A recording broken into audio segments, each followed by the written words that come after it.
Wayturk initially believed he was merely fulfilling a task. However, the testing version of the system continually transported talents into this world. The world-conquering Grindelwald, the chef version of Voldemort, and the White Lord Tom Riddle emerged, causing the world to grow increasingly bizarre. Chapter 1. The Shining Twin Sovereigns. Legendary Quest, The Shining Twin Sovereigns. Grindelwald Dumbledore. Within the grandest palace of the magical realm, two emperors who sought to conquer the world sat atop their glory, gazing down upon the masses. They were twin souls, united in thought. The world moved according to their will. They had forged this dazzling era of magic with their own hands. Yet, a new challenger had appeared. Go forth, wield your wand, defeat and vanquish them, and bring an end to this radiant era of magic, crafting a legend that belongs to you. Quest reward. Acquire all knowledge and magical abilities of Grindelwald Dumbledore. Abandon quest. There's a possibility that either Grindelwald or Dumbledore will appear in the main world. Having traversed nearly a decade, Vitt suddenly awakened the system. Before he could fully comprehend the flood of information, a spinning wheel appeared, prompting him to draw his first quest. It was indeed the aforementioned task. According to the system, the probability of drawing a legendary quest from an ordinary wheel was a mere 1 in 10,000. Yet Vitt struck gold. Upon finishing the quest description, the system sent another notification. Would you like to accept the novice gift package? Yes. The novice gift package is being dispensed. Ordinary wizard bloodline. Spell Lumos. Spell Expelliarmus. Spell Levioso. A basic wand. The novice gift package has been completed. This service has now concluded. Please explore more system functionalities at your leisure. Goodbye. Hey, is anyone there? This novice gift package seems mismatched with this novice quest. Even though Vitt was unaware of who Grindelwald and Dumbledore were, he could discern from the system's task that two world-conquering emperors were certainly not foes he could best with merely Lumos. However, no one responded to him. The previous notification seemed like a fixed program set by the system. After the prompts, it would no longer respond to Vitt's inquiries. Trying his luck, he entered the dungeon for the first time, within a vast palace shrouded in darkness. Vitt used Lumos to illuminate the space. In the next moment, a robust red curse struck him. Cruciatus. At that moment, Vitt truly understood the essence of suffering, overwhelmed by immense pain that nearly clouded his consciousness. The last sound he heard was a soft gasp, and then he fell unconscious. Upon awakening, he found himself outside the dungeon, with the system interface indicating that he could re-enter the dungeon at 6 o'clock the next morning. Undoubtedly, he had been defeated in an instant, without even laying eyes on the boss. Vitt's mood soured. This dungeon was impossible to conquer. Nevertheless, upon reflection, he felt something was amiss logically. The system should not assign him an unachievable task. There must be something he had overlooked. Surely, there would be another opportunity to complete the quest. He resolved to try again the next day, but a year passed in the blink of an eye. Vitt, frustrated and increasingly despondent, had attempted every conceivable method, including but not limited to entering with firearms, gas canisters, and homemade explosives. Had he had the means, he might have even considered smuggling a nuclear bomb. After all methods proved futile, Vitt began to plead for mercy, weeping and declaring himself just a child. This time, it bore some fruit. Following his pleas, the boss named Grindelwald replaced his lethal red curse with a green one. It was known as the Avada Kedavra curse. Compared to the red Cruciatus, the experience of Avada Kedavra was like day and night. One was a living agony, while the other was instant death, devoid of any pain. Aside from a slight chill, there was no other sensation. From that moment on, Vitt regarded the killing curse as a most agreeable spell. It offered no discomfort whatsoever, a safe and pleasant alternative to Cruciatus. Consequently, Vitt began to seek out Grindelwald for casual conversation whenever he had the chance, albeit their exchanges were short-lived, as Grindelwald would soon grow pained, and dispatch him from the dungeon with a swift Avada Kedavra. Nevertheless, he managed to learn 3 spells: Soul Separation, Cruciatus, and Avada Kedavra. With these spells, Vitt successfully moved out of the orphanage that had raised him and secured a home of his own in London. His current life could be described as flourishing. Thus, Vitt felt genuine gratitude towards Grindelwald. He was indeed a good man. If only he would permit Vitt to defeat him while standing still, that would be even better. One morning, Vitt was roused from slumber by a series of knocks. Who is it? Rubbing his eyes, Vitt sat up and opened the door, only to find no one there. Assuming it was merely the antics of mischievous children, he shut the door without a second thought. Yet, the knocking persisted. Who is it? Vitt flung the door open, shouting into the emptiness outside. The street lay deserted. What the hell? Muttering to himself, Vitt turned around, only to notice an owl tapping at the window, clutching an envelope. An owl delivering mail? Is the postal service really this competitive these days? It seems life in London is quite challenging. Vitt opened the window and took the envelope from the owl's grasp. The wax seal appeared rather exquisite. Tearing open the envelope, the first sentence of the letter sent Vitt into a panic. Hogwarts School of Witchcraft and Wizardry, Headmaster Albus Dumbledore. Dumbledore, wasn't this the unseen boss from the dungeon? Could it be that I am trapped in this dungeon world? Attending Hogwarts, encountering Dumbledore, only to be discovered by Grindelwald and meet my end in laughter and chaos. Such visions flooded Vitt's mind. Should he die in the dungeon, he could be resurrected, but death in the real world was irreversible. Grindelwald was truly ruthless every time they spoke for mere minutes. He would inexplicably strike. No, I must flee. In a frenzy, Vitt packed his belongings, stuffing all valuables into a box, scarcely pausing to wash his face before bolting out the door. At the threshold, Professor McGonagall, transformed into a cat, had not even the chance to knock before Vitt vanished from sight. Inside the room, the Hogwarts acceptance letter lay on the floor, marked with several paw prints. He ran away? This was the first time McGonagall encountered such a situation. However, having issued the acceptance letter, she felt compelled to investigate further and hurried after a narrow alley in London. Vitt clutched his wand tightly, his gaze fixed intently on the tabby cat before him. Just moments ago, he had witnessed a cat transform into a human and back into a cat, pursuing him with unwavering determination. The intent was ominous. Without a second thought, Vitt unleashed his most familiar spell, Cruciatus. With a nimble dodge, McGonagall evaded Vitt's attack, her eyes sharpening with intensity. The unforgivable curse. A young wizard cast an unforgivable curse. No wonder he fled upon receiving the Hogwarts acceptance letter.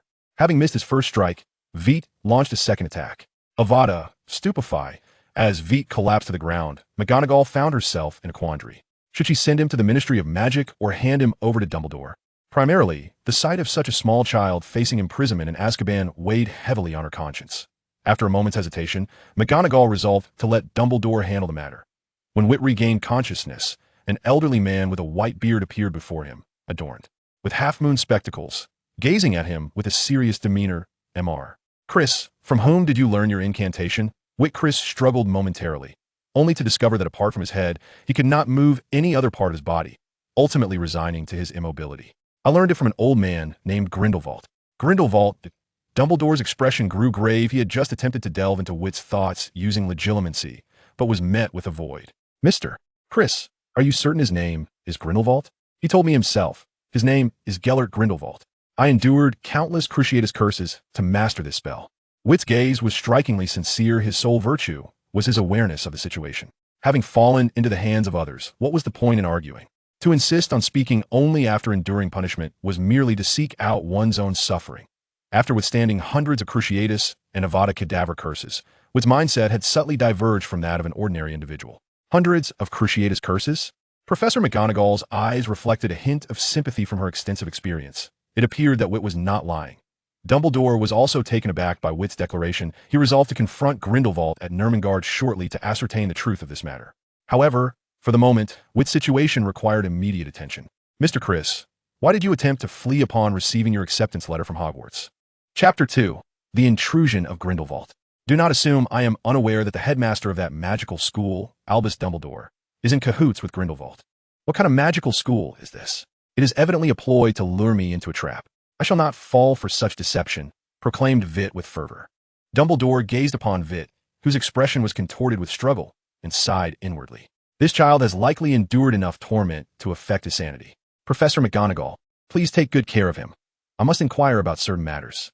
After Dumbledore departed, Vitt, who was desperately writhing, suddenly heard the system's notification. Ding! The number of failed attempts in the instance has reached 365. Would you like to abandon the task and draw a new instance?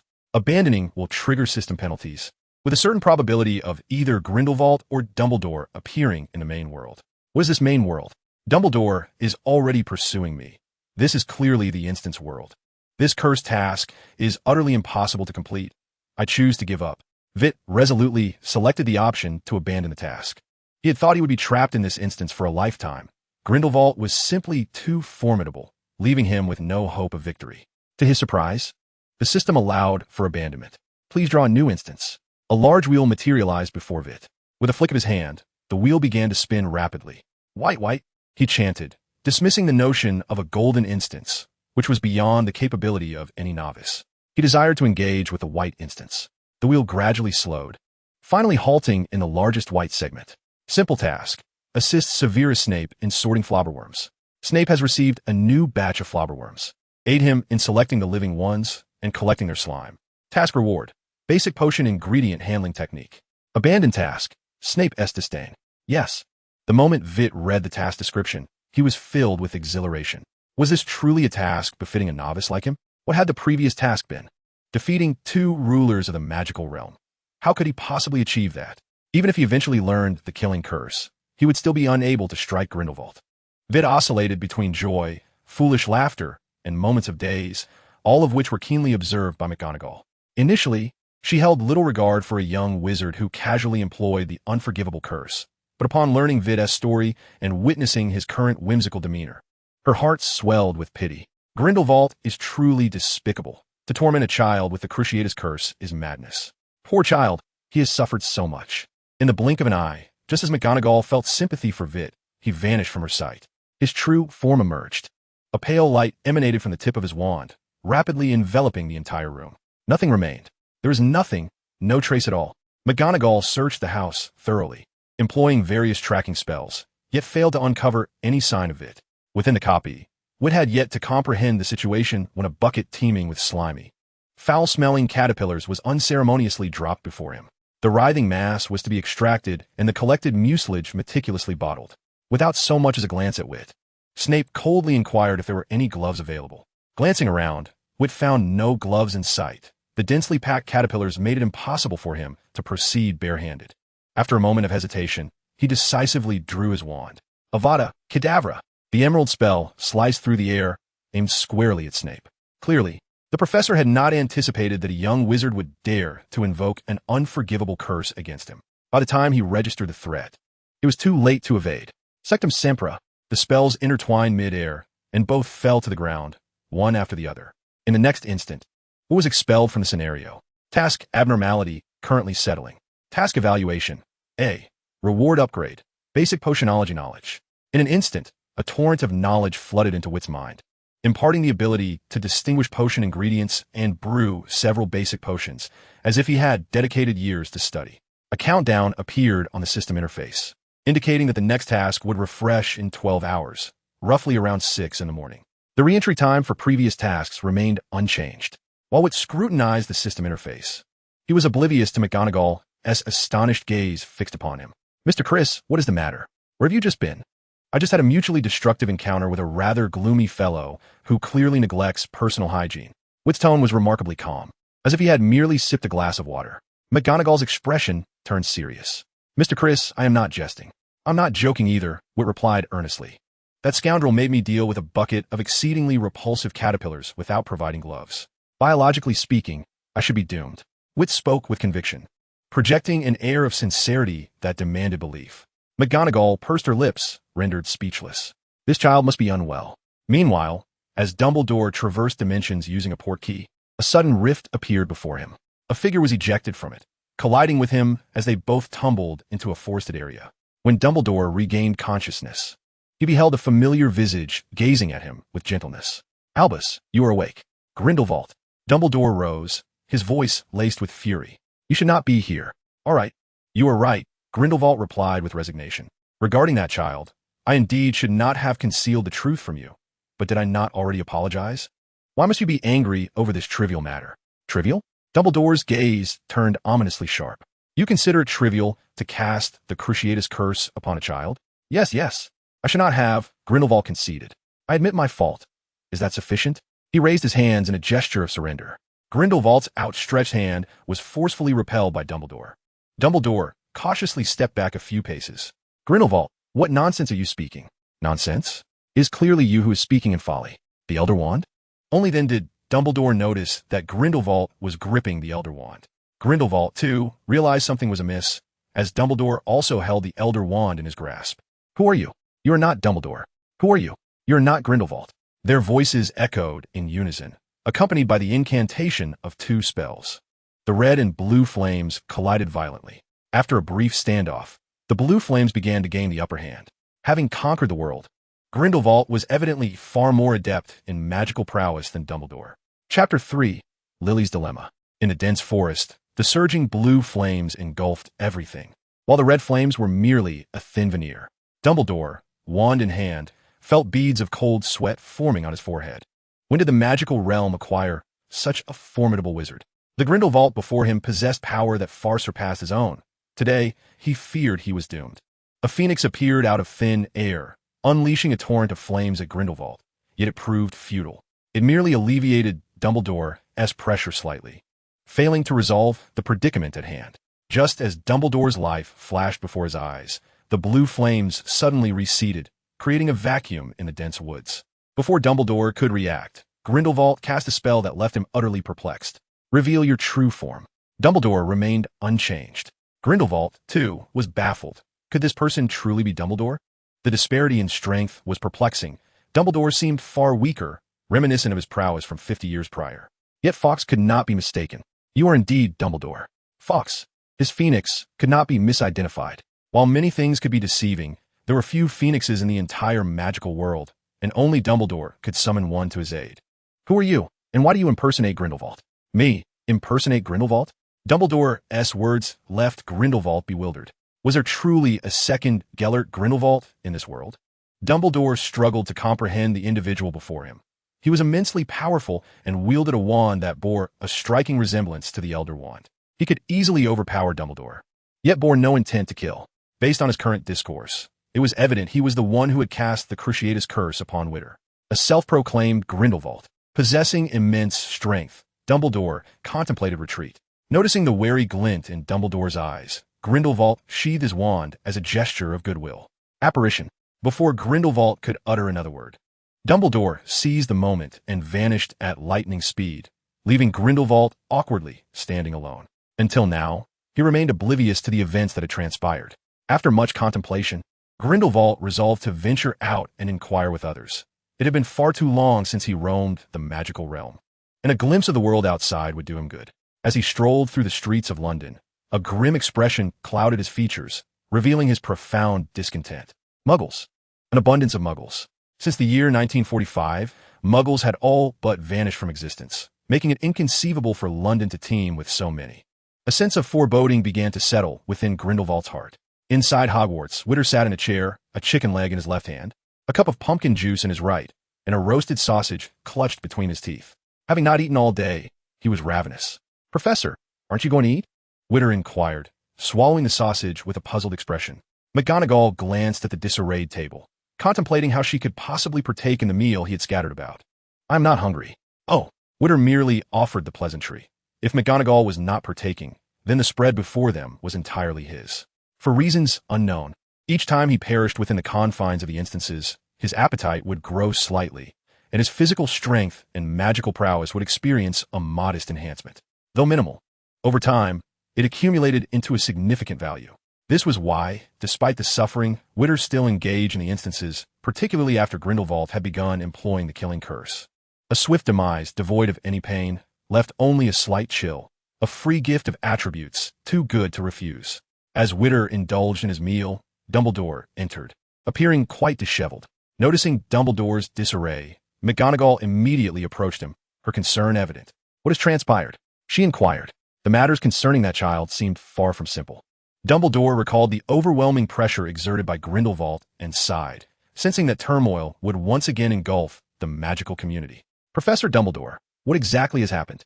McGonagall pressed. In hushed tones, Dumbledore recounted the recent events, including how Grindelwald had bested him. "A wizard even stronger than you?" McGonagall gasped at Dumbledore's words. "Indeed, his magic is exceedingly domineering. I was utterly unable to withstand his might. In mere moments, I was rendered immobile." The recollection of narrowly escaping death lingered in Dumbledore's mind, leaving him unsettled. At that moment, McGonagall suddenly recalled Witter's inexplicable disappearance. She tugged at Dumbledore's sleeve and led him to a corner. "Earlier, Witter vanished mysteriously for a time. Shortly after you departed, we could not locate him even with magic. Could there be a connection?" Dumbledore and McGonagall compared their timelines, discovering that the moment he had clashed with Grindelwald coincided almost precisely with Witter's disappearance. Though it might merely be a coincidence, Dumbledore resolved to investigate further. "Professor McGonagall, I would appreciate your care for Witter. I must journey to New Monger to seek Grindelwald." As Dumbledore hastened through the night to meet Grindelwald, The alternate version of Grindelwald had already gleaned the circumstances of this world from a wizard's memories. In this world and his own, the trajectory of history diverges entirely. In his youth, Dumbledore inexplicably parted ways with Grindelwald. Henceforth, the two embarked upon opposing paths, deprived of a formidable ally and confronted by a powerful adversary. Grindelwald failed to realize his vision of wizardly dominance over Muggles and was vanquished by Dumbledore in 1945, subsequently imprisoned in Nurmengard to this day. Grindelwald finds himself at a loss to articulate his emotions. To conquer the world again? No, it is unnecessary. Setting aside his reluctance to confront Dumbledore, he has already fulfilled his dreams. Now over a century old, he lacks the time, energy, and interest to obliterate Muggles once more. Compared to Muggles, this world-esque Dumbledore deserves his attention more profoundly. In his original realm, when Grindelwald commenced his purge of Muggles, Dumbledore engaged him in fierce disputes, ultimately relocating to Hogwarts and seldom acknowledging him thereafter. The unattainable is indeed the most desirable. This sentiment aptly encapsulates Grindelwald's current state of mind. Conquering the world, conquering Dumbledore. At 6 a.m, Vitt was promptly awakened by his alarm clock and eagerly opened the system, preparing to undertake the next quest. Following the events of the previous day, he seemed to comprehend the approach required for the quest. Simply completing tasks in a conventional manner would lead to no promising future. If he were to act, he must aim for something grand. The familiar spinning wheel and joystick appear before him. Green, an ordinary task, Lily's dilemma. Lily discovered she possessed some extraordinary abilities, which both delighted and unsettled her. She feared being alienated and isolated because of it, thus refraining from confiding in her family and retreating to secluded spaces to practice in secret. Little which Lily yearned for a kindred spirit to whom she could divulge her troubles. The task objective, to befriend Lily. Task rewards, to be determined. Abandoning the task, a curious option. Vitt gazed at the system interface in perplexity. The task was clear, yet the rewards and penalties were enigmatic. What was this peculiar system attempting to convey? After a moment of contemplation, he opted to accept the task. Completing the quest took precedence. The system should not withhold his rewards. Upon accepting the task, Vitt vanished from his room. The next moment, McGonagall and Dumbledore hurriedly arrived, employing various spells to detect the traces left upon Vitt, yet they found nothing. A mysterious little fellow, mused Dumbledore, as he popped a sweet into his mouth. With the marking spell proving ineffective, he resolved to resort to the last measure, to inquire directly with Vitt. In the realm of the quest, Vitt's figure materialized within a narrow alley. The street, a blend of modernity and antiquity, was sparsely populated.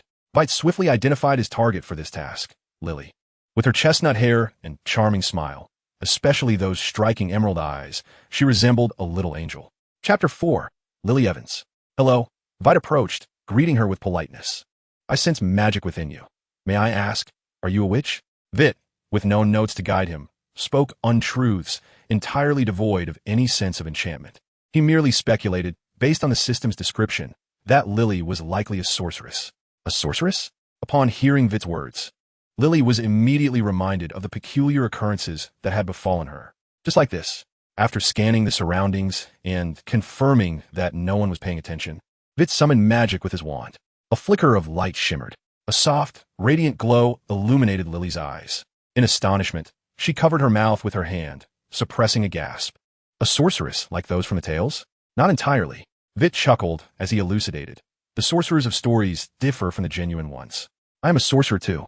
Lily's eyes widened, sparkling with wonder. Indeed.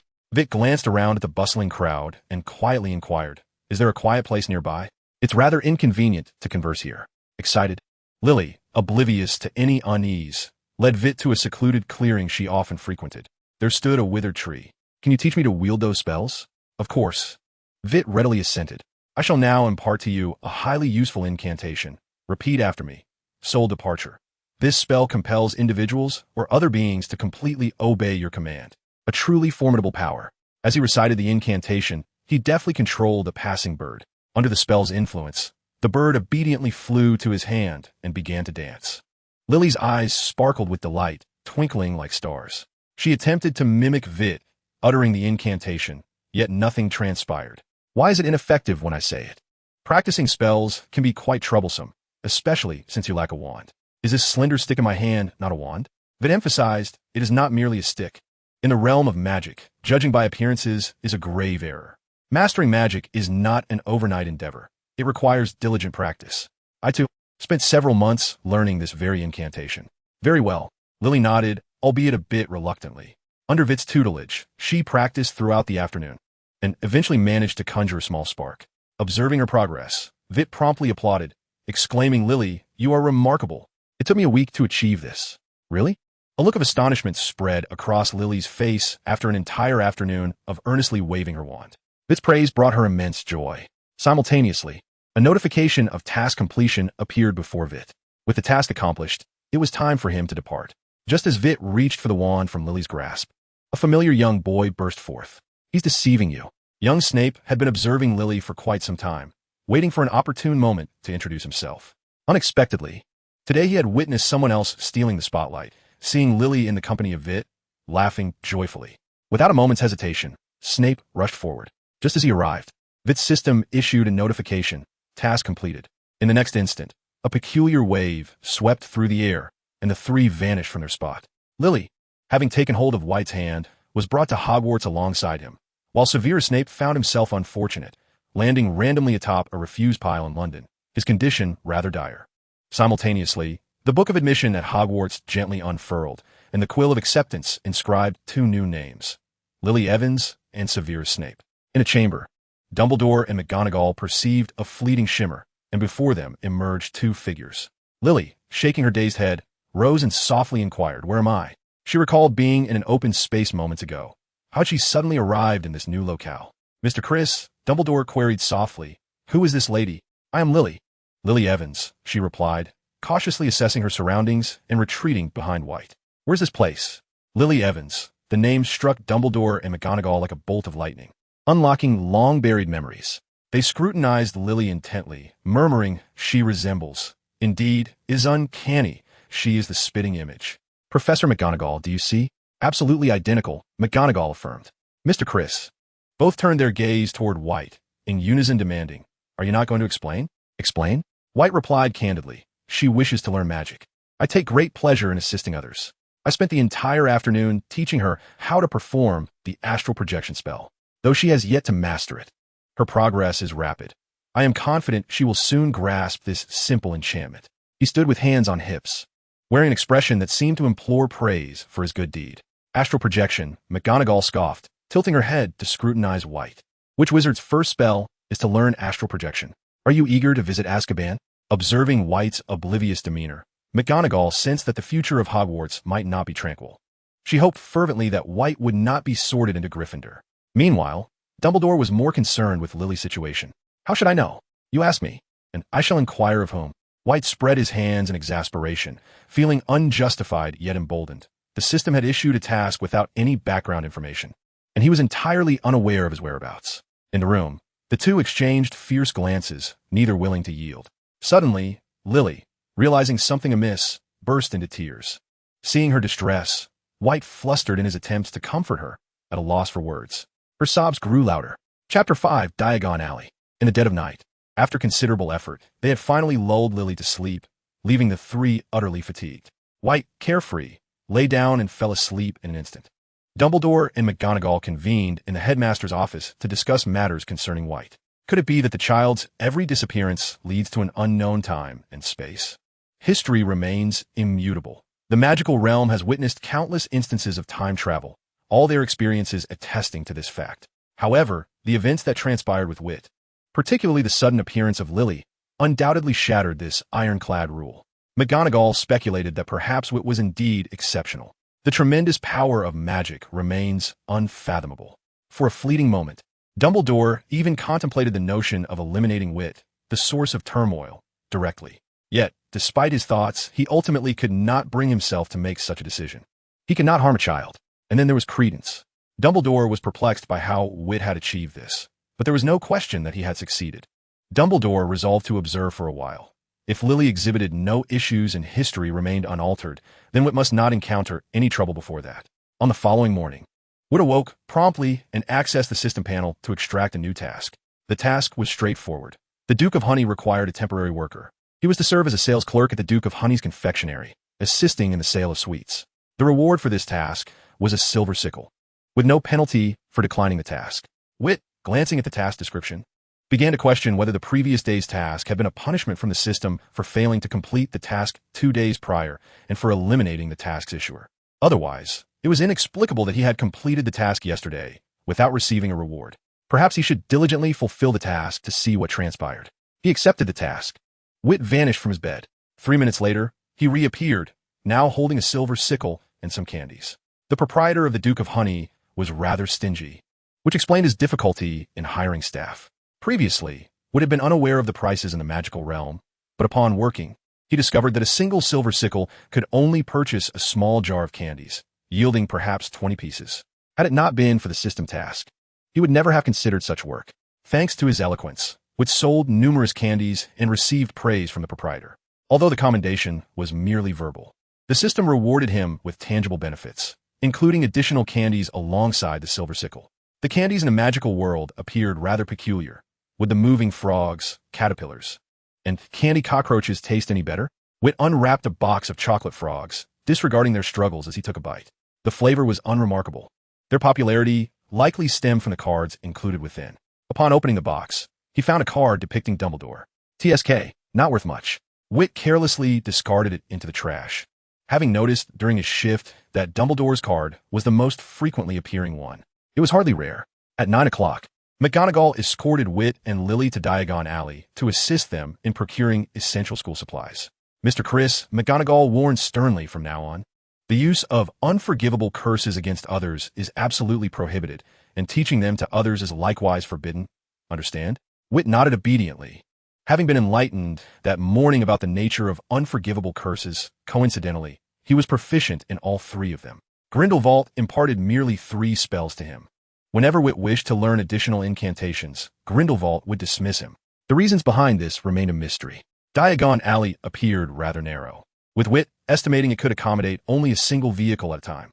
The surrounding architecture was peculiar, with many buildings leaning at odd angles, creating an unsettling aesthetic. In contrast to Vitt, Lily seemed to exude exuberance. "Wow," she exclaimed, spinning around, her eyes sparkling with wonder. "An owl!" Lily tugged Vitt toward the Elop's Owl Emporium, boldly extending her hand to pet the creature. It was evident that the owl was not fond of being touched, as a mere prop at the entrance. It had likely endured countless rough pats from careless children, who often plucked its feathers with abandon. As Lily reached out, the owl swiftly turned its head, baring its beak in a fierce display meant to intimidate her. Vitt, feeling a surge of protectiveness, found the owl's behavior quite irksome. Just yesterday, he had pledged to care for Lily. He was fiercely loyal, believing that no one, not even animals, should dare to threaten her. Narrowing his eyes, he glared at the owl, unleashing an icy glare that made its feathers bristle. "Hush," he whispered, placing a finger to his lips, indicating for it to remain silent. "You won't get the better of me." Vitt, an orphan who had managed to secure a home in London, was not one to be trifled with. "Lily, do not be afraid. It won't dare to bite you now." He gently took her hand from behind and placed it on the owl's back, where the soft, fluffy feathers felt delightful to the touch. Despite the owl's rigid stance, Lily was overjoyed to feel it. "Come over here," McGonagall beckoned from a distance. "First, you need to exchange some money at Gringotts." Lily murmured, "But I have no money." "I have money," Vitt replied confidently, lifting a small trunk. "I will take care of you." Lily shyly turned her head away. Following McGonagall into Gringotts, Vitt gripped his wand tightly, keeping a vigilant watch on the goblins, whose sharp teeth and bald heads exuded a menacing aura. Their expressions were cold and indifferent. Among the individuals Vitt had encountered, those with such eyes were often stained with blood. He felt a wave of trepidation at the thought of these goblins suddenly turning hostile. "New student exchanging currency." McGonagall spoke softly to one of the goblins. Enrollment letter. She presented their documents. After a meticulous examination, the goblin's demeanor softened slightly. "How much would you like to exchange?" Vitt opened his trunk and presented the money within. "All of it." The goblin selected a portion of the newer coins, scrutinized them carefully, and returned the remainder to Vitt. "This year, a new student may exchange 43 galleons, 12 sickles, and 7 nuts." The odd assortment of figures left Vitt feeling utterly exasperated. Earlier in the day, while working in the copy, the bizarre currency conversion rules of the wizarding world had bewildered him. Little did he know that exchanging currency at Gringotts could prove even more perplexing. Mag reluctantly explained to Vitt that each year, the magical realm allocates a conversion limit based on the items students need to purchase, as Muggle currency holds no value in their world. Thus, the exchange rate tends to be rather precise. Vitt accepted this explanation with a nod. After exchanging his coins, he exuberantly declared, "Come, Lily, I shall take you to Madame Malkin's robe shop to procure new garments." Having acquired money, it was only natural that he would prioritize taking Lily to buy clothes. Chapter 6. Still in Diagon Alley. With a total of 13 galleons, 6 sickles, and 4 nuts, Vitt emerged from Madame Malkin's with a disgruntled expression. As a seasoned negotiator, he found himself at a loss for the first time that day. Madame Malkin had undoubtedly perceived Lily's fondness for a particular robe and steadfastly refused to lower the price. Despite his half-day of haggling, he managed to reduce the cost by merely 5 sickles. Had Lily not been present, he would have undoubtedly secured a reduction of at least 3 galleons. The cheerful smile on Madame Malkin's face as she saw him off confirmed that she had profited handsomely from this transaction. Leaving the robe shop, Vitt proceeded to purchase a cauldron, textbooks, an owl for Lily, and 2 sets of glass vials, among other items. By the time he reached the wand shop, only 13 galleons remained in his possession. Lily cast a slightly embarrassed glance at Vitt. It was her first shopping experience in a magical world, and her excitement had led her to purchase several expensive items. "I possess a wand," Vitt reassured her, producing the wand gifted by the system. "This wand is remarkably user-friendly. There is no need to buy a new one." Although this wand lacked any attribute enhancements, it also bore no trace of the Ministry of Magic. Otherwise, given Vitt's previous penchant for casting the Cruciatus Curse, he would have been apprehended by the Ministry long ago. Ollivander's shop appeared quite small and rather dilapidated, filled with an array of long boxes crammed together. As Vitt pushed open the door, a bell chimed, and Ollivander emerged from the back, peering over the counter. "Welcome," he said softly. "Professor McGonagall's first-year student. She requires a wand." Vitt gently nudged Lily forward. Only then did Ollivander notice her. He blinked in confusion and approached, crouching down to observe her closely. "You look remarkably alike," he remarked, astonished. "May I inquire your name?" "What?" Ollivander abruptly stood up. His memory was exceptional. Even events from 20 years prior felt like yesterday to him. The striking resemblance was astonishing enough, but the identical name was truly remarkable. Such a coincidence prompted further contemplation. Ollivander turned his gaze to McGonagall and inquired softly, "Professor McGonagall, is this?" Due to Dumbledore's instructions, McGonagall was unable to divulge information about Vitt to others. Yet she feared Ollivander might inadvertently reveal it. She could only whisper, "Please keep this confidential." Ollivander nodded solemnly. What he understood remained unclear. He gently handed over a wand, saying, "Give this a try, a willow wand with a phoenix feather, 11 inches long. I believe it should suit you well." Lily gently waved her wand, and a burst of flames erupted from its tip, nearly singeing Ollivander's hair. He swiftly snatched the wand from her grasp. "No, it seems you have not changed," he remarked, as he retrieved another wand from behind him. It was made of willow and contained a unicorn tail hair, measuring 14 3/4 inches in length, with remarkable flexibility. Lily cautiously accepted the wand, startled by the flames that had just emerged from its tip. The moment she grasped it, a warm light radiated from the wand. A perfect combination. Ollivander appeared immensely pleased, circling around Lily several times in admiration. With a furrowed brow, Vitt pulled Lily aside, placing himself protectively between them. "How much for this wand?" he inquired. "Payment is unnecessary," Ollivander replied with a gentle shake of his head. "Consider it a gift to Miss Evans in celebration." "Thank you," Vitt responded decisively upon hearing that no payment was required, firmly establishing the matter. A windfall indeed. He had no intention of forcing money upon someone who did not wish to accept it. Having concluded their business, Vitt took Lily's hand, preparing to depart. They needed to leave promptly. He worried about Ollivander changing his mind. "Wait," Lily called after Vitt, tugging on his sleeve. "Vitt, your wand is quite old. You should purchase a new one." Previously, Vitt had insisted he lacked the funds to acquire a new wand, yet now, with Ollivander's gift to Lily, there would be ample money left to procure a new wand for him. "No need," Vitt confidently asserted, clutching his old wand. "Even if my wand is aged, it remains the finest wand in the world." After boasting, he leaned closer to Lily and whispered, "As long as the wand works, it's best to save our money. We may need it later. We are currently dependent on others, and there are many occasions where funds will be required." Lily felt a rush of embarrassment at his words and obediently followed Vitt as they exited the wand shop. "Professor McGonagall, where are we heading now?" "What home?" Vitt asked, momentarily taken aback. "Your home in London," McGonagall replied softly. She had conferred with Dumbledore and determined that it would be inconvenient for Vitt and Lily to remain at Hogwarts. "Isn't Hogwarts a boarding school?" Vitt curiously questioned. "What if we are late for classes?" During this time, first-year students are not permitted to enter Hogwarts. Taking hold of Vitt and Lily's hands, McGonagall performed a disapparition spell, transporting them instantly to the doorstep of Witt's home. The house appeared modest and somewhat dilapidated from the outside. However, it was functionally sound. The only issue was its current state. Ugh, he exclaimed, doubling over as the dizzying sensation of travel left him feeling disoriented. It took him a moment to regain his footing. The wizarding method of transportation is indeed swift, albeit quite uncomfortable. Professor, would you care to come in for a moment? I brew an exceptional cup of tea, Vitt warmly invited. Bribing a professor before school begins is undoubtedly a prudent endeavor. At this moment, Vitt had completely forgotten that 2 days prior, during their first encounter, he had welcomed McGonagall with a piercing intensity. No, that's unnecessary, McGonagall softly replied. I must go to meet my next student. A cup of red tea will not take much time. Undeterred, Vitt boldly insisted on drawing McGonagall into the room.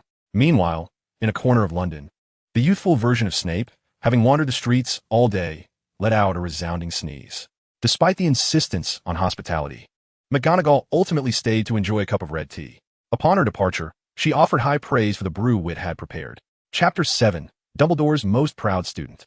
In a lavishly decorated restaurant on the streets of London, Grindelwald, engrossed in a tome on the history of magic, sipped his tea nonchalantly. The tales of this world were far more captivating than those of his own. The young man had parted ways with Dumbledore and, after being defeated by him in 1945, had been imprisoned in Nurmengard. The course of the world underwent a monumental shift. Wizards remained hidden, while the identity of Muggles flourished. And then there was that Voldemort from England. Grindelwald recalled that in his world, Voldemort was not known by that name. He was Tom Riddle, Dumbledore's most cherished student. Grindelwald's eyes ignited with fervor. Of course, his keen interest in this student was not driven by jealousy. He merely kept a watchful eye on exceptional talents within a magical community. Indeed, he was solely focused on the promising individuals in the realm of magic.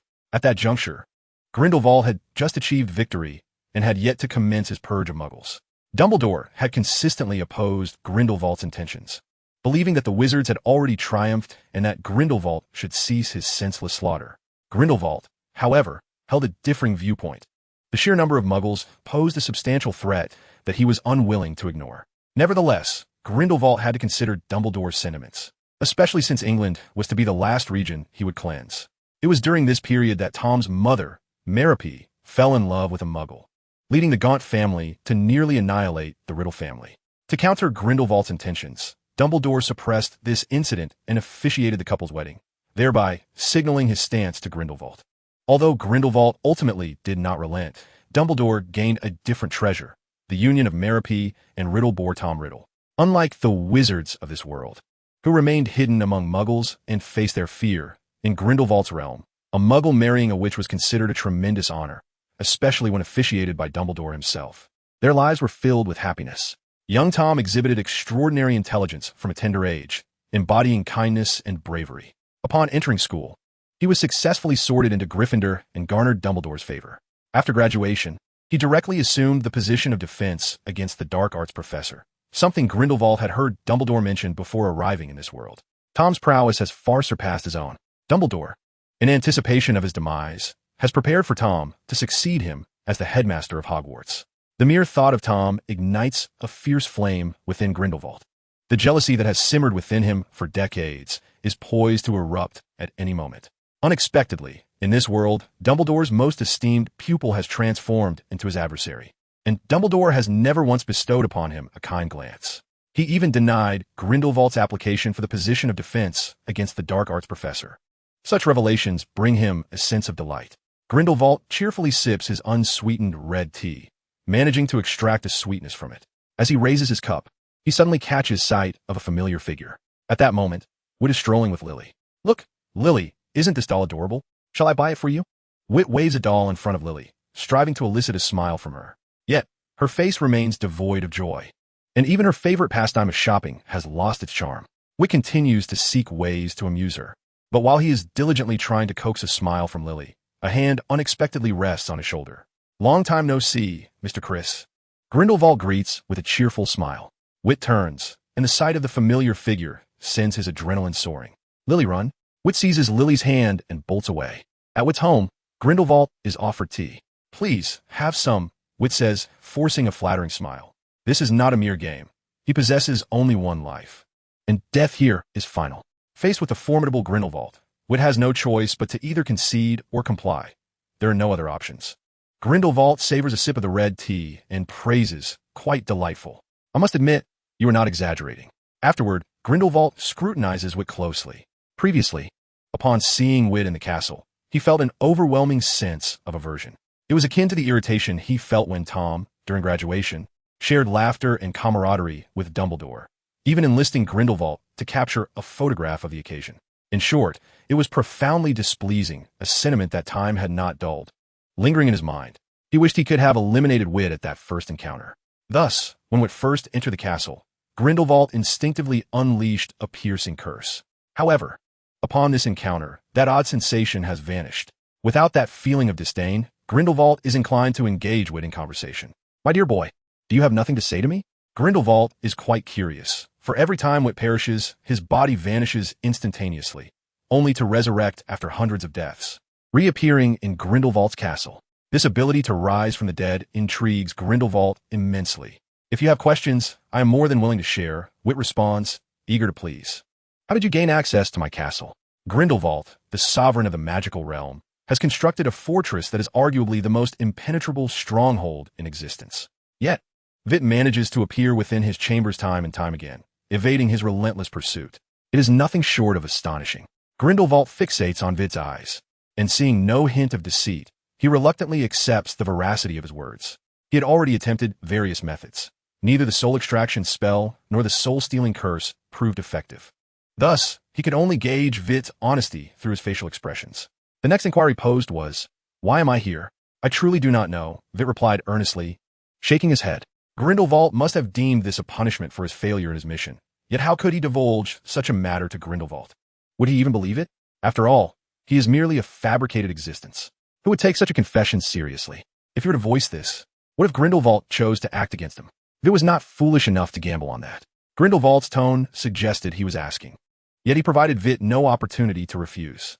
"If you do not mind sleeping on the sofa in the living room, I have no objections." Grindelwald let out a soft scoff. Never had anyone dared suggest he sleep on a sofa in the living room. Noticing the malevolent glint in Grindelwald's eyes, Vitt quietly elaborated. "This house contains but a single bedroom, which is reserved for Lily. Surely, you would not wish to compete for accommodation with a young girl?" As he spoke, Vitt stole furtive glances at Grindelwald, as if to imply that any semblance of dignity would prevent him from uttering such a thing. Grindelwald's lips twitched in irritation. "Not to worry, I shall devise another solution." With a subtle flick of his wand, Grindelwald conjured a room from the very wall. As the door opened, fragments on the floor transformed instantaneously into a bed, wardrobe, mirror, and bedside lamp. Before long, an exquisite chamber materialized before Vitt's astonished gaze. "Wow," Vitt gasped, his jaw nearly unhinged in disbelief. "Is magic truly this convenient? I'd always assumed it was merely a tool for combat. Please, create one for me as well," he implored, tugging at Grindelwald's sleeve with wide, sparkling eyes, his expression pitiful. "Sleeping on the sofa is rather uncomfortable." "Oh, you desire one?" Yes. Vitt nodded fervently. "Not a chance." Grindelwald coldly rebuffed him, stepping through the door and slamming it shut behind him. In the blink of an eye, the door vanished before Vitt's eyes. "Magic version of no way." "Childish," he muttered, realizing that this so-called emperor possessed a temperament akin to that of a child, more juvenile than himself. Chapter 8. I must inform my father. Platform 9 3/4. This must be the place. After several confirmations with his ticket in hand, Vitt grasped Lily's hand, ready to proceed. Behind them, Grindelwald sneered. "You truly cannot perceive such an obvious magical barrier? Freshman, that is the most amusing jest I have heard this year. A freshman attempting a piercing curse will surely astonish Dumbledore." Vitt had more to say, but Grindelwald extended his hand and pushed him inside. "All right, go on in." "Sir." Harry witnessed the scene of Weasley and Lily colliding with the wall and hurried over to quietly inquire, "Is platform 9 3/4 around here?" "Indeed it is." "Thank you." Harry expressed his gratitude, then mimicked Weasley's stride as he dashed inside. After directing Harry, Grindelwald vanished from sight through apparition. Having stayed at Weasley's residence for a few days, Grindelwald could not overlook the peculiar instances of Weasley's intermittent disappearances. These revelations led him to a firm conclusion. His presence in this world was intrinsically linked to Weasley. After all, the only extraordinary event from that year was Weasley himself. If Weasley could transport him here, might he also bring Dumbledore along, allowing that wretched Voldemort to perish alone in his own world? Ah, two Dumbledores double the delight. In this alternate realm, Grindelwald felt no discomfort. Rather, he thrived even more. The sole source of his dissatisfaction stemmed from encountering a Dumbledore who was just as obstinate, clinging to outdated notions. What was the issue with the Dark Lord? Was it not entirely reasonable for him to serve as the professor of defense against the dark arts? Dumbledore's refusal of his application for the position was utterly baffling.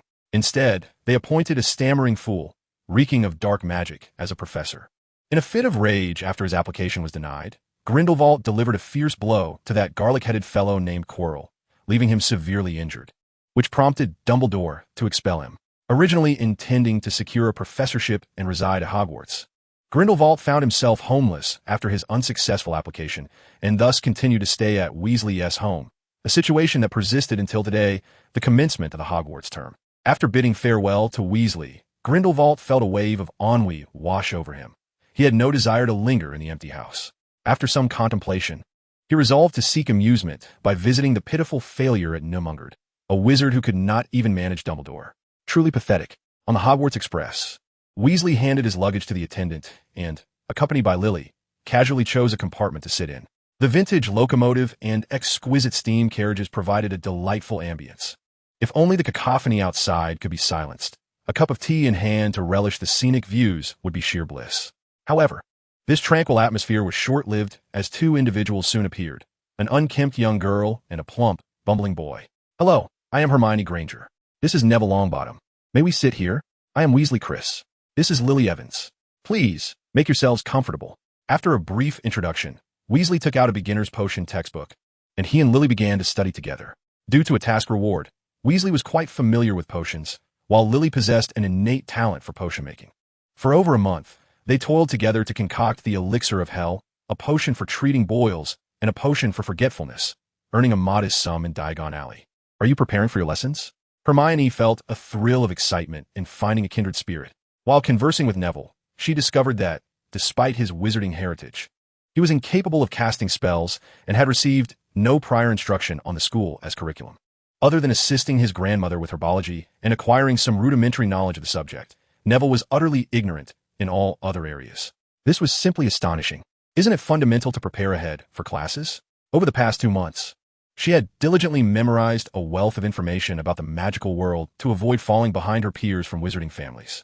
Consequently, Neville's performance left her with a sense of frustration akin to striking a fist into a cloud of cotton.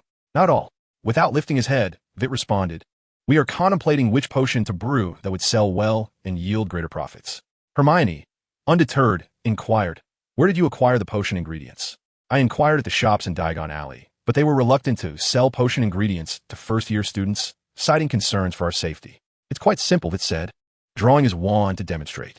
"You merely need to point the tip of your wand at his chin and tell him that if he refuses to sell to you, you will eliminate him with the killing curse. If there are 2 of them, that's even better. You can take one out first. Then point your wand at the other's chin, and he will undoubtedly sell to you." In truth, Vitt sought Grindelwald's assistance for the purchase, with an adult present. The shops would never forego a sale.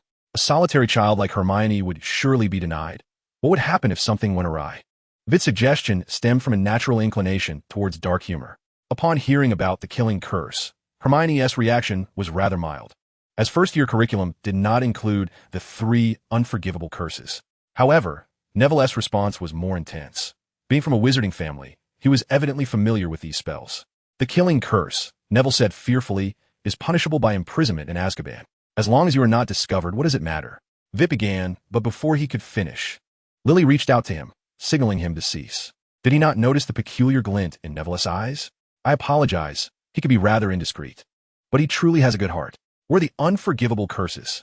Hermione, clearly intrigued by all aspects of the magical realm, was particularly captivated by the peculiar name. Neville hesitated, uncertain whether to divulge this information to Hermione. Meanwhile, Vitt, somewhat emboldened, addressed Hermione. "There are 3 minor curses. In the magical world, everyone knows them. Well, not just humans, many creatures do as well. Let me tell you, if you cannot cast the unforgivable curses at Hogwarts, you will be ridiculed." Upon hearing Vitt's words, Hermione felt as though he was subtly mocking her and retorted defiantly, "Can you cast them?" "Of course I can," he replied. With an air of confidence, Vitt proclaimed, "Let me tell you, I endured hundreds of strikes, and through profound personal experience, I have mastered these spells, something the average person simply cannot achieve." "Well then, demonstrate." came the challenge. Vitt brandished his wand and exclaimed, "Let us see." Lily swiftly covered Vitt's mouth, her gaze stern and unwavering. She was no longer the naive newcomer she once was. Lily had come to understand the dire implications of the unforgivable curse within the wizarding world. Should Vitt unleash it on the train, he would forego Hogwarts altogether, skipping straight to Azkaban. Under the weight of Lily's threatening stare, Vitt's voice dwindled to a mere whisper. At that moment, Hermione seized the opportunity to taunt him. "You certainly wouldn't dare." "Who says I wouldn't?" Vitt retorted quietly. "I merely promised Professor McGonagall that I wouldn't use those 3 spells frivolously. By the way," Vitt suddenly exclaimed with excitement, "I know other spells too." The novice package granted him 3 spells, but the Lumos and Levioso spells, being first-year material, were far too simplistic to impress. Vitt prepared to showcase the repelling charm, a spell reserved for upperclassmen, confident that this little girl could not possibly master it. "Let me think, what spell should I use?" "The heart-piercing curse is far more effective than the repelling charm." "Oh, I remember," Vitt declared, waving his wand with fervor. "Full speed repel." An invisible wave erupted from the tip of his wand, striking Goyle as he passed by. In front of Draco, Goyle was suddenly thrust into the air, crashing violently against the train's window, his face pressed against the glass before he slumped down, completely unconscious. The unexpected turn of events startled Draco, who had been on his way to find Harry. "I'm sorry," Lily exclaimed, rushing over to apologize for Vitt's mistake. Initially frightened, Draco's demeanor shifted to arrogance upon seeing Lily approach. "Get lost, you country bumpkin," he sneered. "Poor Goyle, you'll pay for this." Draco pointed at Vitt, cursing. This brutish oaf dared to assault Goyle. "I shall inform my father and have him expelled from Hogwarts." Full speed repel. No sooner had Draco finished speaking than a spell struck him, launching him away, mirroring Goyle's fate as he slid down the glass, face first. "Apologize to Lily immediately, or I shall show you what true heart-piercing means," Vitt declared fiercely, his eyes icy, as he refused to tolerate anyone insulting Lily. Having never encountered such a situation, Draco quickly relented. "I'm sorry, Miss Lily. I apologize for my earlier remarks." Gently patting Draco on the shoulder, Vitt smiled and added, "I didn't mean it either. Let us all be peaceful. Here, a galleon for your medical expenses." Draco, taken aback, accepted the galleon foolishly, only to realize the insult he had just endured. When had the Malfoy family fallen so low as to be compensated with coins? He longed to hurl the galleon back at Vitt's face. But upon measuring the distance between them, he refrained. "You impudent country bumpkin, how dare you address me in such a manner? I shall inform my father and have you expelled from Hogwarts." Chapter 9. A New Arrival at Hogwarts. In the face of Draco's threats, Vitt remained unperturbed, silently raising his wand. Upon witnessing this, Draco, filled with trepidation, turned on his heel and fled. At this moment, Neville, seated beside Vitt, quietly whispered, "I believe my grandmother mentioned that the Malfoy family is among the Hogwarts governors. I shall apologize immediately. A true gentleman knows when to yield," Vitt replied. With an exasperated glance at Neville, he muttered, "Brother, could you refrain from gasping for air while speaking? I had already risen before you uttered a word." Embarrassed, he sat back down and clarified, "I meant that the next time I encounter him, I shall demand an apology. After all, he is merely one of the governors. It's not a significant issue." Lily and Hermione rolled their eyes in unison. "Your swift rise just now hardly matched your bravado," they remarked. Suddenly, Neville became flustered, searching frantically within the compartment. "My toad, Trevor, is missing," he exclaimed. "When did it go missing?" Vitt stood up and scanned the area, but saw no sign of the toad. Hermione speculated. Could it have escaped during the scuffle? That is plausible. Vitt nodded in agreement with Hermione's theory. "Shall we search the area?" Indeed, they concurred, splitting up to explore either side. Not far away, in another compartment, Ron was demonstrating magic to Harry. Lily approached and gently tapped on the door, asking softly, "Excuse me, have you seen a toad?" "Its name is Trevor." Harry gazed at Lily at the doorway, feeling an inexplicable sense of familiarity with her. An emotion welled up from within, unbidden and without reason, even causing a glimmer of tears in the corners of his eyes. "Thank you," Lily expressed graciously, preparing to move on to the next compartment. "Wait." Harry suddenly stood up, calling out eagerly, "I believe we can assist you in your search." He tugged at Ron's sleeve, who was momentarily perplexed by Harry's sudden enthusiasm. However, as Harry had just become his friend, it was only right to lend a hand. "Yes, we can help you look," Ron affirmed as he stood up. In his movement, Ron startled Scabbers, who had been engrossed in his meal. Scabbers looked up to see Lily and froze in disbelief, dropping the Bertie Bott's every flavor beans he had been holding. "This is impossible. Lily is dead, slain by the Dark Lord. She cannot possibly be alive. Even if she were alive, She could not possibly be this young. Scabbers nimbly climbed onto Ron's shoulder for a closer look. She looked so much like her. If it weren't for the timing, I would undoubtedly believe this is Lily. Hello, Harry said shyly, adjusting his oversized sleeves before extending his hand in introduction. I am Harry Potter. Timid Harry felt somewhat embarrassed by his attire. Lily, however, remained unperturbed, extending her hand to warmly shake his. Thank you for your willingness to assist. My name is Lily. Come here, nevertheless found it. Hagrid's booming voice echoed from nearby. It's a pleasure to meet you, Harry. My friend is calling me. Farewell. Ron's pet Scabbers synchronized with Harry almost perfectly at that moment. If he heard correctly, this girl was named Lily as well. In that instant, Scabbers lost all appetite. He sensed a mocking twist of fate. Ron scooped Scabbers into his pocket, patted Harry on the shoulder, and whispered, "You'll definitely see each other again after school starts." Really? Harry appeared somewhat dazed. Of course, Ron affirmed. Everyone here is a Hogwarts student. You will meet again, trust me. After bidding farewell to Lily, Harry gazed vacantly out the window, grinning. He could not comprehend why he felt joyful, yet joy flooded him nonetheless. As evening fell, the train finally arrived at its destination. The dim lights and slick pathways could not dampen the excitement of the young wizards. First-year students, follow me, Hagrid proclaimed, holding aloft a lantern, his towering stature making him quite conspicuous. A giant? Vitt whispered to Lily, eyeing Hagrid. Stay close. This fellow must be quite formidable. If he goes berserk, I can protect you. Lily glanced at the imposing Hagrid and obediently hid behind Vitt. Throughout the journey, Vitt worried that Hagrid might suddenly explode with fury. Fortunately, his fears did not materialize. As they traversed the eerie forest, a colossal castle emerged before Vitt's eyes. This place looks truly ominous, he murmured, clutching Lily's hand. I hope there aren't any man-eating monsters inside. Hagrid, who was nearby managing the group, overheard Vitt's complaint and immediately retorted, Hogwarts has no man-eating monsters. It is the safest place in the world. As a half-giant, Hagrid's voice boomed, causing Vitt and the others to wince. Vitt rubbed his ears and muttered, I told you this guy must be quite powerful. Adhering to his principle of avoiding conflict, Vitt refrained from contradicting Hagrid's assertion and simply pulled Lily away from the large figure. Soon, the group arrived at the lakeside, where, under Hagrid's direction, they boarded the small boats that had been prepared in advance to head towards the foreboding castle. To Vitt, the castle resembled a playground for monsters more than an educational institution. The fantastical atmosphere seemed perfectly suited for vampires and gorgons.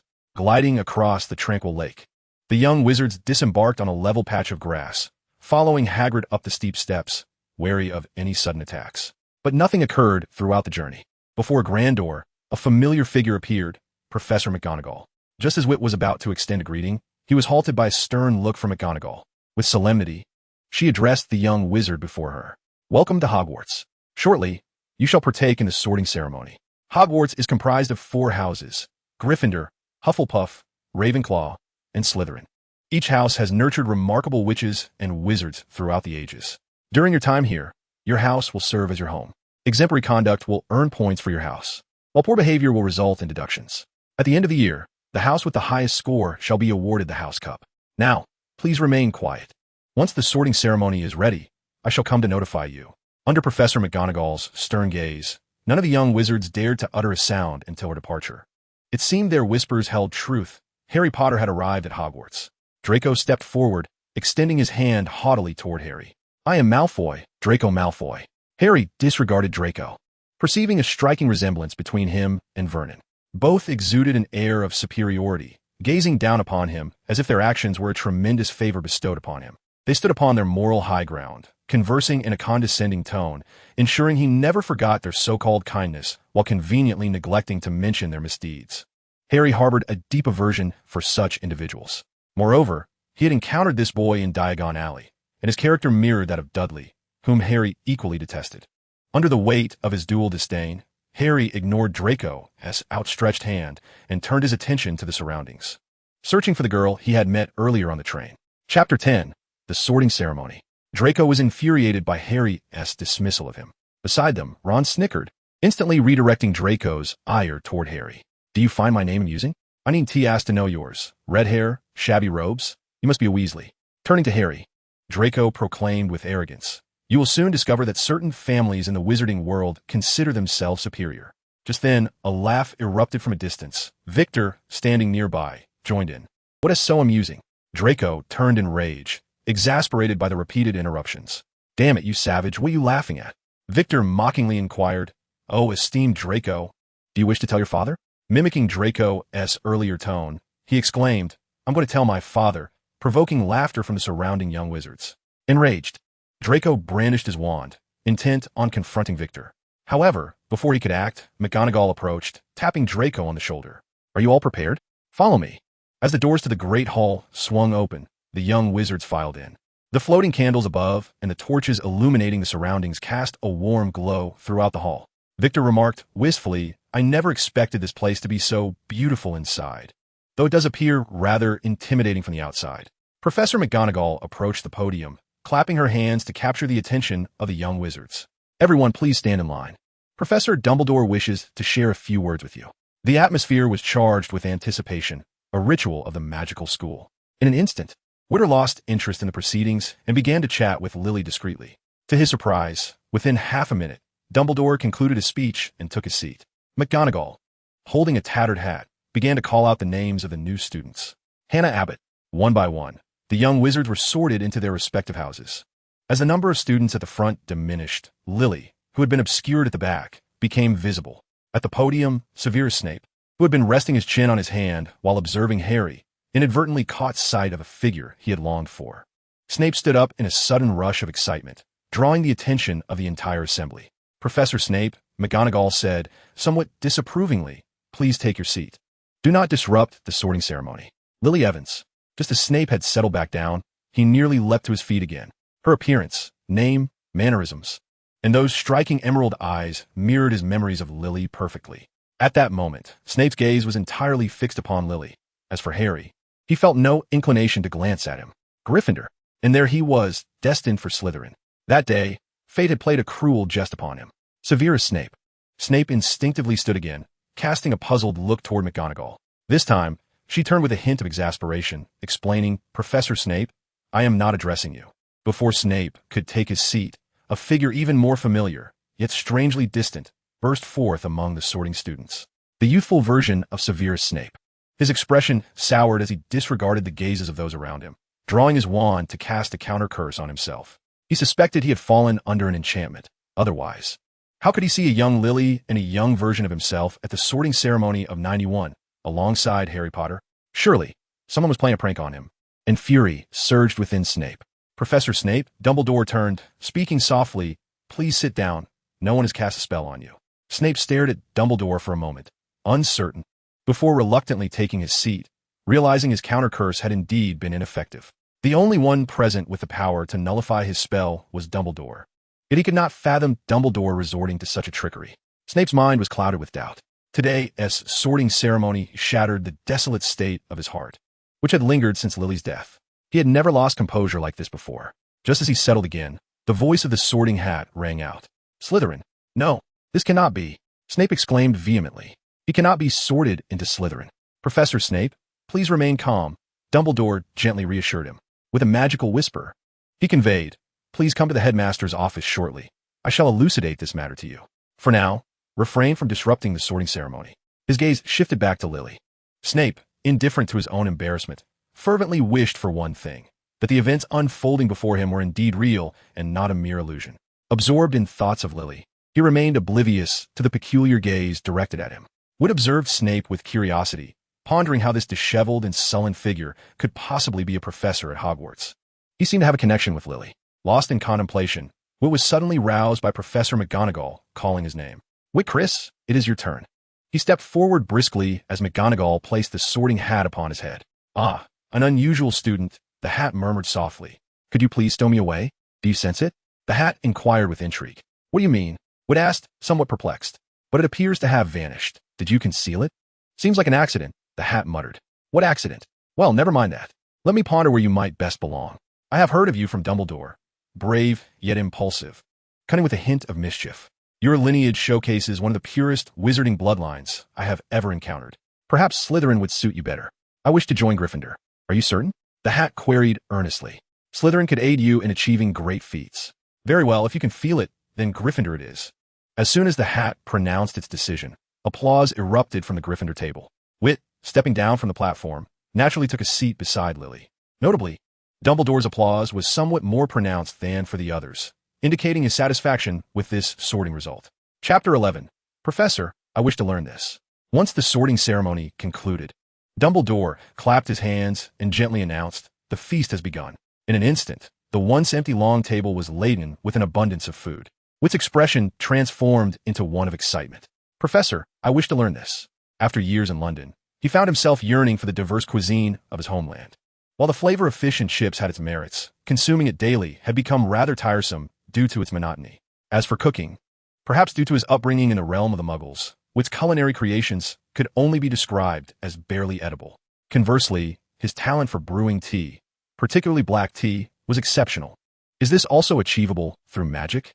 Can we learn this in our grade? Can first years audit the class? Witt inquired with enthusiasm. Cooking skills may be lacking, but the wonders of magic will assist you. Percy Weasley, the head of Gryffindor, responded from the front. These dishes were not conjured magically. They were prepared in advance and then magically transferred here. Oh, Witt's excitement deflated in an instant as he glumly picked up a sausage. I once believed that magic was omnipotent. However, it is evidently not.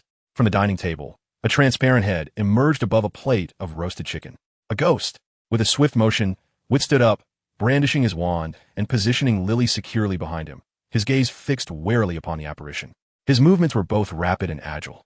After more than a month of relentless encounters in the dungeons, Witt had developed an extraordinarily quick reflex. The speed with which he drew his wand surpassed even that of a Western gunslinger. Truly, he was a nimble little wizard, welcomed into Gryffindor. The elegantly dressed specter floated upwards, wearing a benign smile.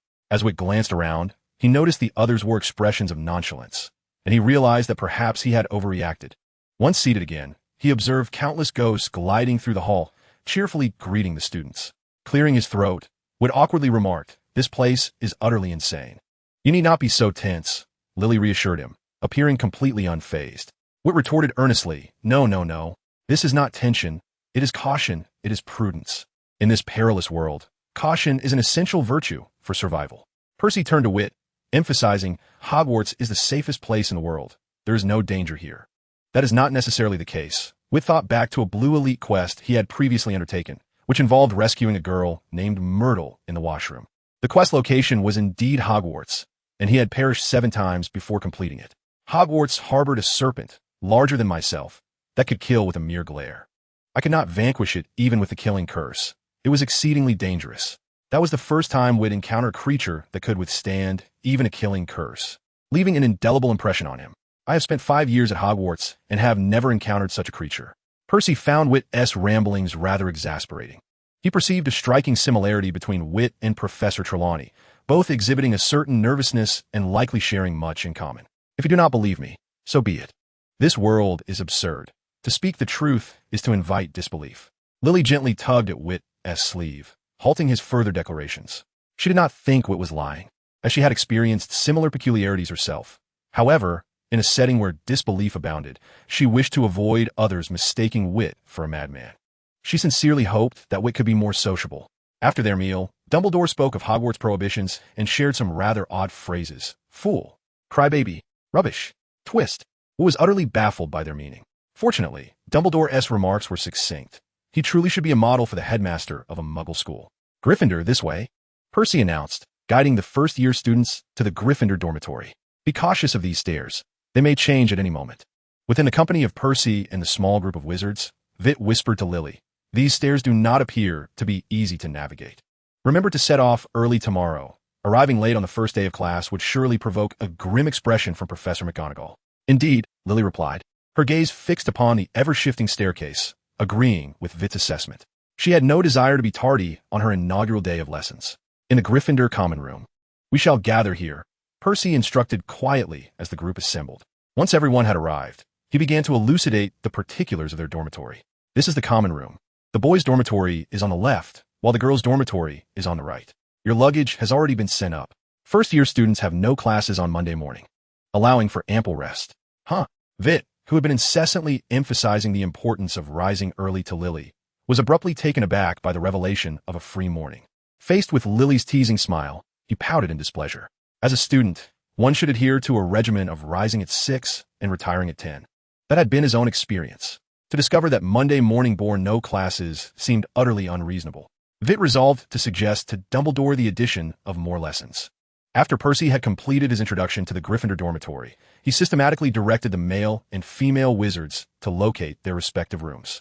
Amidst the crowd, Harry cast a lingering glance at Lily, the girl whose name mirrored that of his mother, evoking a profound sense of familiarity that compelled him to draw near. "Stop staring. Everyone's moving on," Ron urged, pulling Harry toward the dormitory. "After class tomorrow, I can take you to see her." Ron did not quite grasp Harry's fascination with the girl, but perhaps it was love. Regardless of his confusion, as a friend, he was determined to assist Harry. The Gryffindor dormitories were designed for 4 occupants. However, upon entering his room, Vitt discovered that only his belongings were present. As night fell, he had yet to encounter a roommate, leading him to surmise that Dumbledore had assigned him a single room. In the headmaster's office, Severus Snape stood before Dumbledore, his sinister gaze fixed upon the elder wizard, silently demanding a reasonable explanation. The Sorting Hat ceremony had felt interminably long, more protracted than his entire decade of existence. Snape hoped Dumbledore's clarification would not disappoint him. Dumbledore produced a tome on the history of magic and placed it before Snape, speaking softly. Today, a Sorting Hat ceremony featured Lily Evans and Severus Snape, both of whom hail from 20 years past. "What?" Snape exclaimed, abruptly pressing his hands against the table, his voice sharp. "Dumbledore, are you certain you are not losing your faculties? Time is immutable. This is a truth well known throughout the magical community. If time could be altered, I would have done so long ago, rather than waiting until now." "I am aware," Dumbledore replied, delicately handling a time-turner. "But the evidence lies before us, does it not? Whether we choose to believe it or not, it has indeed transpired." "Lily," Snape murmured softly to himself, "I shall seek to verify all of this." Severus Snape coldly uttered those words and turned to leave. "Please wait." 2 months prior, they had both appeared here, and he hoped that you would not broach the subject of the past. "Dumbledore," Snape said with disdain, "do not forget the reason I allied myself with you." Snape had initially agreed to act as a spy for Dumbledore for Lily's sake, and now Dumbledore was asking him to disregard the tragic outcome of Lily's death and to refrain from altering the course of events. This was utterly impossible. Snape could not allow the tragedy of that day to unfold a second time, and he was prepared to pay any price to prevent it. Dumbledore calmly explained, "Severus, you must understand that if Voldemort prevails, Lily's ultimate fate will remain unchanged." Chapter 12. On the first day assigned to Gryffindor, a plan to ambush them was devised. "No, I can change it. Do not forget that I am here as well," Snape asserted resolutely. As long as he did not act recklessly, Lily could never marry James, thus averting that calamity. Snape believed that with diligent effort, he could alter that outcome. Dumbledore grasped Snape's intention and felt compelled to remind him. Dumbledore's words pierced Snape's heart directly. If only he thought. Dumbledore did not comprehend the profound significance Lily held for Snape. Clenching his fists, Snape slowly raised his gaze. "I will do it as long as she can live." It mattered not if she was merely an acquaintance or a complete stranger. If Lily could survive, Snape would be willing to act. Ignoring Dumbledore's astonished expression, Snape turned and left, leaving behind a fleeting silhouette. As Snape vanished from the headmaster's office, Dumbledore picked up a cockroach and consumed it. Snape's words had convinced Dumbledore of his own rationale. The notion of not altering the past. Ironically, the one who yearned to change the past the most was Dumbledore himself. For a century, he had been unable to forget that incident. He truly had to consider that perhaps this was the only opportunity he would have in his lifetime, a chance he had awaited for 100 years. A century is an interminably long time. Dumbledore, being merely immortal, felt weary. After a sleepless night, at 6 a.m, Vitt rose punctually, washed his face, and activated the system. He initiated the extraction of a copy. As Vitt pressed the button, the pointer on the wheel began to glow. His previously relaxed demeanor shifted abruptly. "What the?" Although the glowing effect of the pointer was rather lackluster, Vitt had only seen such an effect once before, during his initial extraction. That time, the pointer had glowed, and he had drawn a golden copy. After enduring a year filled with excruciating trials and over 200 Avada Kedavras, he felt utterly overwhelmed. No way. No way. Vitt was now panicking. "I am merely a novice. The odds were supposed to be 1 in 10,000. This is only the 50th draw, and I've hit twice. This probability is absurd. Don't toy with me, you confounded system." The wheel gradually came to a halt, laboriously moving forward from the blue section. "Stop." Vitt now longed to extend his hand and forcibly halt the spinning wheel. "Please, I implore you, do not move forward any longer." Whether the system heard Vitt's fervent prayer is uncertain, but ultimately, The pointer came to a standstill before a nearly imperceptible golden thread. A beam of purple light materialized before Vitt. On the system's wheel, white occupied 50%, green 35%, and blue 14%, while purple and gold combined held merely 1%. The probability of gold was a mere 1 in 10,000. Purple. Vitt felt a slight relief in his heart. At least it was not the worst outcome and was still bearable. Hopefully, it would not be overly challenging. Purple epic. Gryffindor's sword. Task description. Gryffindor had entrusted the Fairy King, Legernack I, to forge a sword for him. The moment this exquisite sword was crafted, it captivated Legernack I's heart. This sword was the most dazzling treasure he had ever created in his lifetime. However, bound by his promise, he ultimately surrendered the sword to Gryffindor. Watching Gryffindor depart with the sword, Legernack I was overcome with profound regret, longing for that sword each passing day. Task objective. Steal Gryffindor's sword from Godric Gryffindor and deliver it to the Fairy King, Legernack I. Task reward. Master-level forging skills from Legernack I. Abandoning the task. The enmity and pursuit of the Fairy clan. After reading the task description, Vitt felt utterly overwhelmed. Just yesterday, he had been sorted into Gryffindor, and today he was to confront the very Gryffindor himself. Compared to the legendary task of defeating and slaying, stealing Gryffindor's sword did sound considerably simpler. Yet he was merely a first-year student, a novice. Godric Gryffindor was renowned as the finest duelist of his era, with finest emphasized. Stealing the sword from him seemed a far more daunting endeavor. Vitt mused that it might be easier to deliver a significant blow to that foolish Fairy King instead. However, that too would be a formidable challenge, as he was, after all, the king of the Fairy clan. With a resolve to first attempt to steal the sword, Vitt chose to accept the task. In the next moment, he found himself in a dilapidated village with a tavern at its center. Within, Godric Gryffindor was indulging in drink. A splendid opportunity. A glint of determination shone in Vitt's eyes. Gryffindor, in his inebriated state, would surely be slow to react. A stealthy assault with the killing curse might just yield success. As a student of Gryffindor, the paramount quality was courage. Today, it would show Gryffindor the essence of his bravery. Vitt stealthily concealed his form, utilizing his petite stature to find a particularly advantageous angle amidst the crowd of the tavern. Now it was the moment. Avada Kedavra!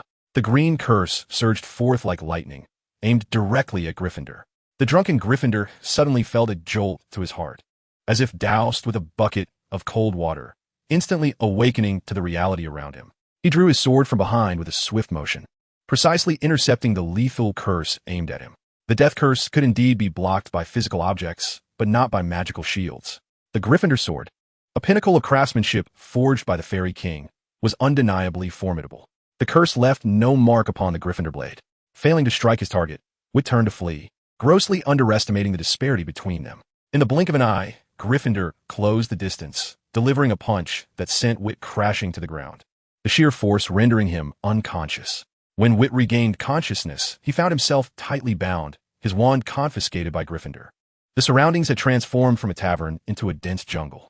Gryffindor sat beside a fire, roasting a pitiable rabbit, its aroma wafting enticingly. "Mr. Gryffindor, may I have a taste?" Vitt swallowed hard.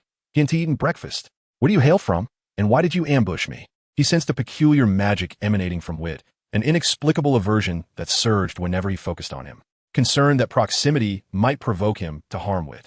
Gryffindor maintained his distance. "The Fairy King has tasked me with stealing the sword you possess." Vitt shamelessly inquired, "Would you be willing to lend me your sword so that I may complete my mission?" Gryffindor was taken aback by Vitt's audacity. In all his years, he had never encountered someone so brazen, attacking him while under the influence of inebriation. That malevolent curse had surely been aimed at his life. Had Vitt not been a mere child, Gryffindor would have dispatched him on the spot. Now, Vitt had the gall to request his sword for a task. The audacity was such that it seemed even the sword in Vitt's possession could not sever it. Chapter 13. What if your mind is lacking a string? Do you honestly believe I would acquiesce? Gryffindor regarded Vitt with disdain. "That's not a certainty," Vitt replied with a chuckle. "What if your mind is lacking a string and you grant my request? I would stand to gain immensely. It's merely a matter of words. Far simpler than ambushing you." Gryffindor was rendered speechless. "My mind lacking a string? Believe me, I can easily turn you into one." He now understood why Vitt was so irksome. It was not magic that repelled him, but rather the boy's inherently vexatious demeanor. Taking a deep breath, Gryffindor resolved to overlook the boy's antics. He drew his wand and untied Vitt's bindings. "If those fairies dare to obstruct me, I shall slay them without hesitation, Gryffindor declared, his words laced with a menacing resolve, as if confronting not a fairy kingdom, but a flock of lambs ready for slaughter. Hold on, Vitt, now free. Did not flee, but instead edged closer to Gryffindor. Considering I am a student of Gryffindor, could you lend me your sword just for a moment? The fairies are after me. Vitt is certainly not endowed with the prowess of Gryffindor, capable of threatening an entire fairy kingdom single-handedly. Failure of this task would result in being pursued by fairies in the real world. Regardless of what is said, Vitt remains resolute in his determination to complete the mission. You, my lad, should not attempt to curry favor. I'm acquainted with all the students of Hogwarts, yet I have never encountered someone of your ilk, Gryffindor scoffed. Even if you aspire to enroll at Hogwarts, there is no chance I would admit you into Gryffindor House. Do not even entertain the thought. Gryffindor cannot afford to be associated with someone like you. Ah, that is not for you to decide, Vitt declared, puffing out his chest. As it happens, I was just sorted into Gryffindor by the Sorting Hat yesterday. Gryffindor chuckled at Vitt's audacity. Your shamelessness is astounding. You lie without a hint of hesitation. With a month remaining until the commencement of Hogwarts, where did you enroll yesterday? Vitt tilted his head in contemplation and replied, You may find it hard to believe, but I hail from a millennium hence. Before my arrival, I had just participated in the sorting ceremony at Hogwarts, which was indeed yesterday. Vitt spoke with unwavering conviction. Yet Gryffindor dismissed his claim entirely. This lad was merely attempting to fool him. The notion of time travel was inherently unbelievable. Furthermore, the idea that a Gryffindor student from 1,000 years in the future would audaciously attack his own ancestor was preposterous. Gryffindor himself certainly did not believe it. His house could never harbor such a ludicrous student.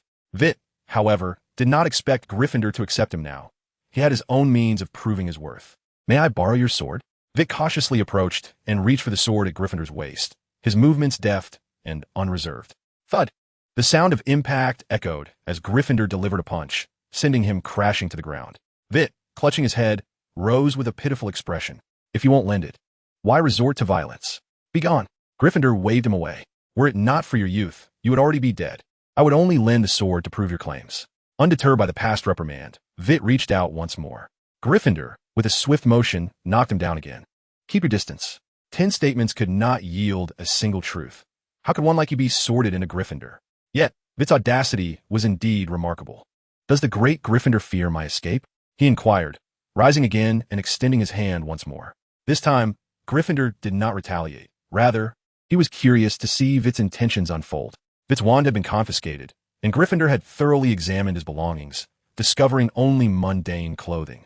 For a young wizard of his age, without a wand, he was nearly indistinguishable from an ordinary muggle, posing no threat of escape. When Vitt's fingers finally brushed the sword, a surge of elation coursed through him. He swiftly drew the gleaming silver blade, resplendent and perilous. Mr. Gryffindor, until we meet again, he declared, reversing his grip on the sword and plunging it into his own heart. The events unfolded with such suddenness that Gryffindor was utterly unprepared for a rescue. In the next moment, within the hallowed halls of Hogwarts, Vitt gasped for breath. Although he was not truly dead, the sensation of suffocation before death felt strikingly real. Just before the end, Vitt seemed to glimpse Gryffindor casting spells to save him.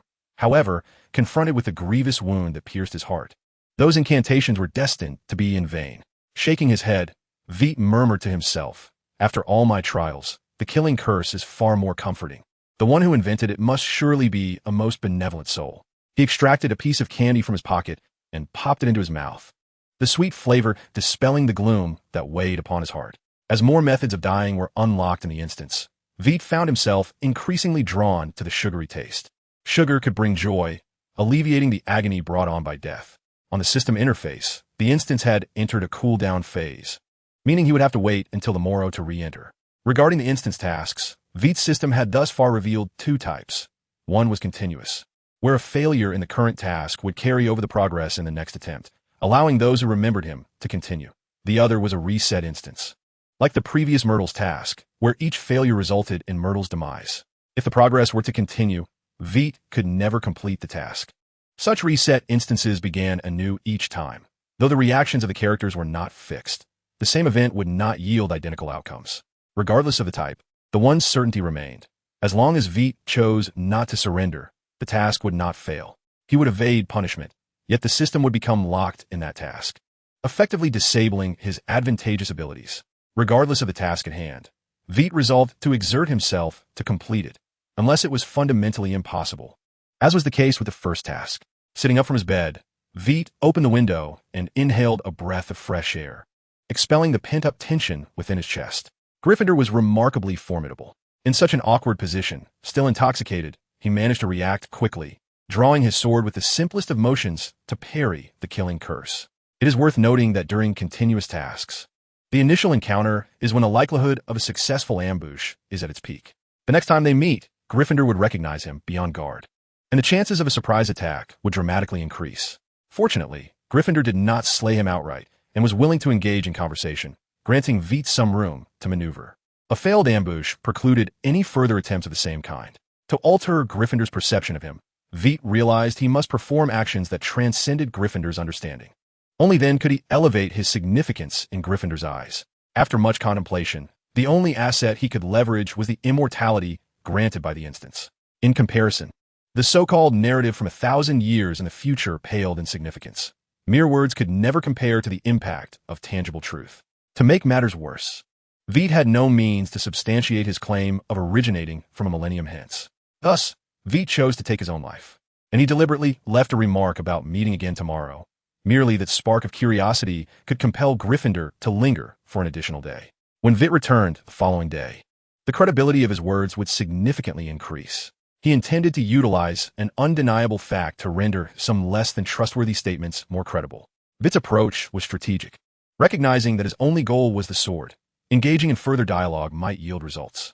Unlike the previous mission, which was a matter of life and death concerning Grindelwald and Dumbledore, where negotiation was futile, he understood that while one might charm others with eloquent words, no one would part with their life. However, for less significant matters, a few kind words could suffice. Attaining those of greater importance, however, necessitated leverage. The more crucial the item, the greater the required leverage. One must possess at least a modicum of influence to effect substantial change. Unfortunately, both Grindelwald and Dumbledore were men without children. Vitt found himself at a loss for leverage. He was neither capable of confrontation nor able to engage in speculation. Thus, he had no choice but to concede, allowing Grindelwald to escape. After a brief morning routine, Vitt cleared his mind and recalled that he had classes that day. The afternoon featured Transfiguration. Professor McGonagall, as the head of Gryffindor, might possess insights into the house's hidden history or secrets, which could serve as leverage to enhance the likelihood of success in his undertaking. Chapter 14. Ordinary Friends? Pure Intentions? During breakfast in the Great Hall of Hogwarts, Ron pushed Harry forward from behind. "Come on, Harry, go." It was merely a matter of making a friend, yet Harry's hesitant and anxious demeanor perplexed Ron. Pushed to stand before Lily, Harry gazed into her emerald eyes, his mind a blank canvas. "Why you? Hello, can we be friends?" His stammering, tinged with shyness and a hint of naivete, caught Vitt's attention, raising his suspicions. "Ordinary friends?" Vitt inquired, his tone laced with skepticism. Harry nodded lightly.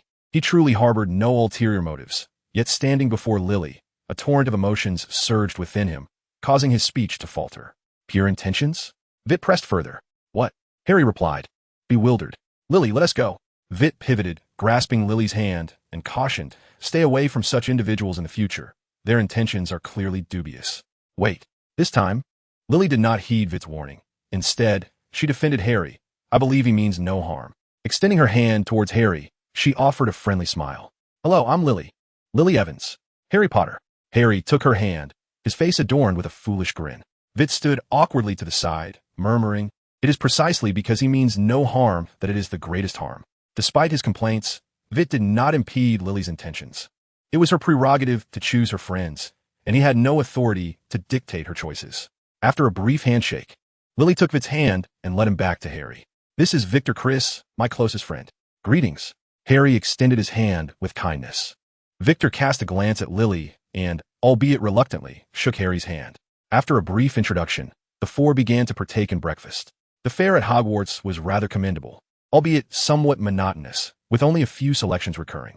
During the meal, Ron observed Victor engrossed in a rather large tome, while Hermione, seated not far from him, was absorbed in an even larger book. With a perplexed expression, he inquired, "Victor, what are you reading?" "I'm perusing the accounts of Gryffindor," Victor replied. "I wish to uncover any obscure quirks or undisclosed histories." "Why not ask the Sorting Hat, then?" Ron mumbled through a mouthful of chicken leg. The Sorting Hat was once a Gryffindor's hat. If there are any secrets, it must surely know. "Ah, indeed," Victor exclaimed. realization dawning upon him. He had nearly forgotten that this was the magical realm, and he had been preoccupied with historical research, instead of delving into the past. He could simply inquire with the Sorting Hat. Where's the Sorting Hat kept, anyway? I've heard it's in the headmaster's office. Thank you. Victor seized the sausage and quickly stuffed it into his mouth before dashing out. Lily, please return this book to the library for me. At the entrance to the headmaster's office, Victor asked several students before finally locating the place. Upon arrival, however, he was confronted with a conundrum. The staircase required a password to ascend, and he was unaware of what it was. After much contemplation, Victor resorted to a rather foolish method. Professor Dumbledore. He bellowed at the entrance to the office. After what felt like an eternity, the staircase slowly descended. Dumbledore appeared, clad in his nightwear, looking somewhat disoriented, clearly having been roused from slumber. Mr. Chris, are you not aware that sleep is of utmost importance for an elderly gentleman? Yet the sun has already risen high. Victor pointed out, gesturing towards the sunlit sky, wearing an expression that seemed to suggest that Dumbledore should have been more alert than a mere child. Very well. Dumbledore, not wishing to linger on the matter, inquired, what do you seek from me?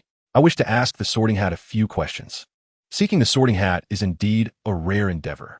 Dumbledore mused, reflecting on his many years as headmaster and noting that this was the first time a student had sought out the Sorting Hat outside of the annual sorting ceremony.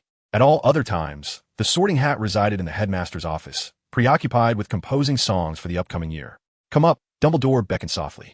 Upon entering the office, Dumbledore, as was his custom, asked, would you care for a cockroach cluster? Yes, thank you. Victor had sampled these confections before. Despite their unappealing appearance, they were surprisingly palatable. Moreover, one should never refuse a complimentary treat. How unfortunate. What did you just say? Dumbledore suddenly recalled that Victor had mentioned wanting to eat. I appreciate forthright children. Dumbledore picked up a cockroach and placed it before Vitt, gesturing for him to feel free to take one. He himself took a cockroach, popping it into his mouth in one swift motion, releasing a burst of flavor. Vitt, not one to be shy, seized a handful.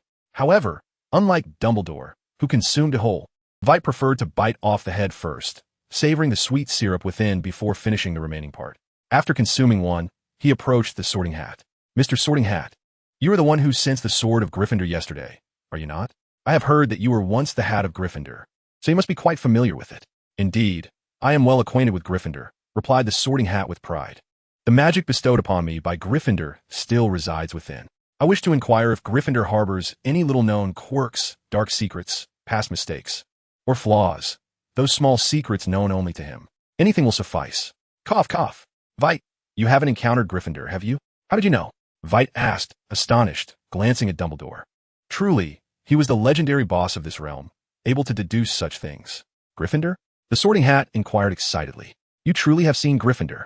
In their discussions regarding Vitt, Dumbledore and McGonagall had not shied away from the Sorting Hat, nor was there any need to do so. I dearly missed the time spent battling alongside him. Battling? A hat? Vitt looked skeptically at the Sorting Hat, finding it difficult to believe that a mere hat could engage in battle.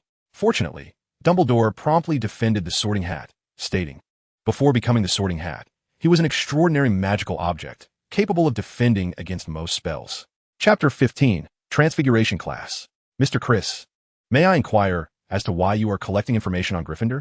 Dumbledore asked, somewhat curiously. Over 1,000 years, that is indeed a long time. Vitt's ability to traverse 2 decades without issue had already astonished Dumbledore, but this time it surpassed his expectations.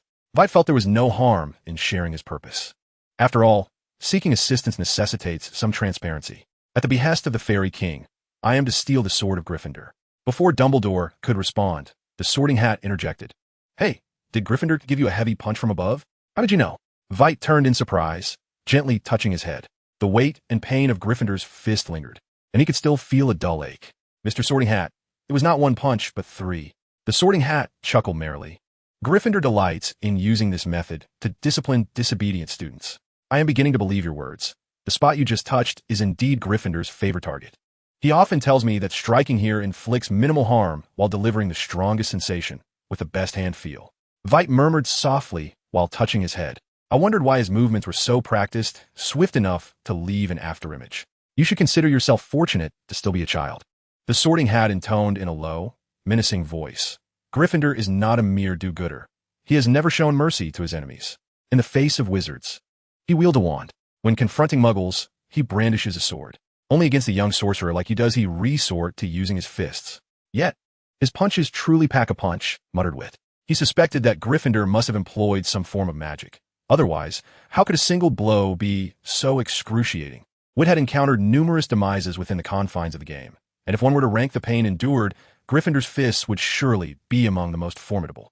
Nearby, Dumbledore inquired with a tone of skepticism. Do you intend to use knowledge known solely to Gryffindor to earn his trust?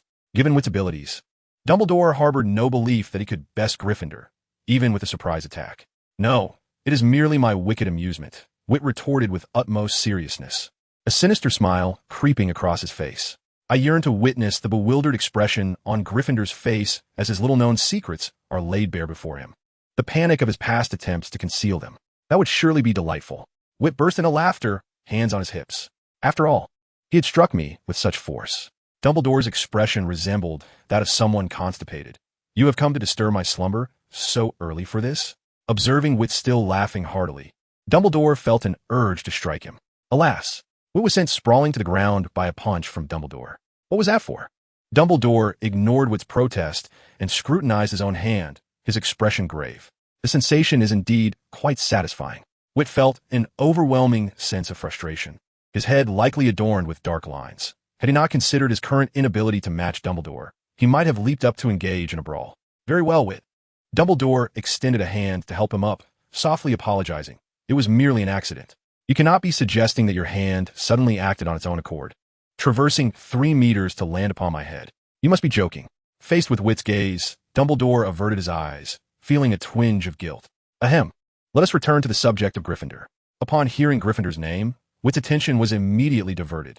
After all, Dumbledore had only struck him once, and the force had not been severe. Gryffindor, on the other hand, had delivered 3 heavy blows. The animosity was palpably greater. Does Gryffindor harbor any dark secrets? Vitt blinked eagerly, looking towards the Sorting Hat. To my knowledge, no, the Sorting Hat replied candidly. Gryffindor has indeed made several minor mistakes, yet none substantial enough to pose a threat to him. His sole regret might stem from Slytherin's departure. They were once very close friends. Are you saying that Gryffindor deeply regrets Slytherin's departure and often blames himself, and that he has not confided in anyone else? Vitt clearly grasped the crux of the matter. Although this revelation might not pose a threat to Gryffindor, it was undoubtedly sufficient to gain his trust. The Sorting Hat sighed softly, acknowledging that Gryffindor felt a profound sense of regret regarding Slytherin's departure, yet not guilt. It had once stated that given another chance, it would make the same choice again. At this point, the Sorting Hat fell silent, reverting to its ashen, tattered form. Clearly, it preferred not to delve deeper into the matter. In contrast to the Sorting Hat, which had experienced these events firsthand, Dumbledore could only offer limited insights. After all, Gryffindor had existed for over a millennium, and the information gleaned from mere brief records was exceedingly scant. However, acquiring any morsel of information about Gryffindor from the Sorting Hat rendered the endeavor invaluable. The only drawback might have been receiving a punch from Dumbledore.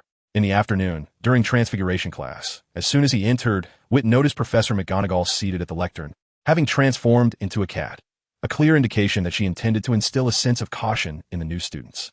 Thanks to Lily's reminder, Harry and Ron arrived at the classroom early. Ron, glancing around, wondered why McGonagall had not yet arrived and speculated if she might be late. Vitt cast a sidelong glance at Ron, pondering what it meant to be blind to the obvious. McGonagall was indeed seated there, having arrived earlier than all the students. Ron, seated in the front row, had the audacity to complain about McGonagall's tardiness in her presence. Such reckless behavior was ill-advised. Sure enough, no sooner had Ron spoken than the cat on the podium sprang up, transforming back into Professor McGonagall right before Ron's eyes. Yet, her stern gaze did little to intimidate him. Wow, that was impressive, Ron exclaimed. Thank you for your compliment, Mr. Weasley, she replied, but I believe it is time for you to close your mouth and pay attention. Ron straightened in his seat, adopting an upright posture that was quintessentially that of a diligent student. Having dealt with Ron, McGonagall commenced her lesson. She first transformed the lectern into a pig, vividly illustrating the intriguing aspects of transfiguration. Then, she began instructing the students on how to transmute a matchstick into a needle. Holding the matchstick in his hand, Vitt suddenly recalled something and raised his hand to ask, Professor McGonagall, I have a question. Chapter 16. The Transfiguration of the Nuke. Can it explode? McGonagall inquired softly, Mr. Chris, what is your question? Vitt stood and articulated, is it possible for something transformed by magic to change again? The book states that food produced through transfiguration cannot be consumed because once ingested, the magic dissipates, and the food reverts to its original form, causing harm to the body. While I understand that such food should not be eaten, I am more curious about whether, before the magic fades, these foods can be digested. To put it more simply, if I were to transmute a piece of metal into wood, could it be ignited with flame and burn normally? The inquiries posed by Vitt may initially seem rather mundane. Why would a wizard convert iron into wood and subsequently ignite it? Would it not be far simpler to summon a piece of wood directly? However, upon deeper contemplation, the essence of this matter reveals itself to be distinctly different. Wood summoned through a conjuration spell is inherently combustible, whereas steel does not engage in combustion.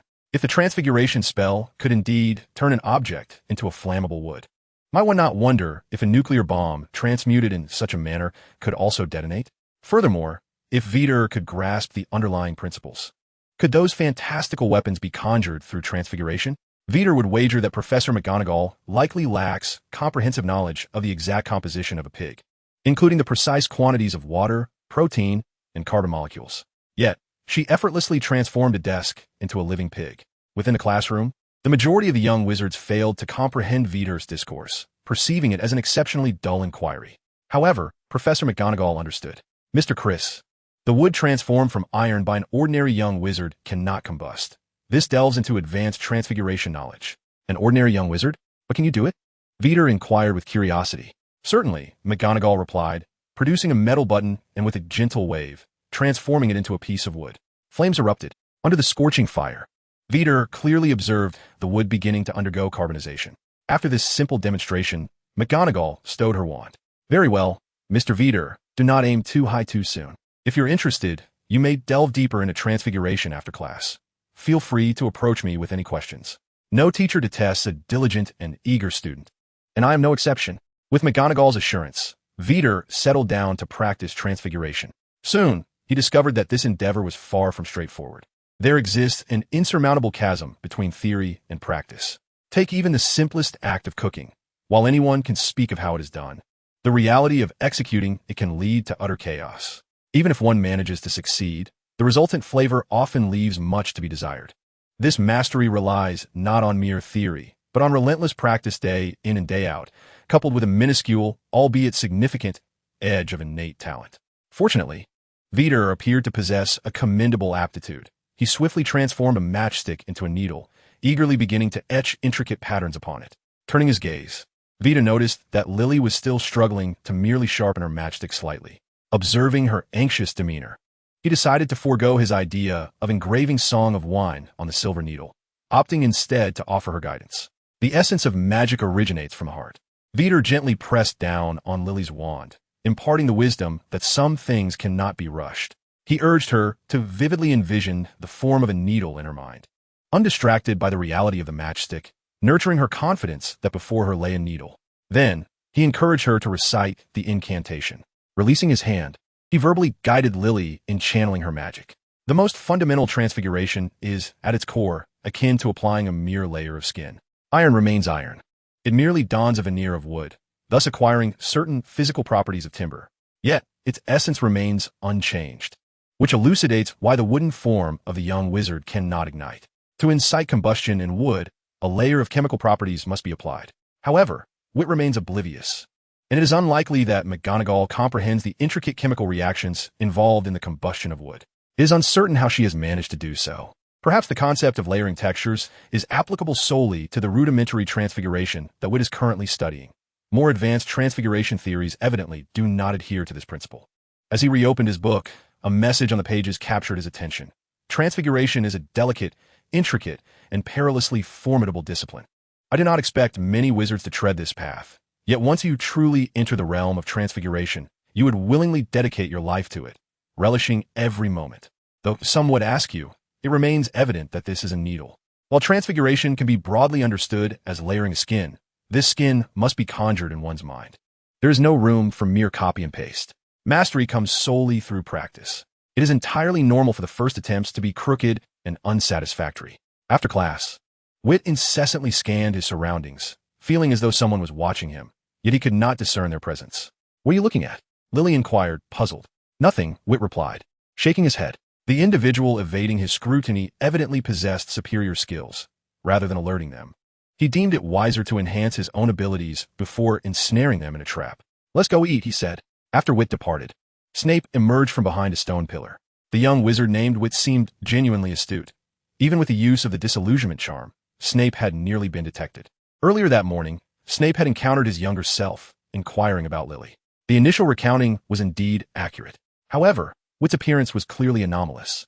Furthermore, according to the words of his younger self, it was only after Vitt's arrival that he had traversed to this point in time, wandering through London for several days and nearly succumbing to starvation. Though lacking substantial evidence, oftentimes suspicion suffices. Evidence can be gradually investigated, and Snape is currently in pursuit of this evidence. 20 years ago was not a time of peace.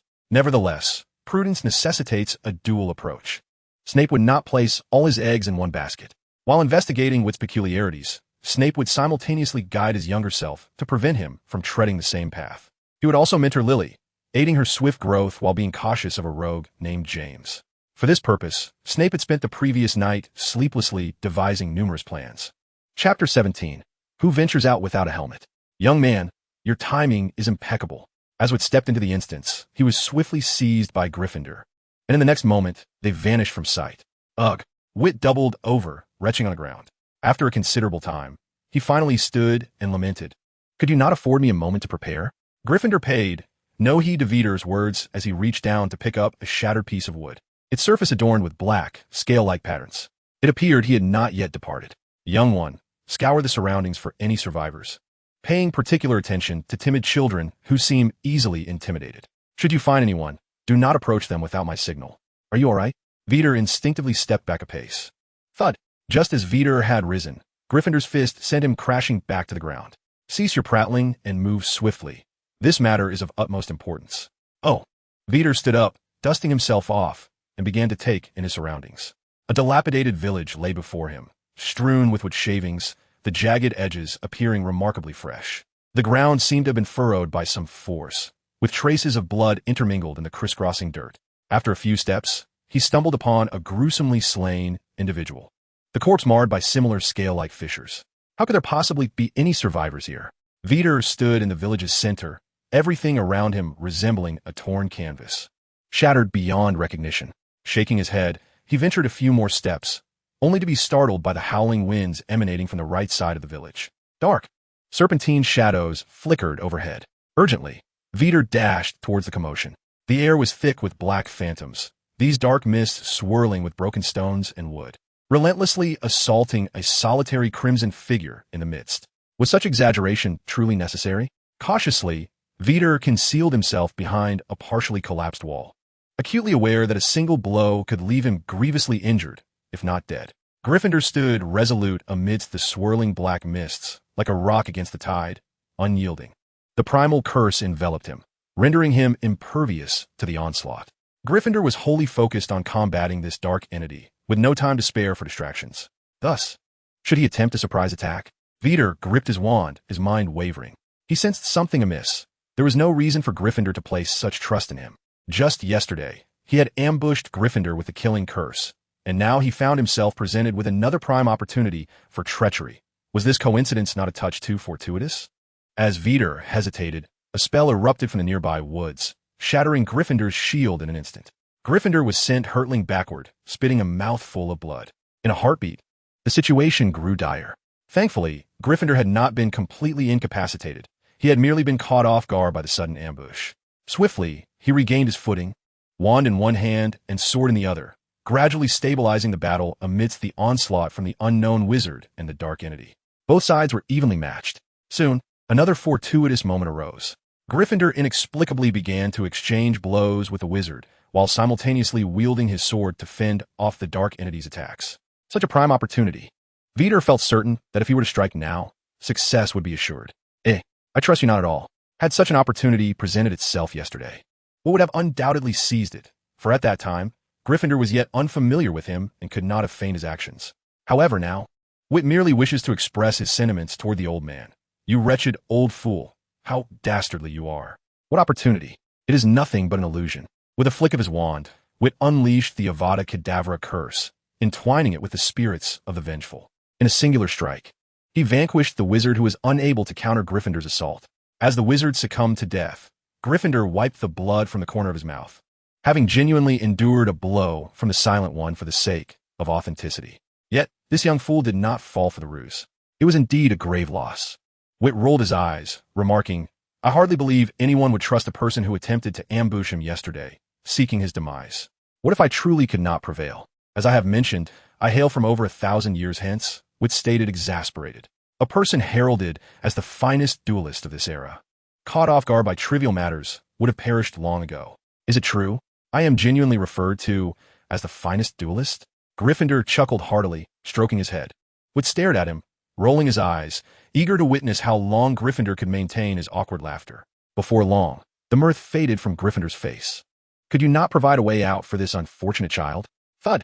Vitt was once again knocked to the ground. As an esteemed duelist, Gryffindor firmly believed in the principle of striking when words failed. What? You ask what to do if you cannot prevail. Apologetically, Gryffindor spread his hands and sighed lightly. So far, he had yet to encounter anyone he could not best. I shall take my leave. Seizing the moment while Vitt was recovering, Gryffindor stood and beckoned to him. Vitt covered his head, pouting as he followed behind Gryffindor. Once he completed this task, he would promptly procure materials to craft himself a helmet. Who ventures out without a helmet? Outside the village, confronted by a child no older than 8, Vitt incredulously asked, "Is this the very same dark entity we just witnessed? Does your time not possess such phenomena?" Gryffindor filled the grave with earth, laying the child to rest. "It appears my perseverance was justified." Gryffindor displayed a warm smile, radiating joy. "Perseverance?" Vitt inquired softly. "Are you referring to the quarrel with Slytherin?" "Indeed." Gryffindor's tone grew somber at the mention of Slytherin. "You ought to be aware that he seeks to admit only pure-blood wizards." Gryffindor sighed. "There is nothing inherently wrong with a school that admits solely pure-blood wizards. Many institutions elsewhere operate in such a manner. Yet, our purpose in founding Hogwarts was not merely to impart magical knowledge." Gryffindor sat down, gently brushing his fingers over the small gravestone before him. "Silence, the Silent One. Each year, as I welcome new students, I encounter 1 or 2 such occurrences. These young wizards, paralyzed by fear, suppress their magical abilities, giving rise to the Silent One. Uncontrolled silence may ultimately obliterate all that lies before us, potentially causing immense suffering and loss of life before its demise." Chapter 18. Deceiving the Innocent, a Lack of Shame. Most Muggles remain oblivious to the underlying causes, attributing these occurrences to wizards, and their resulting fear of wizards only breeds further silence. Hogwarts was established precisely for this reason. We guide young wizards in the use of magic to avert greater conflicts between wizards and Muggles. If that is the case, Vitt raised his hand and quietly inquired why Mr. Slytherin chose to depart. Logically, since the 4 founders of Hogwarts were willing to teach together, they should have shared this philosophy. Even if there were minor disagreements, they should not have resisted outright. The purpose of founding Hogwarts was to balance the conflicts between wizards and Muggles. Thus, Slytherin's sudden departure from Hogwarts appears unreasonable. Gryffindor expressed regret, stating that Slytherin initially embraced the concept of balancing the conflict with Muggles. At first, he did not oppose the admission of Muggle-born wizards, believing it was merely to prevent the emergence of uncontrolled silence. He held that only pure-blood wizards could produce exceptional wizards. However, it has been proven that Muggle-born wizards can also give rise to remarkably talented wizards. The quality of a wizard is not predominantly determined by their lineage. Slytherin's intention to admit Muggle-born wizards was originally to serve as a backdrop for pure-blood wizards, yet reality revealed that there was little difference between Muggle-born and pure-blood wizards. The previous inadequacies of Muggle-born wizards stemmed solely from a lack of proper education.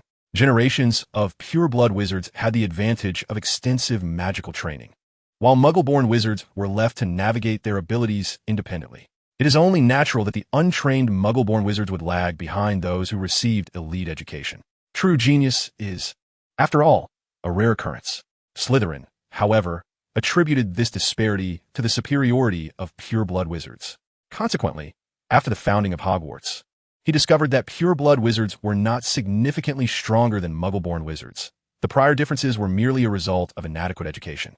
This revelation was difficult for him to accept. Before Slytherin's pure-blood theory could be publicly shared, it was stillborn. Unable to confront this reality, Slytherin sought to transform Hogwarts into an institution exclusively for pure-blood wizards, aiming to preserve their advantage. Naturally, this proposal was unacceptable to the other 3 founders. as their purpose in establishing the magical school was to resolve the discord between wizards and muggles and to prevent the emergence of uncontrolled silence. Given that uncontrolled silence primarily arises from muggle families, his insistence on excluding muggle-born wizards raised the question of why they had founded Hogwarts in the first place. The discord between the parties intensified, leading to a gradual schism. Slytherin's disdain for muggle-born wizards evolved into outright hostility. Ultimately, he left behind a hidden chamber, spreading rumors about it, and departed from Hogwarts alone. Thus, it can be concluded that Mr. Slytherin was unable to accept the harsh truths of reality, which prompted his exit from Hogwarts, would suddenly realize that these illustrious figures seemed not so exalted after all. Slytherin's behavior bore a striking resemblance to that of a child who runs away from home after being scolded. You could say that, and it wouldn't be incorrect. Gryffindor pondered for a moment and inquired about the future of Hogwarts. In the future, Grindelwald and Dumbledore, two great wizards, had joined forces to dominate the world, exterminating most muggles and leaving only a small fraction to serve as slaves. Vitt nonchalantly remarked that he had no intention of sharing the harsh realities with Gryffindor, opting instead to regale him with the background of the first alternate world. What? Gryffindor sprang to his feet, clearly taken aback by a future that did not align with his expectations. For you. Vitt was indifferent to Gryffindor's thoughts and continued. Dumbledore emerged from Hogwarts Gryffindor House and is now our headmaster. You can't be serious. Gryffindor was reluctant to believe that among his house's students, there would be a butcher who slaughtered muggles indiscriminately. Vitt sincerely stated, "Why would I deceive you? There is no benefit for me." At that moment, Gryffindor felt an urge to dissolve Hogwarts, but he quickly noticed the smirk curling at the corner of Vitt's mouth. Without hesitation, he threw a punch. "Speak the truth. I am telling you the truth. I truly visited a world where wizards ruled and muggles were enslaved. I wish to know what your world is like." Gryffindor raised his fist, threatening that if Vitt continued to jest, he would turn him into a mere punchline. Faced with Gryffindor's formidable fist, Vitt had no choice but to relent. Wizards concealed themselves among muggles, and the two factions rarely interacted, with most muggles oblivious to the existence of wizards. Although this answer was not particularly satisfying, it evidently met Gryffindor's expectations. "Get up quickly. Let us recruit students together." "I didn't say I would join you in recruiting students." 3 days later, under the cover of night, Vitt stealthily approached Gryffindor, intending to pilfer his sword. Gryffindor had agreed that neither would use magic, allowing Vitt to claim the sword if he could snatch it from him and maintain a distance of over 100 meters. Since daylight was not an option, he had to attempt his theft at night. "Ha!" Vitt gazed at the soundly sleeping Gryffindor and quietly reached out, moving Gryffindor's hand away from the sword. Gryffindor had stipulated that magic could not be used, but he had not forbidden the use of potions. The dosage was such that even a dragon would slumber for 3 days. Stealthily seizing the sword, Vitt tiptoed out the door and hastened towards the exit. "I've got it. Masterful craftsmanship. My helmet, I'm coming." Mounting his steed, Vitt headed straight towards the fairy kingdom, following the map. After running through the night, just as he sat down to rest, he discovered Gryffindor sitting beside him. "Young man, where do you think you're going? You are cheating." Vitt's expression shifted, clinging tightly to the sword. "How am I cheating?" Gryffindor amusingly gazed at Vito, extending his hand to signal him to return the sword. Vito, clutching the sword, turned away. "I galloped on horseback. Without magic, how could you possibly outrun me? What if I do win?" Gryffindor's air of confidence rendered Vito's expression pale. Could it be that he truly could outrun a horse? Vito recalled Hagrid, the giant he encountered on the first day of school. It was unfathomable for a normal person to grow to such a size. Perhaps Gryffindor was similar. He smiled and inquired, "Would you like to learn?" "You're indeed being unscrupulous. Hand me the sword." Vito retorted angrily, "Deceiving children. How shameless." Chapter 19. "Professor, I want to learn this." It's merely a little technique to enhance one's physical abilities with magic. It hardly qualifies as true magic. Using magic is still magic, Vito thought to himself, genuinely astonished that Gryffindor was playing tricks on him. "I did not employ magic," Gryffindor stated earnestly. Vito turned back, pondering that Gryffindor would not deceive him now. How could a person, without magic, possibly be faster than a horse, especially at such late hours? It felt as if they were in a martial arts film. Seeing Vito's disbelief, Gryffindor extended his hand and effortlessly shattered a tree trunk as thick as a bowl with a single punch. Just like those magical creatures, a body enhanced by magic possesses immense strength, even without the application of magic. "Wow," Vito exclaimed, his eyes widening. "I want to learn this, Professor. I want to learn." "Splendid," Gryffindor replied, rising with enthusiasm. This method required not only ample talent, but also the capacity for hard work. The first step was to surpass everyone at Hogwarts, while the second step seemed virtually unattainable. Although he had left a book in the Hogwarts library, he was uncertain if anyone would ever read it or be inclined to learn. Compared to the straightforward spells, his technique was tiring and cumbersome. No matter how well one mastered it, it could not compete with the might of powerful spells, merely able to counter weaker enchantments. It was rather a futile endeavor. Gryffindor believed that most wizards would lack interest in such a pursuit. Now that he had finally captured a live Gryffindor student, he certainly hoped someone would carry on this technique. Moreover, Gryffindor's gaze towards Vito gradually grew more ominous. This unfortunate child was sorely lacking in education. He needed proper guidance. A day later, Vito gritted his teeth, feeling as though he had fallen into Gryffindor's trap. I must ask, are you certain this is the training method? Is there an issue with weight training? If you cannot endure this little exertion, how will you train? Gryffindor remarked leisurely while mounted on his horse.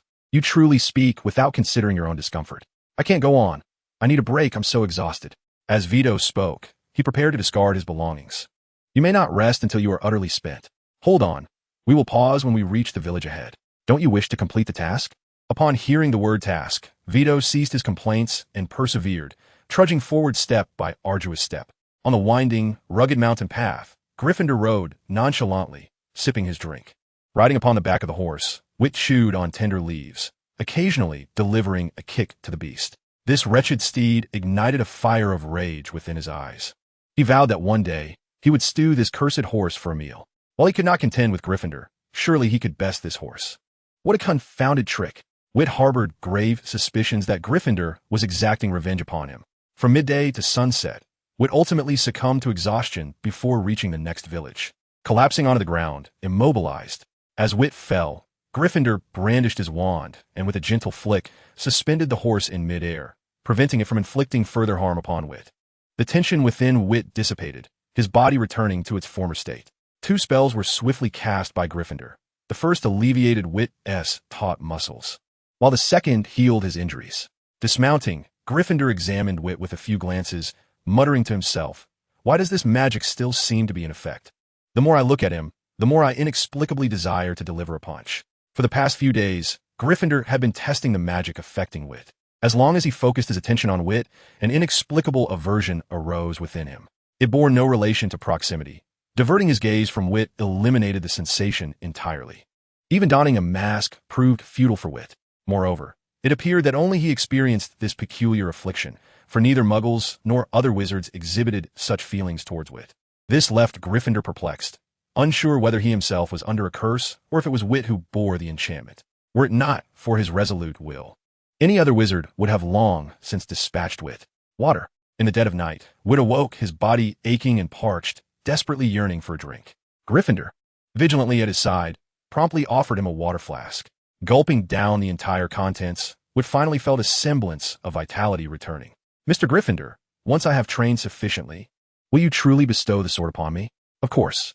No violations, Gryffindor affirmed. Vitt nodded fervently. As long as the sword was entrusted to Ragnarok, his task would be complete. Whether Ragnarok could retain possession of the sword thereafter was of no concern to him. Even if Gryffindor were to slay him, Vitt would merely applaud the act. To fulfill this mission, Vitt had endured relentless blows these past few days, barely managing to secure Gryffindor's temporary consent to hand over the sword for the task.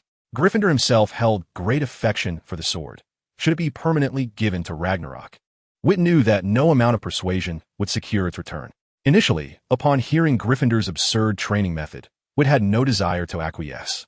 Yet, Gryffindor's temptation of the sword proved irresistible. Vitt was an honest soul, unable to withstand even the slightest allure. Curse it all. Gryffindor rode the horse as the horse rode him. For weight training, he could carry any item, and it would surely be preferable to this. In truth, Vitt had misjudged Gryffindor. The primary purpose of this training method was not merely to amuse and retaliate against him, but rather the secondary purpose. Seated atop the steed, Vitt was rendered invisible to Granford, thus sparing both parties from the occasional urge to strike him. The resilience of willpower is oftentimes tested by the passage of time. The following day, Granford escorted Vitt to a humble farmer's abode.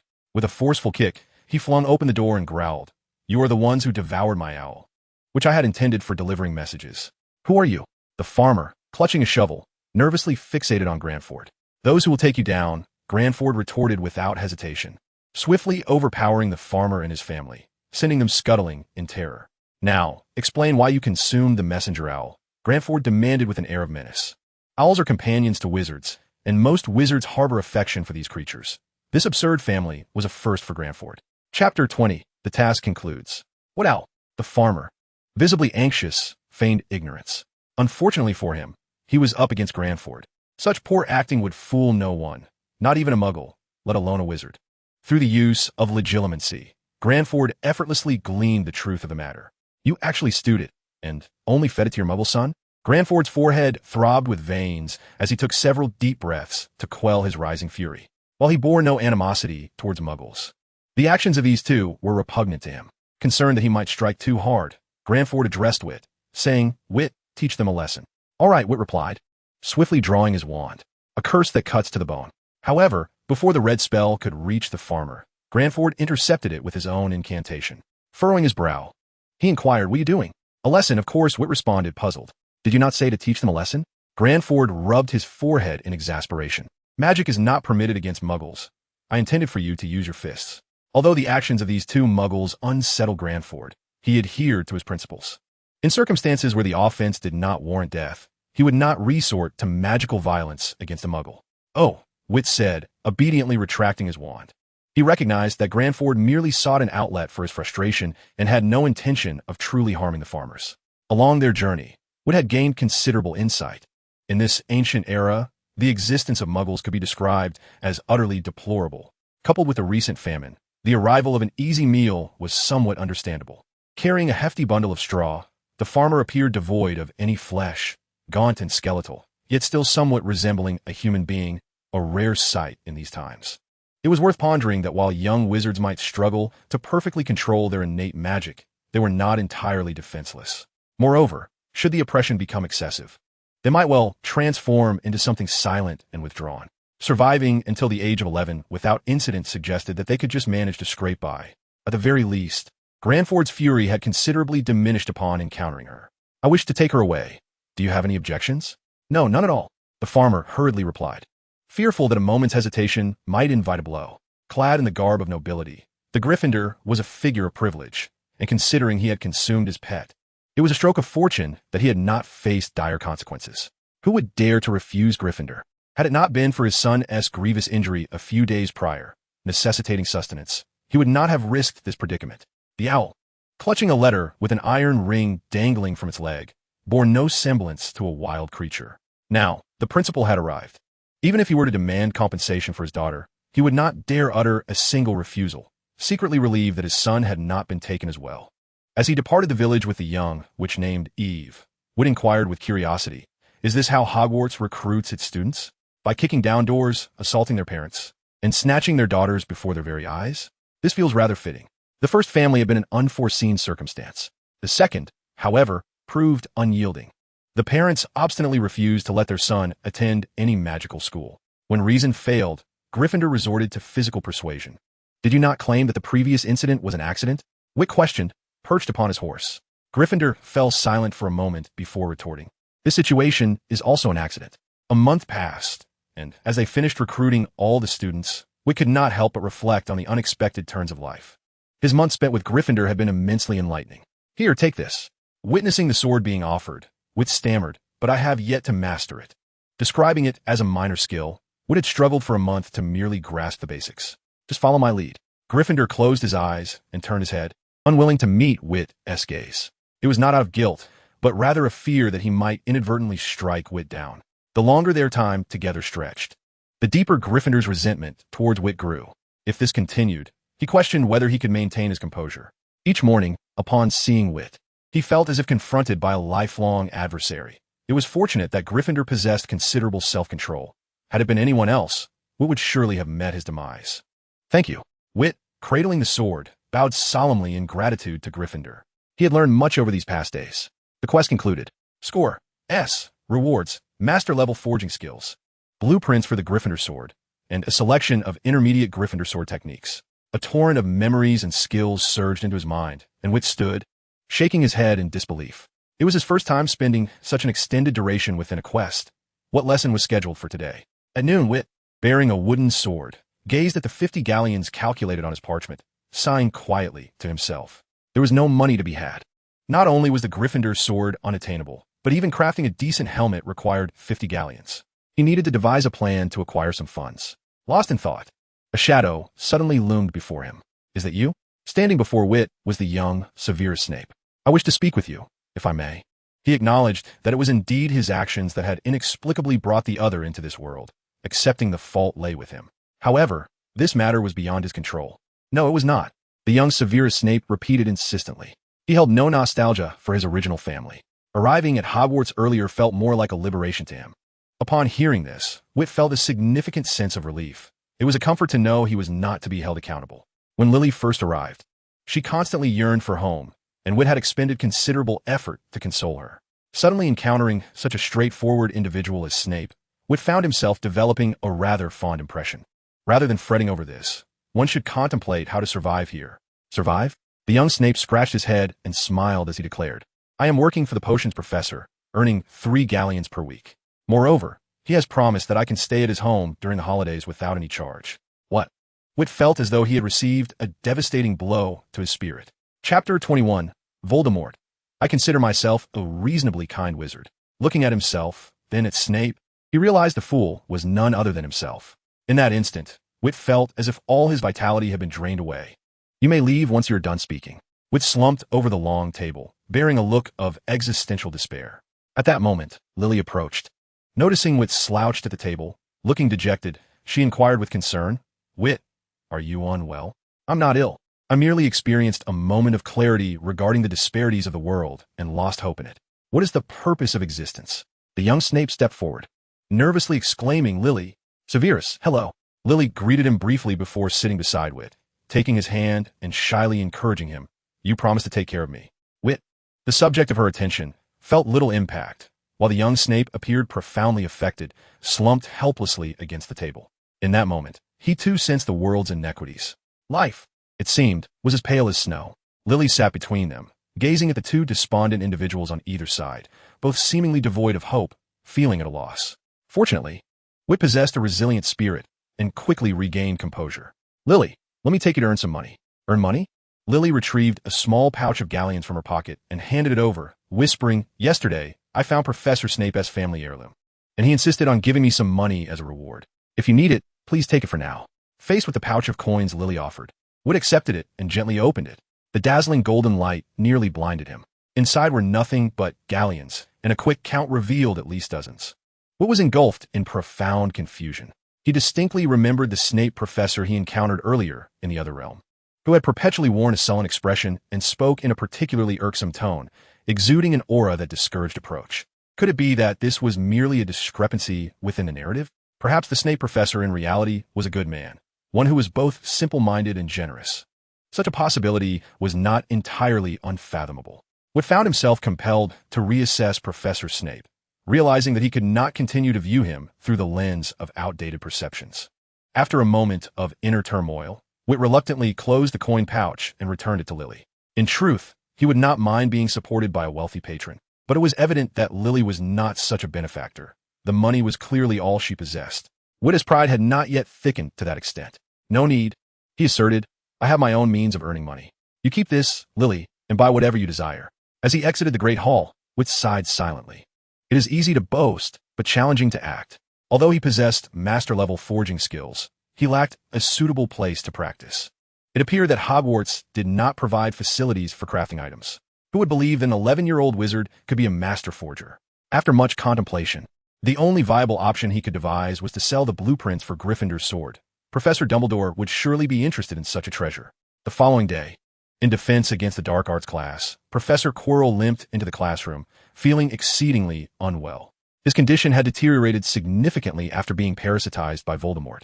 The dark wizard's soul had inflicted an irreversible erosion upon Quirrell's body, leaving him with an estimated year at most before his health would fail completely. During his application for the defense against the dark arts position, he encountered a wizard of extraordinary power, so formidable that even Voldemort acknowledged him as an equal. Quirrell had been deeply concerned about the vast disparity in their abilities, fearing that Dumbledore would not select him. Fortunately, Dumbledore ultimately chose him.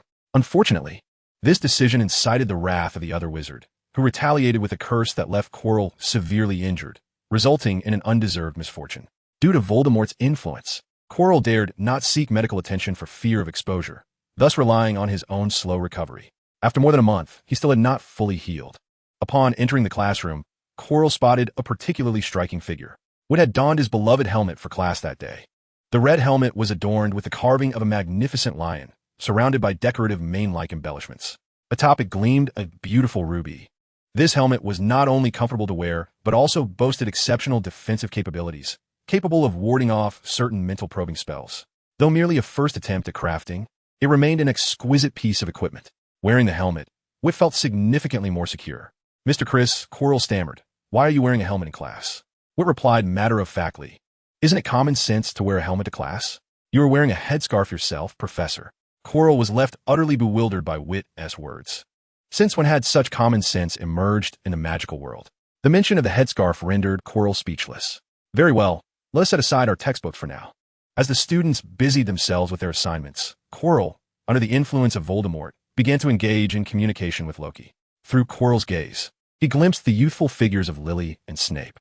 Voldemort harbored profound impressions of both Snape and Lily. The former was a Death Eater he held in high regard, while the latter was the mother of Harry Potter.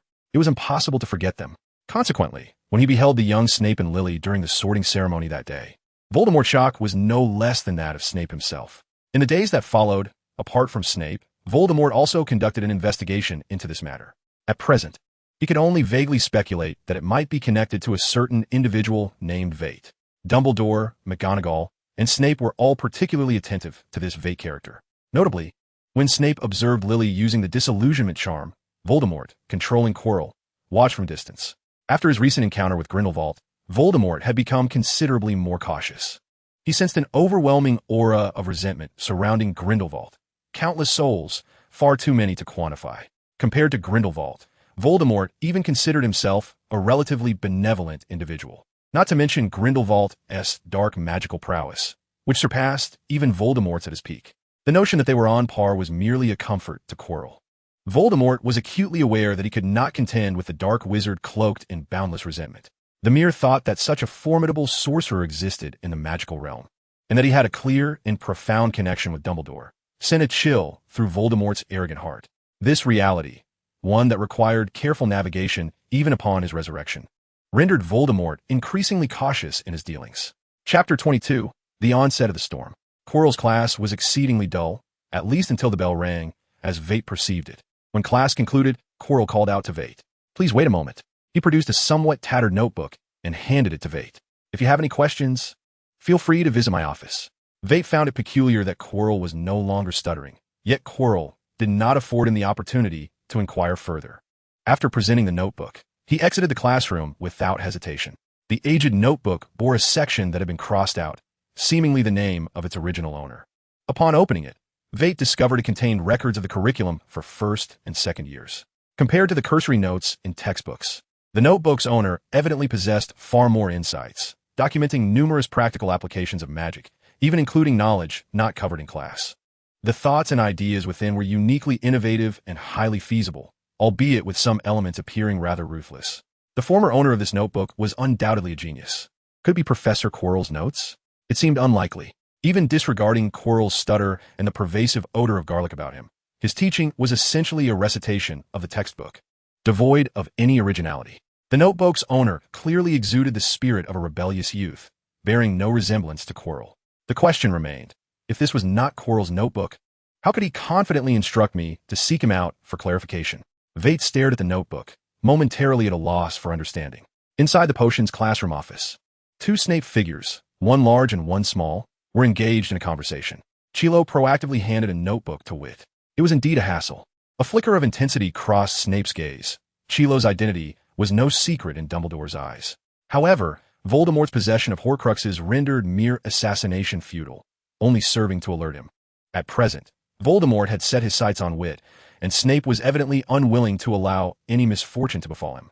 Even the slightest possibility of such an occurrence was intolerable to Snape. This was a second chance bestowed upon him by fate, and he could not bear the thought of losing Lily once more. During dinner, as Snape passed by the Great Hall, he observed Vitt, Lily, Harry, and Ron seated together, laughing and conversing. A wave of discomfort washed over him. Regarding Vitt, Snape was uncertain whether Witt's presence was connected to Lily. He dared not act impulsively. As for Harry, Snape felt a surge of disdain. Harry bore an uncanny resemblance to his father, and now he was seated with Lily. The scene before him was reminiscent of the past, igniting a growing fury and discomfort within him, as the thread of reason in his mind threatened to snap. His grip on his wand tightened, yet ultimately, Snape refrained from taking action, gently closing his eyes. He could not act in Lily's presence. Just as Snape turned to leave, a hand rested upon his shoulder. It was Dumbledore, gazing at Harry and Lily in the distance, memories flooding his mind, creating a surreal and magical sensation. Snape's words held no trace of respect. Ever since Dumbledore had uttered those particular words, Snape had ceased to acknowledge him. Deliberately avoiding Dumbledore, the mere recollection of that conversation sent a chill through his heart. Dumbledore, you possess no heart. Snape's desire to evade Dumbledore did not imply that Dumbledore would not seek him out. The blueprints of the Gryffindor sword that Witt had brought the previous day had startled Dumbledore significantly, as did the magical training techniques recorded in the Gryffindor Travels. Furthermore, Witt's exquisite forging skills had taken Dumbledore by surprise. Yet, given his current capabilities, he could only carry simple items. The affair between Lily and Snape was akin to a young wizard's sudden surge of magic, an unexpected event. However, a young wizard's magical outbursts stem from their own power. This suggested that once Witt matured, he would undoubtedly be able to traverse the corridors of time and bring others along. Moreover, Dumbledore's investigations revealed that all historical records had remained unchanged, a formidable ability to traverse time freely, yet without altering the past, was evident. Notably, 2 points stood out. First, there had been no issues during the encounter between the two Snapes. Dumbledore had observed for 2 days, and neither Snape had exhibited any peculiar phenomena. To comprehend the intricacies of time travel with a time converter, one must recognize that the most egregious error is the encounter of two identical beings within the same temporal realm. Such an occurrence could precipitate a catastrophic collapse of time itself, unleashing untold chaos and peril. After days of meticulous experimentation, Dumbledore has garnered much insight. Thus, he now finds it imperative to extend special attention to Witter. Traditionally, Hogwarts espouses the philosophy of joyful education. No wizard, regardless of their plight, could ever face starvation. With a few rudimentary spells for daily life, one can secure employment within the magical community and sustain a modest existence. Achieving this milestone signifies a competent Hogwarts graduate. If a young witch or wizard possesses ambition and seeks out professors to master the arcane arts, the faculty will generously impart their knowledge. However, the prerequisite is self-motivation. Hogwarts does not engage in coercive education. These standards apply to the typical young witches and wizards, yet for those with extraordinary missions, such as the Savior Harry, Dumbledore naturally orchestrates specialized training to bolster their abilities and convictions. At present, Dumbledore is preparing to administer a rigorous regimen for Witter, which necessitates Severus Snape's collaboration. In the headmaster's office, Dumbledore, with a smile, inquired, "Would you care for a bit of cockroach cluster?" Snape, unamused, cast a disdainful glance at Dumbledore, preferring not to squander time on trivialities. Dumbledore, well accustomed to Snape's demeanor, gently retrieved a book and a parchment from his drawer and presented them. "The Gryffindor Compendium," he stated, detailing some intriguing potions. "I would like your assistance in crafting a few for Witter." The training method imparted by Gryffindor for Witter necessitates the aid of potions, a fact that Gryffindor had not disclosed to him. This serves as a minor test. Evidently, the founder of Hogwarts harbors reservations regarding Witter's veracity. Many magical tomes are exceedingly intricate to produce, with numerous volumes being utterly unique. The Gryffindor Compendium is no exception. Chapter 23. Understanding the Value of the Most Honorable Founder, Physical Worth. Snape could not deny the veracity of the contents as he perused the Gryffindor Compendium, confirming the presence of several potions. Although their preparation proved somewhat cumbersome, it was not insurmountable. After perusing the potions section, Snape's gaze shifted to the design of Gryffindor's sword. "What is this?" he inquired. "That is the forging blueprint for Gryffindor's sword," Dumbledore replied with a smile. He added, "Witter acquired it from over 1,000 years ago, during the founding of Hogwarts." "Are you certain you haven't lost your wits, Dumbledore?" Snape found it difficult to fathom that anyone could traverse a millennium.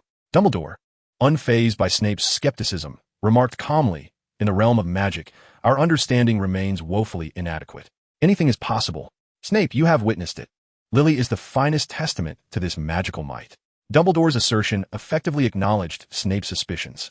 The facts lay bare before him. Severus Snape could no longer deny the truth. "What is required of me?" "For the sake of Lily," Snape resolved to endure. He would assist in brewing potions and monitor every move. Albus Dumbledore was uncertain how long this would take. Grindelwald had escaped, and not just one but two. Eyewitnesses claimed to have seen two Grindelwalds. Dumbledore was perplexed by the sudden appearance of someone claiming to be Grindelwald, unaware of what had transpired between them. However, he felt compelled to inquire whether this incident was connected to Vitt. As things stood, there appeared to be no immediate danger to life. Yet, Dumbledore remained uncertain about other potential threats. There were matters he needed to clarify. Without understanding everything, sleep eluded him. That night, in the Gryffindor common room, Vitt and Lily sat in a secluded corner, while the other young wizards had retreated to their dormitories to rest, leaving only Vitt and Lily awake. "Lily, what do you think of this garment?" Vitt inquired, presenting the freshly drawn design. The robe, adorned in a sky-blue theme with a hint of crimson, exuded an enchanting charm atop its pure foundation. Ever since Vitt acquired master-level forging skills, he had been eager to create something. The additional high-level drawing technique that came with it had significantly improved his previously rudimentary artistic abilities. While he could not claim to be an artist, his realistic depictions were assuredly commendable. After a night of revisions, Vitt unveiled a design that pleased Lily. The next challenge was to acquire the necessary funds. Vitt toyed with a galleon in his hand, pondering ways to generate income. Suddenly, a flash of inspiration struck him. He scrutinized the galleon closely, realizing he could potentially forge one. With his mastery inherited from the Fairy Kings, he discerned the production methods of the galleon. It was not merely gold. It was an enchanted item, a type of diminished star coin. Originally, the star coin served as a talisman, capable of deflecting some attacks when activated. The galleon employed a similar manufacturing process, but lacked the ability to activate independently. The primary reason for this method was theft prevention. Most items in a magical realm possessed enchantments, while mundane objects held little value. For instance, food was generally inexpensive, regardless of type. Even candy's worth was determined by its magical properties rather than its taste. Ron wore his old robe because it was a magical item, offering a degree of protection. This distinction was especially crucial for witches. Hence, Hogwarts acceptance letters emphasized the necessity of acquiring wizarding robes. In conclusion, Vitt realized he could indeed forge galleons, and perhaps even surpass their authenticity. He stroked his chin, suddenly feeling he was not in want of money. But wait, as a master forger, anything he crafted would undoubtedly hold far greater value than a galleon. In fact, producing galleons would be a sheer waste of time. For a fleeting moment, Vitt felt utterly bewildered. Lily, observing him slip into a trance, sighed silently to herself. Vitt was admirable in many ways. He instinctively shielded her from danger and always thought of her first when something precious was at hand. Yet, he was prone to intermittent lapses of thought, often leading to absurd actions. This moment of distraction was merely a mild manifestation of his mental lapse. If he could just wait a moment, he would surely regain his clarity. Before long, Vitt snapped back to attention, his excitement palpable as he inquired, "Lily, is there a prohibition against creating counterfeit items in the magical realm?" "Counterfeit items?" She replied. "Yes, counterfeits," he affirmed gravely, producing a galleon that gleamed brilliantly in the candlelight. Throughout history, numerous heroes have amassed their fortunes through deception, even achieving financial freedom directly. Today, I, Vitt Criss, vow to forsake the teachings of my forebears, to reject the shortcomings of traditional trades, and to pioneer an entirely new approach within the magical community, thereby enabling an extraordinary leap forward. In that moment of contemplation, Vitt experienced an epiphany akin to that of Siddhartha beneath the Bodhi tree or Newton beneath the apple tree. He resolved to carve a novel path in the magical world, one devoid of predecessors and perhaps future followers, yet destined to be etched into the annals of history. A galleon that is more genuine than the genuine article may hold little worth, but a sword from Gryffindor that surpasses authenticity would surely be invaluable. Comparatively, one might consider Slytherin's locket, Hufflepuff's golden cup, and so forth. An item of immense magical power, imbued with profound historical significance, would undoubtedly command a high price. Those capable of forging items of such caliber are renowned masters, proud of their craft, and would never stoop to producing fakes for profit. Conversely, those who wish to create counterfeits typically lack the requisite forging skills. Vitt, however, was different. He possessed neither the pride of a master forger nor an abundance of wealth. Yet his technical prowess was formidable. The master-level forging skills awarded by the system were flawless and comprehensive, rendering the imitation of a magical item an effortless task. Should Vitt desire it to forge a counterfeit magical item, the fundamental requirement would be that the enchantments upon it conform to established standards. Thus, the magical realm is virtually devoid of counterfeits. In the absence of fakes, there is naturally little awareness of potential deception. As long as the magic associated with an item meets the criteria, most wizards would accept it as genuine. While magical items themselves possess intrinsic value, their worth is substantially augmented by the historical significance they embody. If we could create a genuine diadem of Ravenclaw that enhances wisdom, he could effortlessly empty Professor Flitwick's treasury. Furthermore, it is conceivable that Professor Flitwick, having been relieved of his funds, might even express his gratitude to Vitt. This exemplifies the essence of a win-win situation, the very essence of a sage. From this day forth, I, Vitt, shall be the supreme master of the magical realm. Rising to his feet amidst Lily's bewildered gaze, Vitt erupted into a chilling, maniacal laugh. Chapter 24. Gryffindor gains 3 points. As a new day dawned, Vitt, having completed a trivial task, gazed with exasperation at the 3 silver sickles in his hand. Such menial tasks typically yielded only paltry rewards, coins, sweets, and other inexpensive trinkets. To Vitt, they were hardly worth the effort. Time to attend class. In potions class, Snape stormed in, his cloak billowing behind him, despite the absence of wind within the classroom. With each step, a bright window would close, until soon the once illuminated room was shrouded in darkness. Snape, elegantly clutching his cloak, crossed his arms, the taut fabric enveloping him like a granbat. It was a sight that would convince anyone of his villainous nature. Put away your wands. In my class, there is no need for you to foolishly wave them about and recite incantations. Potions is a discipline of intricacy and elegance. I do not expect you to appreciate the beauty of the gentle simmering cauldron and the wisps of smoke that rise. However, for those genuinely prepared to delve deeper, I can impart knowledge on how to achieve fame and fortune, how to master the hearts of others, and even the secret to immortality. Snape's voice was soft yet laced with an alluring cadence. All were attentively listening, save for Harry, who diligently took notes. Suddenly, the tone shifted. Before your enrollment, some of you possessed extraordinary abilities and enough confidence to believe that you need not pay attention to my lecture. Snape's eyes darkened, his tone frigid. Disdain etched upon his countenance. Hermione hastily nudged Harry, who then realized the need to focus. Mr. Potter, the celebrity of the new generation. Pray tell, what occurs if I add powdered daffodil root to an infusion of mugwort? Under Snape's scrutinizing gaze, Harry replied softly, I don't know. Hermione raised her hand high, but Snape showed no intention of acknowledging her. Uninformed, then let me pose another query. Mr. Potter, do you know where to find a piece of bezoar? I don't know, sir. Hermione again raised her hand, and beside her, Lily followed suit. The air grew heavy with silence. Miss Evans, please enlighten Mr. Potter with the answer. Snape could dismiss Hermione, but Lily was beyond reproach. A bezoar is a stone taken from the stomach of a goat, possessing potent antidotal properties. With a swift turn, his expression darkened. Why are you not recording this? Mr. Potter, it is evident that mere fame is insufficient. Snape's gaze bored deeply into Harry's eyes, a profound disappointment lingering within. This child bore none of Lily's admirable qualities. Lily, turning once more, Snape resumed his smile, handing over a notebook. Should you wish to delve deeper into the art of potion making, feel free to pursue your studies after class. I am readily available for any inquiries you may have. Thank you, Professor. Lily accepted the notes and seated herself obediently. Nearby, Vitt observed this spectacle with a singular thought. The speed at which Professor Snape's demeanor could shift was unparalleled. It seemed a pattern that professors who favored a student were inclined to offer them a notebook. Professor Quirrell was one. So too was Professor Snape. After class, Lily quietly inquired, Harry, did you inadvertently offend Professor Snape? From Lily's perspective, Snape undoubtedly appeared to be a good man, a genuinely good man. Though he appeared stern, he was remarkably courteous. He spoke softly and with great patience, a commendable professor. Since the start of term, Harry had only glimpsed Snape during the sorting ceremony. He had not encountered him at any other time. How could he have possibly offended him? As Harry pondered this, Snape approached. He bypassed Harry and directly confronted Vitt, his tone neutral, devoid of emotion. Come to my office. Very well, Vitt replied, bidding farewell to Lily before following Snape to his office. You have encountered a Gryffindor? Snape's gaze fixated intensely on Vitt.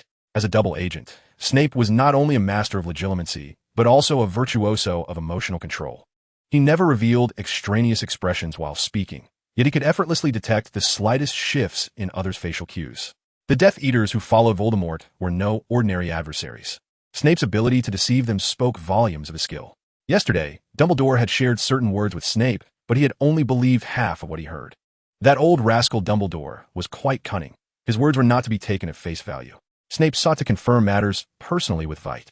However, before he could employ legitimacy, Vitt's helmet obstructed the attempt.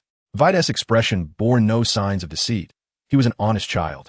Indeed, I have encountered a Gryffindor, and I even engaged in a duel with him, though regrettably, I did not prevail, Vitt lamented, his expression suggesting he had come close to victory.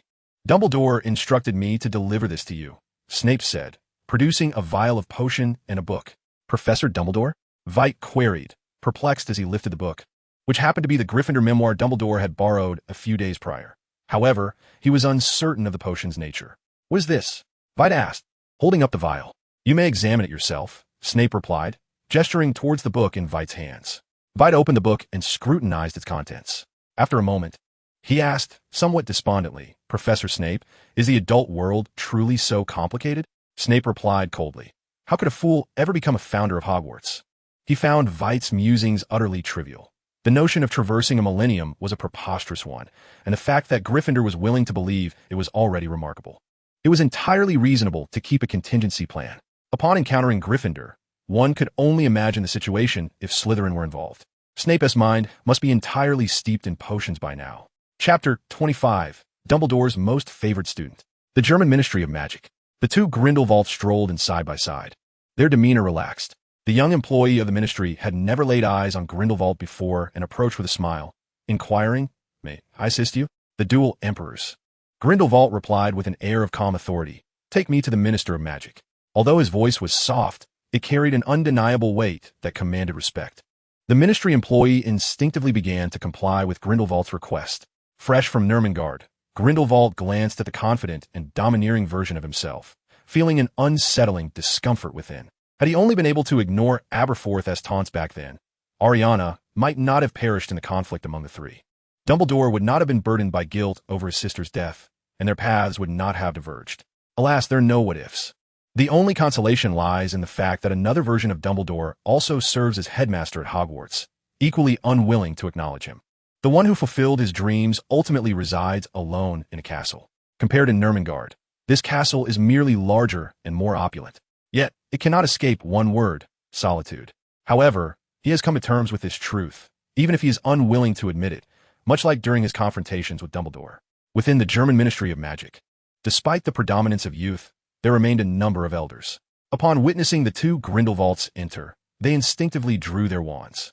Hush, the leading Grindelwald whispered, placing the elder wand to his lips. His words were imbued with powerful magic.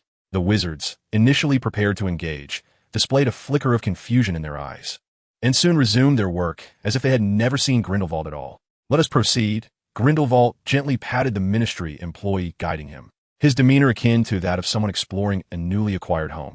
Tap, tap, tap. The ministry employee lightly rapped on the door of the minister's office, then respectfully bowed and withdrew. Thus, only the two Grindelwalds remained at the entrance.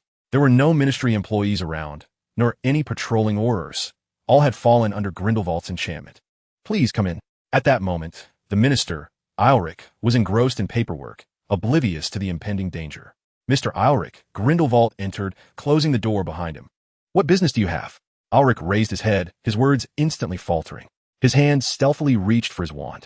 Grindelwald, of course, noticed this movement, but made no effort to thwart it. Even if Aelric grasped his wand, what could it change? The retaliations he faced in the past were countless. As Aelric tightened his grip on his wand, a flicker of confidence ignited within him. Grindelwald, how did you arrive here?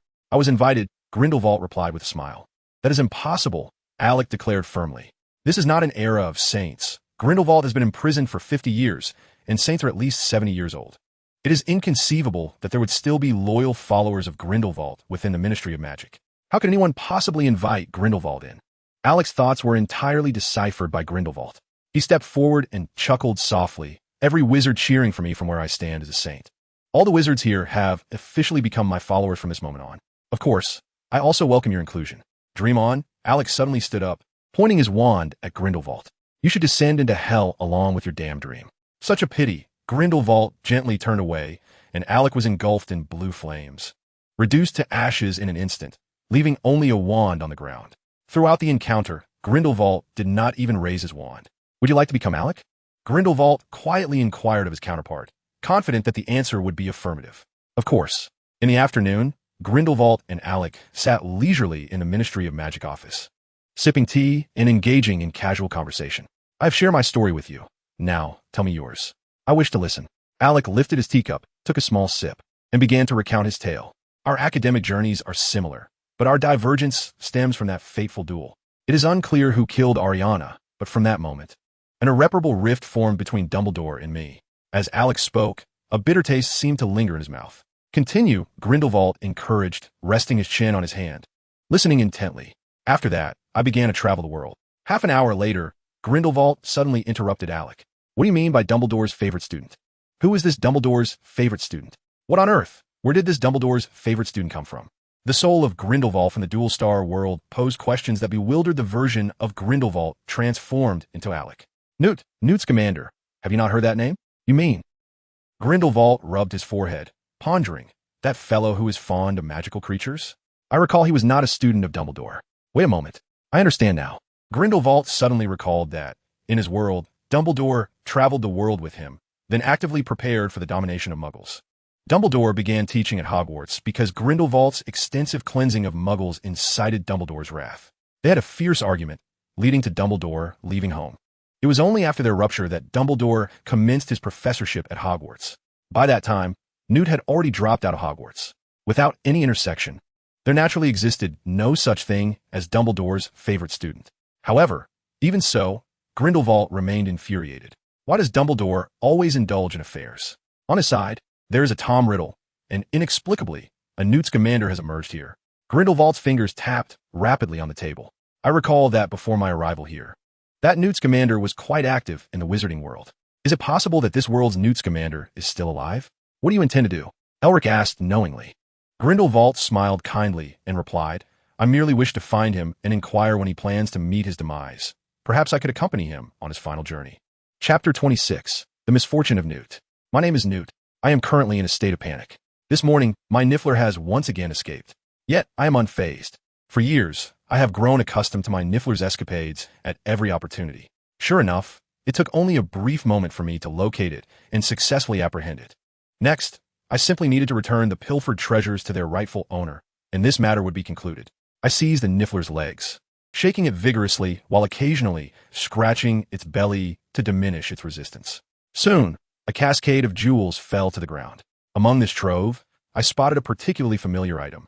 Beneath a delicate silver necklace lay a square, hollow ornament, within which rested a blood-red gem. I could sense a formidable magical aura emanating from it. The more I gazed at this object, the more it seemed to trigger a sense of recognition. Just then, a hand rested upon my shoulder, accompanied by a voice of great authority. "That is mine. Do not touch it." The voice, hauntingly familiar, stirred Newt's memories, and he finally recalled what this item was called: Blood Pact. Newt felt the weight of age upon him, as even a slight turn of his neck elicited a stiff crack. In a moment of realization, Newt grasped the Niffler and fled without hesitation. Despite the multitude of questions swirling in his mind, such as how the Blood Pact could still exist or why Grindelwald was not imprisoned in Ermengarde, he clearly lacked the luxury of time for contemplation. Upon witnessing Newt's escape, Grindelwald did not rush to pursue. Instead, he leisurely drew his wand, akin to a cat toying with a mouse, teasing Newt. Under Grindelwald's relentless pursuit, Newt hardly had the opportunity to employ apparition, compelled to frantically defend against spell after spell.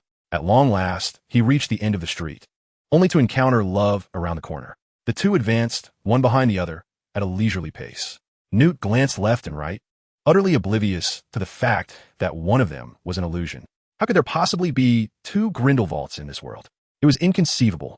The question remained, if it were not Grindelwald, who could overpower him so effortlessly? Having lived a life of adventure and engaged with various magical creatures, Newt considered his prowess to be formidable. There were many in the wizarding world who could best him, yet few possessed the ability to easily subdue him. Grindelwald sauntered over, delicately retrieving the Blood Pact from Newt's grasp and placing it with utmost care into the pocket near his heart. "Mr. Scamander, when would you prefer to meet your demise? Shall I accompany you on your final journey? Do you suppose Dumbledore would mourn your passing?" In Grindelwald's estimation, Newt's abilities appeared somewhat lacking. In comparison to that cursed riddle, Newt was utterly insignificant. Should a confrontation arise, even with the Elder Wand's enhancement, Grindelwald felt he possessed only a 70% chance of defeating Riddle. Capturing and eliminating the opponent was an arduous task. Riddle was the first to earn Dumbledore's pride and public acknowledgement of his superiority, a distinction even Grindelwald had never attained. Alas, he realized this too late. Riddle had already risen to prominence, bolstered by Dumbledore's protection. Regardless of Grindelwald's intentions, it was now too late. Newt surveyed the two Grindelwalds flanking him, both regarding him with the same gaze, and a grimace flickered across his lips. He surmised that his fate was sealed. Yet, before meeting his end, he yearned to discern which of them was the authentic Grindelwald. The disparity in their demeanors was striking. They were undoubtedly two distinct individuals. Yet even in this, Newt found himself unable to differentiate. "Take a guess," Grindelwald jested. "If you guess correctly, I shall spare you." Newt scrutinized the two figures before ultimately pointing to the Grindelwald of this world. "I believe he is the true one." Newt's conclusion stemmed from his belief that the genuine Grindelwald, imprisoned for over 50 years, could not possibly exude such audacity and authority. The lofty, sovereign presence he projected resembled that of a mature fire dragon, confident, audacious, unafraid of any challenge. Applause erupted from both Grindelwalds in unison. Grindelwald stepped aside, granting Newt passage. "You truly intend to let me go?" Newt could scarcely believe that Grindelwald would honor his word. Without hesitation, he seized his suitcase and hastily made his way to the street corner, vanishing with a disapparation spell. It was only after Newt had departed that Grindelwald turned, gently extending his arms. "Long time no see, Dumbledore." Dumbledore was not inclined to offer Grindelwald an embrace. Instead, he produced a book from his possession and extended it toward the two Grindelwalds. "Let us converse." "Very well." The three placed their hands upon the book.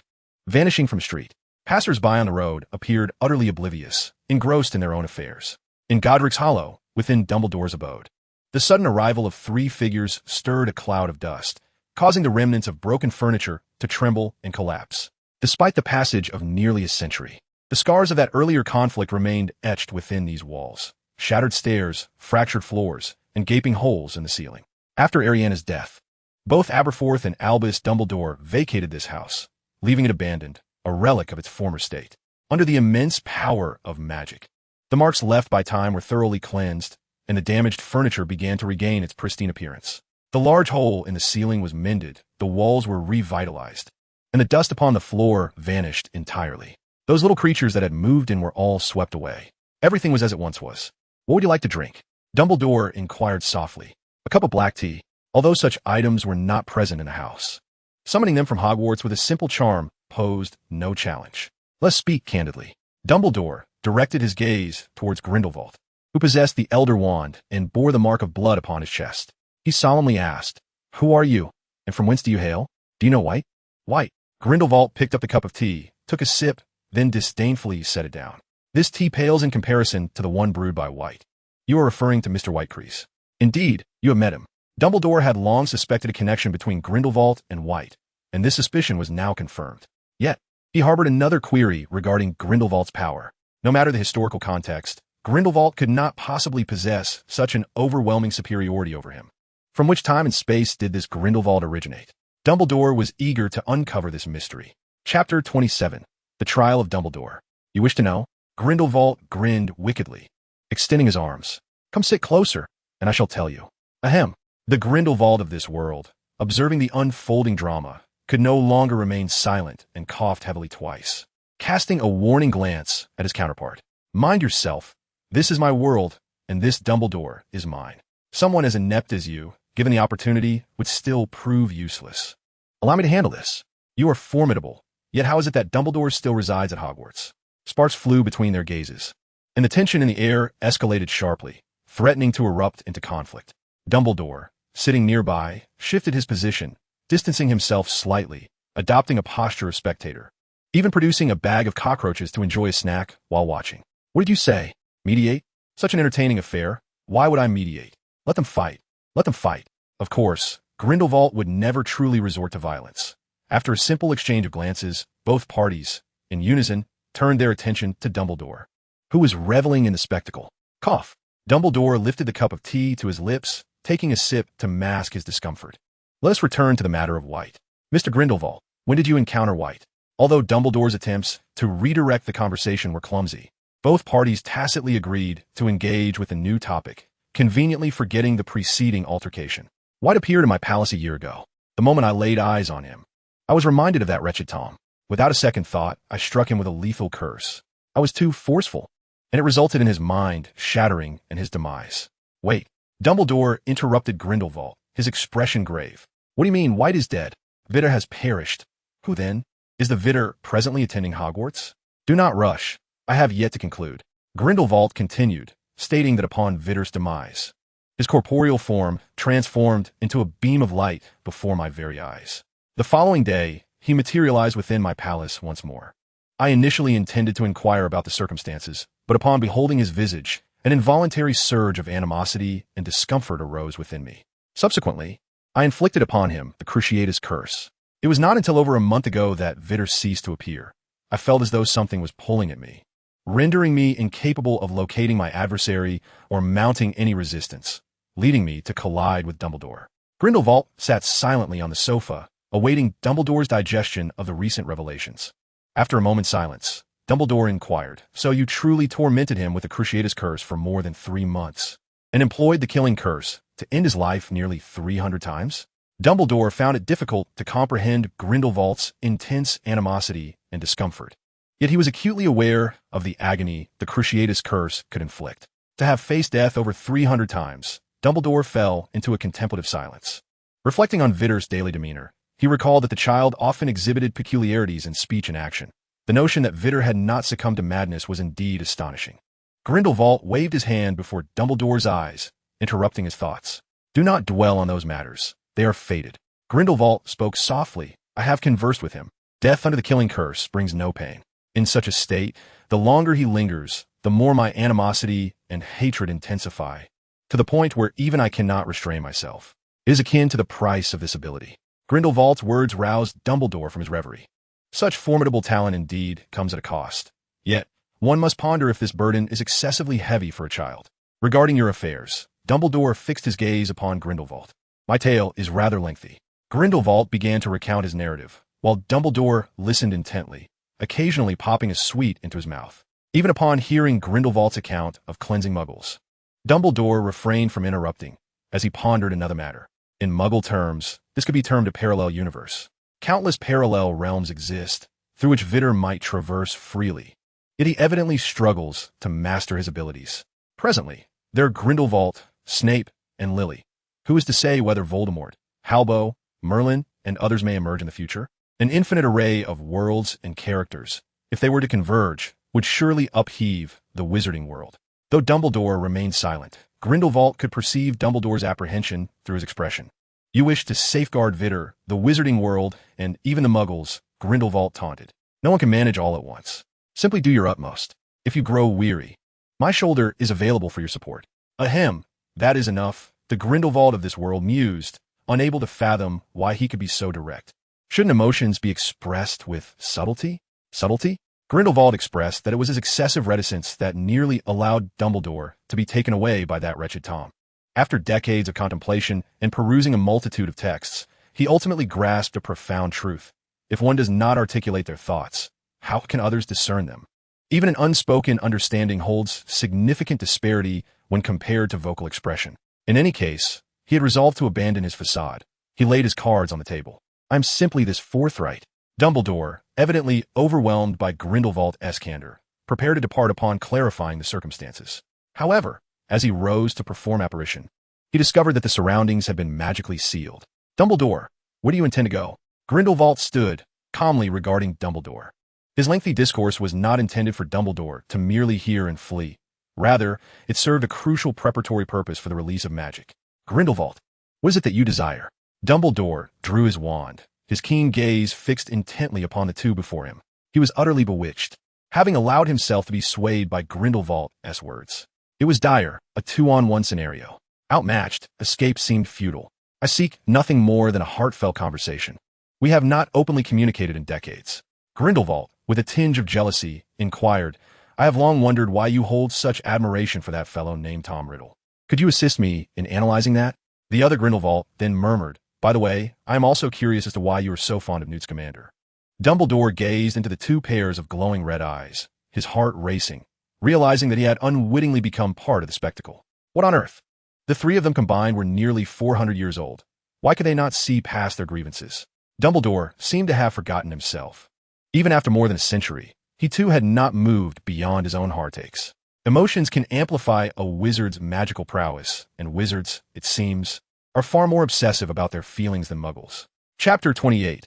A comprehensive service of gorging, cremation, and ash scattering.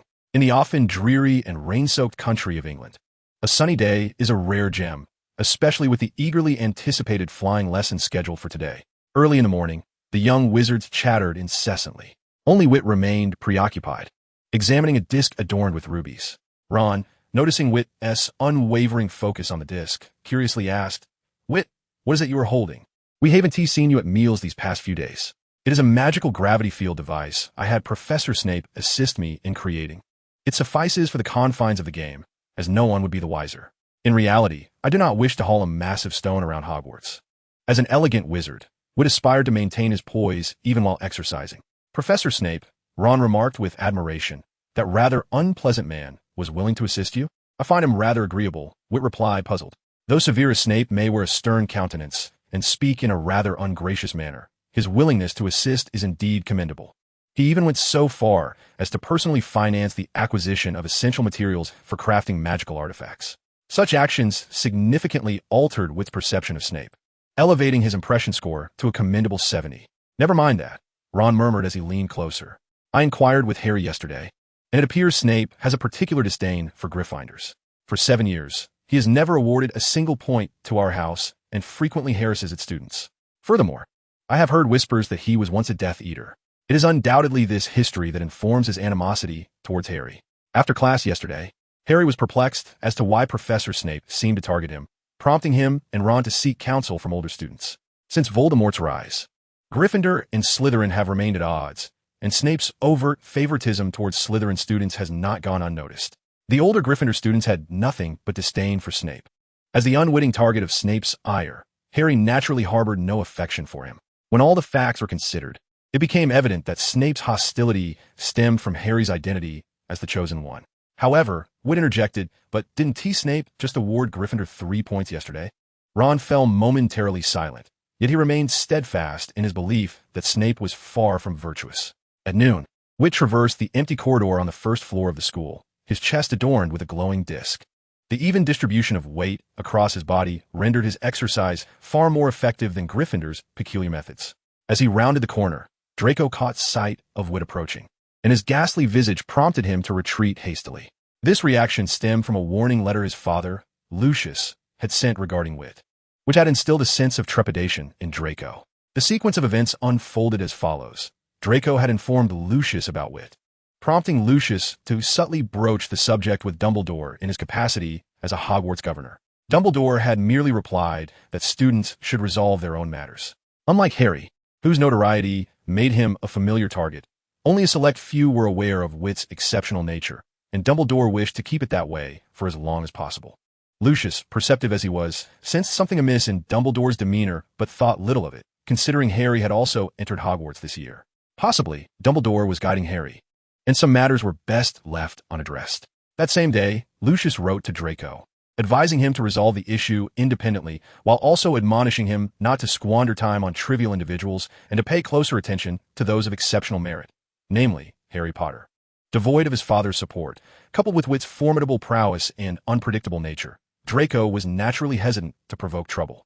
Today, upon encountering Vitt, Draco was initially taken aback and began to retreat, seeking an alternate route, only to realize that Vitt appeared to be acting strangely. "Ah, the barbarian," he muttered. Draco, mustering his courage, approached with a disdainful smile. "Look at your expression. It mirrors that of those lowly laborers. Hogwarts actually admits such inferior students. I should have gone to Durmstrang, where the environment is far superior." It must be said, Draco possesses a remarkable talent for insolence. Vitt, currently fully engrossed in resisting gravity, had no time to acknowledge Draco. He moved step by step, slower than a snail. Draco circled Vitt several times, and upon confirming that Vitt would not retaliate, he grew increasingly audacious, extending his hand to mockingly point at Vitt's nose. "Get lost." Vitt's gaze turned sharp, emanating a chilling aura. Over the past few days in the realm, he had slain no fewer than 10 wizards. When it came to actual confrontation, his presence was undeniably different. Draco, frightened, took several steps back, his mind blank. A pampered child, He was unaccustomed to such experiences. Once Vitt, moving at a snail's pace, passed him, Draco finally regained his senses. Yet, his initial reaction was not fear, but rather indignation. Self-proclaimed as a pure-blood aristocrat, he was rendered immobile by a mere utterance, a fact he was loath to admit. He rushed forward, placing a hand on Vitt's shoulder. "Stop right there." The moment his hand made contact, an overwhelming gravity descended upon him. Crack! Vitt seemed to hear the sound of bones fracturing. To avoid a fatal incident, Vitt had no choice but to terminate his training prematurely. This would lead to an incomplete magical activation, significantly diminishing the training's efficacy. More importantly, once gravity was restored, fatigue would wash over him, and he would not entertain the idea of continuing his training until he had adequately rested. He shot Draco an exasperated glare. This person was truly insufferable. At that moment, Draco lay on the ground, his arm bent, multiple fractures evident, contorted in a peculiar position. Even the act of crying would bring him pain, reduced to a low whimper. "I told you to get lost." Truly infuriating. Vitt, with a resigned sigh, knelt and lifted Draco in a princess carry, attempting to walk steadily towards the school hospital. It was the first time in his life he had ever carried a male. Vitt's expression was one of displeasure. "Let me tell you, had this been anywhere but Hogwarts, I would have certainly cast the killing curse upon you, followed by a fiery conflagration, reducing you to ashes and sweeping you away with a whirlwind. A full-service cremation, ensuring not a trace remains, clean and sanitary." Observing that Draco still had the strength to grunt, Vitt shook him gently, causing his expression to contort in pain. "From now on, remember to steer clear of me, understand?" Vitt genuinely wished to avoid taking a life at Hogwarts, yet if necessary, he would show no mercy. Chapter 29. Let me tell you, do not be too arrogant. Madame Pomfrey, the head nurse of the school hospital, was well versed in healing spells, potions, herbs, and various medicinal therapies, characterized by her gentle and compassionate nature. Upon Vitt delivering Draco, she promptly attended to his injuries. While fractures are quite troublesome in the Muggle world, they are merely a minor ailment within the magical realm. After taking the potion, a day of rest suffices for recovery. However, Draco is unable to attend today's flying lesson. In the afternoon, during the flying class, all Slytherin students glared at Weasley. The news of Draco's hospitalization has spread throughout the entire year. What is this? Weasley is merely a minor presence among the Gryffindors, typically keeping to himself, rarely engaging with other students. Yet Lily stands by his side. Lily approaches, joined by Harry and the others, including Neville. It is a matter of kinship. All Gryffindor students gather around Weasley. Tension crackles between the two factions. One must be proactive and courageous. Hesitation is not an option. Young Snape resolutely brandishes his wand. Regardless of Slytherin's intentions, should anyone dare to harm Lily, he will retaliate. With the headmaster's backing, there is no fear of retribution, and given his aversion to socializing, he is indifferent to isolation. As Madame Hooch strides over, ready to commence the lesson, the two groups are on the brink of conflict. Quickly, they move to their brooms and prepare to take flight. Harry's broom, impatient, takes off even before he completes his incantation. Weasley gazes at him in astonishment. Harry's performance in other classes has been unremarkable, lacking the aura of a savior. In the novels Weasley has read, heroes exhibit extraordinary prowess, unmistakably standing out as protagonists. Yet Harry appears somewhat foolish and weak, his grades merely average. It is impossible to discern any hint of heroism in him. Perhaps his true talent lies in flying. However, exceptional flying skills seem of little consequence. In this extraordinary world, power remains the eternal theme. Speed on a broom lacks prestige. Lost in thought, Weasley's broom obediently rises at his command, landing steadily in his grasp. The poorest performer is none other than the brilliant Hermione. In other subjects she excels remarkably, yet she watches her broom flounder at her feet, anxiously shifting her tone multiple times. The results, however, are unimpressive. Observing this, Slytherin erupts in mocking laughter. Miss Know-It-All, what's wrong? Nar, mimicking Hermione's anxious demeanor, taunts her sarcastically. Just as Weasley prepares to intervene, Madame Hooch approaches and shoots them a fierce glare. As a first-year student, her authority carries significant weight. Slytherin quickly hushes. Add some emotion, Madame Hooch instructs Hermione. Heeding her advice, Hermione tries several times, finally managing to summon her broom. Next comes the exhilarating flying time. Everyone yearns for the skies, for that liberating sensation. Weasley is no exception, following Madame Hooch's guidance. He grips his broom nervously, awaiting her signal. As the whistle blows, Neville suddenly takes off. Stop, I said stop. Madame Hooch cried out anxiously. Neville continued to ascend higher and higher, his broomstick gradually spiraling out of control, careening through the air. The sight of Neville crashing repeatedly into walls was quite tragic. Vitt noticed that Madame Hooch was merely shouting without making any attempt to employ magic. Why was she not using her spells? Lily shared the same thought as Vitt. I do not know.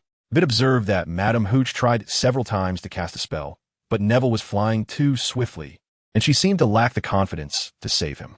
On one occasion, when Neville flew close to her, she instinctively recoiled. Perhaps. The professors at Hogwarts specialize in certain areas and are not adept at all forms of magic. Vitt could only rationalize it this way. After all, during the recent flying lesson, Madame Hooch had exhibited remarkable professionalism. This extraordinary world was not as he had imagined.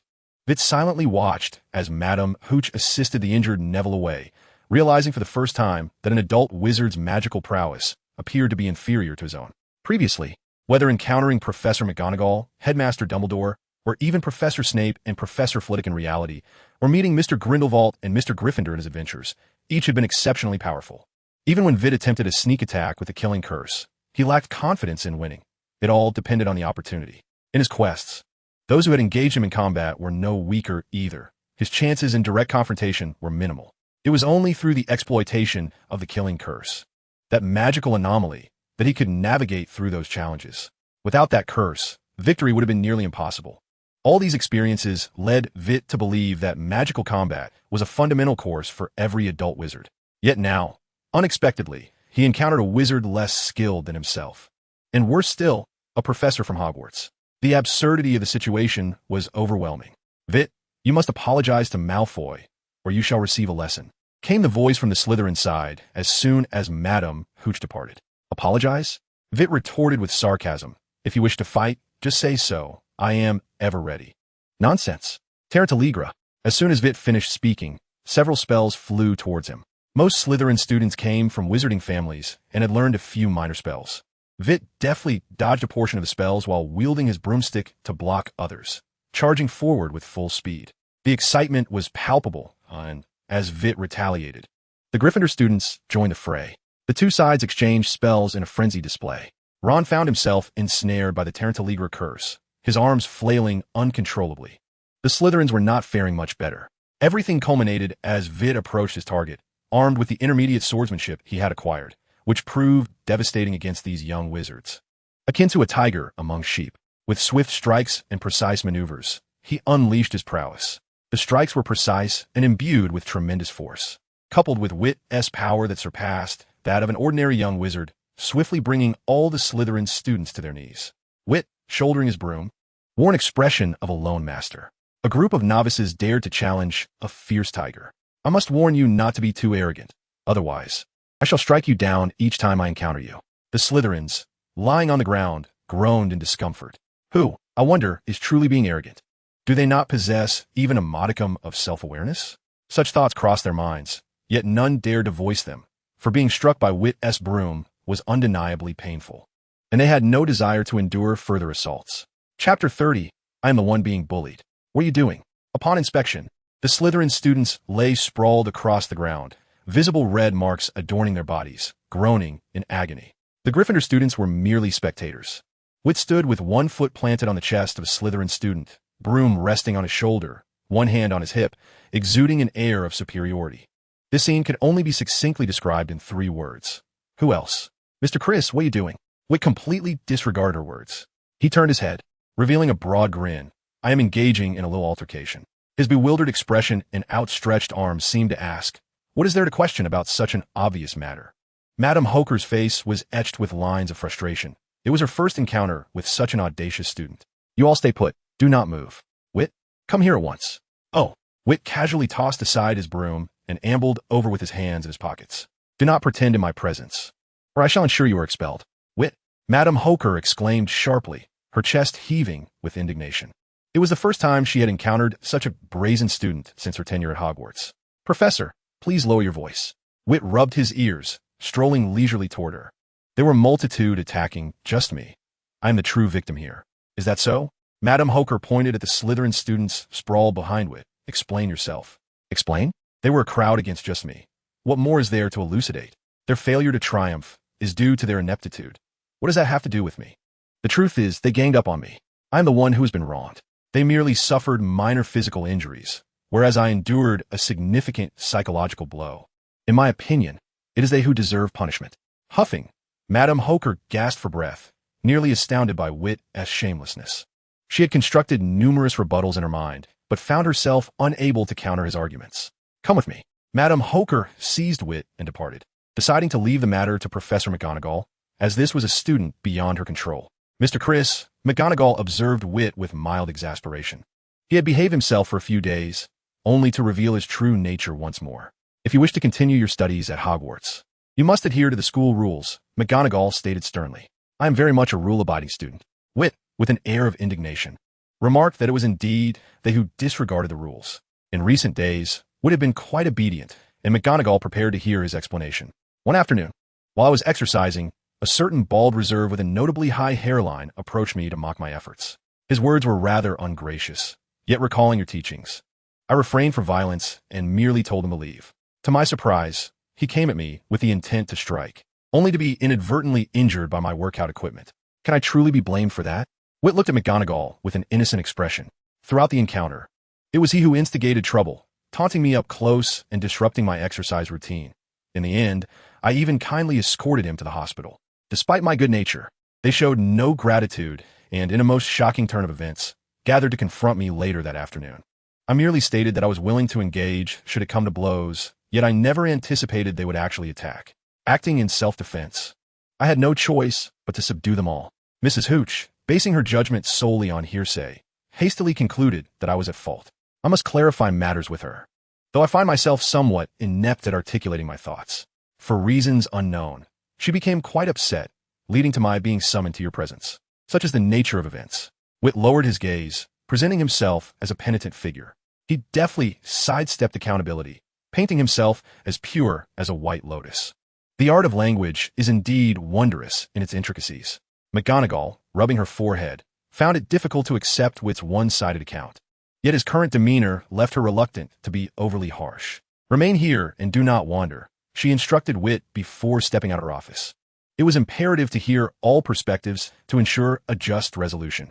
During dinner, McGonagall announced the final verdict. Gryffindor was docked 20 points, and Witt was sentenced to a month of cleaning the restrooms. Slytherin, having initiated the provocation, lost 15 points as well. Both sides received their due reprimands. Thus, the school's disciplinary measures were concluded. However, among the students of Hogwarts, the repercussions of this incident were just beginning to unfold. During dinner, Gryffindor students flocked to Witt, offering their congratulations. Well done. You fought admirably. Gryffindor had gained another valiant little lion. Each student raised their goblets in a jubilant celebration, reminiscent of a festive banquet. Witt, who had been relatively inconspicuous prior to the term, suddenly found himself a sought-after figure. Later that evening, as Witt headed to the library to borrow a tome on the history of magic, he was unexpectedly hailed by Quirrell. Mr. Criss, do you have a moment? Witt frowned slightly, the overwhelming scent of garlic emanating from Quirrell causing him some discomfort. Nevertheless, considering the assistance he had received from Quirrell's notebook, he replied, "Follow me to my office." Quirrell led Witt directly to his office. Originally, Voldemort had not intended to engage with Witt so soon. The notebook had only been given to him 2 days prior, and even the brightest of minds could not grasp much in such time.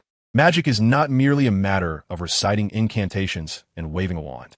It involves channeling magical energy, focusing one's will, executing wand movements with swiftness, and infusing spells with potent emotion. For beginners, these matters are indeed exceedingly challenging, requiring steadfast dedication over an extended period. It may take days just to peruse the material, let alone uncover the insidious elements of dark magic deliberately concealed within.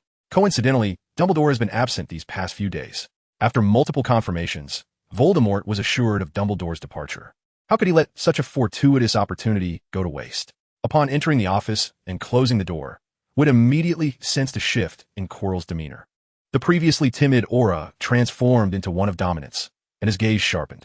"Mr. Criss, have you reviewed the notes I previously provided you?" "Yes, I have gone through them," Witt replied. Utilizing the extra time afforded by the copies, he had committed the contents of the notebook to memory. The aspect that intrigued him the most was the section regarding the repairing charm.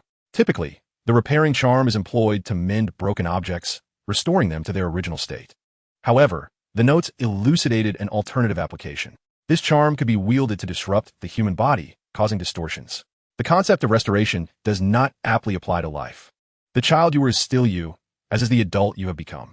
Whether you gain weight or lose it, you remain yourself.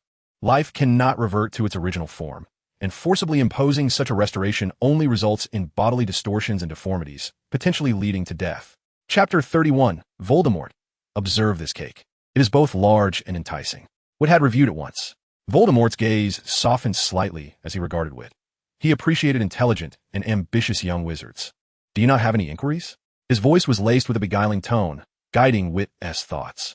For a moment, Witt's eyes drifted, and he unintentionally voiced, "Why can the repairing charm inflict harm?" "You have noticed," Voldemort replied, drawing his wand and with a subtle flick, cast a spell. The flowers by the window twisted grotesquely, their forms appearing particularly unsettling. This is the essence of magic. Those so-called white magics are merely self-deceptive facades. Mr. Chris, would you like to witness the true nature of magic and uncover the truth hidden beneath the veneer of hypocrisy and tranquility? Only a select few truly gifted wizards can perceive the essence of the world, and you are among them. Voldemort's rhythmic voice carried an unusual enchantment, compelling one to trust him. In his earlier days, before his rise to power, Voldemort was a master of persuasion, adept at painting enticing visions. Yet, once he donned his robes of authority, he showed no inclination to share the spoils. Power was his alone. To partake in it, one must inquire of the wand he wielded. A warning from the great beast. Now a fallen tiger, having been humbled by Grindelwald, the arrogant Voldemort was thoroughly awakened, reclaiming his skill in crafting illusions. The truth of the world pleased Voldemort greatly, as Witt was readily absorbing his teachings. Take this, and do not allow others to see it.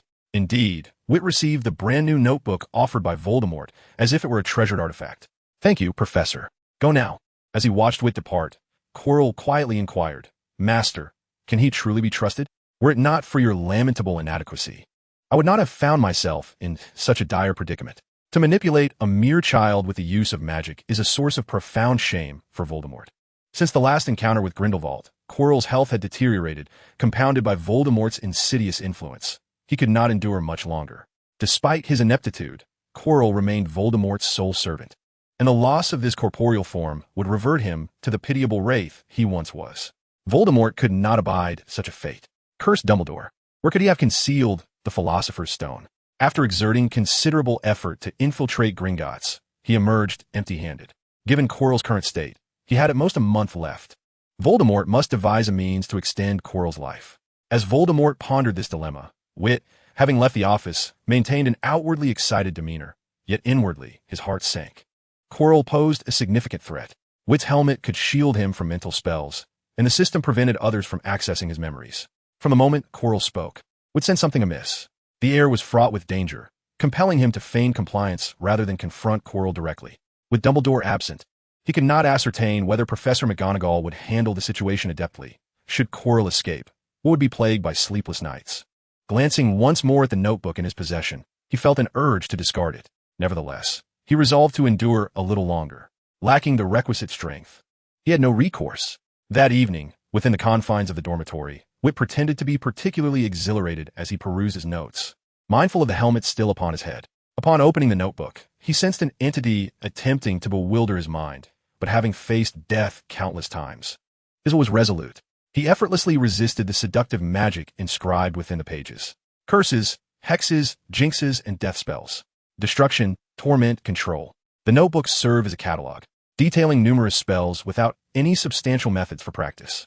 Only a scant few incantations were presented. For instance, the curse of deathly nightmares, which ensnared the victim in a dreamscape of perpetual demise until their mind shattered. The bone disintegration hex extracted the very bones from the target, eroding their corporeal form and stunting regrowth. In the hands of a skilled practitioner, it could remove all bones in one fell swoop, rendering the victim a mere puddle of flesh. Such spells, however, were merely the rudimentary offerings within this tome, akin to elementary school material. Among them, Witt discovered an incantation titled Sympathetic Connection, which established a magical link between disparate souls. It could connect the caster with others, as well as facilitate connections among different individuals. The hex of Sympathetic Connection, linking various people, amplifying the sensations experienced by those connected. While it may seem innocuous, the effects described in the notes were undeniably horrific. A connected B suddenly experiences an itch upon their body, and concurrently, B feels the same sensation. The itch that plagues B further intensifies A's discomfort, creating a compounding effect that perpetuates without limit. Should either party fail to dispel this enchantment in a timely manner, a mere itch could ultimately lead to their demise. The greater the number of individuals involved, the more rapidly the sensations accumulate, demanding an ever-increasing toll on both mental fortitude and magical energy. The notes further suggest that upon achieving a state of shared sensation, it is advisable to employ a piercing curse for maximum effect. The notion of an infinitely compounding piercing curse is truly terrifying. Alternatively, one might invoke the Avada Coup d'Agua, which delivers an excruciatingly realistic sense of death, potentially convincing the weak-willed that they have perished. This could result in a devastating, instantaneous massacre. In the compendium of dark magic, the shared sensation merely occupies a higher tier. There exist even more advanced and pinnacle levels above it. Witnessing this, Witt could hardly contain his envy. Alas, the notes only grant him access to a selection of lesser dark magic spells, and even those are incomplete. For intermediate and above dark magic, only the names and descriptions of their effects are provided, clearly designed to tantalize Witt. Were he an ordinary wizard, he would have undoubtedly fallen prey to Chilo's scheme. However, Witt is no fool. He welcomes all offers but refuses to engage in any negotiations for labor. No merit, no reward. Given the substantial investment involved, any task they desire from him would likely be exceedingly arduous, possibly even demanding a sacrifice of life. Witt is not so easily deceived. Nevertheless, the allure of complementary dark magic is irresistible. Why not learn it? After a sleepless night, at 6 in the morning, Witt habitually opens the system and begins to draw from the instance. His fingers hover over the keys, and in an instant, the pointer of the wheel begins to emit a kaleidoscope of colors. Dazzling and splendid, it momentarily distracts Witt. What is this? I've never seen anything like it. Oh, system, please cease this theatrics. Even golden tasks do not boast such extravagant effects. Chapter 32, Dark Magic, Pinnacle of Origin. Amidst the resplendent hues, countless figures materialize. Most are unfamiliar to Witt, yet he recognizes a few, such as Snape, Grindelwald, and Slytherin. As the brilliance fades, a brand new lottery wheel materializes before Witt. Dark Magic, Pinnacle of Origin. Lottery probabilities: green 50, blue 40, purple 9, gold 1. Special notice: the Dark Magic, Pinnacle of Origin instance task allows only one life. Death results in failure, so proceed with caution. Is that an up card pool? My unreliable system actually features an up card pool. Witt compares it to the ordinary wheel, where white tasks dominate, making it challenging to draw advantageous tasks. The benefit lies in the multitude of lives available, as long as one does not voluntarily forfeit. Task failure is impossible. The up card pool for dark magic starts with green tasks, significantly increasing the likelihood of obtaining favorable assignments. The drawback is the solitary life, resulting in a high probability of task failure. With a daily task to undertake, which one should Witt choose? He finds himself in a quandary. The ordinary card pool offers safety, while the up card pool presents enticing rewards. In the pursuit of the coveted up pool, should a golden card emerge, failing to complete the task would render the punishment unbearable for Vitt. Conversely, drawing from the ordinary card pool would likely yield a white card, with rewards being trivial and inconsequential, particularly for Vitt, who desperately seeks to enhance his power. After all, one cannot truly perish within the confines of the dungeon. Stealing his resolve, Vitt decided to draw from the up card pool. With trembling fingers, he pressed the button, and the needle began to spin rapidly. When no light emitted, a flicker of hope ignited within Vitt. However, that joy was short-lived. Purple, the pinnacle births hypocritical supporters. The Death Eater members commenced a systematic and purposeful assault on the members of the Phoenix Society, resulting in heavy casualties and fostering mutual suspicion among its ranks, leading to a crisis of trust within the organization. In response to this brutal conflict, the director of the Magical Law Enforcement Office enacted legislation permitting Aurors of the Ministry of Magic to employ the unforgivable curses against their foes. The ministry retaliated with targeted strikes, with the first casualties being the non-human magical beings aligned with Voldemort. Several giant clans were annihilated by the killing curse. The scale of the war continued to escalate. Both sides abandoned any illusions of a peaceful resolution, as the shadow of death loomed over the entire magical realm. Task objective: assist Voldemort in defeating the Phoenix Society and eliminate Dumbledore. Task rewards: advancement in wizarding bloodline, parcel tongue, dark magic proficiency, advanced. Task failure: a minuscule chance that Voldemort may arrive in this realm, a significant probability of numerous Death Eaters entering this world, with a chance that one of them may manifest here. Vitt felt a profound discomfort as he perused the task. The rewards were indeed substantial, yet one must possess the requisite strength to claim them. Excluding the unforgivable curses, Vitter's current prowess could be likened to that of an average 3rd or 4th year Hogwarts student. Even with the unforgivable curses, he could at best ambush less competent adult wizards, and against seasoned elite wizards. Victory would only be conceivable if they were utterly unguarded and the circumstances were remarkably favorable.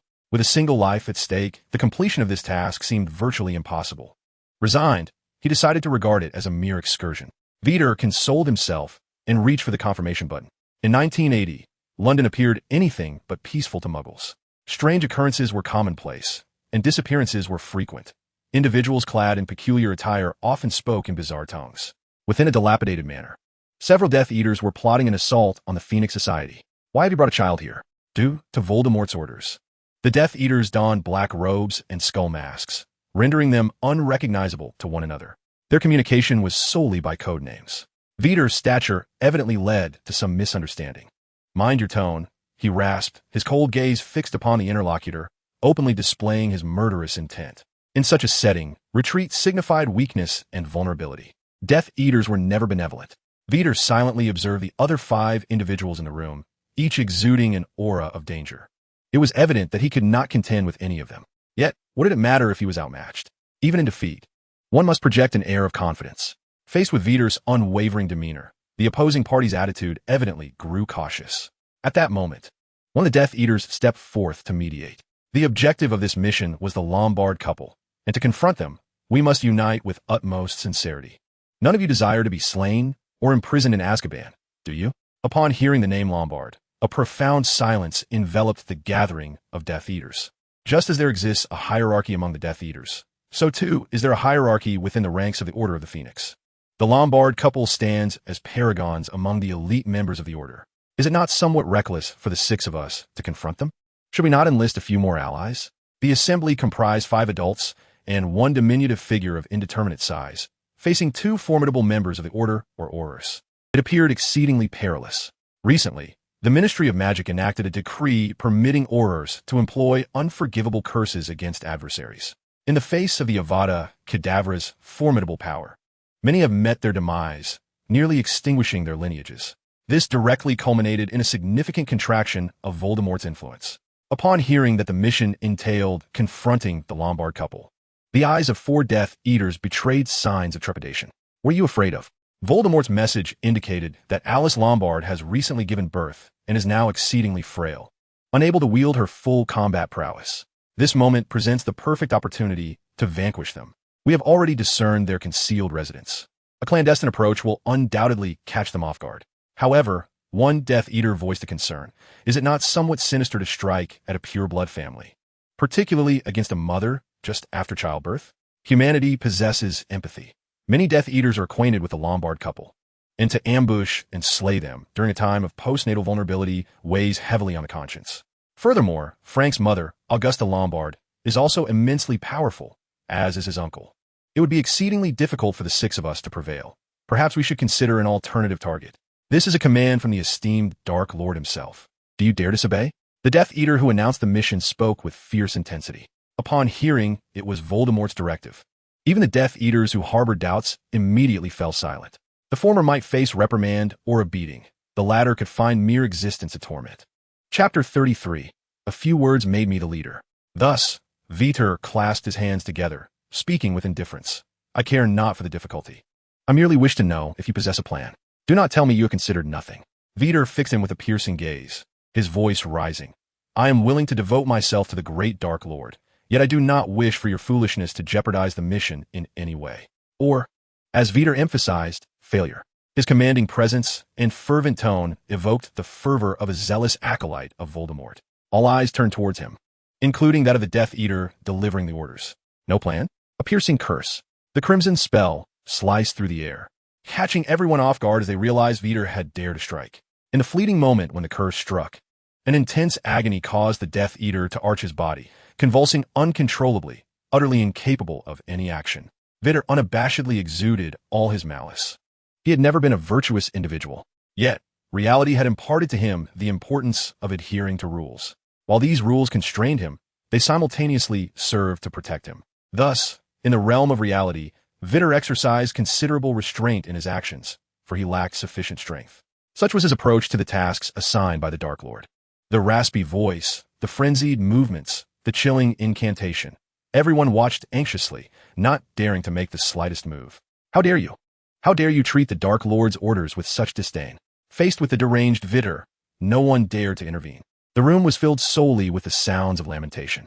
After a full minute, one Death Eater timidly suggested, "My lord, he is on the verge of losing consciousness. We cannot afford to lose another combatant." Vitt responded with a nasal grunt before lowering his wand, lifting the Cruciatus curse. The relentless torment of the Cruciatus was exhausting. Vitt's magical energy was waning, yet he was reluctant to cease the curse impulsively. Firstly, he could not allow others to perceive his dwindling power. Secondly, his performance had to be complete. To rescind the Cruciatus, given his earlier frenzied demeanor, would contradict his persona, especially in the absence of any pleas for mercy. Stand up and disclose all the task information. Now, you shall all obey my commands. Vitt boldly assumed the role of leader, issuing orders to the other Death Eaters. Not a single soul dared to utter a word of dissent, including the former Death Eater captain who had just been tormented by the Cruciatus and had yet to recover. The casting of dark magic necessitates malice. The greater the malice, the more potent the magic. A person endowed with profound malevolence is undoubtedly a formidable dark wizard. This is a universally acknowledged tenet in the magical realm. Malice is not a trivial matter. Someone who has never taken a life may perceive killing as the utmost evil. Yet, to others, such malevolence may merely be a mundane habit. Wizards who have never truly brushed against death or taken countless lives often struggle to grasp the essence of evil. Similarly, an individual indifferent to life experiences joy on a different plane, or perhaps on countless planes, compared to an ordinary wizard. This disconnection explains why most dark wizards are incapable of casting the Patronus charm. Their joy is, in fact, a form of wickedness, failing to meet the standards of the Patronus charm. History is replete with lunatics who genuinely believe that killing and slaughtering are acts of joy. Vitt, having experienced the trials of his past, had taken many lives and had faced death countless times. His comprehension of evil surpassed that of the majority of wizards. It was this high purity of malevolence that subdued these Death Eaters, leading Vitt, the least formidable among them, to be misconstrued as the most powerful. The Lombard family. The task plan is clear to all of you. Now, act immediately. With a swift motion of the wand, 6 Death Eaters dispersed rapidly, concealing themselves in various locations. A thunderous explosion reverberated as the lead Death Eater unleashed a spell that struck the door of the Longbottom residence with precision. Unfortunately, the defenses remained intact. The house was fortified by numerous powerful enchantments, rendering a mere explosion spell ineffective against its protective magic. Foolishness.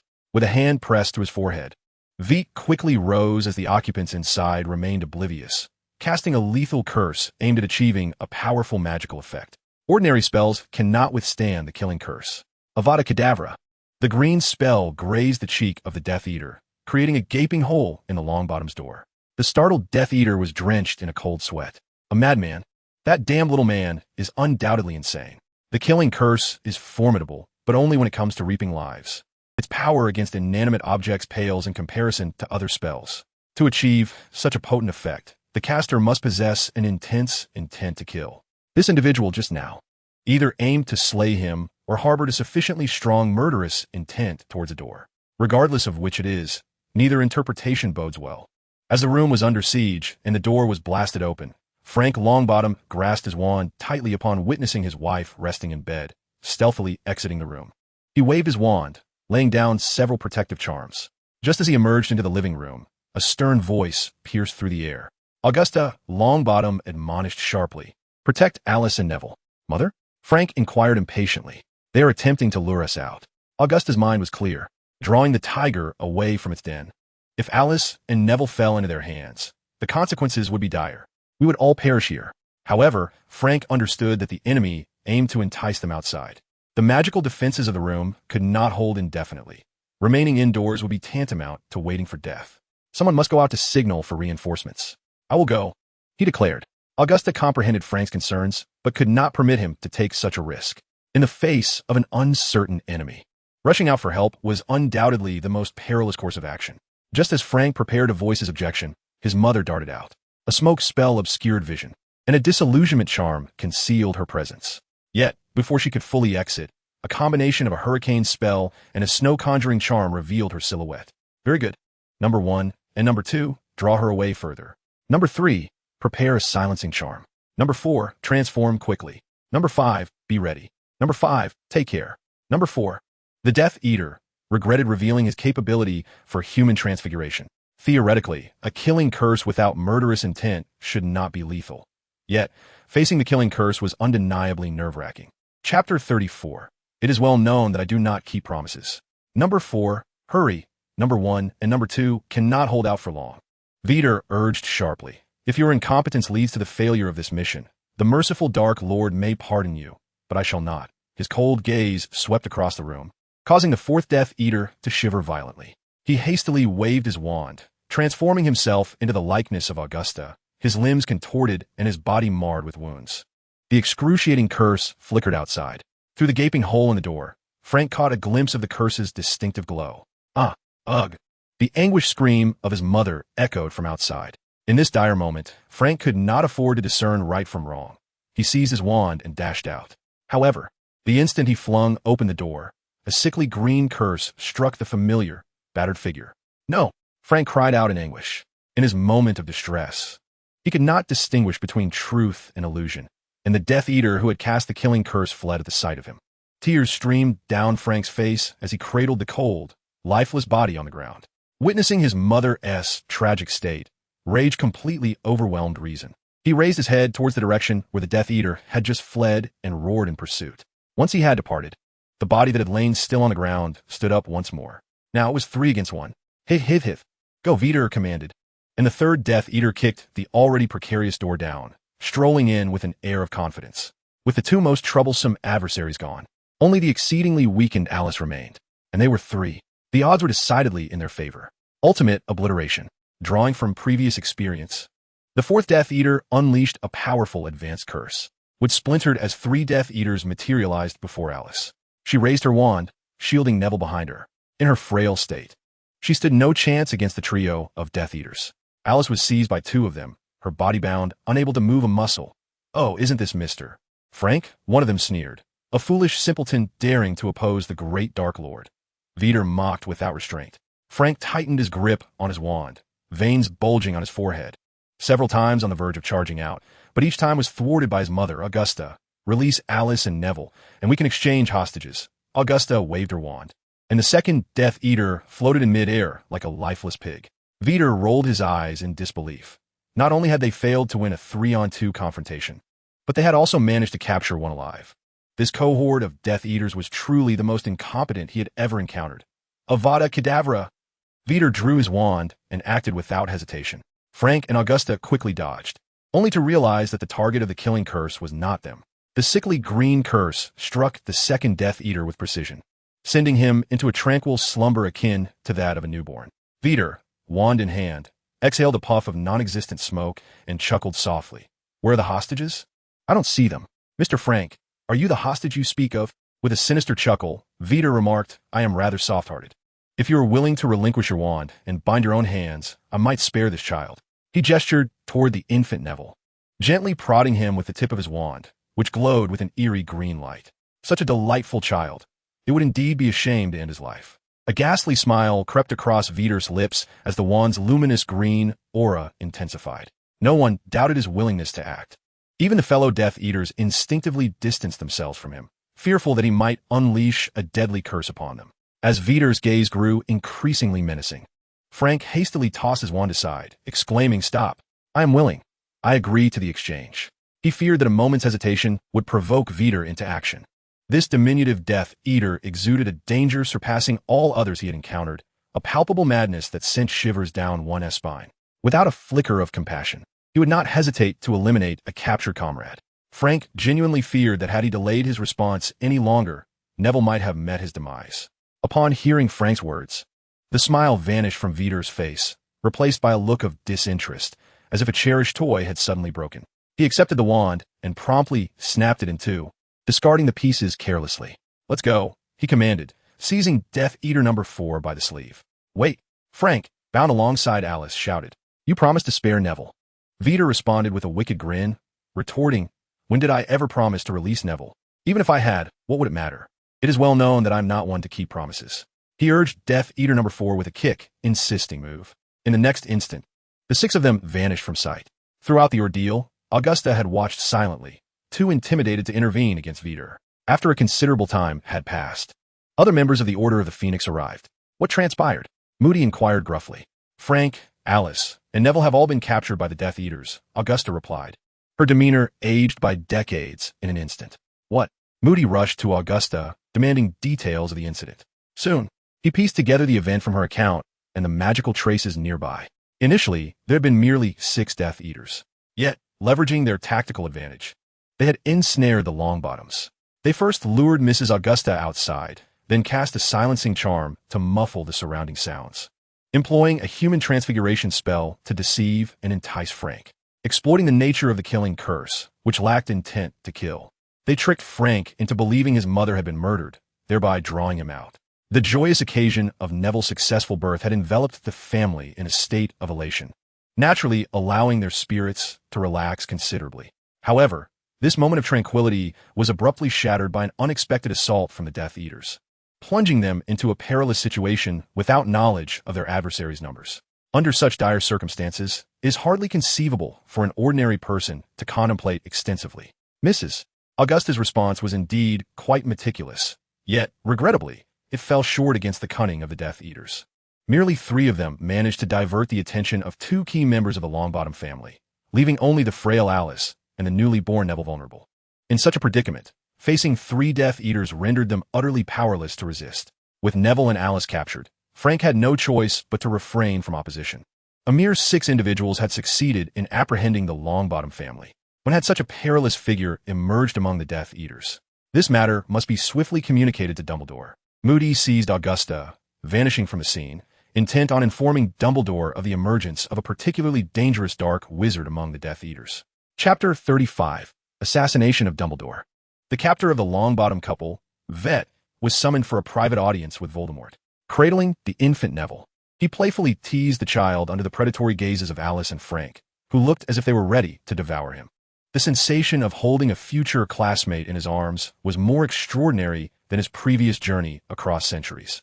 In comparison to a fellow student of the same age with whom he had shared classes, the emotional turbulence evoked by the latter was considerably more intense. "You need not express such gratitude towards me," Vitt exclaimed with manic laughter, undeterred by the murderous stares of the 2. "I shall cultivate him into a true Death Eater, ensuring he does not become a hindrance to the advancement of the magical world like the 2 of you. Release him." Frank struggled desperately, but bereft of a wand. He was utterly incapable of breaking free from his restraints, left only with impotent fury directed at Vitt. "Keep a close watch on them," Vitt commanded the 2 Death Eaters behind him. "This is a tribute to the Dark Lord. Should any mishap befall them, your lives will be forfeit. Do you comprehend?" "Understood." They had witnessed Vett's malevolence firsthand. Even towards his own, he showed no mercy, instilling in them a profound fear of disobedience.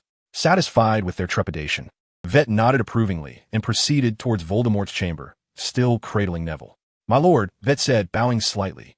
Voldemort scrutinized him intently, removing the skeletal mask from his face. "Mr. Chris, you have indeed surprised me." Voldemort's visage was now grotesquely melted, resembling that of a serpent, his gaze as frigid as ice. The sensation of being regarded by him was akin to being ensnared by a venomous snake. Yet, at that moment, Voldemort's stare was relatively gentle. In Voldemort's recollection, Chris's parents were both Death Eaters who had perished not long ago in a confrontation with Aurors. Chris had actively sought to join the Death Eaters. For an 11-year-old child, to be candid, Voldemort had no initial intention of admitting him into their ranks. However, the determination reflected in Chris's eyes had captivated him.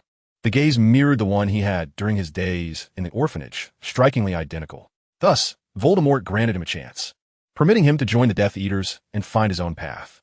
After issuing his command, Voldemort promptly dismissed the matter from his mind. Who would place hope in an 11-year-old child? However, mere days later, Vitt astonished him greatly. The Lombard couple were no insignificant figures, even among the elite Death Eaters. Few would dare to claim they could defeat them in a one-on-one confrontation, let alone capture them alive. What reward do you seek? Voldemort inquired softly. For exceptional subordinates. He displayed a greater leniency. It is my honor to serve you, Vitt feigned praise. He continued, I have a plan, and should you permit it, I wish to request your approval to undertake this mission. Each word from Vitt carried a tone of supplication in the presence of Voldemort. With someone of Voldemort's caliber, even promises made should be couched in gentle terms. One must convey that all actions stem from his commands, and that suggestions are merely offered. Working under Voldemort necessitated a demeanor of utmost caution, for a moment's carelessness could lead to dire consequences. A mission? Voldemort scrutinized Vitt with keen interest. What task do you wish to undertake? Vitt maintained his composure as he replied, to assassinate Dumbledore. A playful smile danced upon Voldemort's lips. Had Vitt not accomplished the remarkable feat of capturing the Lombard couple, he would have already expelled him. In the realm of magic, Voldemort acknowledged only one wizard, Dumbledore. It was Dumbledore alone who could be deemed his equal, and now Vitt audaciously proposed to eliminate him. Such a statement reeked of arrogance. What are the odds of your success? Only 10%. Vitt displayed fervent enthusiasm, pledging, I am willing to sacrifice my life for your grand cause. Please trust in me. Their eyes locked, and the air seemed to thicken with tension. Voldemort fixed his gaze on Vitt for an extended moment. As a master of legilimency, he could perceive even the faintest emotional fluctuations. Yet, in Vitt's eyes, he discerned only fervent devotion, coupled with a peculiar fondness he felt for Vitt. Voldemort resolved to grant him another opportunity. Mr. Criss, enlighten me with your plan. Dumbledore is as cunning as a fox. He shall not be easily ensnared. Voldemort's tone carried a hint of sincerity as he murmured, I would not wish to sacrifice a brave, loyal, and capable servant. There are far too many fools among the Death Eaters, and you are not one of them. As soon as Voldemort finished speaking, Vitt immediately knelt in gratitude. To dedicate myself to you is my honor. Though Vitt's posture while cradling Neville was somewhat unorthodox, Voldemort evidently appreciated the gesture. He personally helped Vitt to his feet, reassuring him with a pat on the shoulder. After gathering his thoughts, Vitt began to articulate his plan. I wish to exploit my youth to craft a tragic persona, rescuing the Longbottoms to earn credibility. Through this, I aim to gain Dumbledore's trust. A child ensnared in darkness, yet yearning for light. A perfect character, is it not? At that juncture, you need only to provide external assistance. I shall devise a method to ambush Dumbledore. Sparing the Longbottoms? Voldemort evidently harbors skepticism regarding the so-called ambush plan devised by Vitt. If Dumbledore were so easily ambushed, he would not be Dumbledore. The entire scheme, though commendable in courage, lacks any substantial merit. In response to Voldemort's doubt, Vitt raised his youthful visage, adorned with a radiant smile. You may perceive my plan as rudimentary, so simplistic that success seems implausible, yet you overlook one crucial aspect, my age. An 11-year-old child is instinctively underestimated by all. This is precisely where my chances of success lie. The Longbottoms are but a trifling annoyance to you, and the Ministry of Magic is merely a larger breed of ants. Your only adversary is Dumbledore.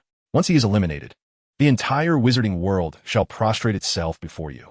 Vitt's words struck a chord within Voldemort. Indeed, the plan is simplistic. Were it executed by any adult wizard, it would surely fail.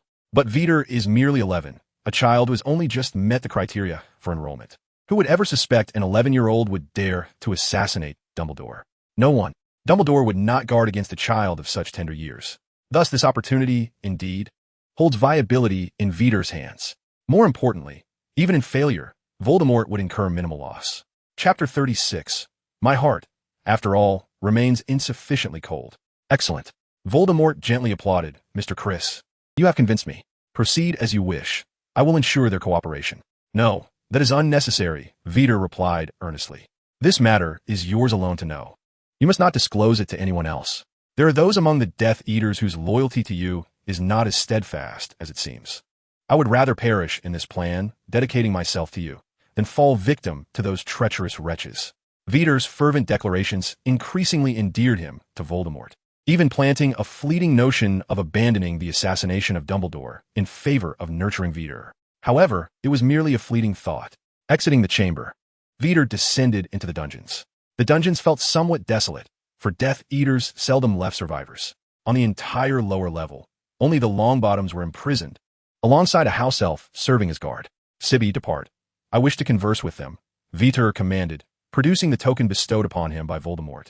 Upon verifying its authenticity, Sibby executed the disapparition and vanished. Facing the Longbottom's hostile gazes, Vitt said little, merely raising his wand in a subtle gesture. He seemed somewhat peckish. There was no milk to nourish him here.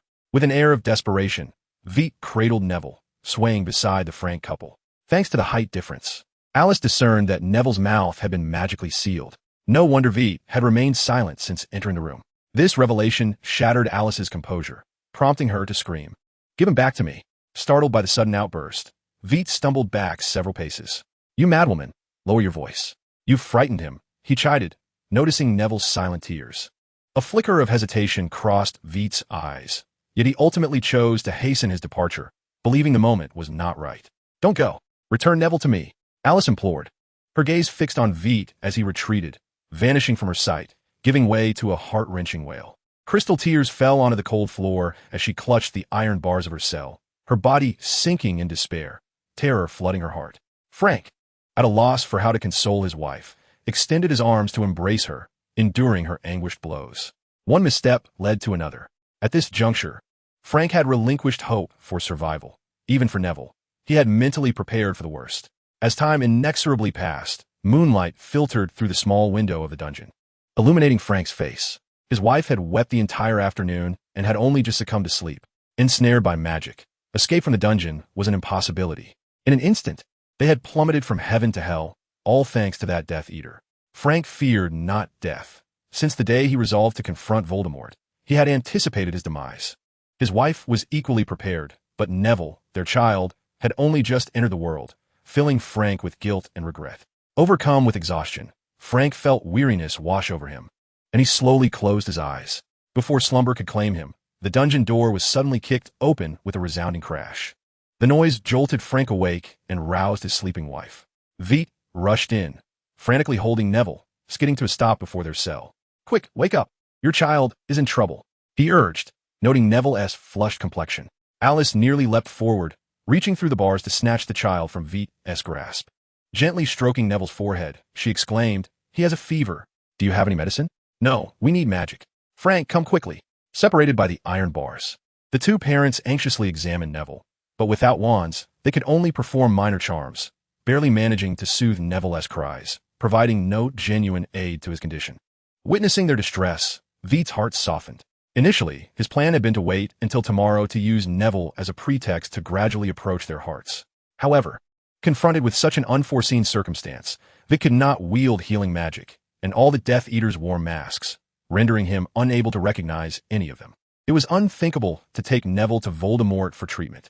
In utter desperation, Vitt reluctantly led Neville to the cell. Yet, Frank and Alice were evidently incapable of curing Neville's affliction. Vitt produced his wand and quietly extended it. Frank and Alice were momentarily taken aback, frozen in place at the sight of the wand offered by Vitt. "I believe you possess the means to save him, but lack a wand." Vitt, with an unguarded voice, presented the wand with a reverse grip, willing to take a gamble. If he lost, it would merely result in the failure of his mission. Meanwhile, before Frank could react, Alice seized the wand and commenced treatment on Neville. Watching them treat Neville through the iron bars, Vitt leaned silently against the wall of the cell. 10 minutes passed, and Neville's fever had entirely subsided, yet Frank held the wand firmly, displaying no intention of returning it to Vitt. His gaze fixed intently on Vitt, his demeanor was cautious. This was Voldemort's stronghold, and he had already tried and failed to use apparition. For a wizard, a wand was tantamount to a guarantee of safety. Frank would not entrust his security to another. "If you wish to take it, then take it," Vitt remarked nonchalantly. "The Dark Lord is right above us. This is a Death Eater stronghold, and you cannot escape. I am prepared to report you. Either kill me, risking your family's lives in the process, or return the wand to me, and I shall pretend this never occurred." Vitt extended his hand, standing resolutely before Frank, utterly unguarded. If Frank chose to strike, his demise was assured. Frank hesitated, casting a glance at Alice, yet she appeared equally uncertain. Initially, Frank had presumed Vitt to be one of the most deranged Death Eaters. However, how could a Death Eater possibly hand over his wand to an enemy, permitting them to heal his child? Reflecting on Vitt's unwavering demeanor when he had offered the wand, Frank found himself increasingly torn. Chapter 37. Art is often misunderstood. Vitt stood there, motionless, seemingly unperturbed. After waiting for over 10 minutes, Frank finally struck Vitt, rendering him unconscious with a single blow.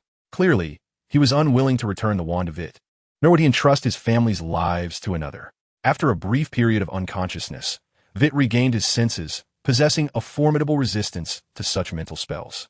He rose and surveyed his surroundings. The desolate dungeon was devoid of any presence. However, Vitt exhibited no signs of despair. Frank could not escape. This was Voldemort's stronghold, and an Auror burdened with two liabilities could scarcely hope to flee from such a place. Before being discovered by the Death Eaters, Vitter quietly leaned against a pillar in the dungeon, awaiting Frank to return the wand and Neville to him. After half an hour of waiting, Frank, appearing quite humble, stood before Vitter and implored, "Please spare Neville's life." As he spoke, he cast furtive glances towards the dungeon entrance. Vitter rose, his gaze fixed on Neville, who was presented to him alongside the wand. A cruel smile crept upon his lips. "Mr. Lombard, those who seek favors ought to kneel. You stand too tall, which I find quite displeasing." Frank's expression stiffened, but the approaching sounds compelled him to make a choice. Observing Frank kneeling before him, Vitter reached out to take Neville. Cruciatus!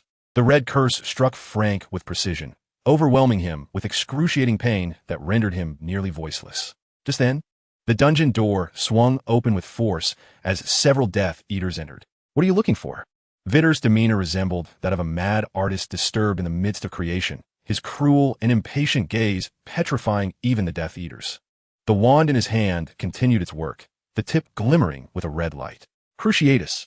This time it was Alice. Accompanied by a guttural roar of anguish from her throat, a delighted smile spread across Vitter's face. "Would you care to listen to this grand symphony?"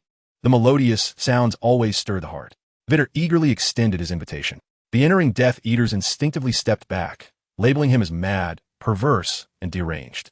Even among the Death Eaters, someone as unhinged as Vitter was a rare breed. Mundane fools. Vitter expressed his discontent with their reaction and unleashed another Cruciatus upon Frank. Listening to his agonized howls, Vitter tilted his head back, as if savoring celestial music. The newly arrived Death Eaters trembled at the scene. A cursory glance around the dungeon prompted them to hastily retreat. "Let us search elsewhere." Agreed. They felt genuine sympathy for poor Frank and the Lombard family. Reflecting on Vitter's recent display, the Death Eaters lamented Frank's fate. In truth, many among them had recognized they were already on a treacherous path. However, they bore the mark and had committed unforgivable acts. Should they betray, the Ministry of Magic would not show mercy, nor would Voldemort. At this juncture, they found themselves with no choice but to continue serving Voldemort. Previously, they could offer themselves solace in their hearts, but now it was merely a necessary phase of revolution. It would get better eventually. After all, they had already invested considerable sunk costs. Abandoning it all would mean losing everything. Yet Vitter's actions subtly shattered their illusions. Just this noon, Voldemort had praised Vitter's exploits right before their eyes. It is conceivable that in the future, Vitter will undoubtedly become a favored figure by Voldemort's side, perhaps even their superior. The prospect of such a person assuming authority over them raises doubts about any hope for the future. The departing Death Eaters left with heavy hearts. After watching them leave, Vitter unleashed a Cruciatus curse upon Alice. Frank struggled to rise, pleading softly, "Please, spare her." Vitter retracted his wand, and the grotesque smile that had graced his lips vanished. "Do you know, Mr. Longbottom, my greatest aversion is betrayal. Today, you have betrayed my trust. A mere Cruciatus curse pales in comparison to the anguish within my heart. I truly long to end your lives," Vitter murmured, a crimson light flickering in the depths of his eyes. Instinctively, Frank stepped back, cradling Alice, as he sensed a frigid, tempestuous intent to kill emanating from Vitter. One step, two steps. Vitter's smile widened, becoming increasingly maniacal. In the next moment, he struck his own face with a resounding slap, dislodging his mask and leaving a prominent crimson mark. "No, I promised her. I cannot kill indiscriminately." "Calm down, Chris. You must remain composed," Vitter muttered, leaning against the wall, repeatedly banging his head against it with force. Scarlet blood trickled from his face to the corner of his mouth. After a prolonged moment, he regained his composure, retrieved the mask, donned it, and cast a cold glance at Frank and the others, before teasingly escorting Neville away. It was only after Vitter vanished into the dungeon that Frank began to catch his breath. Since Vitter had knocked the mask from his face, Frank's mind had been in a state of paralysis. Young, no, immature, he had never envisioned that beneath Vitter's mask lay such an innocent visage. 11, perhaps 12 years old. A normal child at this age would have just begun their journey at Hogwarts, lost in a world of wonder and ignorance. Yet here was Vitter, manipulating their family with ease, unleashing not only Cruciatus curses, but also killing curses. His skill and cunning surpassed many of the adult Death Eaters. Furthermore, he did not seem to be inherently malevolent. Whether it was the offering of his wand or his words while striking the wall, Frank found himself taken aback. However, what if it was all an act, a ruse to ensnare them in pursuit of a greater goal? Frank had to remain vigilant. He could not regard Vitt as merely a child. This night was destined to be one of sleeplessness. Frank deliberated with Alice regarding Vitt. In another room, Vitt was changing Neville's diaper while tending to the wound on his forehead. Within the Order of the Phoenix, Dumbledore was conferring with Moody and others about a plan to rescue the Longbottom family, simultaneously reinforcing his resolve to uncover the traitor among them. In truth, the number of suspects was limited. Since their inception into the Order, Voldemort's tactics had become increasingly targeted. However, Dumbledore remained uncertain about the identity of the individual involved. For the time being, he had no choice but to exclude all possibilities, including the plan to rescue the Longbottoms, for which none of them were informed. Chapter 38. A natural-born Death Eater. For 3 consecutive days, Vitt had not appeared in the dungeon. The Longbottoms were now exceedingly anxious about Neville's safety. Frank, can he truly be trusted? Alice asked impatiently, repeating her query. I do not know, but at that moment, we had no choice but to attempt to trust him, Frank replied, reluctant to place the lives of his family in Vitt's hands. It was Vitt who had led to his capture. Under such circumstances, it was unreasonable to expect Vitt to rescue him. A rational individual would never entertain such thoughts. Frank even questioned his own sanity. Yet, there was no alternative. On the day they had subdued Vitt, they failed to escape. There were far too many Death Eaters present, and the defenses were exceedingly stringent. Despite their utmost caution, they still aroused the suspicions of the Death Eaters. Fortunately, they remained unaware that it was they who were attempting to break out. They merely suspected that someone had stealthily infiltrated. Had there been any other plausible explanation, Frank would never have sought Vitt's assistance. The stark reality was that he had no options left. Fortunately, they had indeed taken a gamble that paid off, although both endured several agonizing cruciatus curses. Vitt chose to assist them in concealing the incident, thereby averting the catastrophic fate of their family. Regrettably, Vitt offered no assurances. After that incident, he never returned, nor did he send any word. The wait was interminable. During those 3 days, both Frank and Alice were consumed by anxiety, their minds racing with tumultuous thoughts. They even began to regret their decision to subdue Vitt, contemplating whether they should have attempted to trust him instead. A myriad of emotions flooded through them. Just as they teetered on the brink of madness, Vitt entered the dungeon, though this time, he was without Neville. Mr. Criss, how is Neville? Is he well? Frank inquired urgently. Vitt gritted his teeth and replied, He is well, but I am not. Take care of the child. Oh, by all that is sacred. Vitt had never endured such torment in his life, and what irked him further was that this predicament was of his own making, leaving him with no one to lament to. Over those 3 days, Vitt nearly shattered his stoic demeanor. Flustered and chaotic, he chose to remain reclusive to preserve his facade.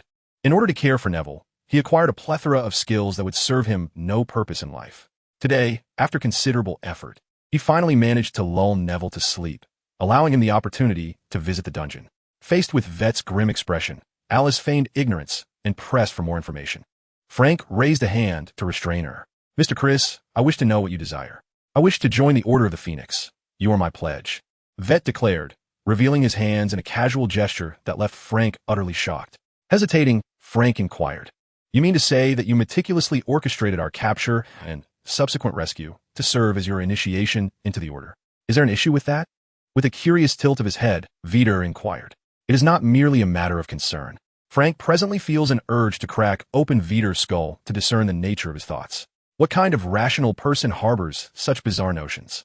Furthermore, you personally orchestrated our capture and subsequently facilitated our release, displaying a blatant disregard for subtlety. To join the Order of the Phoenix, one must possess a sound mind. Otherwise, entry is simply unattainable, to put it bluntly. Frank gestured toward his own head, suggesting, I propose you visit St. Mungo's Hospital for Magical Maladies and Injuries first. Upon entry, seek out Madame Melanemstro, the chief physician for brain injuries. Trust me, she will undoubtedly craft a most exquisite treatment plan for you. We can discuss our matters once you are discharged. Though Vitt was unfamiliar with this Madame Melanemstro, he could discern from Frank's tone that his words were far from flattering. I believe you may have misunderstood. Vitt responded earnestly. I am not ill. Every action I undertake is driven by intent and strategy. My desire to join the Order stems solely from my promise to her, not to engage in indiscriminate slaughter. Yet, I revel in carnage. I take pleasure in inflicting torment. I am inherently a deviant, deriving joy from witnessing the light of life fade from another's eyes, relishing the sound of their anguished cries. Such experiences bring me delight. A soft voice, gentle as the spring breeze. A knowing smile graced Vitter's face, as if he had unearthed the essence of existence. However, Vitter lamented, I pledged to her that I would refrain from indiscriminate killing. Thus, I seek to join the Order of the Phoenix. The Death Eaters are mere scum. Eliminating them cannot be classified as unjust slaughter, can it? With a chuckle, Frank and Alice, nestled together unbeknownst to him, felt a chilling aura enveloping them. A cold that seeped through the skin, coursed through the veins, and ultimately took root in the bones. I apologize, Frank mustered the courage to say, but you may not meet the criteria for joining the Order. Not suitable? Vitter asked, perplexed. In terms of ability, I surpass most members of the Order, do I not? Frank nodded impassively. Vitter stood upon his face, leaving Frank no room for denial. Since you acknowledge this, let us proceed to the next point. I also took the liberty, using my position, to eliminate a Death Eater. Surely that counts as an achievement. To rescue you, I deceived the mysterious figure. Individuals like me, possessing courage, cunning, and a sense of justice, are undoubtedly born Gryffindors. Headmaster Dumbledore would never deny my request to join the Order. Vitter's assertions were logical and factual, each statement irrefutable. Frank found himself at a loss for counterarguments. Yet, Vitter's demeanor hardly resembled that of a virtuous individual. Alice inquired, why didn't you directly approach us to request joining the Order? Vitter removed his mask, standing before the cell with earnest intention, asking, look upon my face and tell me, what is your immediate impression? Alice spoke uncertainly. Death Eaters? Do you understand?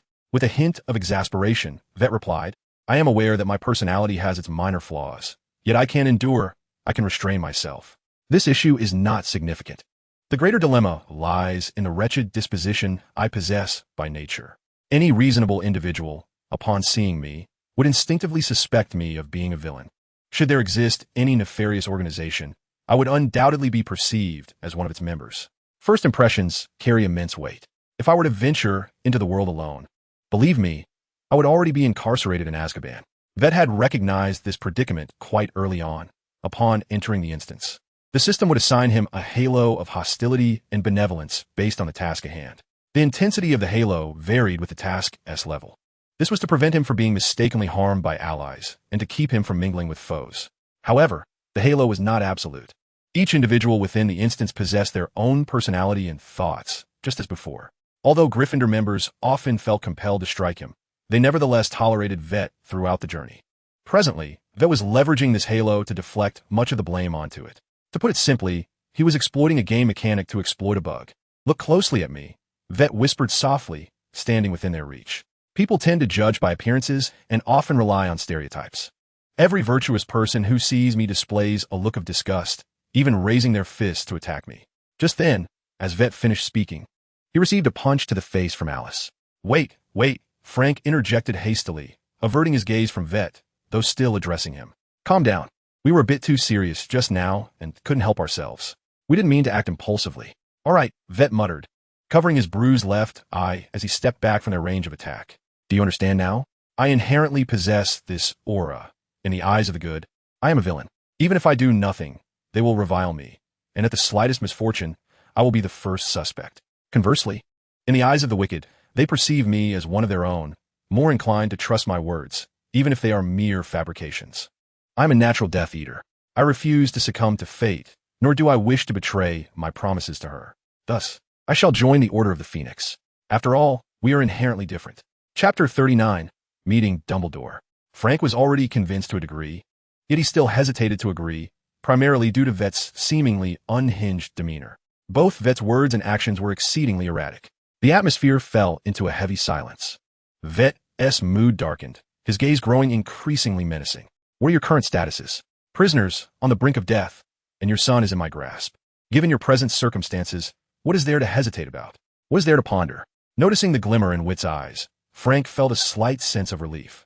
If it were to exhibit excessive enthusiasm, it would cause him concern. I can only assure you that I will introduce you to Dumbledore. Whether you can join the Order of the Phoenix is beyond my discretion. Very well then. He had crafted a tragic backstory for himself and had made several hints while speaking. Yet, Frank did not even inquire. This left Vitt, who hoped to garner sympathy through his tale, feeling utterly dejected. After a grand performance, he received a barely passable evaluation, resulting in a great disparity and a thoroughly disappointing experience. Never mind. Whit could only console himself with the prospect of meeting Dumbledore. Even if Frank were moved enough to speak favorably on his behalf, the final decision rested with Dumbledore. Wait here. In a few days, I shall secretly procure 2 wands for you. At that time, you can find an opportunity to escape. Meanwhile, I will rendezvous with you outside with Neville. At this point, Whit suddenly remembered to add, let's make an oath. Although I have not received much formal education, there must be magic that ensures both parties uphold their vows. Indeed, Frank nodded. He welcomed the notion of an oath. With this binding promise, there would be no fear of Whit having a sudden change of heart, thus safeguarding both their families and Neville's safety. As for the secure location where Whit would meet Dumbledore, that was not a challenge. In fact, meeting Dumbledore had never been particularly difficult. As for whether Whit might pose a threat to Dumbledore, Frank believed that if Whit possessed such power, there would be no need for him to engage in any deception. After all, this was Dumbledore, the greatest wizard in the magical realm. Having secured Frank's promise, Whit took some time to acquire 2 wands. With Voldemort's assistance in relocating most of the Death Eaters, their escape plan was executed flawlessly.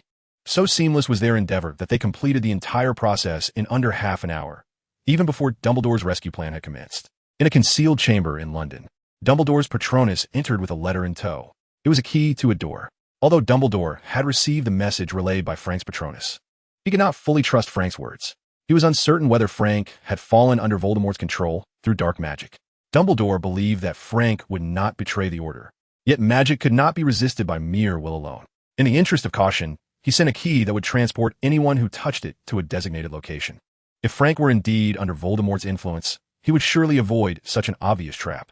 Grab hold of me. Frank extended his hand, indicating for Whit to join him. However, it was clear that Whit was not inclined to do so. Let me confirm once more. You have conveyed everything about my situation to Dumbledore, have you not? After rescuing Frank and the others, Frank would lead Whit to Dumbledore, while Alice would take Neville into hiding. Fortunately, both Whit and Frank, alongside Alice, have vowed an unbreakable oath. Should Frank waver, both he and his spouse would meet their demise. Thus, Whit harbors no apprehensions regarding this matter.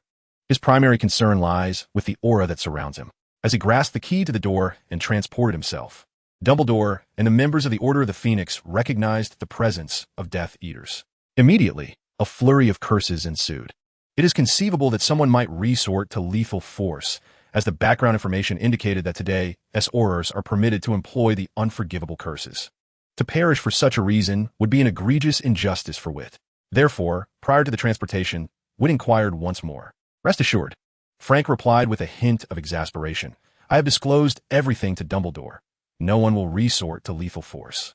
If you were to perish, Alice and I would accompany you in death. This matter I shall not take lightly. With this reassurance, Whit extended his hand to grasp Frank's. At that moment, Frank placed his hand upon the envelope. A whirlwind of sensation enveloped them, and soon they found themselves in a well-lit chamber, simply adorned with a few stools and small round tables. The instant they materialized, dozens of eyes fixated upon Whit. In the next moment, 3 spells were cast towards him. Armor up, Dumbledore interjected, diffusing the tension. The onslaught ceased. Edgar Bones, a member of the Order, inquired, how could Frank bring a Death Eater here? Mr. Chris is not a Death Eater, Dumbledore gently elucidated. Among the assembled members of the Order, some were not privy to the truth.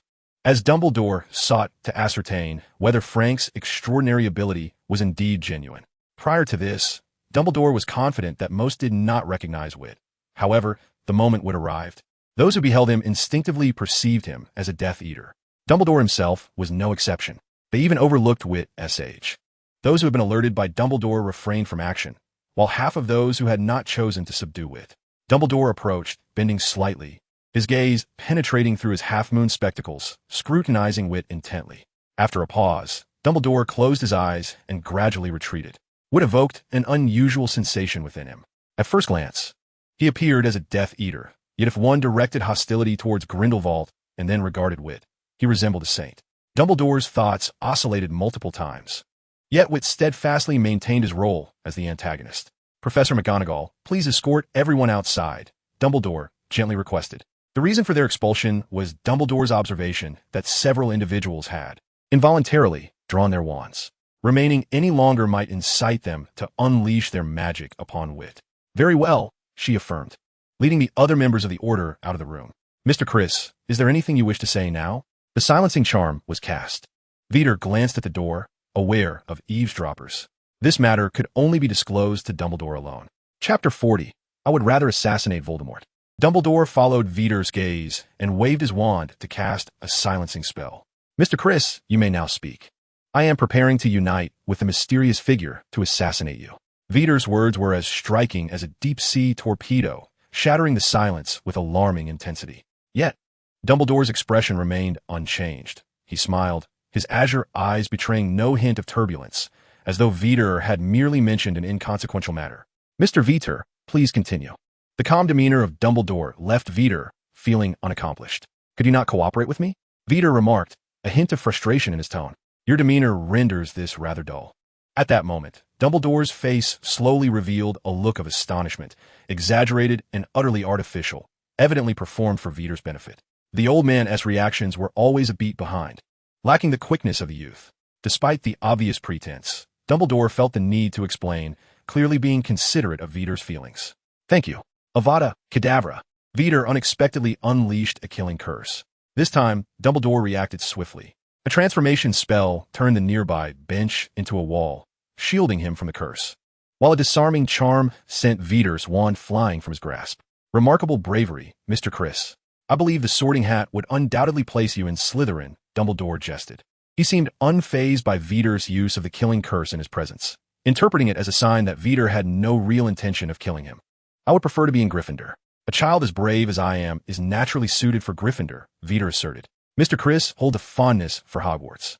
She loves it, and thus I do as well. May I be so bold as to inquire? Dumbledore's eyes sparkled. Mr. Vitt, do you hold feelings for her? Let us return to serious matters. Vitt feigned reluctance to discuss the subject, yet he was pleased with Dumbledore's perceptiveness. He simply could not divulge everything at once, as that would seem disingenuous. I joined the Death Eaters and captured the Longbottoms, exchanging this for Voldemort's trust.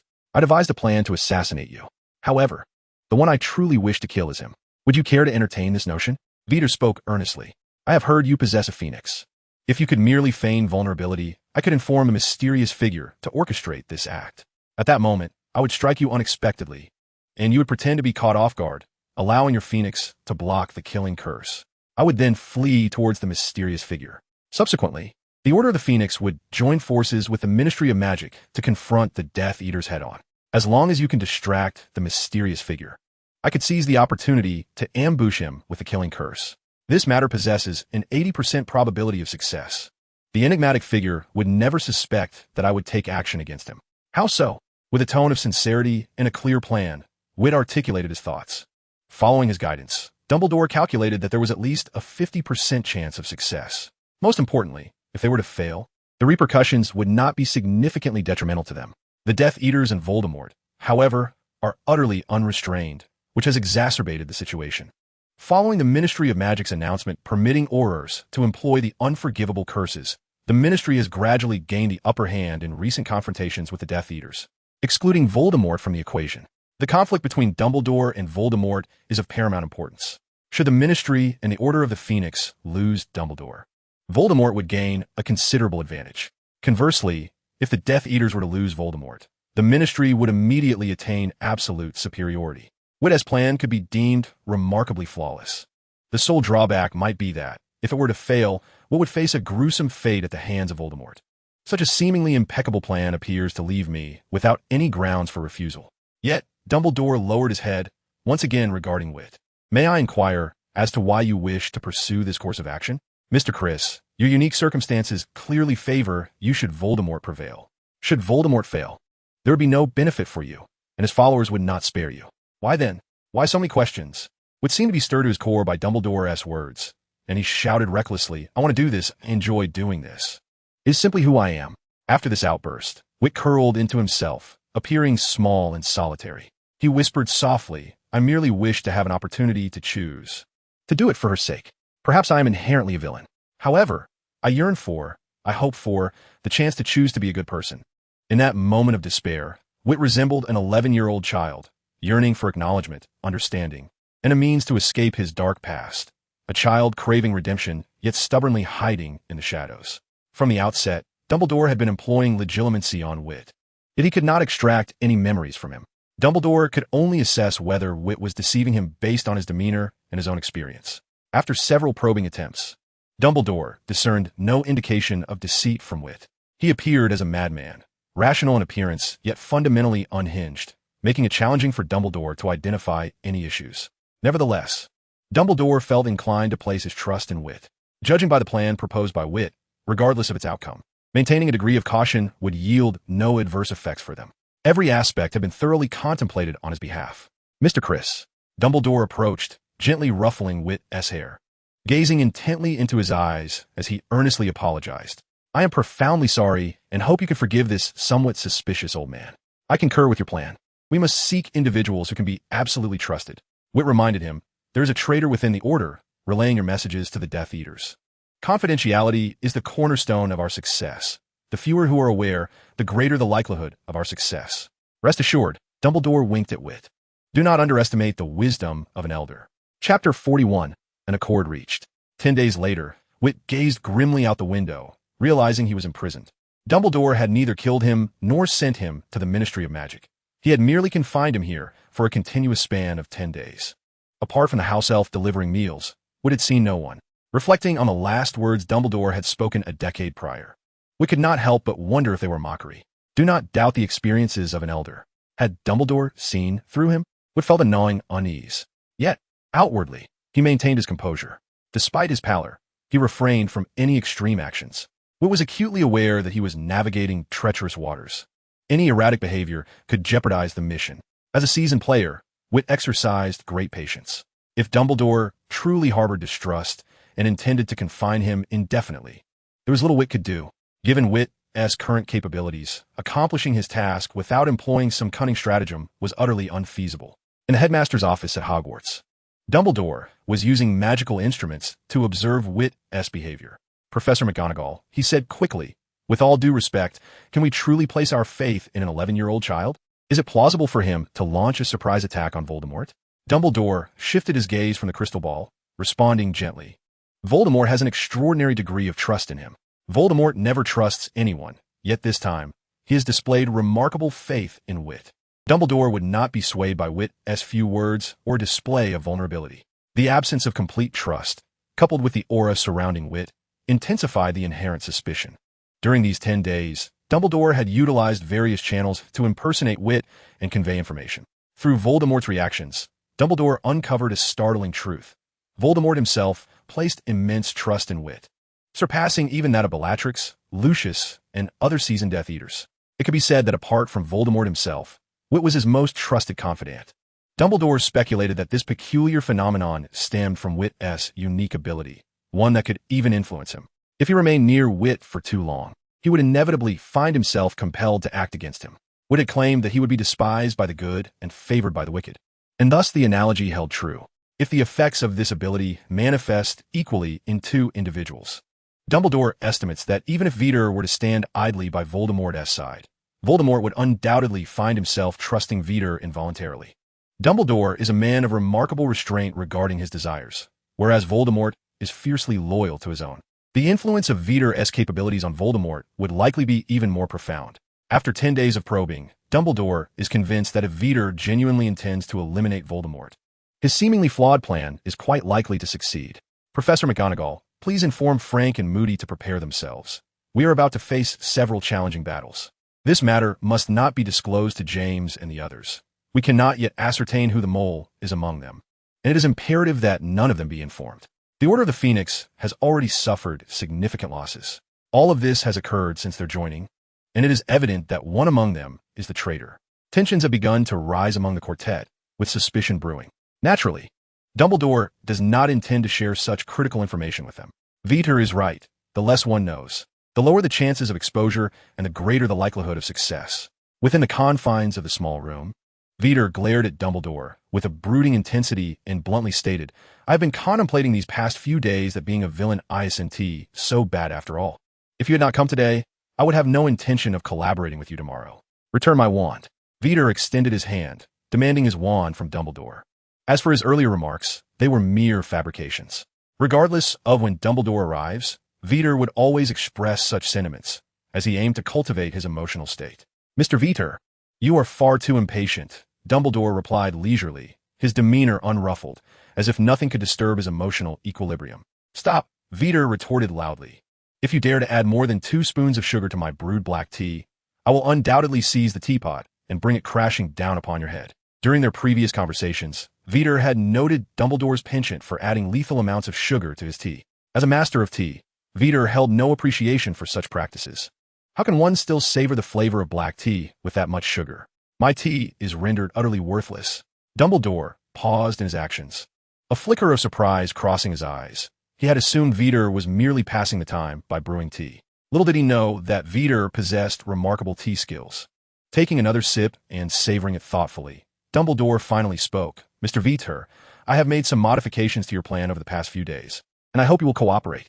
With that, Dumbledore gestured, and a new proposal floated before Vitt's eyes. Vitt accepted it and examined it closely.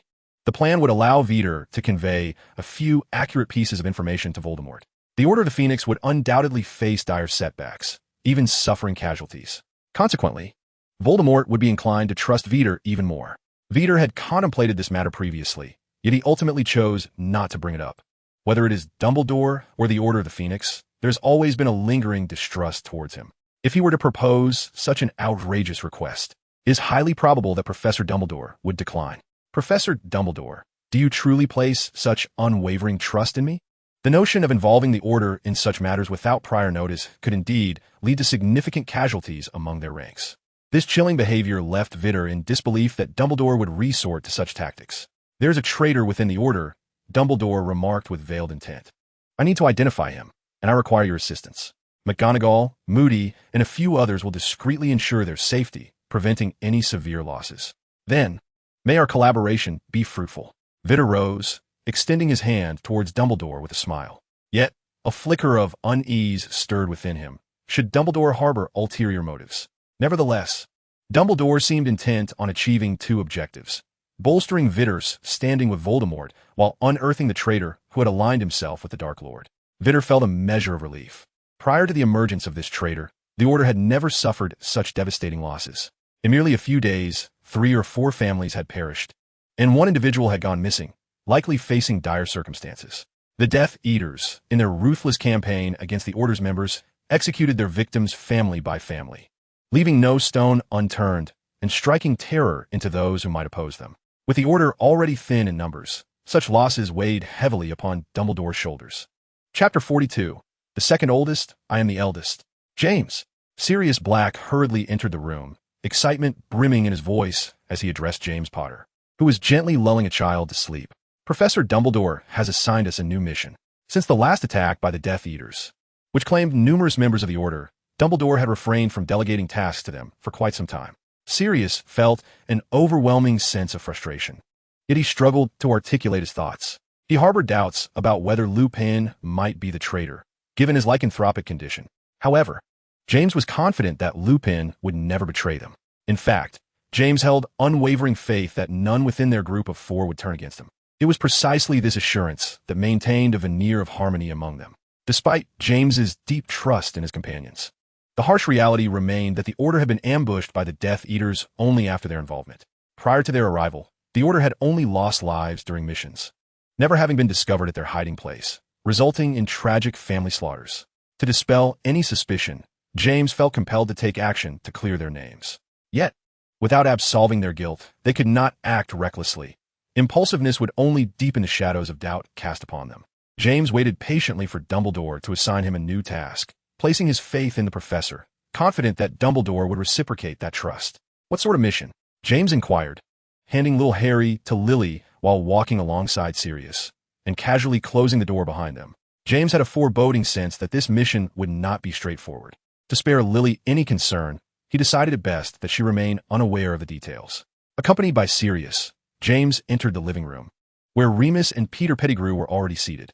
The task at hand was to thwart and capture Fenrir Greyback, as Dumbledore had received intelligence indicating that Greyback was planning to assault several wizarding families residing near the edge of the Whiteham Forest. With the full moon approaching, Greyback intended to transform 5 young witches and wizards into werewolves. Dumbledore hoped they could prevent this atrocity and, if necessary, eliminate Greyback. At this juncture, Sirius paused, his voice taking on a somber tone as he remarked, due to previous events, no one in the Order was willing to join them on this endeavor. It took considerable persuasion for Dumbledore to convince Mr. Frank and another new member to accompany them. Their adversary boasted over 20 werewolf wizards, all of whom were notoriously vicious. This would be a formidable confrontation. Having conveyed Dumbledore's mission, Sirius's gaze shifted to Remus. This was their opportunity to clear their names, and the target was, quite ironically, a werewolf wizard. Dumbledore's decision was bound to stir Sirius's thoughts. Nonetheless, he refrained from voicing any trivial remarks. Remus also noticed the look in Sirius's eyes, but did not perceive Dumbledore's assignment as a lack of trust. On the contrary, Remus felt it was a testament to Dumbledore's confidence in him. Most werewolf wizards led tragic lives, often forced into their circumstances. Remus felt a deep sympathy for them, which had previously led him to hesitate during battles. However, Greyback was not among those deserving of compassion. Initially, Remus had thought the werewolf who had bitten him had acted out of some unfortunate mistake, but upon learning of Greyback's heinous deeds, his perspective shifted. This individual acted with intent and was utterly devoid of pity. Remus believed Dumbledore specifically chose this target to help clear his own suspicions. Such trust deeply moved Remus. Each member held differing opinions regarding the mission, yet undeniably, no one felt distaste or estrangement from Dumbledore because of its difficulty. Rather, they found themselves increasingly trusting and admiring him. In the afternoon, two owls took flight from different locations, destined for the same place. After much internal struggle, Peter Pettigrew's fear of Voldemort ultimately prevailed. As long as he could survive, the fates of others, whether they perished or became werewolves, were of no consequence to him. Peter was an exceedingly cowardly and selfish individual. His terror of Voldemort led him to betray James and the members of the Order without hesitation, completely disregarding the help James had once given him, as well as their friendship. Had he lived in a time of peace, he might have led a mundane life. Alas, he was born into the darkest of eras. Faced with Voldemort's menace, he chose to direct his wand at those who had aided and trusted him. Without a doubt, this was a despicable betrayal. Inside Riddle's castle, Voldemort first cast a glance at the letter from Peter Pettigrew, carelessly discarding it aside. He then proceeded to scrutinize the correspondence sent by Witter. The envelope contained Witter's succinct explanation regarding the task assigned to him by Dumbledore, indicating that Dumbledore had yet to fully trust him. In dealing with the werewolves, Witter might need to resort to extreme measures to gain Dumbledore's confidence. Setting the envelope down, Voldemort fell into contemplation. Witter had performed adequately, yet it was evident that Dumbledore was not easily swayed by a Death Eater. After all, Voldemort had spent 7 years at school, and Dumbledore had always maintained a wary vigilance towards him. Strangely, Voldemort felt an inexplicable empathy for Witter's current plight. Coupled with the news from Pettigrew, Voldemort decisively opted to sell off those werewolf wizards.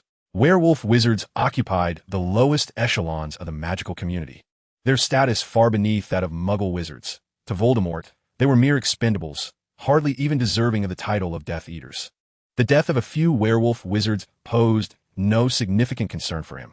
With Witter as a new insider, Voldemort's disdain for Pettigrew, whom he had always regarded with contempt, only deepened. After all, that coward would never dare to betray him. Cowardice was of no use.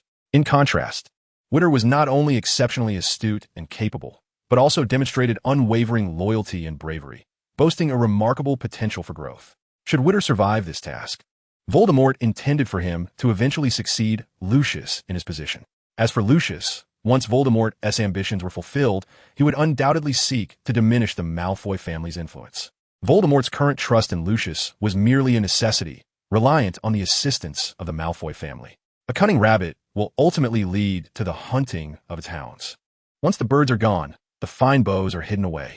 Although Voldemort had split numerous fragments of his soul, resulting in some mental instability, he was not foolish. The crux of the matter lay in Dumbledore's continued existence. Voldemort dared not become too arrogant.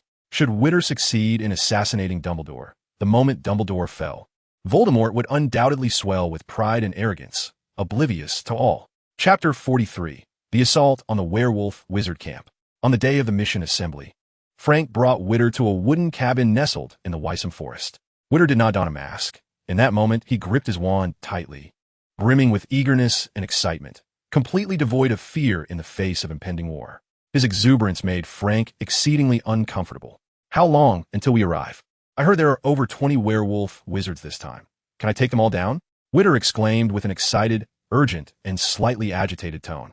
Frank weakly placed a hand on his forehead. He truly did not wish to be there, much less to encounter Witter. Listen, Professor Dumbledore did not send you here to meet your demise.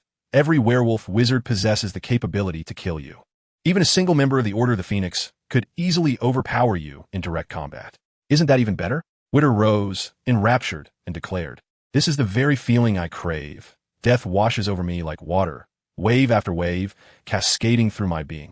Perhaps in the next moment, I shall be taken away." The boundary between life and death becomes increasingly blurred at that very instant, and I find myself suspended between the two.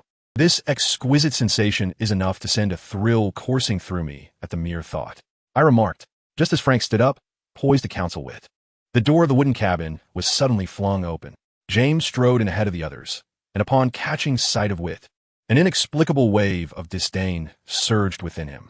Fortunately, he swiftly subdued these thoughts. Following closely behind him was Sirius, who was decidedly more direct. "Death Eater," he said, reaching for his wand. Thankfully, James intervened just in time. "Mr. Frank, he is." Frank, evidently aware of Witt's capabilities, stood and positioned himself protectively in front of Witt, introducing him in an unusual manner. "Mr. Chris, a recent addition to the Order of the Phoenix, invited by Dumbledore to assist us with this mission." "What do you mean?" Lupin inquired, perplexed. "How could Professor Dumbledore invite a child to become a member of the Order?" "Exactly," Sirius echoed, aligning himself with Lupin. "What could a child possibly contribute?" Faced with their skepticism, Witt felt compelled to clarify. "Mr. Black, my Avada Kedavra is quite formidable. Mr. Frank cannot wield it as effectively as I do. Can he?" Witt nudged Frank with his elbow. Under the gaze of the four, Frank managed a weak smile and admitted, "In terms of the killing curse, I indeed do not match his proficiency. As an Auror, the use of the killing curse is typically forbidden. Even with the Ministry's recent relaxation of restrictions, it remains a last resort. Compared to Witt, whose opening move is the killing curse, Frank's skill level is relatively modest." With Frank's endorsement, James, despite harboring lingering doubts, ultimately refrained from voicing them. They were already under suspicion. Having someone offer assistance was a rare blessing, and they could not afford to be choosy. "Then let us proceed." Prior to their arrival, James had instructed Sirius to locate the whereabouts of the werewolf wizards. Utilizing his keen canine sense of smell, Sirius quickly identified the gathering place of these werewolf wizards within the forest. This assembly was merely a means to facilitate better task distribution. As they walked, James articulated, "I will scout ahead. Once we confirm an offensive, Sirius and I will take the lead. Mr. Frank will strike their rear, and Lupin, you will guide Witt to flank us. Peter will be responsible for vigilance and immediate support." After a straightforward allocation of roles, the six soon approached the vicinity of the werewolf wizard encampment. There were only 10 present, and notably, Greyback was absent. A surge of elation coursed through James, prompting him to quicken his pace. Yet, the moment his foot touched the ground, a profound sense of peril enveloped him. Not good.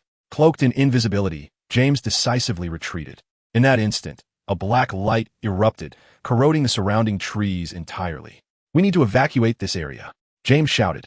Any individual possessing a modicum of intelligence would refrain from engaging in battle within the enemy's trap. Retreat? Impossible. With one hand gripping a sword and the other wielding a wand, Vitt charged forward, employing the training techniques of Gryffindor. Avada Kedavra! He swiftly dodged and defended against a barrage of spells, retaliating with the killing curse. What are they afraid of? There are merely 10 of them. Such a splendid opportunity. Withdraw? Do they not understand the art of warfare? They should eliminate them swiftly, then wait for the others to arrive one by one, like the children from rescuing their grandfather. From the moment James donned the invisibility cloak to scout ahead, Vitt had been meticulously observing the opposition. When a magical trap was triggered, the majority of the enemy were werewolf wizards, and their initial reaction was sheer panic. At that moment, Vitt realized that the remaining werewolf wizards were inept. As Vitt charged in, James inwardly cursed, wondering who this fool was. Engaging in combat within the enemy's trap zone was perilous. A single misstep could result in grievous injury or even death. James understood that the few adversaries left behind were not formidable. A direct assault could indeed lead to victory. However, he weighed the potential losses, realizing that wagering his brother's life against the enemies was not a fair trade. Reluctant to risk the safety of Sirius and the others, he contemplated retreating from the trap zone to launch a ranged attack, compelling the enemy to emerge. Their different perspectives led to divergent decisions. Yet, Vitt had already surged ahead. Despite James's dissatisfaction, He had no choice but to follow. In stark contrast to the steady advance of James and his companions, Vitt, at the forefront, became the target of concentrated fire. Countless spells whizzed toward him. Though small in stature, he could not evade them all. After blocking and dodging several perilous curses, he was struck by multiple spells, leaving him charred and with one ear missing. But what did it matter? It was merely a momentary pain. To accomplish his mission and earn Dumbledore's trust, these were but minor sacrifices. Driven by a powerful instinct, the injuries inflicted by the spells did not hinder Vitt's agility. On the contrary, the intense agony propelled the potency and speed of his curses to new heights. With 2 consecutive killing curses, he successfully eliminated 2 adversaries.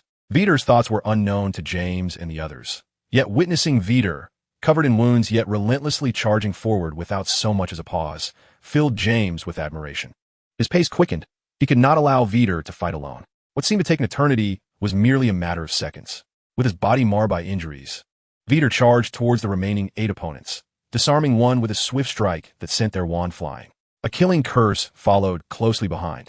The gruesome bloodstains on his face, combined with his maniacal and exhilarated smile, were enough to send shivers down anyone's spine. Astonishingly, the 7 werewolf wizards turned and fled in unison. Frank, who had been lying in ambush, seized the moment and swiftly incapacitated 5 of them. After Vitt dispatched another, the last one knelt and surrendered without hesitation. Chapter 44.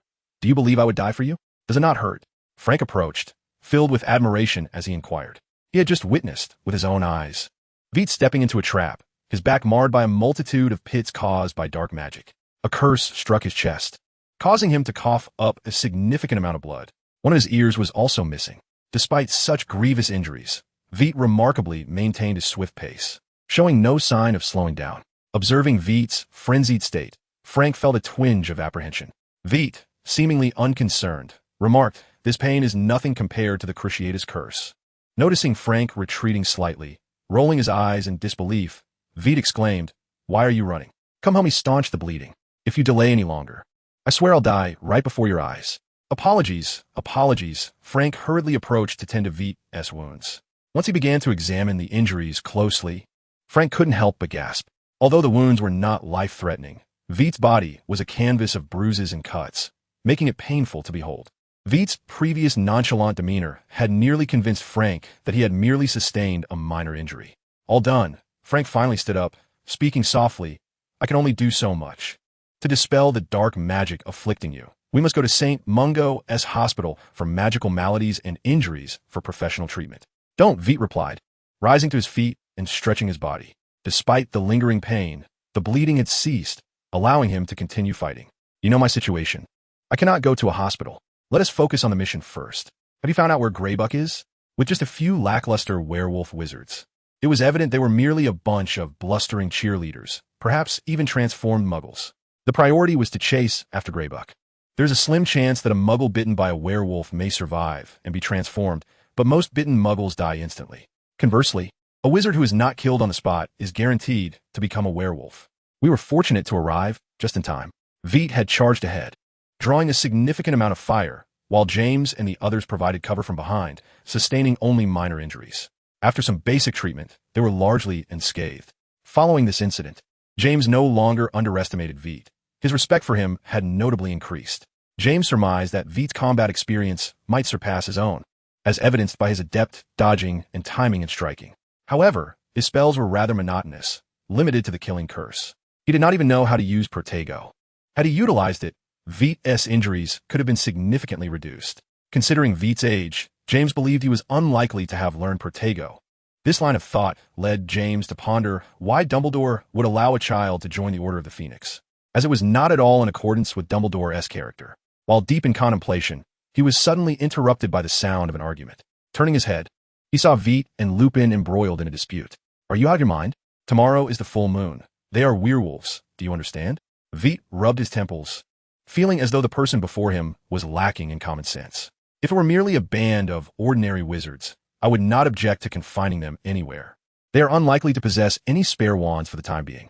However, the 6 werewolves, once liberated, would emerge as formidable forces under the full moon. For the sake of safety, eliminating them would be the most prudent course of action. If you find yourself unable to act, allow me to take on that burden." "Step aside." As Vitt spoke, he attempted to push past, but Lupin steadfastly blocked his path, refusing to let him proceed. During the recent skirmish, Vitt had mercilessly taken lives. Yet now, with these werewolf wizards captured, he advocated for their execution to eliminate the threat once and for all. Lupin could not condone such brutality. They ought to be handed over to the Ministry of Magic for proper judgment. Lupin insisted, I can borrow the fireplace from the Jeffreys, who reside at the edge of the forest, and use flue powder to reach them. It was unfathomable to Vitt how someone could grow to be so naively idealistic. How could one be so gullible? He perceived Lupin as almost comedic. Moreover, the Flynn network operates on a one-person basis, with each individual requiring their own powder. The user simply states their destination, and off they go. There is no means of control. Should we seek permission to use the Flynn network, we would have to clarify our intentions. Yet those 3 households have now become our bait.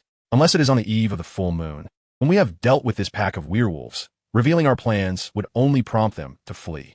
Without our bait, how shall we capture Greyback? The magical world is not vast, and there are few young witches and wizards who have yet to attend Hogwarts. Those 3 families collectively harbor 5 young wizards, all below the age of schooling. Their proximity is an irresistible temptation for Greyback. Transforming wizards into werewolves not only enhances stability, but also results in stronger, more formidable creatures with greater potential.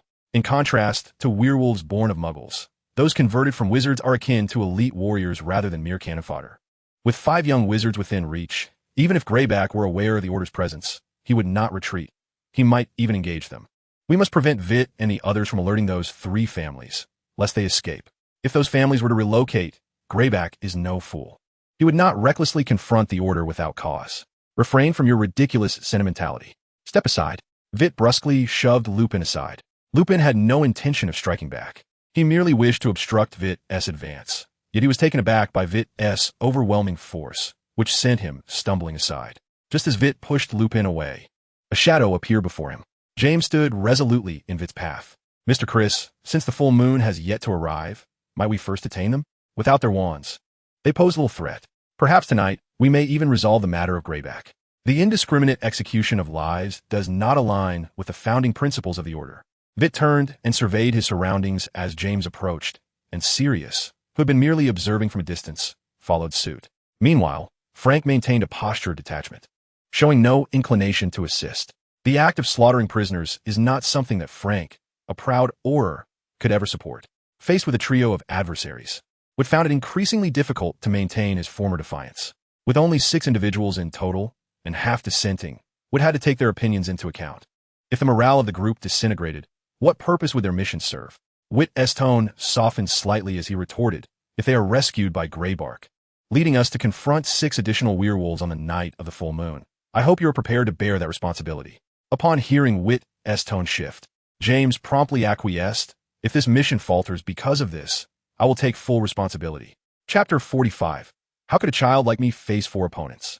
Wood was tempted to inquire how James intended to shoulder such a burden, but he refrained, prioritizing the unity of the team. Instead, he instructed, quickly clear the traps around us and set new ones. In the dead of night, Greybark used his disillusionment charm to stealthily approach the gathering site. As he neared the camp, he crouched low and sniffed the air. Stop. There's a scent of the living. By scout ahead. The designated werewolf walked reluctantly forward. Among the werewolf wizards, hierarchies existed. Those transformed from wizards typically held leadership roles, while those turned from muggles were often subordinates. This disparity was rooted in the fact that muggle werewolf wizards possessed weaker magical abilities and lacked avenues for magical education. In the magical realm, purchasing items required currency, and the costs of magical textbooks were exorbitant. It was challenging for werewolf wizards with magical skills to find employment, and the wages were dismally low. Werewolf wizards without magical abilities found themselves utterly unwanted. Consequently, some of the resentful werewolf wizards, compelled by the need for survival, chose to align themselves with Greybark. Before Vi could proceed far, a crimson spell detonated him into the air, followed by a greenish light streaking across the sky. Let us go, Greybark urged as he and the remaining 10 werewolves quickly fled the scene. To him, muggle werewolves were expendable. Their deaths elicited no sorrow. Yet, before Greybark could take more than a few steps, 3 spells hurtled towards them. Protego. The group reacted swiftly, casting a large protective spell that deflected all 3 projectiles. 1, 2, 3. Greybark watched as 6 figures surrounded them, grinning broadly. 5 wizards and a child believed they could impede him. Attack! Frank had no intention of reminiscing with the enemy. As war loomed, the forest erupted with a cacophony of spells exchanged in heated fervor. Amidst the chaos, Vitt suddenly sensed an anomaly. Why were 4 individuals targeting him? It defied logic. As a mere child, he had no animosity bonus to attract such concentrated fire. Taking refuge behind a century-old tree, Vitt observed the battlefield while evading attacks. Soon, he discerned the crux of the issue. The disillusionment charm. His 5 companions were adept at this spell, allowing them to dodge curses with remarkable swiftness. The small-scale application of the disillusionment charm required minimal magical power and was executed with great speed, akin to a blink. Regrettably, Vitt is incapable of apparition. Coincidentally, the opposing werewolf wizards, nearly half of them, also lack this skill. How could one possibly outrun apparition solely by running?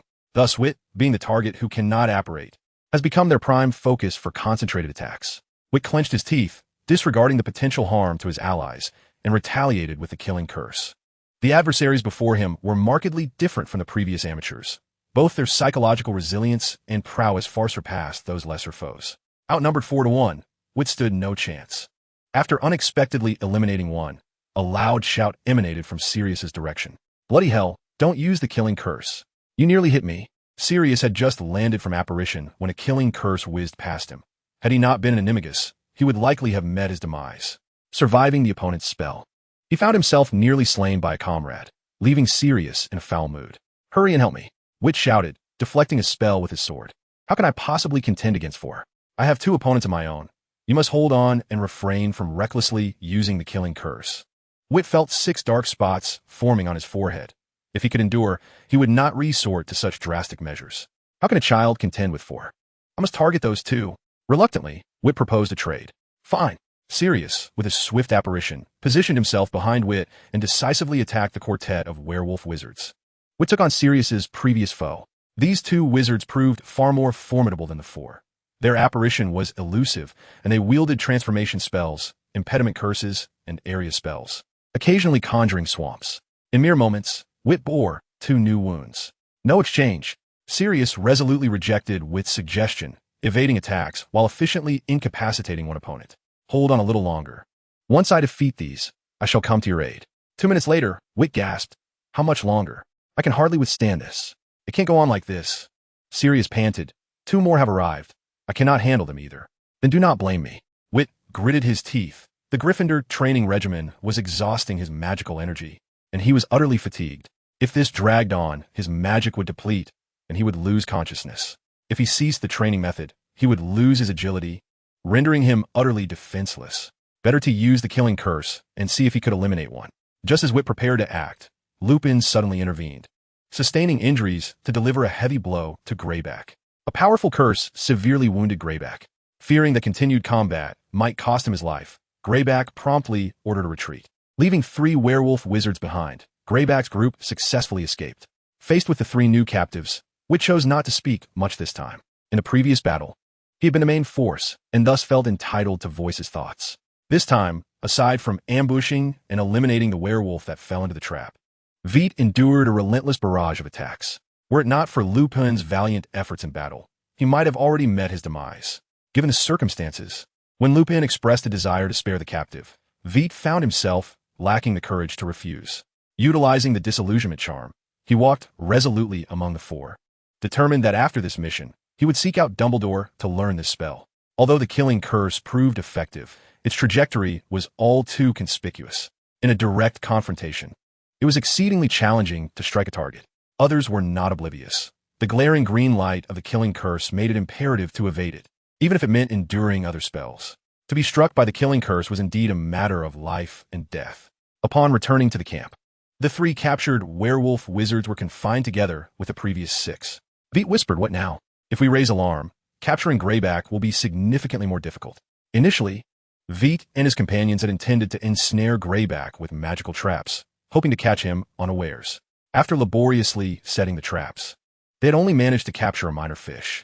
They had yet to win a direct confrontation. Professor McGonagall did not come to assist, despite her promise to keep watch. She seemed to have taken her role quite literally. What a ruthless woman she was.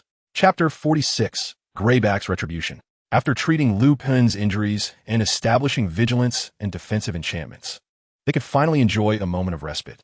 While Vitt and his companions rested, the confined werewolves remained acutely aware. Once sent to the Ministry of Magic, they were guaranteed to be imprisoned in Azkaban, specifically in the uppermost cells frequently visited by Dementors. This was due to the lowly status of werewolf wizards in the magical community, compounded by their transformation into werewolves on the 15th of each month. Dementors, lacking eyes, had a diminished ability to perceive chaotic minds. Thus, the ministry required human oversight. Few were willing to guard werewolves, even for extra pay. The escape of a werewolf was a minor concern. However, should one be bitten, it was essentially a death sentence, social death in the magical realm. In such circumstances, regardless of the crimes committed by werewolf wizards, they would be confined to the upper tiers, where the guards hoped the Dementors would soon end their lives. There were even instances where guards actively ordered Dementors to execute werewolf wizards. No one would rise to their defense. If they died, so be it. The magical world would remain indifferent. Thus, no werewolf wizard was inclined to approach the ministry, let alone Azkaban. Mark, what should we do now? I do not wish to face those damned officials at the ministry. This cell was enchanted, making escape impossible for them. Mark reached out and tapped the sturdy wooden bars, which did not yield in the slightest. This makeshift prison was even more rudimentary than some bird nests. Without the enchantments, they could have easily broken through the door with their strength. Fortunately, he had just received some promising news from the 3 newly imprisoned werewolf wizards. The 3 of you, go over there and keep watch. Ascertain if they're truly asleep. I've already devised a way to inform Mr. Greybuck. Mark cautiously retrieved a pocket watch, opening it to reveal a delicate round mirror within. As a well-read muggle, he possessed a fundamental understanding of optical principles. Moonlight, a mirror, some thread woven with numbers and words, a simple combination capable of conveying profound messages. As the guardian of the camp, Mark's strength was not formidable. Yet his intellect surpassed that of most werewolves. Vitt and his companions had not contemplated this at all. Soon, the rhythmic flickering of light caught Greybuck's attention. After a brief exchange, Greybuck grasped the situation at the camp. There were indeed only 6 wizards on the other side. However, they held 9 werewolf wizards captive, and their intent was to protect 3 wizarding families. Foolish imbeciles. Greybuck tore open his shirt to reveal a massive scar on his chest. He must avenge this grievance. Indeed, he harbored a desire for those 5 young wizards, hoping to transform them into werewolves. Yet the 9 already transformed were equally significant allies. Not every werewolf wizard was inclined to heed his commands. The reason Greybuck chose to launch an attack on the night of the full moon, rather than abduct the children beforehand, was primarily due to the uncontrollable nature he would assume after transformation. Should no one rescue those young wizards in his werewolf state, he would inadvertently tear them apart. As for seeking assistance, no one would willingly confront a werewolf. Wizards from the magical realm would rather face a fire dragon than engage with a werewolf. Engaging in battle with a werewolf posed a grave risk. One bite, and it would be game over. Unless it was the parents of the children, it was nearly impossible for anyone else to risk becoming a werewolf to rescue them. It now seemed that the opportunity to transform those young wizards had vanished. Rescuing his captured subordinates and exacting vengeance on those detestable foes became his foremost priority. Soon, Greybuck conceived a clever plan. Beep. The 6 slumbering individuals swiftly arose. The alarm we set near Jeffrey's home had been triggered. Quickly rise. In a mere 10 seconds, all 6 gathered at the center of the camp. Frank shouted, "Hold my hand. We must hurry." The quartet of James quickly clasped hands with Frank. However, Vitt remained still. Wait. Vitt stepped back, pointing towards the 9 imprisoned werewolf wizards. We must leave at least 2 individuals to guard them. In that case, whether it be the 2 on defense or the 4 going to assist, one side will inevitably encounter peril.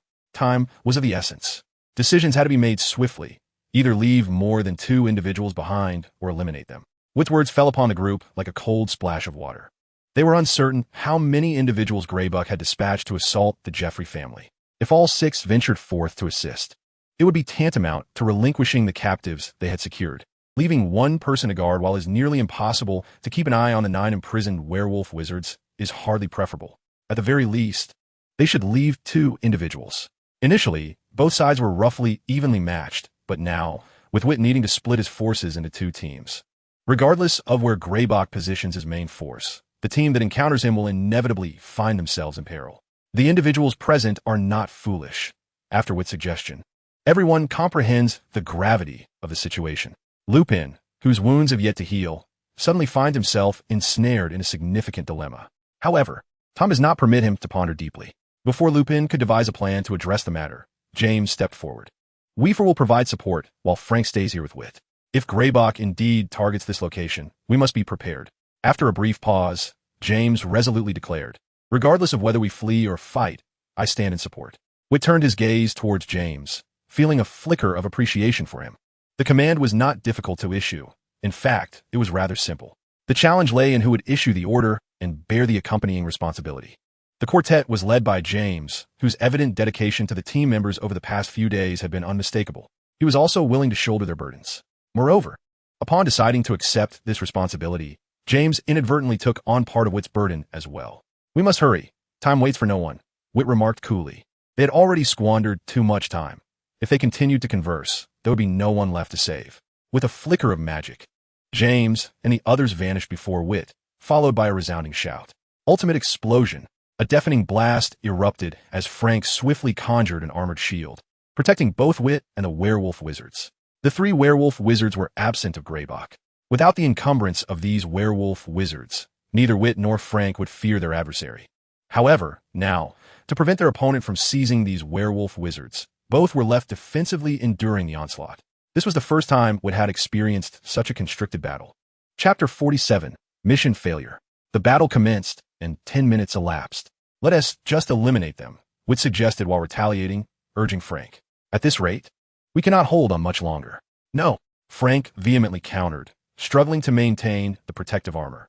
As an Auror, he could not bring himself to slay the werewolf wizards simply out of fear that they might escape. Only Vitt could trivialize the act of killing. In this conflict, Vitt had claimed the most lives. Frank's heart was not so hardened. Taking a life is a profound sin, especially with the killing curse, which warps the soul and distorts one's character. However, given Vitt's evident twisted nature, Frank suspected that the curse would likely exacerbate his distortions. After another 3 minutes, under relentless fire from the adversaries, Frank found himself struggling to endure. The sensation of passively absorbing blows was indeed unpleasant. Frank suggested, let them go.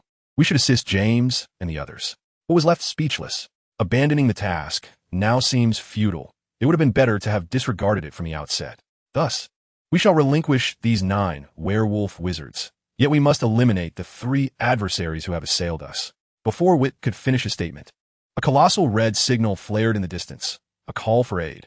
At this moment, Frank was utterly unconcerned with the werewolf wizards, urgently seizing Vitt to apparate away. Upon arrival, Moody, accompanied by James and 2 others, found themselves in a standoff against 3 Death Eaters and 8 werewolf wizards. Behind them lay the lifeless bodies of 2 wizards, presumably from the Jeffrey family. As Frank arrived, McGonagall also apparated almost in synchrony beside him. Witnessing both Frank and McGonagall's presence, the Death Eaters swiftly opted for retreat. Without uttering a word, Vitt comprehended the gravity of the situation upon seeing the corpses. Why was a message not sent sooner? Frank inquired loudly. The 3 Death Eaters had appeared unexpectedly. James's voice was heavy, revealing his own turmoil. Initially, they had not been losing against the Jeffreys while battling Greyback. But the sudden appearance of those 3 Death Eaters had ambushed and slain the Jeffreys. By the time they had reacted, it was too late. They were already dead, and Mr. Moody had emerged to assist them in fending off the attackers, allowing them to signal for help. James felt a deep sense of injustice. They could have triumphed. Yet those 3 unforeseen Death Eaters had dealt him a harsh blow. Vitt, refraining from discussing failure, gently offered words of comfort before inquiring about their children's fate. Before the gravestone, only Lupin and James stood in silence. Sirius and Peter Pettigrew lingered solemnly behind them. Should I not have spared those captives? The death of the Jeffreys weighed heavily on Lupin. Had he not insisted on keeping the werewolf captives, their 6-member team could have operated with far greater freedom without the need for division. I do not know, Vitt murmured. I am a poor man, and mercy is a luxury I cannot afford. The burden of conscience varies. Some are indifferent while others cannot repay it. The worth of it is ambiguous. Vitt gently patted Lupin on the back, offering solace. At the very least, those 9 werewolf wizards survived. Perhaps after this ordeal, they may choose to reform.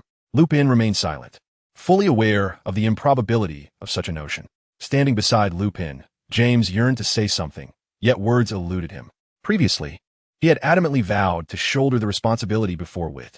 However, witnessing the death of the Jeffreys before him, confronted with their children, James realized he was incapable of bearing such a burden. What would he possibly offer? As the atmosphere grew increasingly somber, Moody hastily approached. "We must rally. Voldemort continues to threaten the wizarding world, and the Death Eaters rampage like locusts. Before we consign those foul Death Eaters to Azkaban, there remains much to be accomplished." Moody's voice was gruff, tinged with a fierce edge, yet his words provided a measure of comfort to James and the others. After the funeral, James took the child of the Jeffrey couple, deciding to raise him until adulthood. The hastily assembled group abruptly parted ways. His sorrow did not stem from the death of the Jeffreys. Rather, it was a realization of his own inadequacy. His only advantage was his ruthlessness. Yet against such skilled wizards, this meager foundation would soon be uncovered. Engaging in a protracted conflict would undoubtedly lead to his defeat. He needed to devise a means to enhance his power, beginning with improving his mobility. Days later, when he encountered Dumbledore again, the latter's demeanor towards him had noticeably warmed. The previous day, Dumbledore had met with Trelawney at the Hogshead Inn, where she sought a position as a divination professor. Dumbledore, however, was disinterested. Divination largely relied on innate talent. Most individuals could not learn it, and those lacking such abilities would merely squander their time. During their conversation, Dumbledore discerned that Trelawney was rather eccentric and lacked genuine skill, further diminishing his interest. Just as he was preparing to decline her application, Trelawney abruptly entered a trance and made a prophecy. The madman who slays the phoenix shall ultimately dispel the darkness. Though brief, the prophecy conveyed profound implications. The mention of killing a phoenix and the term madman evoked memories of the plan that James had initially shared with him. James had suggested that the phoenix could shield him from the killing curse, and the audacity of a child attempting to assassinate Voldemort was indeed reckless. This precisely aligned with the prophecy. James was destined to be the one to vanquish Voldemort. Due to Trelawney's prophecy, Dumbledore became significantly more invested in James's assassination plan. Unbeknownst to James, he expressed to Dumbledore his desire to learn apparition, to which Dumbledore readily agreed. Over the next 2 months, James undertook tasks while simultaneously studying apparition. This advanced magic proved somewhat challenging for him, as his ordinary wizarding lineage resulted in a less efficient learning process.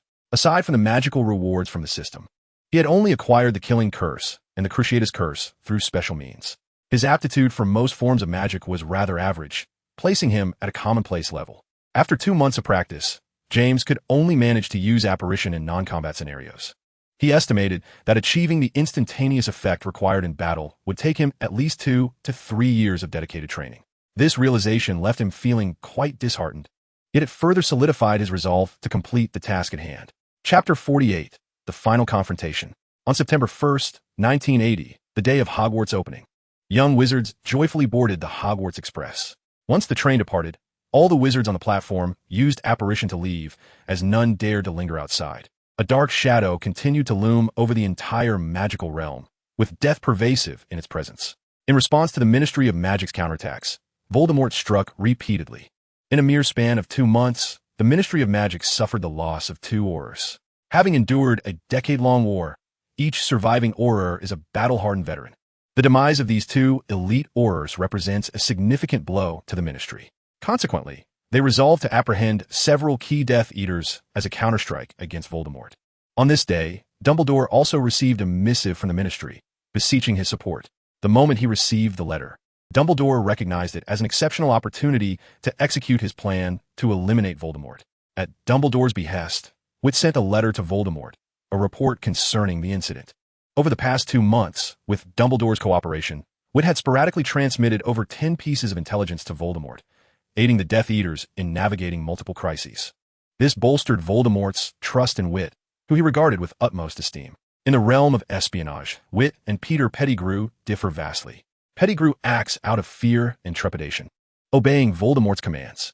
In contrast, Vitt proactively engaged, diligently conveying messages to the Death Eaters while simultaneously undertaking the formidable task of assassinating Dumbledore. After a few transmissions, Pettigrew was discovered by the Order of the Phoenix, who grew wary of him. Vitt, however, continued to provide information unimpeded. In terms of capability and loyalty, the 2 are incomparable. Pettigrew's messages were relayed to Lucius as intermediaries, whereas Vitt's letters could be sent directly to Voldemort. This level of trust is unparalleled among all Death Eaters. Vitt did not disappoint Voldemort. The latest correspondence indicated that the Ministry had tracked the whereabouts of the Lestrange couple and cornered them in Godric's Hollow. The situation was dire, and it was hoped that Voldemort would come to their aid. Upon receiving the message, Voldemort, without a moment's hesitation, apparat directly to Godric's Hollow. would have timed the dispatch of the letter impeccably. By the time Voldemort arrived, the majority of the Death Eaters under Bella and Rodolphus Lestrange lay defeated, with only the two of them struggling to resist. Upon witnessing this scene, Voldemort extended his hand, summoning a fierce flame, unleashing a vividly animated serpent of fire that severed the Auror's assault. This formidable fire is an insatiable blaze. While summoning it is relatively easy, mastering it poses great difficulty. This uncontrollable flame does not differentiate between friend and foe, and many a wizard has been consumed by it after invoking its power. The clearer the form, the greater the intensity of the flame. Voldemort's control over this fire was exceptional. The fiery serpent slithered past Bella without inflicting harm. After repelling the Aurors, Voldemort summoned the dead to resurrect the Death Eaters. Hovering in the air before the Death Eaters arrived, he gazed disdainfully at the Ministry's Aurors and members of the Order of the Phoenix. Let me see the audacity you possess, for you nearly extinguished the life of my most loyal servant. Voldemort glided forward, his formidable presence overwhelming the 30 or so wizards from the Ministry and the Order, leaving them breathless. The recent blaze of fierce fire rendered the Aurors incapable of lifting their heads. I could sense the palpable fear. With a mere wave of his hand, Voldemort twisted Moody's right wrist, causing the wand to clatter to the ground. Hogwarts had never imparted to you the essential etiquette of dueling, regardless of the circumstances. Decorum remains of utmost importance. Voldemort, with his fingers delicately clasping his wand, executed an elegant bow and softly spoke. Listen intently. Hear the sound of blood coursing through your veins. You possess the noble blood of wizards within you. Black Longbottom Crouch. Weasley, why do you betray the esteemed lineage that flows through your veins? His voice, though not loud, resonated clearly with everyone present. It was soft and melodious, imbued with the cadence of an English aristocrat, exuding an air of elegance. Yet, in that moment, no one paid heed to such refinement. The Aurors of the Ministry and members of the Order of the Phoenix gripped their wands tightly, warily regarding Voldemort. Only Bellatrix gazed adoringly at Voldemort's silhouette. Noticing the movement of the Aurors behind him, Voldemort displayed an unusual fury, exclaiming vehemently, "Those filthy wretches who defile the magical realm must be purged. Only purebloods are worthy of mastering magic. Lay down your wands and submit to me. I shall elevate magic to an unprecedented zenith, propelling wizards to the pinnacle of glory." With each utterance, Voldemort advanced a step, his formidable magic causing his robes to billow and rustle ominously. At that moment, he was nothing short of insufferably proud. You shall only drive wizards into the abyss of darkness. In the soft glow of white light, Dumbledore emerged with a grave expression. The instant Voldemort laid eyes upon Dumbledore, he instinctively recoiled a step. In the next heartbeat, he realized the gravity of his reaction, and in a fit of rage, he drew his wand. A piercing curse, more formidable than the fiercest lightning, was unleashed. Dumbledore merely waved his hand, deflecting the curse effortlessly. He stated with calm resolve, "Have you finally summoned the courage to confront me?" Throughout the 10 years of Voldemort's reign of terror, Dumbledore had never engaged him in combat. A combination of Dumbledore's infrequent departures from Hogwarts and Voldemort's deliberate avoidance of him contributed to this. Since his enrollment at Hogwarts, Voldemort had always existed in the shadow of Dumbledore, acutely aware of the professor's immense power. So powerful that even at the height of Voldemort's arrogance, he acknowledged that only Dumbledore in the magical world could be considered his equal, never daring to claim he had surpassed him. Even today, Voldemort still hesitated to confront Dumbledore directly. Just as he prepared to retreat, Pettigrew appeared behind Dumbledore. Dumbledore showed no sign of defense, allowing him to stand by his side. This scene instilled considerable confidence in Voldemort. Avada Kedavra! Voldemort declared through action, expressing his intent. Dumbledore, undeterred, countered with a vibrant crimson spell that collided forcefully with Voldemort's deadly curse. In the moment when Dumbledore confronted Voldemort, the Death Eaters launched an assault on the Ministry of Magic. Light and darkness collided as two torrents of magic surged toward one another. Amidst the chaos of the charge, a wand was raised, and the incantation Avada Kedavra was uttered. No one anticipated this turn of events. Wither stood less than a meter away from Dumbledore, who was fully engaged in resisting Voldemort and was unable to evade the curse. Moody, McGonagall, Frank, and even James bore expressions of fierce determination, instinctively reaching out in an attempt to intercept the killing curse unleashed by Wither. Too late. The distance was too short before their spells could reach him. Wither's curse was already bearing down on Dumbledore, mere centimeters away from its mark. Voldemort's smile widened instinctively. Had the speed of sound been swifter, they might have heard Voldemort's voice of admiration. Well done. Chapter 49, Double Kill. With a resounding cry of a phoenix and an explosive burst of flames, Fawkes intervened, shielding Dumbledore from the lethal curse under Voldemort's furious gaze. Dumbledore, eyes wide with disbelief, forcefully repelled Voldemort and quickly turned to Witter's side. A spell struck Witter, and in a swift motion, he ensured Fawkes was sent to safety. Though it appeared to be an act of rage, it effectively assisted Witter in evading the concentrated onslaught of Aurors, guiding him towards the Death Eaters. Voldemort caught Witter and handed him over to Bellatrix, instructing, "Heal him. We must leave." Voldemort intended to retreat, but Dumbledore would not permit it. The fire god forged a path as Dumbledore waved his wand, unleashing a torrent of flames that rained down with unparalleled might. For the first time in many years, Dumbledore exerted his full power. Should Voldemort dare to flee, his Death Eaters would surely suffer grievously. If only one or two fell, Voldemort would be unconcerned. Now, however, with the majority of the Death Eaters gathered in Godric's Hollow, he could not abandon them. Reluctantly, Voldemort was compelled to retaliate. Witter, cradled in Bellatrix's arms, slowly opened his eyes. Dumbledore's spell, though seemingly formidable, employed white magic rather than dark. It lacked the corrosive nature of a curse and was thus easily treatable.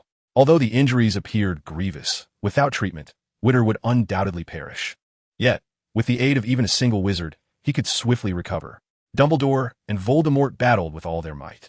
The scene resembled a divine clash, with the Ministry of Magic, the Order of the Phoenix, and the Death Eaters refraining from approaching. A slow-moving Death Eater had just been pursued by a wisp of Voldemort's dark smoke, resulting in the complete loss of an arm. In Godric's Hollow, both sides could only bear witness from the periphery, too fearful to draw near.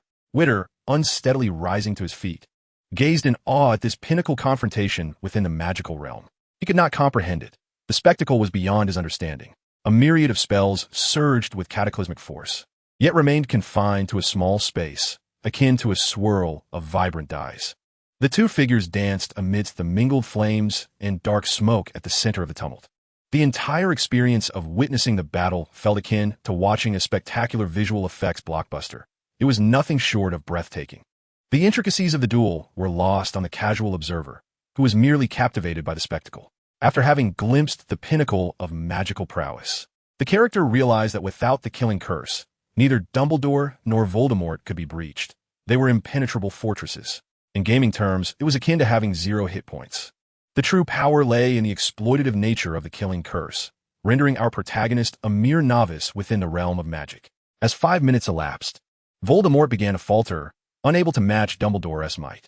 Nevertheless, should he choose to abandon his Death Eaters, Dumbledore would be powerless to stop him. After a renewed exchange of spells, Voldemort was propelled backward by Dumbledore's magic. In light of this, Bella and the protagonist were the first to rush in, flanking Voldemort to mitigate the impact of the spells. Voldemort's pallor betrayed his exhaustion. The confrontation with Dumbledore had drained him significantly, and he found standing a strenuous endeavor. For the first time in his life, he experienced the debilitating sensation of depleted magical energy. Dumbledore, too, felt the strain, though he was in a far better state than Voldemort, at least capable of standing unaided. Noticing Voldemort's weakness, Dumbledore seized the moment, diverting Voldemort's attention to create an opportunity for the protagonist. "Tom, you have lost." "No, I have not," Voldemort replied, forcing himself to rise. A glimmer of determination sparked in the protagonist's eyes. With Bella nearby, he had refrained from attacking, but now, as she lowered her wand to support Voldemort, he found himself within mere inches of his target. A rare opportunity indeed. Avada Kedavra! The emerald light flashed ominously. Bella, unable to react in time, was blindsided by the betrayal, just as Voldemort could not fathom that the protagonist would strike him from behind. In that fleeting moment, a dramatic reversal unfolded. The fury that had erupted among the Order of the Phoenix when the protagonist had attempted to assassinate Dumbledore now transformed into sheer astonishment as he succeeded in vanquishing Voldemort. The killing curse struck true, unleashing a powerful shockwave, enveloped in a tide of dark energy. The two closest individuals, the protagonist and Bella, were sent sprawling from the force. "Master!" Bella cried out in anguish, raising her wand to retaliate against the protagonist. Many Death Eaters surrounding him also turned their aggression towards him. In this moment of despair, he closed his eyes, a serene smile gracing his lips. Previously, he had Dumbledore as an ally, but now, among the Death Eaters, no one would come to his aid. Just as he faced imminent death, Dumbledore appeared before him, conjuring a protective shield that absorbed all incoming attacks. Our great benefactor cannot perish. Before Dumbledore could finish his sentence, the protagonist's wand emitted a verdant glow once more. A killing curse struck Dumbledore squarely. Double kill. Time elapsed too swiftly. Vitter's actions unfolded with alarming rapidity. The members of the Order of the Phoenix and the Ministry of Magic had only just emerged from the euphoria surrounding Voldemort's demise when they beheld Vitter ruthlessly slay Dumbledore, the very figure who had come to his aid. Within that swirling mass of dark energy, the soul of Voldemort, steeped in resentment and poised to flee, found itself momentarily paralyzed. No one could decipher Vitter's true intentions, nor grasp the purpose behind his actions. "You must flee at once," Vitter urged, grasping Bellatrix's hand with urgency. "Our master can still be resurrected. Dumbledore is dead." As Dumbledore lay on the ground, teetering on the brink of death, he was struck by the harrowing realization that the slain phoenix was none other than himself. Avada Kedavra. In retaliation, Bellatrix unleashed a deadly curse upon Vitter. Regardless of Vitter's motivations for Dumbledore's murder, the fact remained that he had killed their master. Bellatrix would not permit Vitter to survive in this world.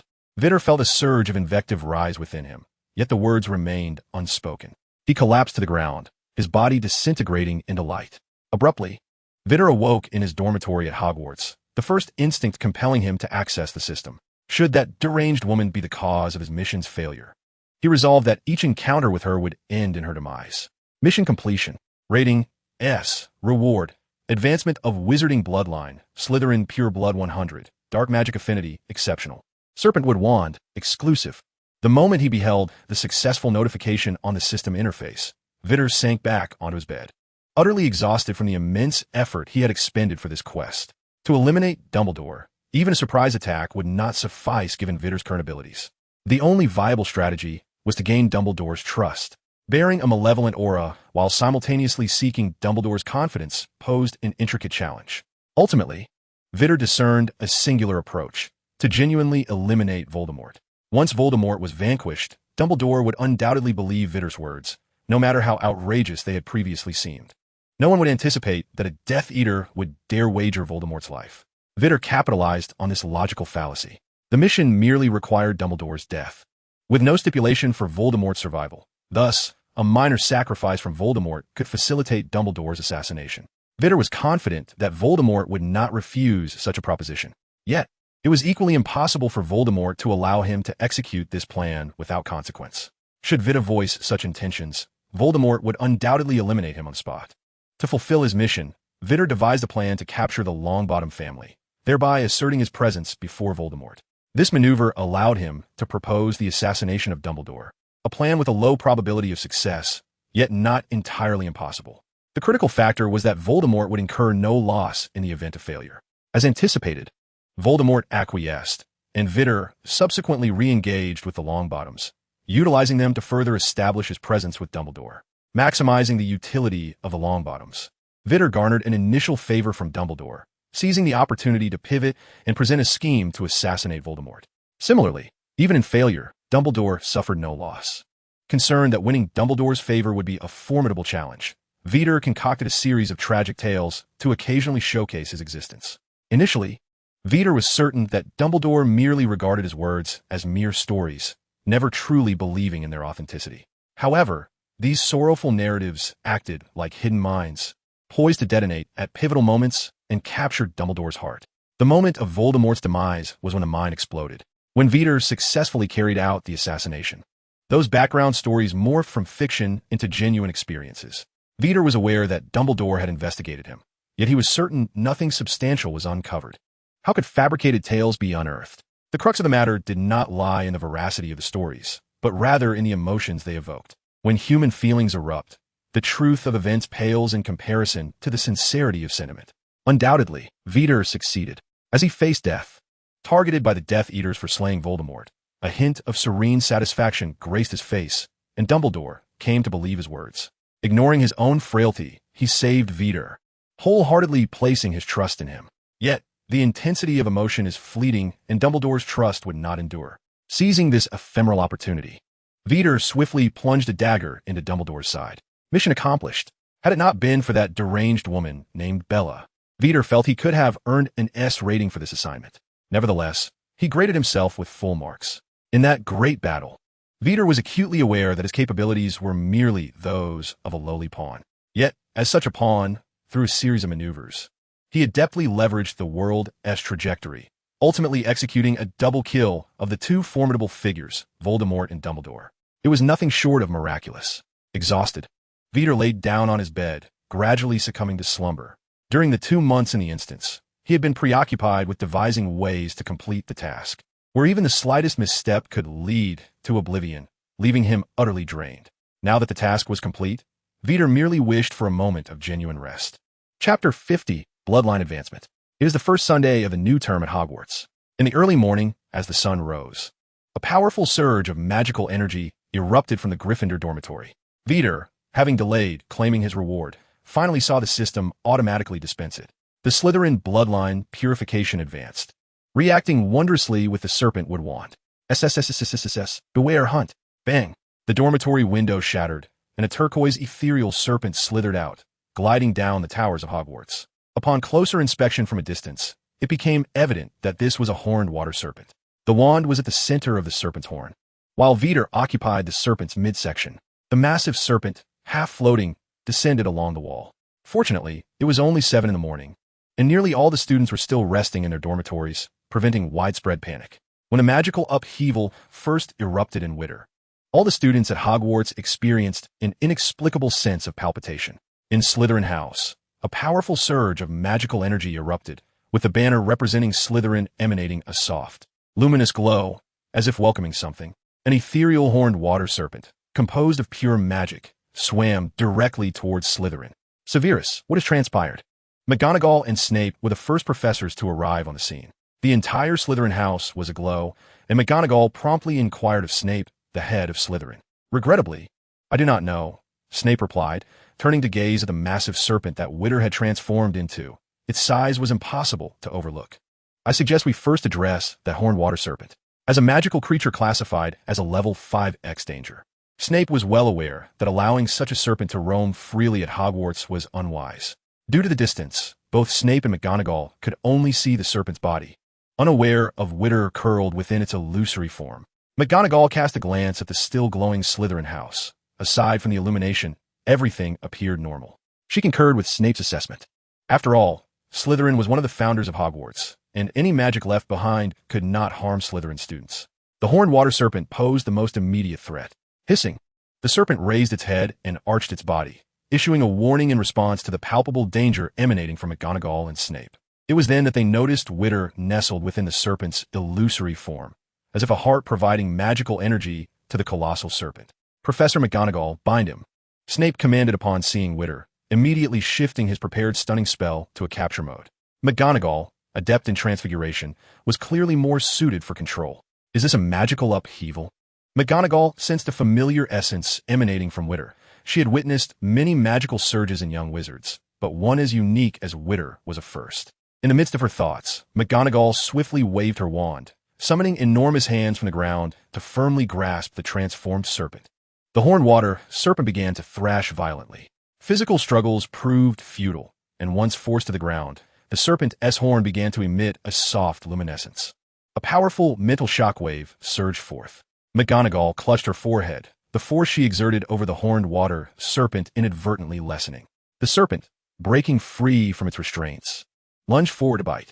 Petri Ficus Totalis. Snape cast a petrification spell, thwarting the serpent's attack, initially intending to transform into a cat to evade the assault. McGonagall halted her animagus transformation, increasing her grip on the horned water serpent while simultaneously conjuring an additional protective charm for herself. What has transpired is a magical upheaval. McGonagall managed to explain to Quirrell amidst the chaos. Through Quirrell's eyes, Voldemort beheld the present form of Vitt, resembling a long-horned water serpent. The extraordinary magic and the familiar sensation of Slytherin's bloodline filled him with intrigue. Sensing the unique magical aura emanating from Vitt, Voldemort's eyes brightened with intensity. Compared to Voldemort, Snape and McGonagall appeared somewhat inadequate, with the latter arriving last yet discovering the crux of the issue with greater swiftness. Professor Snape, the horn of the serpent, Quirrell stammered. Drawing attention, Snape, who had already tested several spells without success, shifted his gaze to the horn of the long-horned water serpent upon hearing Quirrell's words. As he approached, He discerned that at the center of the horn lay a wand, an elder wand. An invisible blade sliced through the serpent's head, and a massive horn fell to the ground. The giant serpent's struggle ceased abruptly, its magically composed body disintegrating, and both Vitt and the wand tumbled to the floor. Ouch! Vitt, suddenly deprived of weight, jolted awake, landing unceremoniously on his back. Who on earth is so inconsiderate as to play such a prank? He bellowed, rising to his feet. He distinctly remembered being sound asleep in his bed, only to find himself suspended in mid-air and then crashing down. Surely, someone was toying with him. As Vitt spoke, the gazes of the three professors converged upon him. I apologize for speaking so loudly, Vitt murmured, retracting his neck and hastily declaring, I shall take my leave. He turned to flee.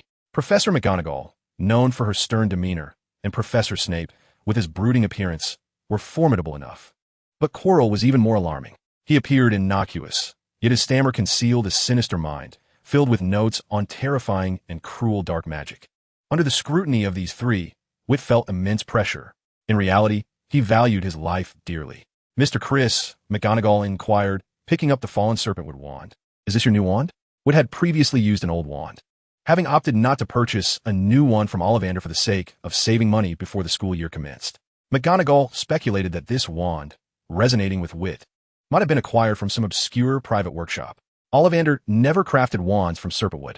No, it is not, Vitt instinctively denied, having barely comprehended McGonagall's words. All he desired was to escape this scene of execution. I have plans to go to the library with Lily. I must be off, he lied without a moment's hesitation. Wait a moment, Mr. Chris, Snape intoned his voice low. Had Vitt refrained from uttering those words, he would not have been inclined to detain him. This wand was peculiar and might be connected to Slytherin. After the wand fell, the emblem of Slytherin ceased to glow, and initially, Snape thought Vitt's departure was fortuitous, allowing him to borrow the wand for further study. However, the audacious rascal's declaration about going to the library with Lily was decidedly concerning. This is intolerable.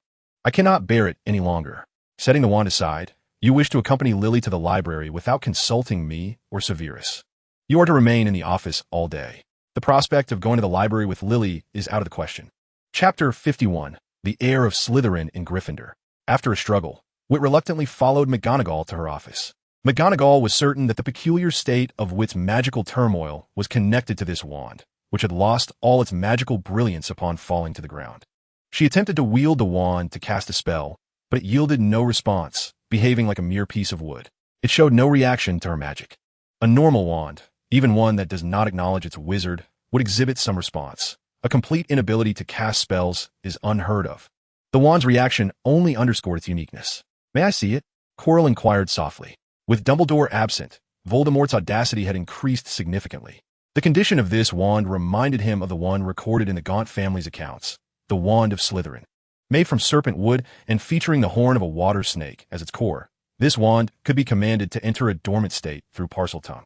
In response to Quirrell's request, McGonagall readily handed over the wand. Quirrell was the first to discover that the snake's horn was its weakness, perhaps by showing it to him. They might uncover something. McGonagall, however, remained focused on interrogating Vitt. It appeared out of thin air in my dormitory, Vitt muttered, his head hung low. Mr. Chris, McGonagall emphasized. Are you certain it materialized out of nowhere? Well, Vitt chuckled nervously. Is it possible, just possibly, that I am the reincarnation of Slytherin? This wand must have heard its master calling and rushed to find me. According to the system, his bloodline was progressing toward the purification of Slytherin blood. Vitt believed it entirely reasonable to claim he was the reincarnation of Slytherin. He blinked innocently, attempting to persuade Professor McGonagall of his sincerity. McGonagall, however, scrutinized Vitt in silence. All right, that excuse is indeed rather far-fetched. It is only natural that you do not believe me, Vitt said, lowering his gaze to his feet, his demeanor betraying his guilt. It was evident that he was not being truthful. McGonagall raised her head to glance at Snape and Quirrell. Currently, only she and Dumbledore were privy to Vitt's unique circumstances. Snape knew a bit as well. Dumbledore had advised her to keep Vitt's peculiarities under wraps. Very well. Vitt quickly acquiesced and turned to flee. The wand and such were mere trifles. He could hardly endure the atmosphere of this inquisitorial session. Wait a moment. Snape intercepted Vitt, extending his hand toward Quirrell to request the wand be handed to Vitt. Take it and cast a spell. Oh. Vitt irritably turned around, seizing the wand and unleashing a spell at full force. The moment the incantation left his lips, Vitt's magical energy surged more smoothly and powerfully than usual. a tremendous force erupting from the tip of the wand. The formidable magic of the Serpentwood wand caused the repelling charm cast by Vitt to create a dense array of cracks on the wall of Professor McGonagall's office. It is worth noting that Hogwarts architecture possesses magical resistance. Ordinarily, Vitt's repelling charm would merely leave a faint white mark. Astonished, Vitt held the Serpentwood wand with an expression of disbelief. Comparing the two wands, he contemplated that perhaps it was due to his bloodline advancement. He drew his previous wand and cast the repelling charm once more, only to produce a slightly larger white mark. After meticulously comparing the results, Vitt casually discarded the old wand behind him, tenderly caressing the Serpentwood wand. He was certain there was no comparison without pain. That previous wand had merely hindered his potential. Gazing affectionately at his new wand, he declared, "You are my new treasure. From this day forth, you shall be my companion in slumber." Returning to normal, McGonagall waved her wand, restoring the office to its original state, and once again requested the Serpentwood wand from Vitt. Reluctantly, he handed it over, feeling a pang of reluctance after experiencing its immense power. McGonagall, wielding the wand, attempted to cast a spell, but the wand remained unresponsive, offering no reaction whatsoever. Having witnessed Vitt's comparative experiment, McGonagall naturally concluded that the wand was not at fault. It appeared that this wand could only be wielded by Vitt, acknowledging him as its sole master. "Mr. Criss, the wand is returned to you," McGonagall said to Vitt, who was sheepishly searching for the previously discarded wand. In truth, Vitt instinctively considered discarding the old wand he had just picked up, but upon noticing Snape's expression, he decisively abandoned that notion. He tucked the old wand into his pocket and approached to receive the Serpentwood wand. "Mr. Criss, follow me," Snape instructed, seeking to ascertain whether the glowing phenomenon in Slytherin House was connected to Vitt. As they departed Professor McGonagall's office, Voldemort watched Snape escorting Vitt away, his gaze flickering as he pondered unknown thoughts. At the entrance of the Slytherin dormitory, as Snape and Vitt approached, the door opened without the need for a password. "Step back." Snape gestured for Vitt to retreat a few paces. Vitt complied, stepping back further until he had exited a certain range, at which point the Slytherin door closed. "Come here," Snape beckoned Vitt. Once Vitt moved within a certain proximity, the Slytherin dormitory door opened once again, requiring no spoken command. "This cursed door," Vitt mused, feeling as though he were entering his own home, as it opened automatically upon his arrival. There was no need for further attempts. Snape was now certain that the peculiar occurrences in Slytherin House were indeed instigated by Vitt. Vitt raised his hand. "Does this mean I can come and go freely in the Slytherin dormitory?" The thought of being able to inspect Slytherin filled him with a sense of secret delight. "This is for targeting me during flying class." "Be quiet," came the admonishment. Snape's countenance darkened as he recalled a rumor, the legend of the Chamber of Secrets and the heir of Slytherin. White now remarkably embodied the characteristics of Slytherin's heir. Absurd. The heir of Slytherin had been sorted into Gryffindor. Snape found it utterly unacceptable to entertain such a fantastical notion. "Come, follow me to my office," he commanded, firmly grasping White. "You must guarantee that you will not enter the Slytherin dormitory at will, nor bring anyone with you." Chapter 52. Dark Magic. As twilight descended, White emerged from Snape's office, mentally and physically exhausted. Snape insisted on a magical vow. There was no way White could comply. What if he had an urgent matter requiring him to visit the Slytherin dormitory? The backlash from such a vow would be unbearable. White remained steadfast, agreeing only to a verbal commitment. The two were at an impasse throughout the day until Snape finally relented in the evening. "My delightful weekend, now ruined," White lamented, tugging at his hair in frustration. He had intended to delve into the study of magical history, seeking descriptions of lost magical artifacts. His plan was to replicate one and test its marketability within the wizarding world. Instead, he squandered his time on this tedious affair. Meanwhile, after seeing White off, Snape glanced at the clock, noting the timing was perfect. The weekend curfew would commence earlier than usual. By the time White finished his meal, it would be nearly time for curfew, leaving no opportunity to invite Lily to the library. Snape was acutely aware that he could not entirely prevent such occurrences. If he did not witness it, he could feign ignorance. However, with White stating his intentions in front of him, Snape felt compelled to intervene. This reflection brought to mind his younger self, who had traversed time with Lily, lacking initiative in his endeavors. Lily had arrived during their first encounter, a moment marred by a less than favorable first impression. Young Snape had succumbed to an obsession with potions, daring only to steal glances at Lily. A wave of anger surged within Snape as he recalled his childhood, confronting memories long buried. His past self, viewed from an observer's perspective, seemed utterly deplorable. reaching a level of unwatchability. No, Snape resolved to provide special training for his younger self. Potions could not eclipse Lily's importance. He must rectify this deeply ingrained, detrimental habit. White had indeed surprised him today with that formidable serpentwood wand and the unique aura of magic he exuded. White was undoubtedly a descendant of Slytherin. Voldemort had shifted from viewing White as mere fodder to recognizing the necessity of nurturing him seriously. In today's magical realm, there existed a wizard more powerful than Dumbledore. Even his resurrection would scarcely rival such strength. Cultivating a formidable ally to share the burden became an increasingly pressing necessity. Even in the pursuit of allies, Voldemort's standards remain exceptionally high. He dismisses the average wizard with disdain. The wizards he deems worthy are those he cannot approach in his current state. Such folly as delivering a head on a platter is not in Voldemort's nature. At this juncture, the fellow Slytherin bloodline, Vitt, fortuitously appears before Voldemort, who feels as though fortune itself is smiling upon him. Silence. Voldemort bellowed in anger. Chilo immediately clamped his mouth shut, silently enduring the agony wrought by the tearing of his body. He now deeply regretted having ever believed in Voldemort's honeyed words, allowing him to take residence within. Alas, it is too late for regrets. Voldemort will not grant him the opportunity to extricate himself, nor does he possess the strength to do so. This possession has severely eroded Chilo's physical form, plunging him into profound suffering and increasing frailty. Voldemort, too, comprehends that Chilo's body cannot sustain his soul. After reprimanding Chilo briefly, he relinquished control over his body. Thank you, Master. The same notes, the same content. When Witt glanced back, the sensation was entirely transformed. Previously, he could only regurgitate the material verbatim. Now, he began to grasp the deeper principles underlying dark magic. Death Nightmare. Witt intoned the incantation, and a pale light flickered at the tip of his wand, speckled with dark spots that danced about. Upon closer inspection, those dark spots multiplied, their movement consistently directed toward Witt, the sole living occupant of the dormitory, and the one closest in proximity. Dark magic at its core is merely the infusion of malice into the foundation of white magic, propelling the spell into a state of frenzied extremity or other extremes. Most dark spells are remarkably simple to execute, as long as one harbors profound malevolence. Wielding dark magic poses little challenge. The true difficulty lies in mastery. Dark magic is akin to a feral beast. While it is easy to unleash it from its cage, commanding it to obey your will and target specific foes is exceedingly arduous. Should one falter, there exists a substantial risk of being consumed by the very magic one unleashed. To perish at the hands of one's own spell is a most humiliating fate. The Death Nightmare Witt currently employed is a low-level curse, one of the more straightforward forms of dark magic to control.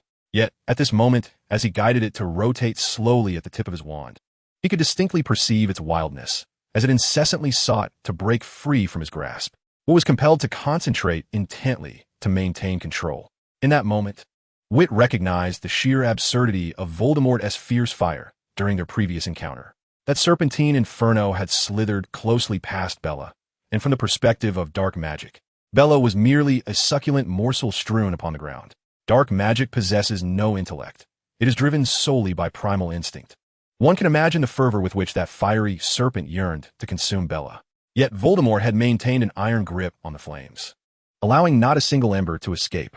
Such exquisite mastery is truly remarkable. The true essence of magic lies in its intricacies. At that moment, we could only perceive it as a mere spectacle. The thought of this made him feel uncomfortable, filled with regret, dispelling the lingering nightmares of death. He embarked on a deeper exploration of dark magic. A wizard who merely summons magic and hurls it at others is destined to remain stagnant throughout life.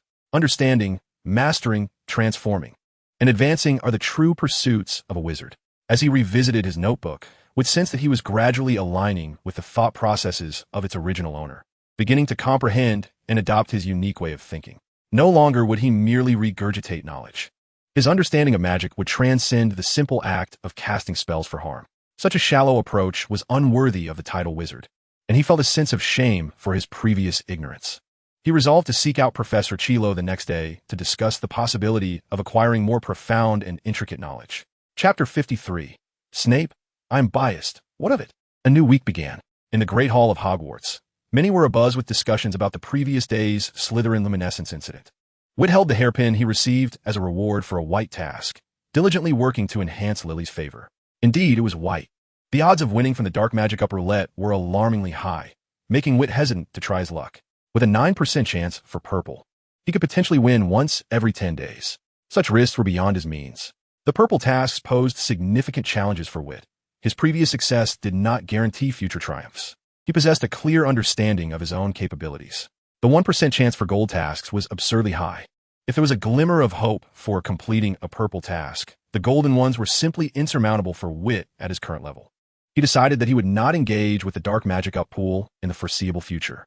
During breakfast, Vitt fortuitously sat beside Harry. "Hey, Harry." He leaned in and whispered, "Is your father's name James Potter and your mother's name Lily Evans?" This inquiry had been on his mind since yesterday, when he conversed with Sirius and James in the instance. He realized that James's wife was named Lily, and their son was aptly named Harry Potter. Vitt reminisced about holding Neville and changing his diapers, pondering if this Harry was indeed the same person he knew, and whether Lily Evans shared the same fate. Upon hearing Witt's question, Harry glanced around furtively, ensuring no one had overheard before leaning closer and whispering, "Please don't tell Lily about this. I'm afraid someone might use it against her." Harry had always been aware of the shared name between Lily and his mother, a fact he kept buried in his heart. If other students discovered this connection, who knew what gossip they might conjure? Harry was well versed in the intricacies of such matters. "Don't you find it awkward?" Vitt inquired curiously. Harry, perplexed, responded, "Isn't it quite normal to share a name? Even if both first and last names coincide, it could merely be a coincidence. In Slytherin, there exists an individual who shares a name with Professor Snape." I vividly recall the bewildered expression on Professor Snape's face when he was unexpectedly called upon. Harry chuckled at the memory.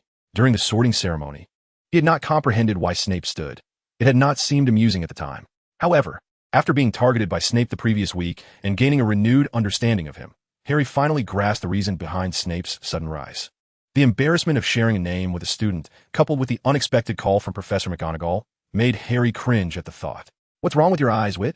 Harry inquired curiously, noticing Vitt making strange faces at him. Vitt, glancing at Snape behind Harry, decisively turned away and pretended to be engrossed in his meal. As for Harry, he felt utterly hopeless. "Prepare for your fate, Harry Potter," came Snape's icy voice, perfectly timed from behind him. In that instant, Harry understood why Vitt had been making faces earlier, but alas, it was too late. "Professor," Harry said, obediently turning around, his movements stiff with apprehension. 10 points from Gryffindor for speaking ill of a professor, Snape declared mercilessly, deducting the maximum points permissible for such an offense. Casting a disdainful glance at Harry, he moved past him, donning a warm smile as he approached Lily. "Ms. Evans, congratulations on your successful application for the position of potions assistant. Here is the list of duties you may be required to undertake. Should you encounter any difficulties, I can consider offering you some leniency," Snape said with a smile as he handed her a piece of parchment, a stark contrast to the contempt he had just shown Harry. "Thank you, Professor," Lily replied hesitantly, accepting the appointment letter.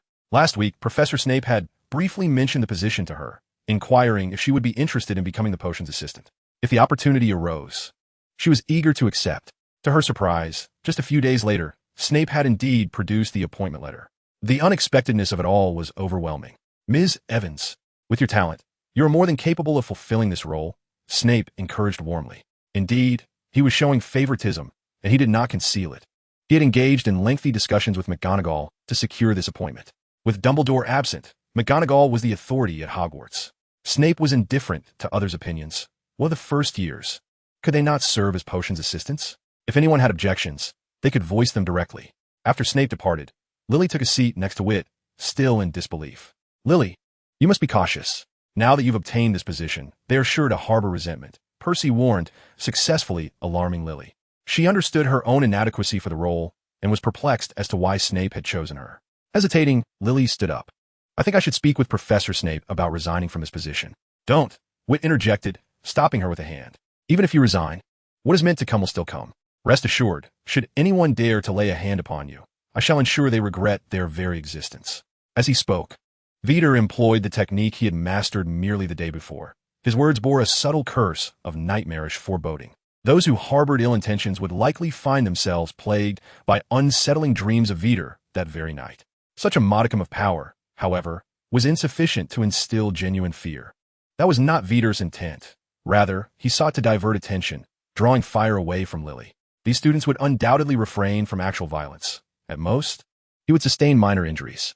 Should they truly strike, Vetter would promptly report them to Snape. It was evident to any discerning observer that Professor Snape held an overt bias in favor of Lily, one that was unmistakably blatant. Thus, Snape would not let such an affront go unpunished. As for the embarrassment of reporting to a professor, Vetter was indifferent.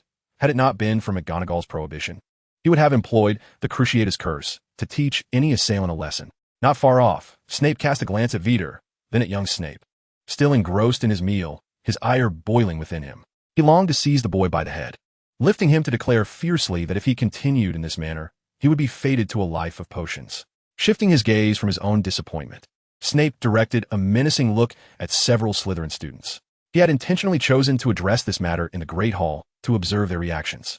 The news of Lily's appointment as his assistant could not remain concealed, and Snape would not wait for her to be harmed before enacting retribution. He aimed to root out those responsible beforehand and warn each one individually. If necessary, he would not hesitate to employ legitimacy.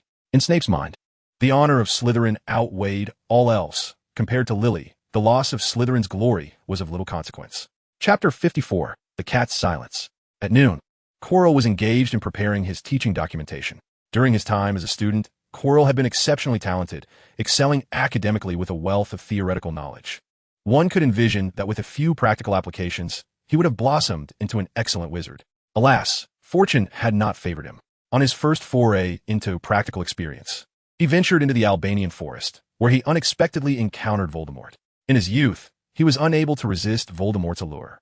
Thus, he boarded a treacherous ship from which there was no escape. Upon realizing his folly, Quirrell was consumed by regret, but regret bore no weight in reality. It offered no opportunity for redemption, least of all from Voldemort. With leniency towards himself and severity towards others, Voldemort adhered to a strict code of conduct, never forgiving the errors of others. Knock, knock, knock. Vetter stood at the door, gently rapping upon it. Professor Quirrell, are you in? Mr. Chris Quirrell opened the door, his brow furrowed in confusion. What is it you require? Concerning this notebook, Vetter whispered, holding up the black magic tome. I have some inquiries. Bang. The office door slammed shut with force, Quirrell's voice echoing from behind it. Come back later this evening. What a jest. He had finally managed to put Voldemort into a dormant state, gaining a fleeting moment of freedom, allowing his body to relax. To awaken Voldemort now, to impart the intricacies of dark magic to him, would undoubtedly overwhelm Quirrell's already faltering physical state. Without a hint of hesitation, Quirrell resolutely declined White's request. The smile gradually faded from White's face as he stood outside the door. Was it not agreed that he could approach at any time? How could this individual be so duplicitous? Frustrated by the closed door, White hesitated, his hand still poised to knock. Reluctant to give up, he contemplated another knock, but was fearful of irritating Quirrell further. Mr. Chris, McGonagall happened to walk by and called out, I was just about to look for you. Come with me. Startled, White instinctively attempted to tuck his notebook away, yet found no place to conceal it on his person. McGonagall seemed rather averse to dark magic. Should she discover this notebook, it would undoubtedly be confiscated, potentially exposing Professor Quirrell. A thought sparked. White's mind began to race. Could it be that Quirrell had seen McGonagall approaching, prompting him to close the door? Had he misjudged the situation? Upon reflection, Quirrell had given him the notebook with the intention of enticing him to seek him out. There was no rationale for Quirrell to shut him out. The only plausible explanation was that he wished to keep this matter hidden from McGonagall, fearing her presence and unable to speak of it directly, thus requesting White to come by in the evening. A perfect logical loop. Indeed, that must be the case. Professor McGonagall, what brings you to me? Let's discuss this in my office. McGonagall gestured for White to follow. She intended to inquire whether he had traversed into any peculiar timelines once again, as Dumbledore had advised her to document any occurrences involving White. Yesterday, inquiries were limited due to McGonagall's discretion, but today, after classes, she sought him out to delve deeper into the matter. Just as White contemplated declining, he noticed McGonagall had already moved ahead, leaving him no choice but to tuck his notebook into his robes and hasten after her. In McGonagall's office, White confidently pulled out a chair and sat down. What is it you wish to discuss? Is that wand of yours perhaps Slytherin's wand? After casting a soundproofing charm, McGonagall posed her question directly. She had researched relevant materials the previous day and discovered that Slytherin's wand possessed a dormant function, strikingly similar to White's wand. Did I not mention this yesterday? White replied, proudly pointing to himself with a thumbs up. I am the reincarnation of Slytherin, and I am in urgent need of 50 galleons to enhance my powers. Once I am stronger. Oh dear. White clasped his head with both hands, feigning indignation.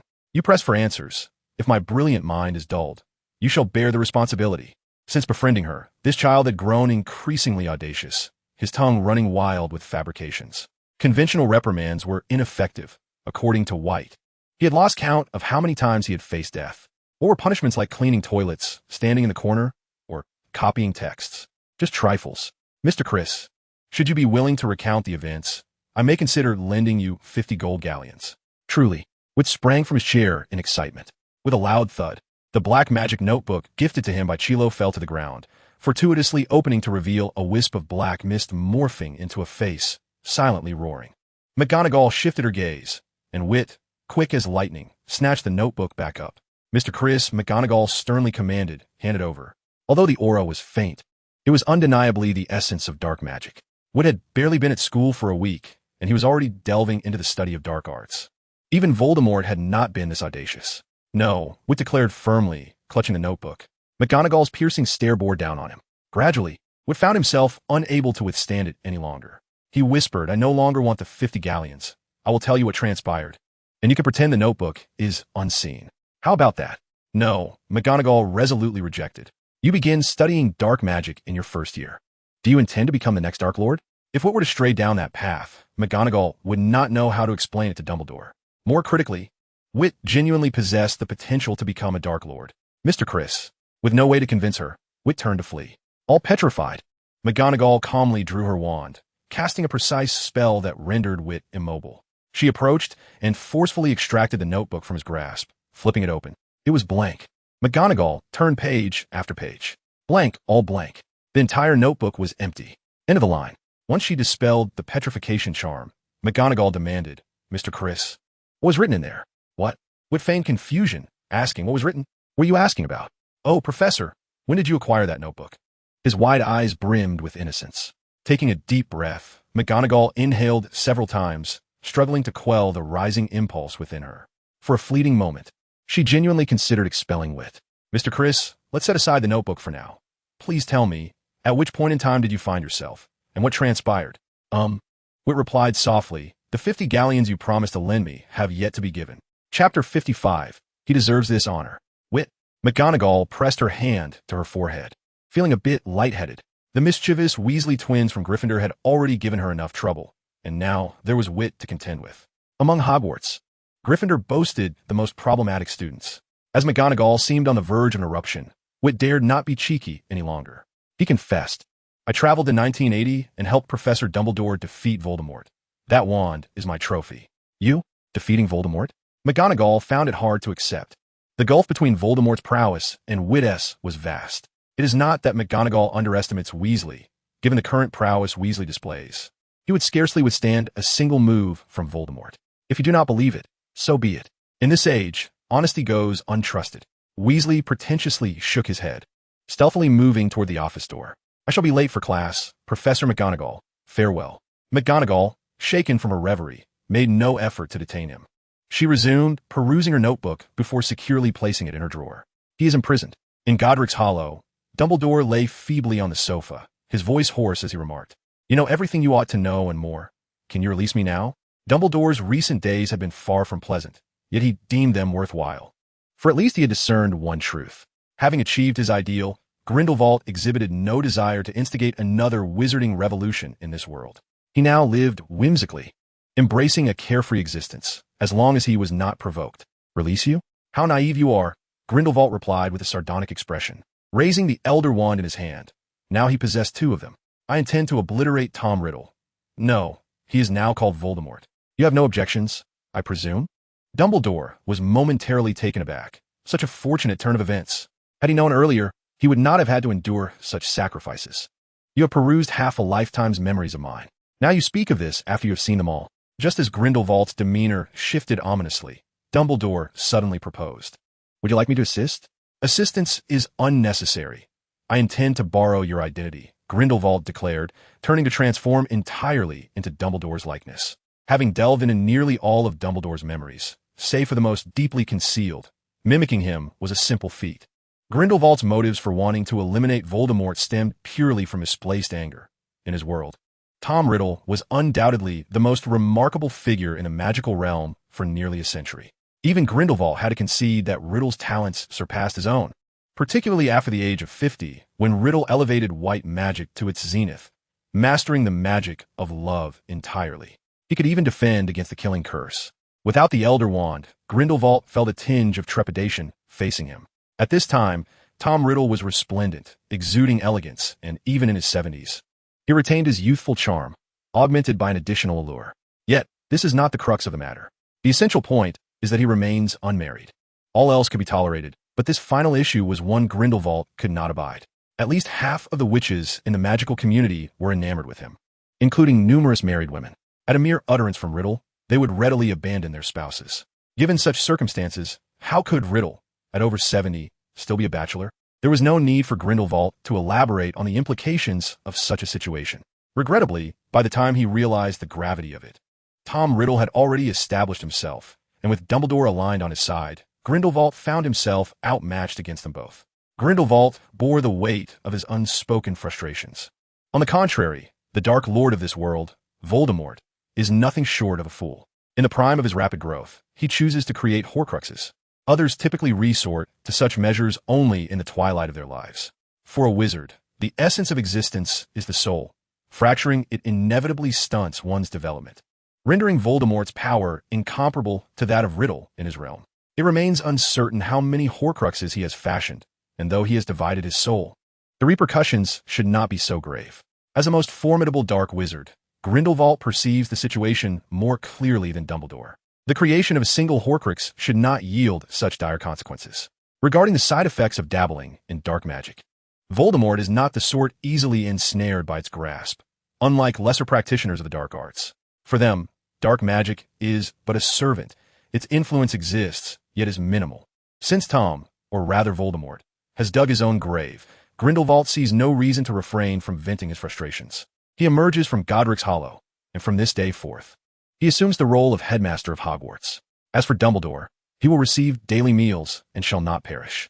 This abode is fortified with powerful magic, rendering Dumbledore's escape without a wand impossible. Within Hogwarts, the slumbering Voldemort is suddenly jolted awake, having sensed an inexplicable wave of malevolence. This insidious feeling penetrates to his very core, as if something wicked is imminent. The only entity capable of evoking such a visceral reaction within him is Dumbledore. Master, I am uncertain. You should verify, he instructs. Voldemort conceals himself, daring to manipulate Quirrell's body only in the absence of Dumbledore. In the headmaster's office, Grindelwald tenderly caresses Fawkes while listening to Professor McGonagall's report, before picking up a particular notebook. Professor McGonagall, I shall discuss this matter with Mr. Criss, he murmurs. To maintain appearances, Grindelwald has taken a drop of Dumbledore's blood. His transformation is so seamless that even Fawkes remains oblivious. Naturally, Professor McGonagall is also unaware. This is a sophisticated form of magic, indicating that Mr. Criss harbors numerous secrets. Grindelwald opens the notebook, and with a gentle flick of his wand, the words within reveal themselves. It is clear that McGonagall is not well versed in the art of breaking confidentiality spells. Her expertise lies in transfiguration, and she is less adept in other fields. True polymaths in the magical world are few and far between. Hey, exclaims Phineas Black from the portrait in the headmaster's office. Remarkable. The first-year students are delving into dark magic right from start. This is far more audacious than that transfer student from years past. The breadth of magic here is astonishing, truly eye-opening. Just throw him straight into Azkaban, Dumbledore. He deserves such an honor. Chapter 56. Wit, I have truly fallen from grace. Talented young wizards deserve focused cultivation, you fool Black. You are the true fool. Amidst the cacophony of arguments overhead, Grindelwald waves his hand to silence them. He carelessly tosses the notebook into a drawer. Regarding the aforementioned minor enchantments, they pale in comparison to the intricate spells he once wielded. Grindelwald was expelled from Durmstrang, where he studied under the dark arts, a testament to the nefarious nature of his research. In Grindelwald's estimation, the only noteworthy portion of this notebook lies in the latter spells. Regrettably, it contains merely names and introductions without detailed incantations. Such trivial matters hardly warrant contention. A group of naive individuals. It would be more prudent to seek information on Voldemort, as Grindelwald had little interest in trifles like this. Upon opening the pensieve, he resolved to confront Riddle first. Due to the loss of the notebook, Vitt felt ashamed to approach Quirrell and had no choice but to attend classes diligently. A few days later, Vitt gazed at the 50 galleons Lily had sent him, his expression a complex tapestry of emotions. Did this imply he was living off her generosity? They had agreed that he would support her, yet inexplicably, it had transformed into a scenario where she was supporting him. Lily, keep this for yourself and purchase something you desire. Vitt felt too embarrassed to accept the money. Lily softly remarked, I've noticed you've been troubled by finances lately. Professor Snape pays me well, and I can brew potions now. He is willing to assist me in selling them. Vitt gently pinched Lily's cheek and affectionately said, How could I possibly spend your money? Look at your robe. It's tattered. You should buy yourself some new wizarding robes. A young witch ought to dress beautifully. Lily lowered her head, carefully concealing the small holes in her robe. Just the other day, while brewing potions, she had accidentally spilled some on her robe, corroding it slightly. Though the holes were small and the robe was black, making them less noticeable, Vitt had spotted them immediately. This robe is still usable, Lily softly defended. I merely wished to alleviate some of your burdens. Observing Vitt's recent furrowed brow and his tendency to lose himself while counting coins, Lily felt compelled to assist him. She was earning a salary from Professor Snape and could brew potions for sale. Finances were not a concern for her. I understand, Vitt said as he embraced Lily gently, whispering, Thank you. With a blush, Lily pushed him away, her voice barely a whisper, Others are watching. Huh? Vitt looked at Lily in confusion, thinking that a simple hug was not out of place. He had seen others at Hogwarts greet each other with embraces. Noticing the look on Vitt's face, Lily instantly understood her overreaction. The flush on her cheeks deepened further. You fool. Huh? Vitt was once again bewildered, even as Lily scampered away. He remained perplexed by what had transpired. Wasn't it customary to express gratitude with a hug in Britain? Just the other day, he had seen Harry and Hermione embrace. He had not acted inappropriately. His hands were quite respectful. Never mind. After pondering for a considerable time without resolution, Vitt decided to abandon the matter and focus instead on enhancing his own abilities. Hogwarts' first-year curriculum only covers a handful of spells: the levitation charm, the fire-making spell, the unlocking charm, the cutting charm, and so forth. After the enhancement of his bloodline, Vitt mastered all the spells within a mere few days. However, to achieve true proficiency remained a distant goal. For instance, the levitation spell had a rather modest standard, merely lifting a feather into the air. Such a rudimentary levitation charm could only serve as a prank. What is essential to note is that these spells were classified as white magic. During his studies, Vitt did not experience that mystical sensation, rendering him incapable of comprehending the essence of magic and its deeper logic. He was confined to a step-by-step learning process. Despite his rapid acquisition of knowledge compared to others, he struggled to swiftly cultivate combat efficacy. In learning the Death Nightmare spell, Vitt was able to mutate and release the incantation S form in just one night. Yet, with white magic, he remained at the level of merely tossing it at others. I must devise a way to learn some dark magic, Vitt pondered. There should be resources in the restricted section of a library, though first-year wizards are forbidden from entering. Perhaps I could sneak in at night. As his thought took shape, Vitt grew increasingly confident in the idea. Life is meant to be exhilarating. What is the point of living monotonously day after day? Regarding the rules of Hogwarts, one only needs to consult the charms textbook to find a spell called the unlocking charm. Hogwarts intentionally teaches this spell in the first year, clearly intending for young wizards to put to practical use. Additionally, there's the repairing charm, allowing students to mend anything they accidentally break, thus avoiding detection afterwards. Hogwarts, in its thoughtful design, recognizes that if students do not venture out at night and rely solely on classroom time, how can they enhance their skills? As for the risk of being caught, failing to master one's craft and facing punishment is rather commonplace. The rules clearly state that upon being discovered, one will face certain consequences. It effectively communicates that if you lack the ability, you ought not to act recklessly. Conversely, if one is not caught, then no punishment ensues. This unspoken understanding is precisely that, an unspoken understanding. At midnight, Vitt stealthily opened the dormitory door, treading lightly as he ventured outside. Just as he was about to exit the Gryffindor common room, he collided with two similarly stealthy figures around the corner. First years? Your gear looks rather impressive, George and Fred remarked, observing Vitt clad in his night attire, face partially obscured by a mask, making them feel like amateurs in comparison. Are you heading out too? Vitt inquired curiously, recalling that these two were Ron's brothers, whom Ron had introduced him to. Care to join us? Fred eagerly invited. We prepared dung bombs. We can share one with you to give Filch a good scare. Vitt recoiled several steps in distaste. Just hearing the name of the item Fred offered was enough. No, thank you. I merely wish to borrow a book from the library and have no desire to provoke Mr. Filch. What a pity. But your outfit is truly impressive. We should get ourselves a similar set someday. Excellent idea. The two chimed in, their banter resembling a comedic duet.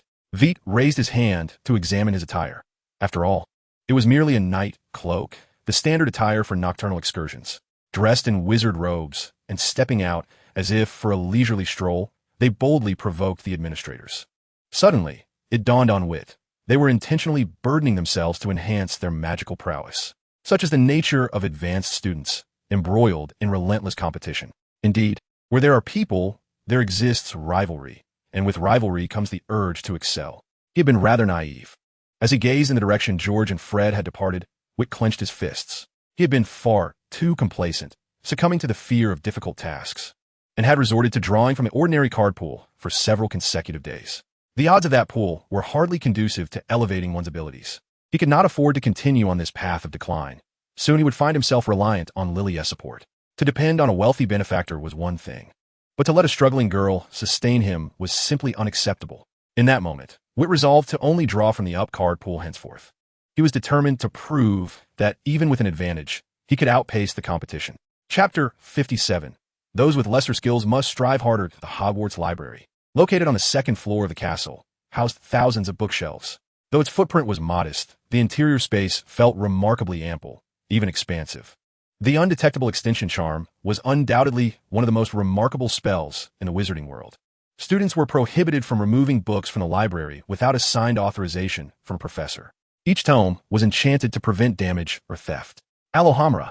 To ensure the spell's efficacy, Witt's incantation was impeccably enunciated, and with a faint flicker of light, the library's grand doors swung open. Hearing the raucous noise from above, Vitt felt a twinge of urgency. His seniors were exceedingly driven. He could not afford to lag behind. The restricted section lay at the back of the library, where many books were secured with chains that required a key to unlock. A proficient unlocking charm could also suffice. Yet Vitt chose not to delve into that selection of texts. While he could unlock those chains, the tomes of dark magic were beyond his current capabilities. With a flickering lumos, Vitt raised his wand and meticulously searched the shelves. He soon spotted his target, Guide to Dark Magic Defense, which likely detailed how to employ stronger dark spells to overcome lesser ones. Before long, he located his objective, Introduction to Dark Magic, a slim volume. It contained accounts of over a dozen dark spells, including their casting methods, counteractions, and pertinent precautions. Just as Vitt became engrossed in his reading, he was startled by the sound of the door creaking open. Master, silence. Go to the last row of the restricted section and look for revealing advanced dark magic. Yes, Master. Vitt concealed himself in a corner, hearing two voices yet only glimpsing one figure. Professor Quirrell was conversing with someone. Curiosity piqued, he considered following, but ultimately decided against it. He understood that recklessness could lead to peril. He had but one life to lose, and prudence was wiser. After a moment, Quirrell's voice echoed again. The Master cannot find it. It must have been concealed by Dumbledore. Retrieve the tome The Curse of Magical Beasts and depart from this place at once. Yes, Master. After a while, Chilo emerged from the library with a book, and only then did Vitt dare to reveal himself. This professor undoubtedly harbored secrets. His secrets were his own concern.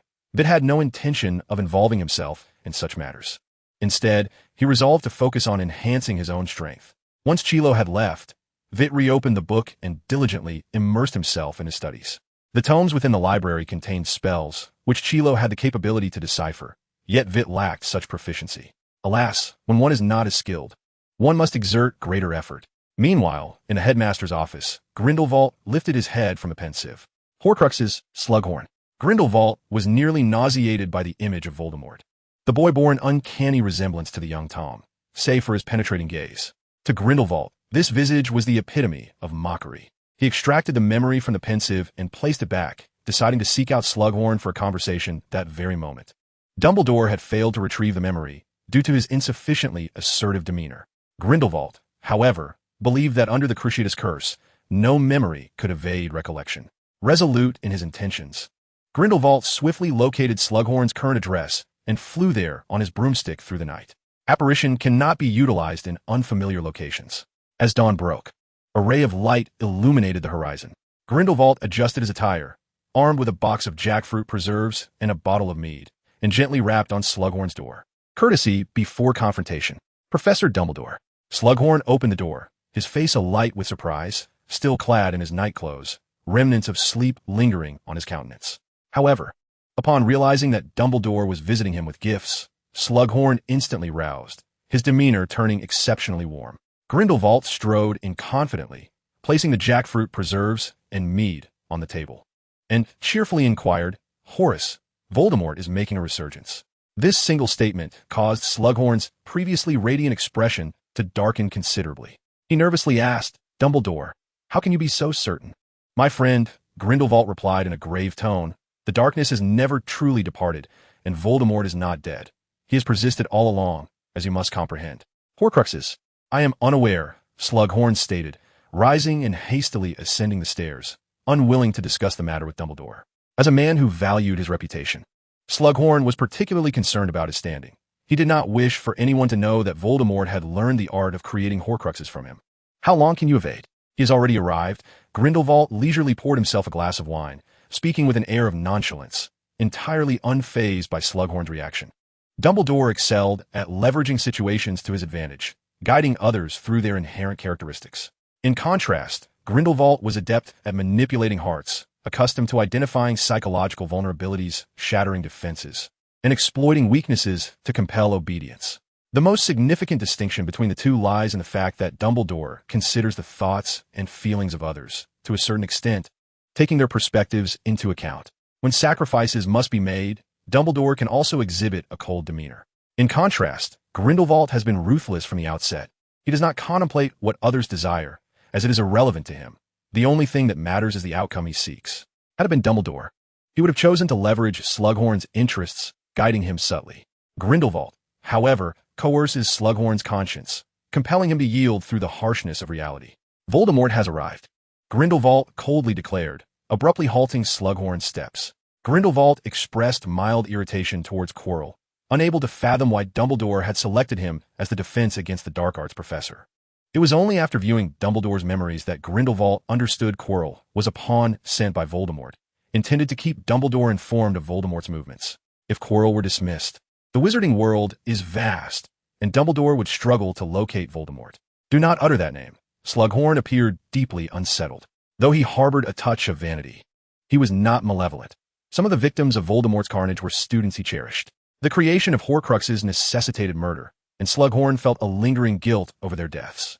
Evading the issue will not resolve it. Grindelwald ascended the staircase, holding a wine glass, and stood above Slughorn, looking down upon him. "There is still time.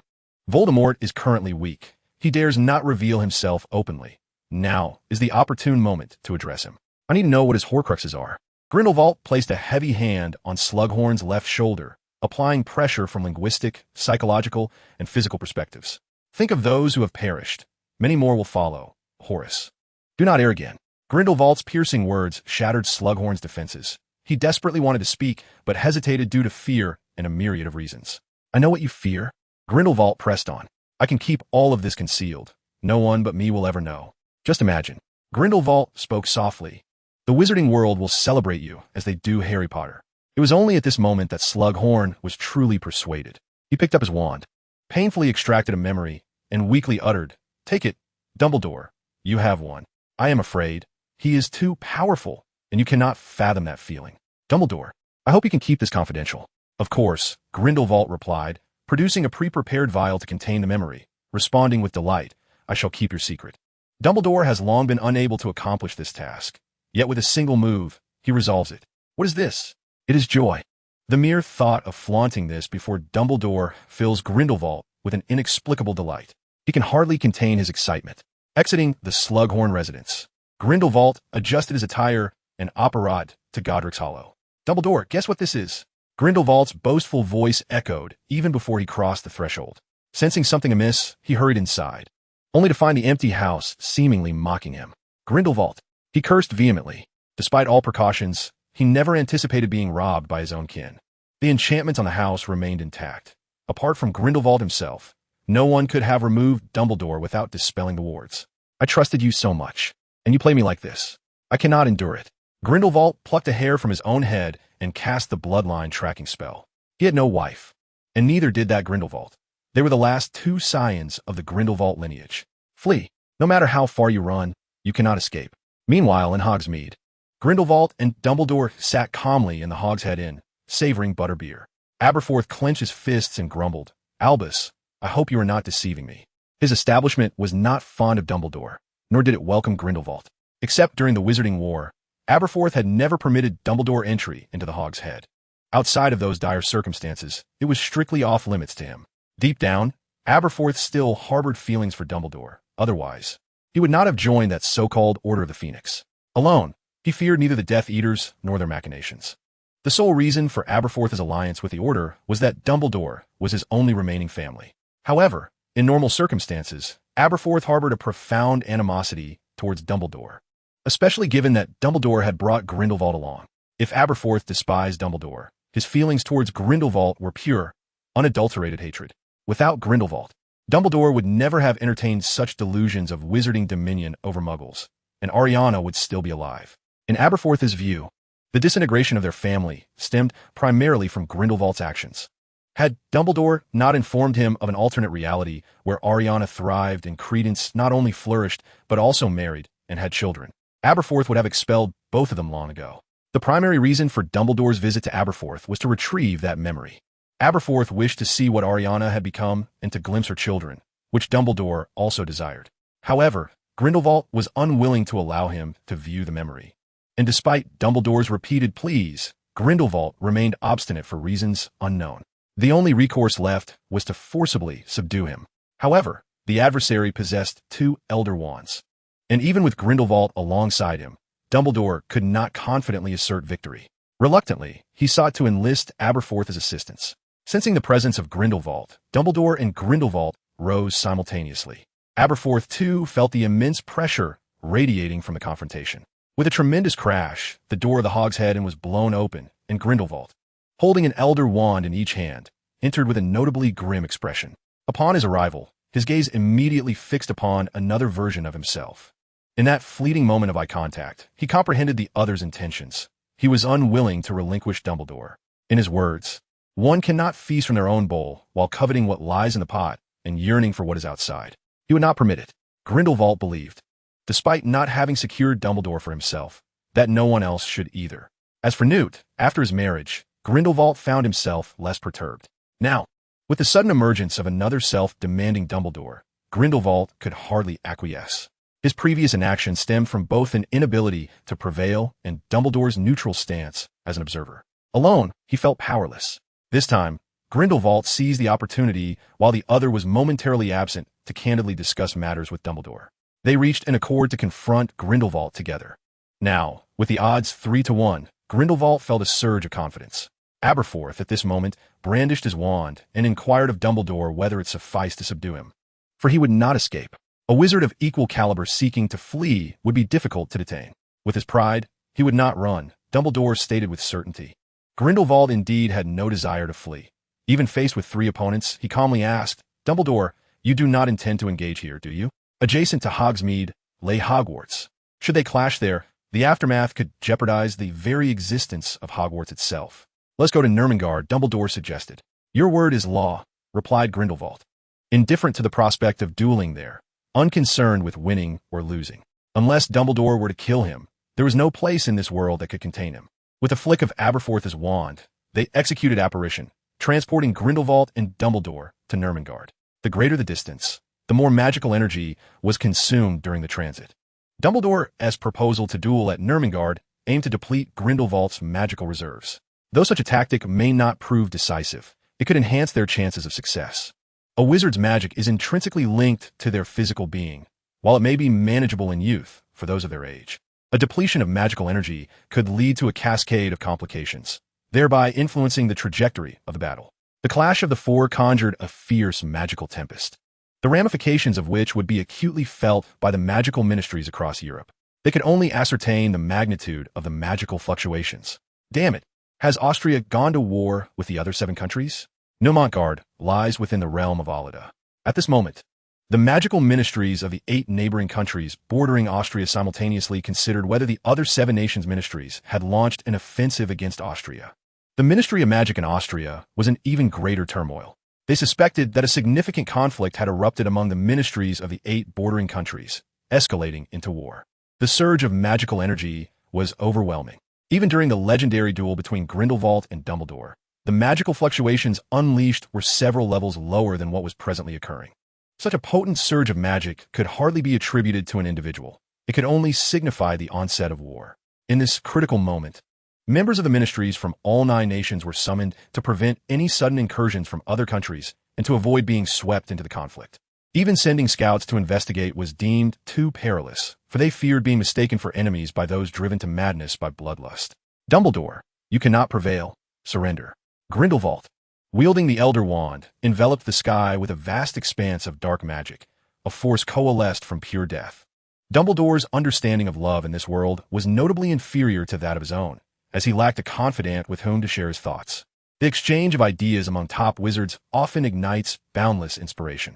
Here, Riddle ultimately became the Dark Lord, in bitter opposition to Dumbledore, with their encounters devolving into combat before meaningful dialogue could even commence. In his solitary exploration of magic, Dumbledore, both in terms of strength and comprehension, found himself significantly lacking. How much longer could your body endure? While the trio endeavored to repel Grindelwald's assault, they persistently sought to counterattack. Yet, against Grindelwald's full-throttle onslaught, their efforts appeared somewhat feeble. Fortunately, this explosive power was not infinite. Black fissures had begun to appear on Grindelwald's form, and Dumbledore estimated that he could last a maximum of 15 more minutes. After that, Grindelwald would inevitably have to cease, as his body could not withstand the corrosion of deathly magic. Maintaining a relatively balanced state proved challenging. Age had rendered his body less capable. In his youth, he could withstand the repercussions of such explosive magic, but now he was unable to endure. There was no need to jeopardize his health out of momentary anger. A day later, the 4 adversaries tacitly agreed to halt their battle. Nimotgard had transformed into a desolate wasteland, with crumbling rock formations littering the surrounding peaks, and amidst the gray and black ruins, only the area where the 4 stood remained relatively intact. You have triumphed. Grindelwald casually tossed one of the Elder Wands, which had just been knocked from his hand by Dumbledore's conjured illusion.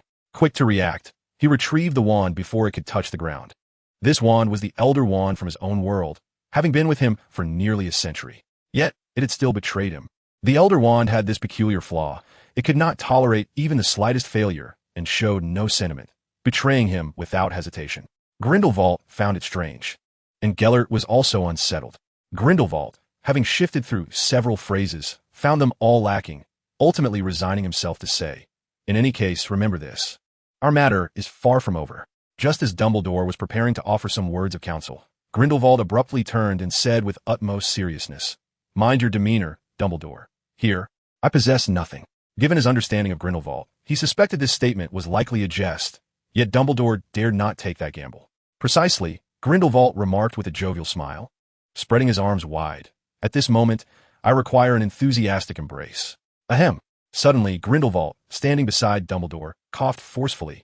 Their disparate experiences shaped their personalities starkly. Grindelwald found his own shamelessness rather irksome. "You've lost. How can you still maintain such audacity?" Indeed, they had not completely bested one another. Yet the undeniable fact remained that they held the upper hand. "How can I not recall such brazen gall? I desire all memories of Ariana." Dumbledore felt a bead of sweat form in his palm. He had not even caught the Elder Wand Grindelwald had thrown to him, and his current emotions were fraught with tension. He was uncertain whether his counterpart in that world shared the same regrets. 2 Dumbledores existed. One safeguarded his family, while the other preserved the world. Neither could achieve a perfect resolution. Faced with Dumbledore's imploring gaze, Grindelwald felt a profound inner conflict. In his realm, Ariana's so-called existence was merely self-deception. She was held in the world solely by the Resurrection Stone. Her state was akin to that of a ghost, unable to die, yet unable to truly live. However, this method was the best Grindelwald could devise. "I do not wish to discuss this matter." Ultimately, Grindelwald opted for refusal. Having argued extensively with the Dumbledore from his world about this issue, he did not wish to continue the dispute with this Dumbledore. At that moment, Aberforth could no longer contain himself and quickly inquired, "What of Credence?" "You do know him. He is my son." Grindelwald retorted, "Are you inquiring about Aurelius?" "Yes, that was indeed his original name," Aberforth replied, excitement evident in his voice. When Grindelwald had appeared in the tavern, Aberforth had believed it fivefold, having faced off against Grindelwald. He was now fully convinced of the existence of another world. Such a powerful wizard could not remain obscure indefinitely. That young lad possesses considerable talent and was discovered early. He was not gravely harmed by his encounter and has made a full recovery through treatment. He has 2 other children. Would you like to see them?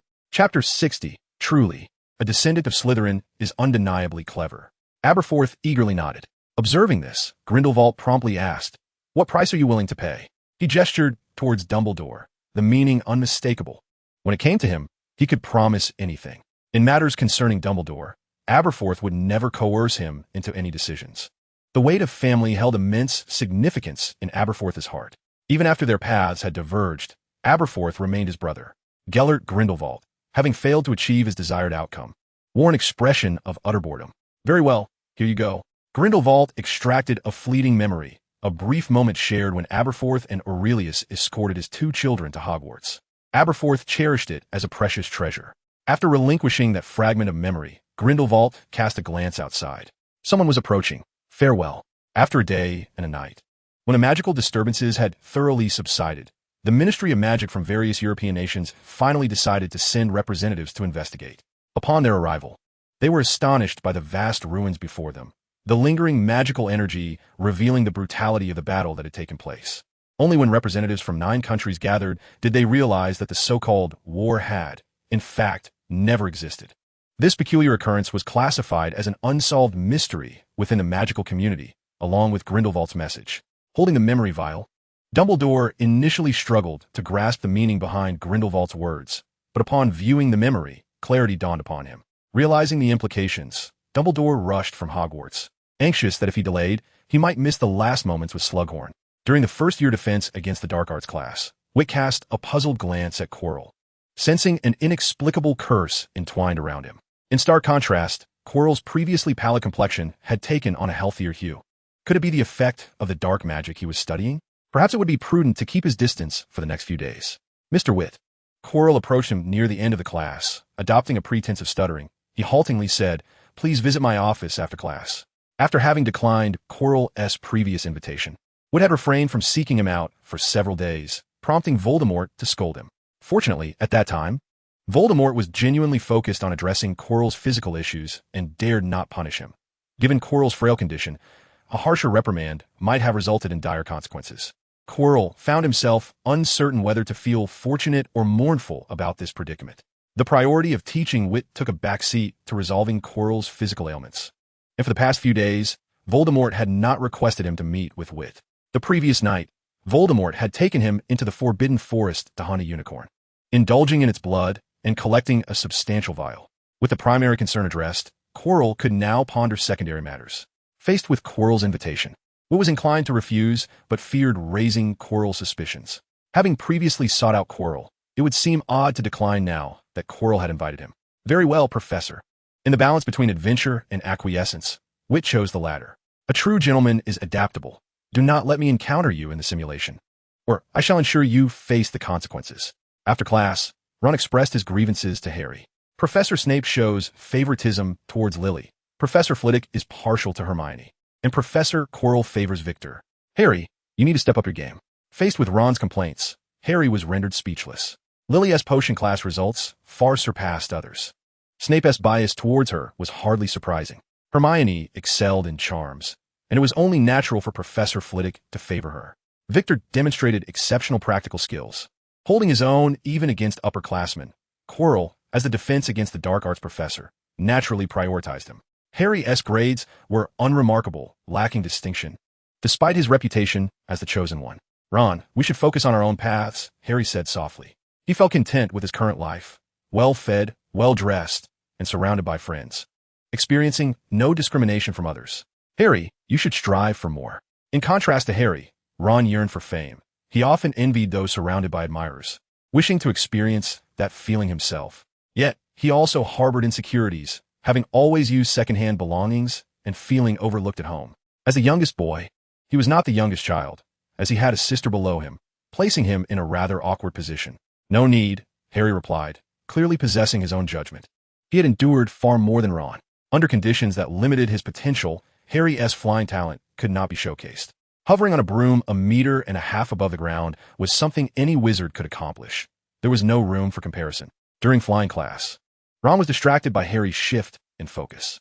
Children often revel in spontaneity, and he quickly began discussing Quidditch with Harry. In Quirrell's office, upon entering the classroom, Victor sensed a shift in Quirrell's aura. Initially, he believed Quirrell was merely putting on an act, but after the incident in the library that night, Victor realized Quirrell might possess dual personas. No, it was more accurate to say he had two identities. A single body with two souls, he understood. Mr. Chris, how did the last offense against the dark arts lesson go? Voldemort inquired with anticipation. As a descendant of Slytherin, he believed Victor would not disappoint. Supporters of blood purity shared this sentiment, believing that a more noble wizarding lineage represented greater talent and power. I learned it, Victor replied softly, his words imbued with the ominous power of Death's nightmare. After he spoke, this curse materialized, enveloping Voldemort. Such a low-level curse could hardly harm Voldemort. Yet Victor's performance pleasantly surprised him. It was well known that the power of a spell diminished significantly when not incanted, but this rule applied solely to mediocre wizards. Without understanding the deeper principles of spells, merely using them without incantation would indeed reduce their potency. Once a wizard comprehends the fundamental nature of magic, they can wield it without incantation, and the power remains undiminished. Such a profound application was beyond the capability of most adult wizards. Victor managed to achieve this level within just 2 weeks of learning, which greatly pleased Voldemort. Indeed, the lineage of Slytherin is commendable. A wizard of superior bloodline possesses remarkable intelligence. Chapter 61. One becomes accustomed to the pangs of conscience over time. Very well, Voldemort praised softly, his eyes brimming with admiration. What sort of reward do you seek? Vitt's gaze flickered. Professor Quirrell's tone bore an uncanny resemblance to that of a superior bestowing favors upon a subordinate. The flavor of authority was unmistakable. I wish to learn a potent area of effect spell. Regardless of the tone, benefits were paramount. As long as he did not perform tasks for him, he would incur no loss. An area of effect spell, Voldemort mused briefly before conjuring a fitting incantation. Mr. Chris, come here. I have thought of a spell that perfectly aligns with your request. Blood and flesh dissolution. Most powerful spells necessitate immense control and a high demand for magical energy. However, this spell is unique. It requires only a few minor aids to yield significant destructive power. Follow me. Voldemort led Vitt to a corner of the office, retrieving a small piece of vivid red meat from a box in shadows. The flesh of a fire dragon contains immense magical potency. Holding the meat aloft, he intoned the incantation, blood and flesh dissolution. Under the influence of magic, the meat gradually melted, transforming into a pool of dark red, murky liquid. Go! Voldemort blew gently at the floating liquid, which dispersed like raindrops, corroding the wall before him with numerous pockmarks. Its power was formidable. Professor, I wish to learn this. Bring out your notes. Voldemort spoke softly. That is... Vitt rubbed his hands awkwardly, explaining in a hushed tone, I did not bring them with me. Generally, Vitt was reluctant to lie. For an honest man like him, each fib felt like a torment to his conscience. Today's situation was purely accidental. As Gryffindor once aptly stated, life is replete with surprises. The more one's conscience is battered, the more one becomes accustomed to it. After all, one cannot wait for the world to adapt. One must take the initiative to adjust to it. Didn't he bring them? Voldemort harbored no suspicion of Vitt. It was perfectly normal to occasionally lack items on one's person. He pulled out a piece of parchment, inscribing the practice method for the spell along with some precautions, magically safeguarding it before handing it to Vitt. Do not let others see this. I will be careful, Vitt assured loudly. The thought of Quirrell discovering this made him shudder. He needed to devise a way to resolve this predicament. There were upperclassmen studying dark magic, and he was merely learning it a tad earlier. Surely, Dumbledore would not mind this matter. With this thought, Vitt's mind grew clearer.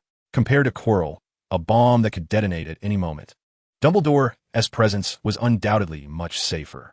Determined, Vitt resolved to report Quirrell to Professor Dumbledore immediately. The informant, Vitt, was on the move. Professor Dumbledore, I have uncovered a significant secret, Vitt whispered conspiratorially as he approached. A secret? Dumbledore turned with curiosity. Vitt glanced around cautiously, pulling Dumbledore towards the headmaster's office. This was not a place for conversations. Dumbledore, intrigued by the secret Vitt alluded to, allowed himself to be led. Upon reaching the office, Vitt eagerly exclaimed, Headmaster Dumbledore, I have discovered that Professor Quirrell possesses two faces. No. I believe Professor Quirrell is suffering from a split personality. He harbors two souls within him. A spark of interest ignited in Dumbledore's eyes. He was aware of Quirrell's allegiance to Voldemort and knew that Quirrell's presence at Hogwarts was linked to the Philosopher's Stone. However, Dumbledore had never considered the possibility of Voldemort personally visiting Hogwarts. The risks were too great. It seemed that over the years, Voldemort had grown considerably in cunning. Curiously, Dumbledore inquired of Vitt, "How did you come to this realization?" Vitt hesitated momentarily, aware that wandering at night was against school rules, and this clandestine understanding was not something he could openly discuss. Yet, without revealing how he discovered Quirrell's issues, he could not adequately explain himself. "I uncovered this while sneaking into the library at night to study dark magic. On that occasion, Professor Quirrell ventured alone into the restricted section and attempted to steal a copy of the Curse of Fantastic Beasts. Despite being by himself, I distinctly heard two voices." Vitt raised his voice, resolutely stating, "Professor Quirrell is undoubtedly problematic." Even now, Vitt did not perceive any wrongdoing in his pursuit of dark magic. Upon hearing Vitt's words, Dumbledore's previously cheerful demeanor vanished. "Is it appropriate for a first-year student to defy school rules and venture into the restricted section of the library at midnight to study dark magic? And yet you accuse Professor Quirrell of being the issue? I dare say you are the most problematic one here." Dumbledore stared at Vitt in disbelief, unable to comprehend why Vitt could assert himself so boldly. Dumbledore remained silent, and Vitt sensed that the headmaster might require a moment to process this startling news about Quirrell. Seizing the opportunity, Vitt quietly remarked, "Professor McGonagall confiscated my notebook a couple of days ago, stating she would turn it over to you. Might you return it to me? It contains several dark spells I have yet to master." Noticing the mention of the notebook and dark magic, Dumbledore recalled that a few days earlier, Grindelwald had posed as him during a visit to Hogwarts. Given his character, learning dark magic was indeed not out of the ordinary. The notebook should have been carelessly misplaced somewhere. Dumbledore rummaged through his drawer and quickly found the notebook, labeled Tom Riddle's crossed-out notes. "Yes, this is the one." Vitt joyfully approached, reaching for it. "Not so fast, you big-headed fool." Dumbledore instinctively delivered a swift punch, unable to restrain himself given Vitt's incessant provocations. Thud! Clang!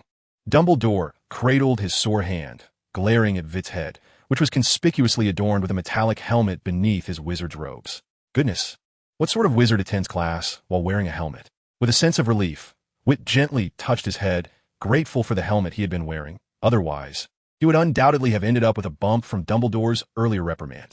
Indeed, it was wise for wizards to don helmets during lessons for their own protection. In Chapter 62, The Rescue of Regulus Black, Mr. Criss admonished the first-year wizards against the study of dark magic and prohibited nighttime excursions. Dumbledore spoke with earnest gravity. "I am aware." Vitt nodded obediently, understanding the unspoken rules that everyone acknowledged but dared not articulate. "You may return my notebook now," he added. "While I pose a question, it is not indicative of my ignorance, but rather a reflection of your understanding." Dumbledore harbored serious doubts about Vitt's comprehension. If he truly grasped the material, why would he still require his notes? "Mr. Criss, dark magic is a profoundly malevolent form of sorcery that corrupts a person's mind and leads them astray," Dumbledore continued, opting for a pedagogical approach with Vitt. "Well," Vitt whispered, "is it possible, just a possibility, that I am not exactly a paragon of virtue? For me, learning dark magic seems entirely reasonable." "What are you mumbling about, Mr. Criss?" Dumbledore feigned ignorance of Vitt's previous utterance. "Nothing of consequence," Vitt replied, choosing to follow his heart in the face of Dumbledore's increasingly menacing gaze. "Very well, headmaster." This demeanor did not elicit Dumbledore's sympathy. Rather, it left him exasperated. He swiftly drew his wand and expelled Vitt from the office. By the time Vitt realized what had transpired, he found himself standing before the door of the headmaster's office. "What a miser," he muttered in frustration, ultimately resigning to leave. Inside the office, Dumbledore was equally vexed.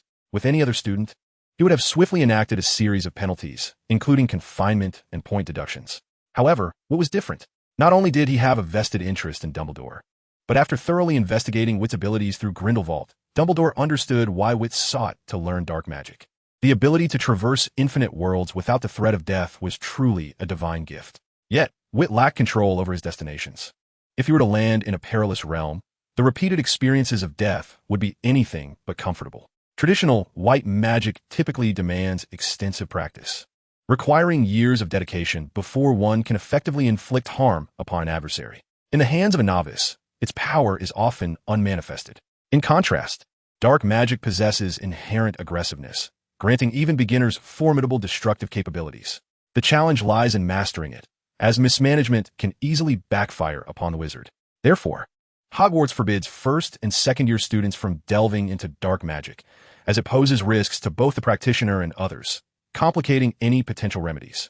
Vitt, having traversed realms without the risk of true mortality, was in dire need of self-preservation skills. For him, the study of dark magic indeed represented the most viable solution at present. Had it been merely this, Dumbledore would not have obstructed Vitt's endeavors. Dark magic not only poses a risk of backlash, but also profoundly affects the user's psyche. At such a tender age, Vitt is particularly susceptible to straying from the righteous path. Should Vitt veer off course, the repercussions for the magical realm would not merely entail the emergence of an additional Dark Lord, but rather the chaotic proliferation of countless Dark Lords, resulting in a veritable cacophony of turmoil. The mere thought of potentially confronting 7 Voldemorts, along with 49 Horcruxes, sends a wave of dread through Dumbledore. He feels an overwhelming urge to simply collapse onto the ground in resignation. After perusing Voldemort's notes for an extended period, Dumbledore arrived at a decision that defied his ancestral principles. He would personally instruct Vitt in the use of dark magic, rather than allowing Vitt to clandestinely pursue this knowledge. It would be far wiser to guide him directly. In doing so, should complications arise, Dumbledore would be able to detect and address them promptly. Consequently, he would need to devise an educational curriculum for Vitt, ensuring that it contains spells potent enough to yield lethal results while minimizing their impact on the mind. As for Quirrell, he would need to keep a close watch. Once Quirrell was dealt with, Dumbledore would seek a replacement for his position. He certainly could not consider inviting Grindelwald to take on such a role, lest Hogwarts transform into a sanctuary for wayward souls. In this world, Grindelwald has replaced the Minister of Magic in Germany, a man named Ellic, and is currently engaged in discussions with representatives from other European nations regarding the fallout from their previous duel. Fortunately, the vicinity of Numengard remains undisturbed, and the situation has gradually calmed in recent days.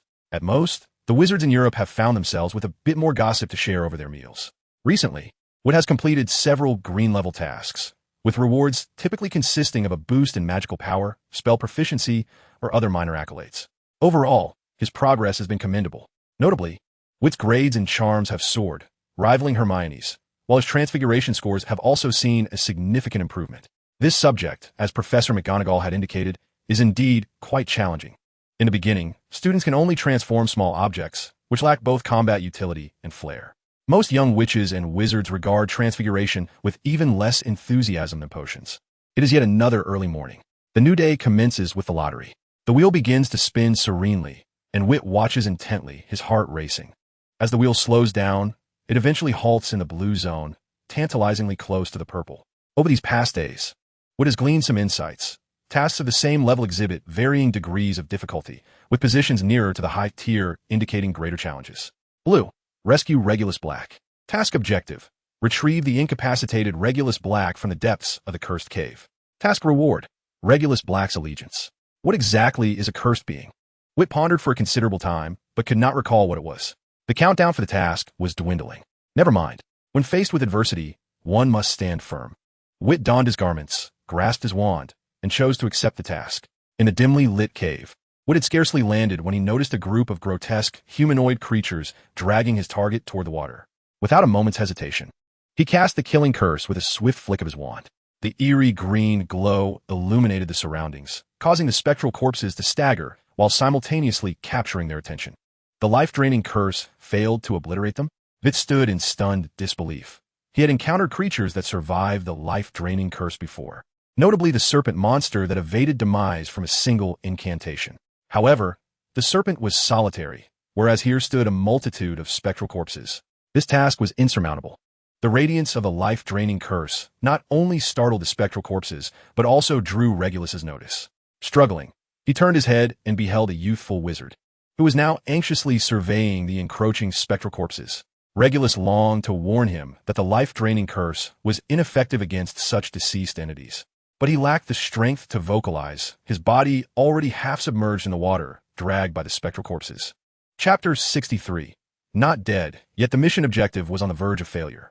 Without a moment's hesitation, Vitt charged forward. As a seasoned player, he would not concede until the final moment.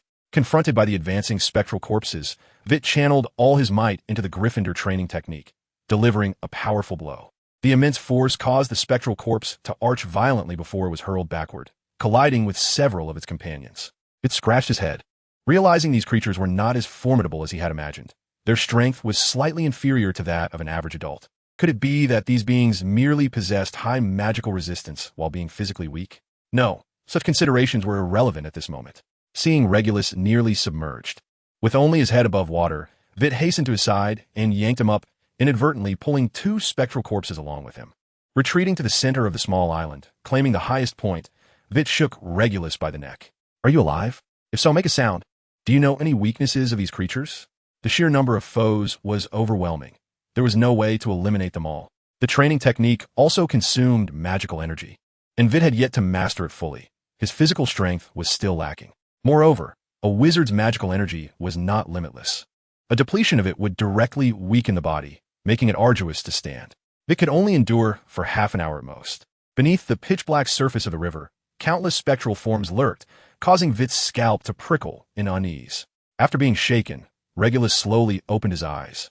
Witnessing Vitt wielding a spectral corpse as a weapon in a wild frenzy, clearing the island of its occupants, he couldn't help but wonder if this little fellow bore giant blood, given his remarkable strength.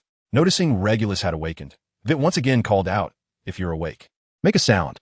Quickly tell me if these creatures have any weaknesses." Physical attacks could not destroy them. They merely slowed their advance. Vitt desperately sought a method to eradicate them completely. As it stood, he was merely prolonging his demise. Regulus attempted to speak, but the potion-eaten body hindered him from doing so. Summoning all his strength, he managed to utter a single word. Squeak! With a swift turn of his head, Vitt's expression darkened, his eyes rolling in exasperation as he felt he had saved a fool. Do you find yourself amusing? If this continues, we shall meet our demise. Please, enlighten me on how to vanquish them. Regulus lay on the ground, catching his breath for several moments before mustering the strength to utter fire. Use fire. Vitt immediately comprehended the urgency, drawing his wand and incanting a spell. Flames erupted fiercely, driving back the majority of the shadowy corpses. However, they did not inflict any substantial harm. Once the spell concluded, the relentless horde closed in once more. I require a method to eliminate them, not merely to repel them. The fire was indeed effective, yet Vitt's proficiency in spellcasting fell short, rendering the flames insufficiently potent. At best, they only resulted in minor burns, far from lethal. As the specters encroached again, Vitt unleashed another torrent of flames, forcing them back before seizing Regulus and hoisting him up. There are too many. My magical energy is waning, and I cannot sustain this for long. Do you have any alternative solutions? Regulus shifted his gaze, locking onto a prominent crystal in the center. Vitt guided him towards it, revealing a crystal shell and a basin of an unknown liquid, shielded by magic. However, when Vitt placed his hand upon it, the protective enchantment briefly dissipated. Dipping his fingers into the liquid and inhaling its scent, he decisively shook his head. Surely, you do not expect me to consume this concoction? A mere glance was sufficient for Vitt to grasp the implication. Feed it to them, that I can manage. He took the crystal shell, scooped up the potion, and forcefully administered it to one of the shadowy figures. The moment the potion was ingested, the specter collapsed, convulsing and rendered immobile. This potion is remarkably potent, Vitt marveled, promptly filling another spoonful to administer to the others as well, believing in fairness. Soon, a multitude lay sprawled around him. Initially, Vitt worried about depleting the potion, but to his astonishment, each time the liquid level diminished, it replenished itself automatically. Truly a remarkable elixir. At that moment, Vitt contemplated the notion of dismantling the crystal and taking it with him. Such a robust potion that refilled itself was a treasure worth possessing. Alas, the circumstances were not conducive, for despite his ample supply, the relentless apparitions continued to surge forth. This method merely addresses the symptoms, not the root cause. Why do I sense that those who have ingested the potion are beginning to rise again? While administering more potion to the fallen, Vitt also tended to the newcomers, all the while teasing Regulus. You haven't partaken in the potion too, have you? I can't shake the feeling that those sprawled on the ground resemble you quite closely. Regulus, having regained a modicum of strength, quietly cautioned Vitt, do not administer too much. The potion and these specters are interconnected. Overindulgence may provoke a frenzied state. Vitt glanced at a shadowy figure slowly rising to its feet, turning away in disbelief. Why did you not mention this sooner? This potion is, in fact, a supplement. They lie on the ground to evolve. Am I not aiding the enemy? Regulus questioned. With a vigorous shake, Vitt grasped Regulus and exclaimed, Are you seeking death? Running over here just to perish? These foes are already formidable. Once enraged, they will be even more challenging. Vitt shook Regulus with such force that it almost scrambled his brain, and he stammered, In just an hour, I will regain some mobility, and I can lead you out.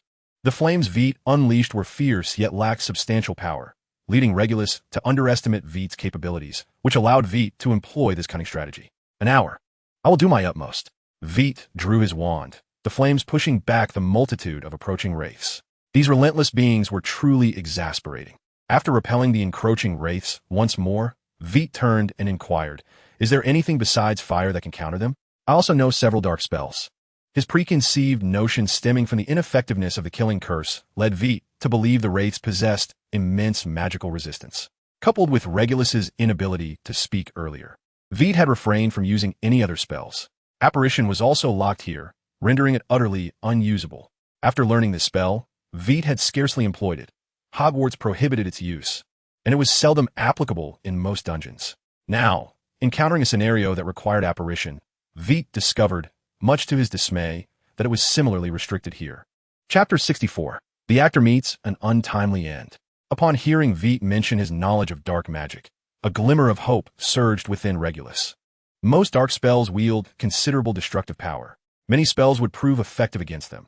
However, being deceased, they were immune to the unforgivable curses and certain mental spells. Fire attacks yielded the best results. Kicking aside a leaping wraith, Vitt, with a conflicted demeanor, asked, "So, these creatures do not actually possess high magical resistance? I was under the impression I was engaged in a battle of wits with the air." After repelling another wraith, Vitt delivered a forceful blow, shattering the wraith into fragments that fell to the ground, unable to rise again. Witnessing this reality ignited a sense of furious embarrassment within Vitt. He yearned to eliminate all living beings around him. The only living entity remaining, aside from Vitt, was the mission target, who was off limits for harm. In light of this predicament, Vitt could only unleash his wrath upon the wraiths, dispatching several with spells, yet soon felt the drain of his magical energy, compelling him to cease his assault. Their numbers were too overwhelming. Slaying a few was utterly futile. Fire was undoubtedly the most effective. As the flames erupted, the wraiths retreated, even pushing back those climbing behind them. A half hour later, Vitt began to falter. "Brother, esteemed one, have you rested well? I can scarcely hold on any longer." Regulus lay motionless on the ground, wholly ensnared by the potion's effects. Another 5 minutes passed. Vitt, propping himself against a crystal pillar with one hand, gasped for breath, scarcely recalling how many he had dispatched. The corpses seemed endless. Aware that he was drinking poison to quench his thirst, Vitt nevertheless had no choice but to persist. "3 more minutes, my friend. Are you ready yet?" Vitt urged, sidestepping a frenzied undead's attack, delivering a powerful kick to push it back, and swiftly casting a spell to repel another ghoul that intended to ambush Regulus. His magical reserves were nearly depleted. Regulus, fully cognizant of Vitt's dwindling strength, knew he had to gather all his energy. Ordinary spells were futile against such a multitude of ghouls. Survival demanded the use of inferno magic. However, Regulus was uncertain whether he could control the flames that would consume so many undead in his current state. Consuming magical items and living beings would augment the flame's potency. But should the inferno turn against him, there would be nowhere to hide in this confined space, leaving them with only a dead end. It was no different than being dragged down by the undead. The flames roared. Regulus intervened to assist Vitt in fending off another wave of attacks, managing to utter, "Please hold on for just 3 more minutes." Vitt struggled to stand, wishing he could offer his head in perseverance. However, a thought struck him.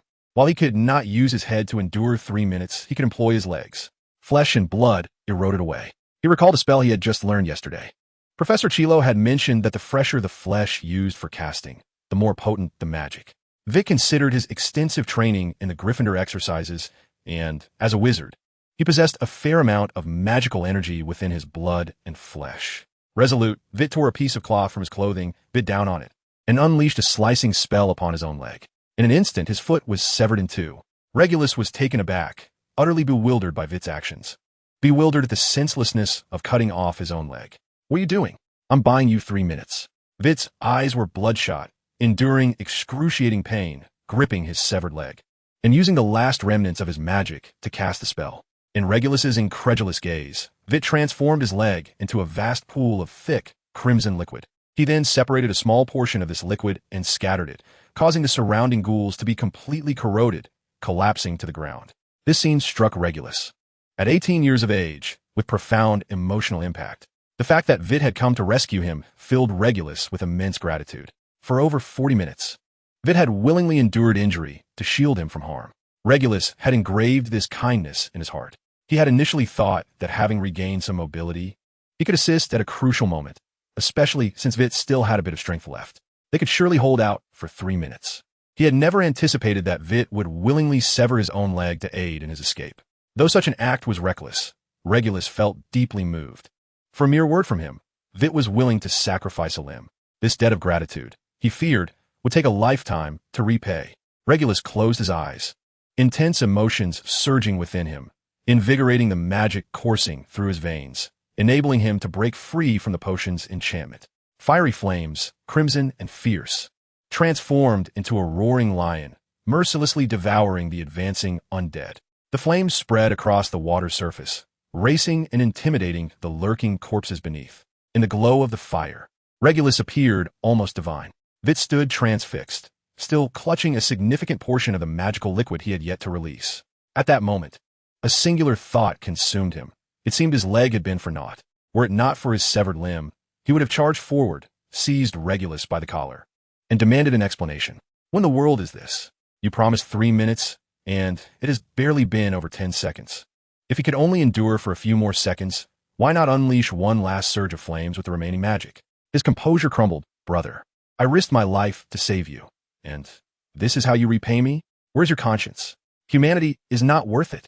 Overcome by frustration and depleted of magic, Vitt fainted. His collapse instantly drew Regulus's attention. After successfully subduing the horde of undead with his flames, Regulus hurried to Vitt's side. Healing him as best he could, Regulus staunched the bleeding and summoned the small boat with a spell, swiftly paddling away with Vitt.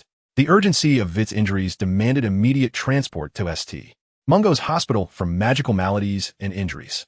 As Regulus exited the cave, cradling Vitt and preparing to disapparate, an inexplicable surge of energy enveloped them. In an instant, both vanished in a flash of light. Within a dormitory at Hogwarts, Vitt's figure suddenly materialized, gritting his teeth as he cursed vehemently. Actors deserve no mercy. What a cursed mission, and what a ridiculous loyalty. I refuse to associate with such actors. Anyone who wishes for them can have them. Having such subordinates would surely drive one to madness. Whatever, today's mission is a complete waste. Regulus? I do not know him, never heard of him. We are not acquainted. In his exasperation, Vitt silently sought solace within himself. Chapter 65, A Bounty of 100 Galleons. Here, Regulus surveyed his surroundings. This dilapidated and antiquated place, reminiscent of his home. The lighting was dim, the floors laden with dust, and the layout of the house felt disorienting. Regulus waved his wand, and the lights on either side flared to life, illuminating the room. Suddenly, a portrait on the wall emitted a piercing scream. My heavens, Regulus, is that you? You are still alive? This is truly wonderful. Turning his gaze to the portrait, Regulus hesitated before calling out, Mother? Under normal circumstances, a wizard's portrait would not possess sentience if the individual had not perished. Regulus distinctly recalled that his mother, while Black, had been alive when he departed. Could it be that Voldemort had discovered his actions? The mere thought of this possibility sent a chill through Regulus. Voldemort never forgave those who betrayed him. If indeed he had caused the family to suffer misfortune, Regulus's gaze suddenly turned sorrowful. 12 years had passed. The portrait of Mrs. Black wept, her hands incessantly wiping away her tears. I knew you were still alive, my proudest child, the sole heir of the Black family. They all said you were dead, and I too was deceived, believing you perished at the hands of the Dark Lord. Olymp, come quickly and see, Regulus is alive. Mrs. Black rambled on, her emotions in turmoil. Regulus was utterly bewildered by his mother's words. What 12 years? What death at the hands of the Dark Lord? What had transpired? Regulus inquired of his mother. Master Regulus, the house elf creature asked with an excited tone, is it truly you? Upon seeing creature, Regulus urgently questioned, Creature, did you destroy the locket? If the Dark Lord truly came and killed my mother, then in such a short time, you might not have destroyed the locket. All my efforts would be in vain. Master Regulus, I'm sorry. Creature suddenly began to bang his head against the wall, blood streaming from his forehead. Creature tried many ways, but could not destroy the locket. Stop. Creature, this is not your fault. Regulus's emotions were tumultuous. After exerting so much effort, nothing had changed, and he had even harmed his own family. He felt lost and powerless. After halting his self-punishment, Creature suddenly vanished, only to reappear before Regulus moments later. holding a locket in his hands. Master Regulus, creature could not destroy this locket. The locket still exists? Regulus felt his mind struggling to comprehend. How could the locket still be there? If the Dark Lord had come, he would surely have taken it. Could it be he never came? If he did not come, how could his mother have died, having left only a day prior? Countless questions surged in his mind, and suddenly Regulus recalled a word his mother had mentioned. 12 years. Creature, tell me what year it is now. It is 1991, Master Regulus. No, it cannot be 1991. This is impossible. Regulus could not accept this when he departed. It was 1979. Creature would not deceive him. Had 12 years truly passed? Was his savior now in their 20s? No. Perhaps the flow of time in that cave was distorted. With the Dark Lord's power, it was indeed possible. Regulus forced himself to regain composure. Creature, go fetch a copy of this year's Daily Prophet. At once. While Creature went to retrieve the newspaper, Regulus began conversing with the portrait of his mother, seeking to understand what had transpired. An hour later, in the Prophet's Daily from September to October, without fail, and alongside the words of his mother, Regulus could not help but believe that 12 years had indeed passed. The Dark Lord had been dead for a decade, slain by the indomitable child, Harry Potter. His brother, Sirius Black, had been apprehended and imprisoned in Azkaban, serving a life sentence. Presently, Regulus found himself the sole remnant of the Black family. Creature, let us proceed to Gringotts. I require some funds to place a bounty in the Prophet. Additionally, prepare an owl. I must write to Professor Dumbledore. Regardless of whether he had spent 12 years in the cave or traversed them alone, Regulus was determined not to overlook either possibility. He intended to offer 100 galleons for information regarding Vitt, while also inquiring if there happened to be a student at Hogwarts with a missing leg.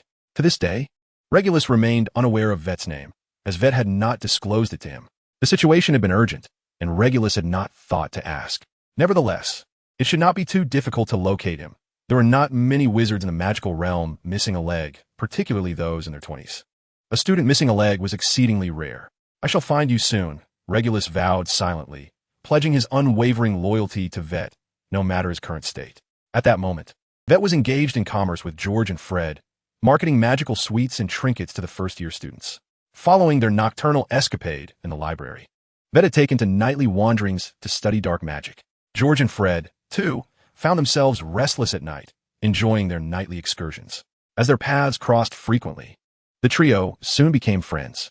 Seamus, take a look at this, Vitt exclaimed, hastening over to promote a helmet crafted from metal. A full metal helmet, enhanced with a cushioning charm, providing both comfort and protection. You shall no longer have to fret about blowing yourself up in class, resulting in the loss of your hair and eyebrows. All for just 2 galleons. Be quiet, Vitt, Seamus retorted angrily. I swear I will no longer blow up spells. Have you not noticed that my hair has already grown back? Yet your eyebrows remain absent, Vitt muttered under his breath, wary of Seamus overhearing. He then smiled broadly. Continuing his pitch, I believe you will find this indispensable. I do not require it, Seamus declared, feeling insulted. He swore that even if he were to be blown up daily, walking around bareheaded, he would never purchase Vett's helmet. Chapter 66. Regulus? Such a peculiar name. I have never heard it before, Fred remarked, chuckling as he draped an arm around Vett's shoulders. George chimed in teasingly. Your creations are far too serious to sell at Hogwarts, and 2 galleons is no trifling sum. Most first-years cannot afford such an expense. With an exasperated roll of his eyes, Vitt remarked, given the finesse of my craftsmanship, 2 gold galleons is already a price that makes me feel as if I am bleeding. Any lower, and I might as well resort to counterfeiting galleons. The intricacies of personal fabrication can be quite tedious, and small-scale production might even incur losses. Due to persistent financial constraints, I once endeavored to create galleons myself. But it was only when I engaged in the process that I realized the disparity in cost between workshop production and personal fabrication. Purchasing materials individually to forge counterfeit galleons left me with exorbitant expenses, merely earning me a meager profit. After a single attempt, I abandoned the venture. How can a master craftsman like myself be reduced to earning the wages of an apprentice? Such indignity is intolerable. Fred interjected with a sardonic comment. No matter how skilled you are, it requires buyers to appreciate your work. Indeed, George continued, your clandestine alchemical endeavors in the kitchen have already been discovered by the house elves. Be cautious, lest you find yourself in trouble. Would it not be more prudent to collaborate with us on smaller projects, splitting the profits evenly? George and Fred held Vitt's talents in high regard. No matter the intricacy of the components or the challenges involved, Vitt had the ability to bring them to fruition. With Vitt's inclusion, They could manifest creations that had previously existed only in their imaginations. Enough of this, Witt sighed, feeling disillusioned. What purpose is there in crafting prank items when I am a master blacksmith? It is hardly fitting. I have my dignity to uphold. A glimmer of determination flickered in his eyes. After tirelessly peddling a few sweets on behalf of the Weasleys, he found himself frustrated, rubbing his temples. I require a proper forge, one capable of genuine ironwork, not a mere kitchen stove. Why is the heat output of British stoves so feeble?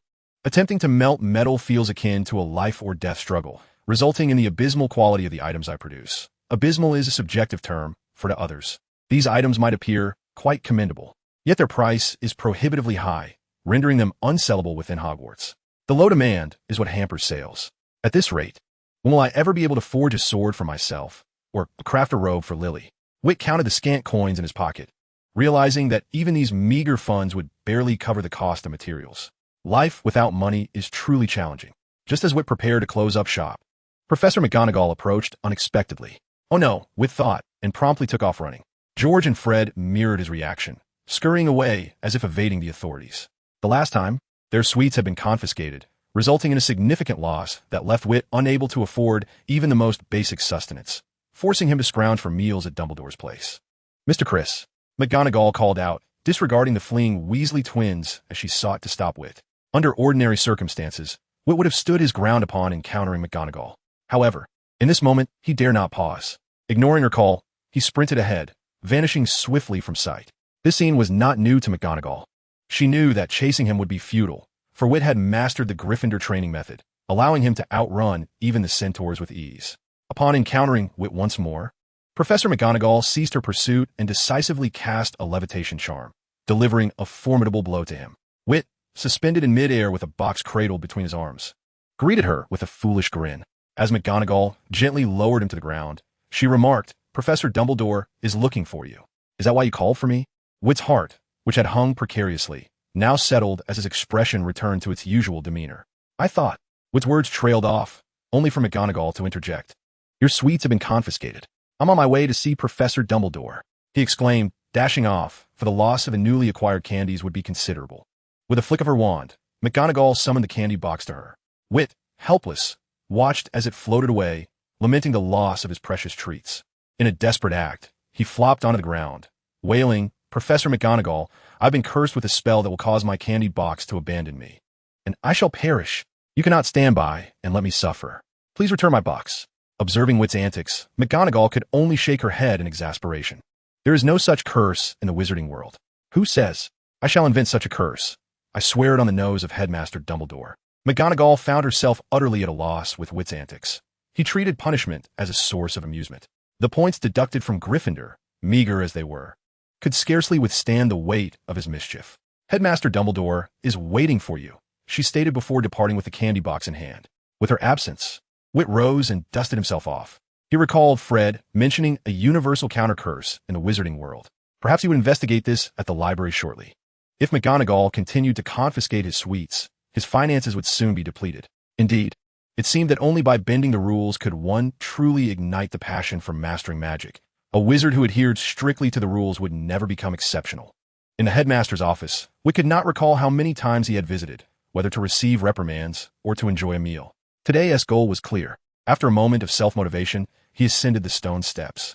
Professor Dumbledore, Professor McGonagall mentioned you were seeking me. He greeted politely before, without waiting for inquiry, began to pilfer candies from the headmaster's desk, popping them into his mouth.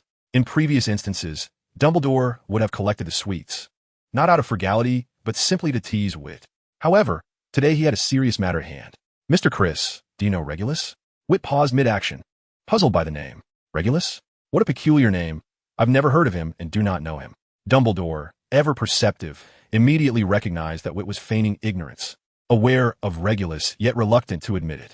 Very well, we shall leave that for now. Let us converse about other matters, Mr. Criss. Are you interested in learning the art of magic with me? It seems that the conventional curriculum does not suit you. I believe you require some specialized instruction. Chapter 67. You may simply convert it to cash. How much? Witt suddenly inquired. How much for what? Dumbledore was momentarily taken aback by Witt's question. Recovering, he smiled and replied, no money is required. You may be mistaken. Witt waved his hand dismissively, saying, I meant, how much will you pay me? I pay you? Dumbledore was astonished. Indeed. Vitt nodded vigorously, rising with confidence to declare, as your exceptionally talented, clever, and dutiful apprentice. I believe it is not unreasonable to receive a token of your appreciation. I prefer practicality. Gifts are insipid and meaningless. Cash will suffice. How much do you desire? Dumbledore asked with a chuckle, feeling an itch in his palm. Not much. 500 galleons will do. Vitt wore an expression of someone who felt he had hit the jackpot, as if securing Dumbledore as a mentor was a monumental occasion. Dumbledore merely smiled, choosing silence. The heavy silence began to unsettle Vitt. In light of your esteemed position, I shall offer you a discount. 50 galleons will suffice. Vitt patted his chest, feigning a look of someone who was making a great sacrifice. A closer inspection would reveal the glint of uncertainty in his eyes. I certainly have enough influence. I hope this does not put you in a difficult position. Dumbledore casually glanced at Vitt. Vitt responded with a forced smile. No difficulty at all. As long as there's no trouble. Dumbledore lightly extended his hand, stating, Now, where's the money? Vitt quietly reminded, I meant you should pay me. You're asking me for money? Dumbledore feigned enlightenment, proclaiming, Well then, I have no money. You may leave. He waved his hand dismissively, signaling Vitt to depart. Perhaps you ought to reconsider. If reconsideration is in order, then so be it. Dumbledore calculated with his fingers and, blinking, said, Given your exceptional talent, cleverness, and dutiful nature, I shall grant you a discount. 5 galleons will do. What do you think? Quite generous, wouldn't you agree? Vitt felt as though he had inadvertently shot himself in the foot, his emotions a tumultuous blend. No money, farewell. With that, Vitt strode out with determination. Whether he learned here or elsewhere did not matter. The school library housed a plethora of dark magic texts. With his innate talent, he could easily master dark magic through self-study. His extraordinary aptitude for dark magic was no mere boast. While studying dark spells, Vitt could almost sense the thought processes of their creators. He progressed at an astonishing pace, mastering spells with great precision. As Vitt prepared to leave, Dumbledore made no move to stop him. He was confident that, before long, Vitt would deliver those 5 galleons to him. Dumbledore had even contemplated the purpose of this money, to purchase a few jars of lemon sherbet as treats for Vitt's lessons. Upon exiting the headmaster's office, Vitt cast a glance back at the wall, letting out a soft sigh. It seemed that opportunities for nighttime library escapades would have to be abandoned for the time being. Before making any payment, Headmaster Dumbledore would undoubtedly intensify his patrols of the library. One should not engage in reckless behavior. Now, the scheme to swindle money has failed, resulting in a loss of 5 gold galleons. Coupled with the candy box, today's total loss amounts to 8 galleons. Earning money is indeed a challenging endeavor. As Vitt traversed the corridor on the 2nd floor, he pondered whether to partake in Lily's unearned fortune. Under the guidance of Professor Snape, Lily's proficiency in potions had soared, rendering Vitt's rudimentary knowledge of potion making, acquired through dungeon runs, utterly inadequate in her presence. With a natural aptitude for potions, Lily benefited from Snape's mentorship, receiving personalized instruction, free access to various potion ingredients, and the final products of her concoctions were rightfully hers. Such treatment would make anyone envious. Over the course of a month, Lily had transformed from a poor girl into a budding affluent lady. In truth, it only required setting aside one's pride. As Vitt wrestled with this complex inner turmoil, Lily suddenly emerged, playfully tapping him on the shoulder from behind before bouncing in front of him, presenting a gift box. Guess what this is, she said. A potion? Vitt inquired softly, reasoning that such a small box could hardly contain much, making potion the most plausible assumption. Lily gently shook her head. Try again. After a prolonged contemplation, Vitt conceded. I can't guess. Open it and see, Lily encouraged, handing him the box. However, Vitt refused her direct gift of money, prompting Lily to devise alternative methods. By chance, she had overheard Vitt lamenting the inadequate heat of the stove, which hindered his full potential, as well as the rigidity of Hogwarts, which forbade first years from visiting Hogsmeade. At that moment, Lily's mind began to race. She recalled Vitt claiming his forging skills were of masterful caliber, far surpassing that of most goblins. Although she was uncertain of how much of his boasting was true, his performance suggested he possessed formidable talent.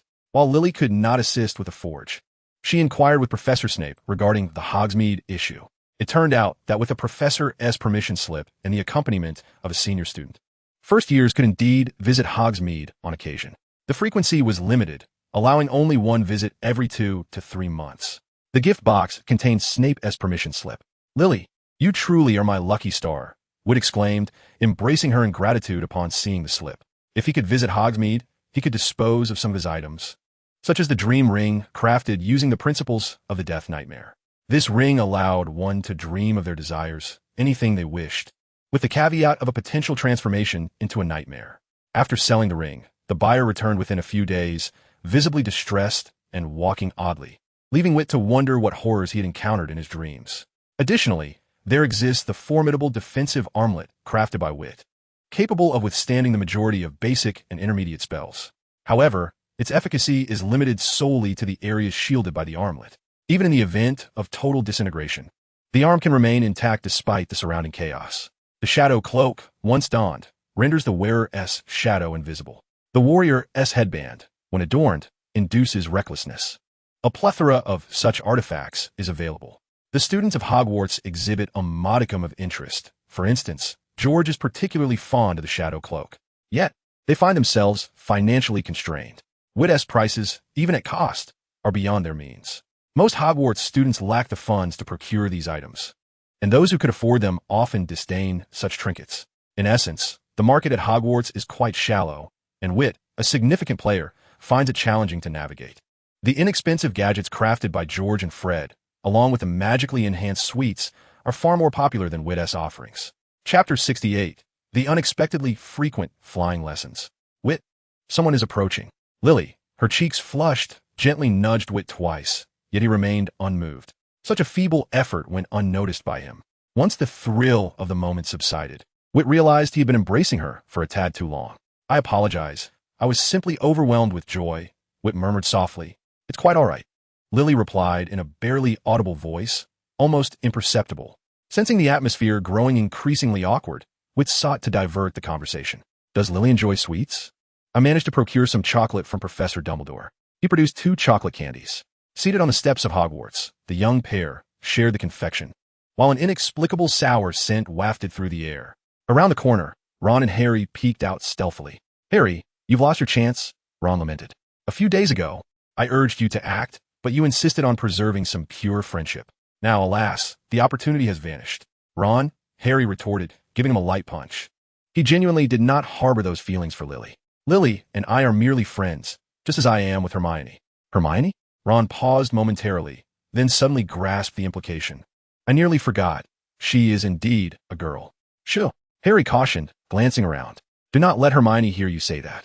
Your comment is rather excessive, he added. Come, Harry. I shall show you the Quidditch model I discovered. Trust me, you will undoubtedly adore it. As Ron led Harry away, he animatedly recounted various tales of Quidditch, while Harry listened, captivated, occasionally interjecting with inquiries. In the afternoon, during the flying lesson, after several weeks, Madame Hooch's fury finally subsided. Today, she would guide the first-year witches and wizards on a broomstick tour of Hogwarts Castle. Each young sorcerer brimmed with excitement. Listen closely, ascend slowly, and stay in line behind me. Should I catch any of you engaging in unruly behavior, you shall spend the remainder of the semester practicing balance on the lawn. Madame Hooch declared, casting a pointed glance at Vitt. Understood. With an indifferent shrug, Vitt had always been a remarkably honest individual. During his time at Hogwarts, he had engaged in a skirmish only once. At all other instances, Vitt either toiled to earn money or diligently pursued the mastery of magic, displaying a dedication that far surpassed that of most students. Such a thrifty and studious young man was regrettably misunderstood by Madame Hooch. As the broomsticks soared into the sky, the exhilarating and novel sensation of overlooking Hogwarts proved to be an irresistible temptation for the young wizards. Once they were arranged in formation, Madame Hooch commenced her inspection, deftly weaving through the ranks to correct each student's posture, ensuring they met the required standards. In her field of expertise, Madame Hooch exhibited remarkable prowess. Her flying was not only swift but also exceptionally steady. Particularly during sharp turns, her movements were astonishingly graceful. Reminiscent of a skilled driver navigating complex terrains, it's in the curves and intricate landscapes that true ability is showcased, while smooth, straight paths reveal little. After the inspection, Vitt regarded Madame Hooch with newfound respect. Indeed, Hogwarts was not a malevolent institution.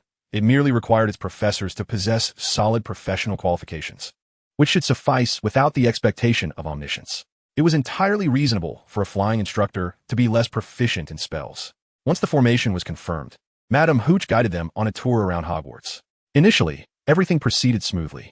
However, upon reaching the central tower, A mishap occurred when Seamus was inadvertently bumped by Goyle, causing him to lose control of his broom. In a panic, the broom swayed perilously, knocking several others down like dominoes, transforming the orderly queue into a chaotic mess. Noticing the commotion, Madame Hooch shouted, "Everyone, land immediately." Unfortunately, amidst the turmoil, only a few managed to descend gracefully, while the majority plummeted to the ground like dumplings. Vitt sighed helplessly towards Lily. "I fear we shan't ascend again this semester." They were at the back of the line, and Vitt had swiftly grasped Lily to shield her from the chaos. "I'll assist others. You descend first," he declared, and with that, his broom accelerated. The nearest of the tumbling students was Draco. Vitt seized his clothing to halt his descent. "Mr. Malfoy, it appears we are quite fated," Vitt remarked. Draco's face reflected sheer terror. "Let me down," he implored. "Very well," Vitt replied, releasing his grip and allowing Draco to fall freely while he soared towards his next target. Though he landed unceremoniously, at least he sustained no broken bones. On the other side, Harry was also attempting to help, albeit at a sluggish pace due to his lack of strength. He could not manage to grasp the falling individuals with one hand as Vitt had done, and thus could only assist them one by one. "Brute!" Draco exclaimed, clutching his rear as he stood up, clearly ungrateful for Vitt's intervention.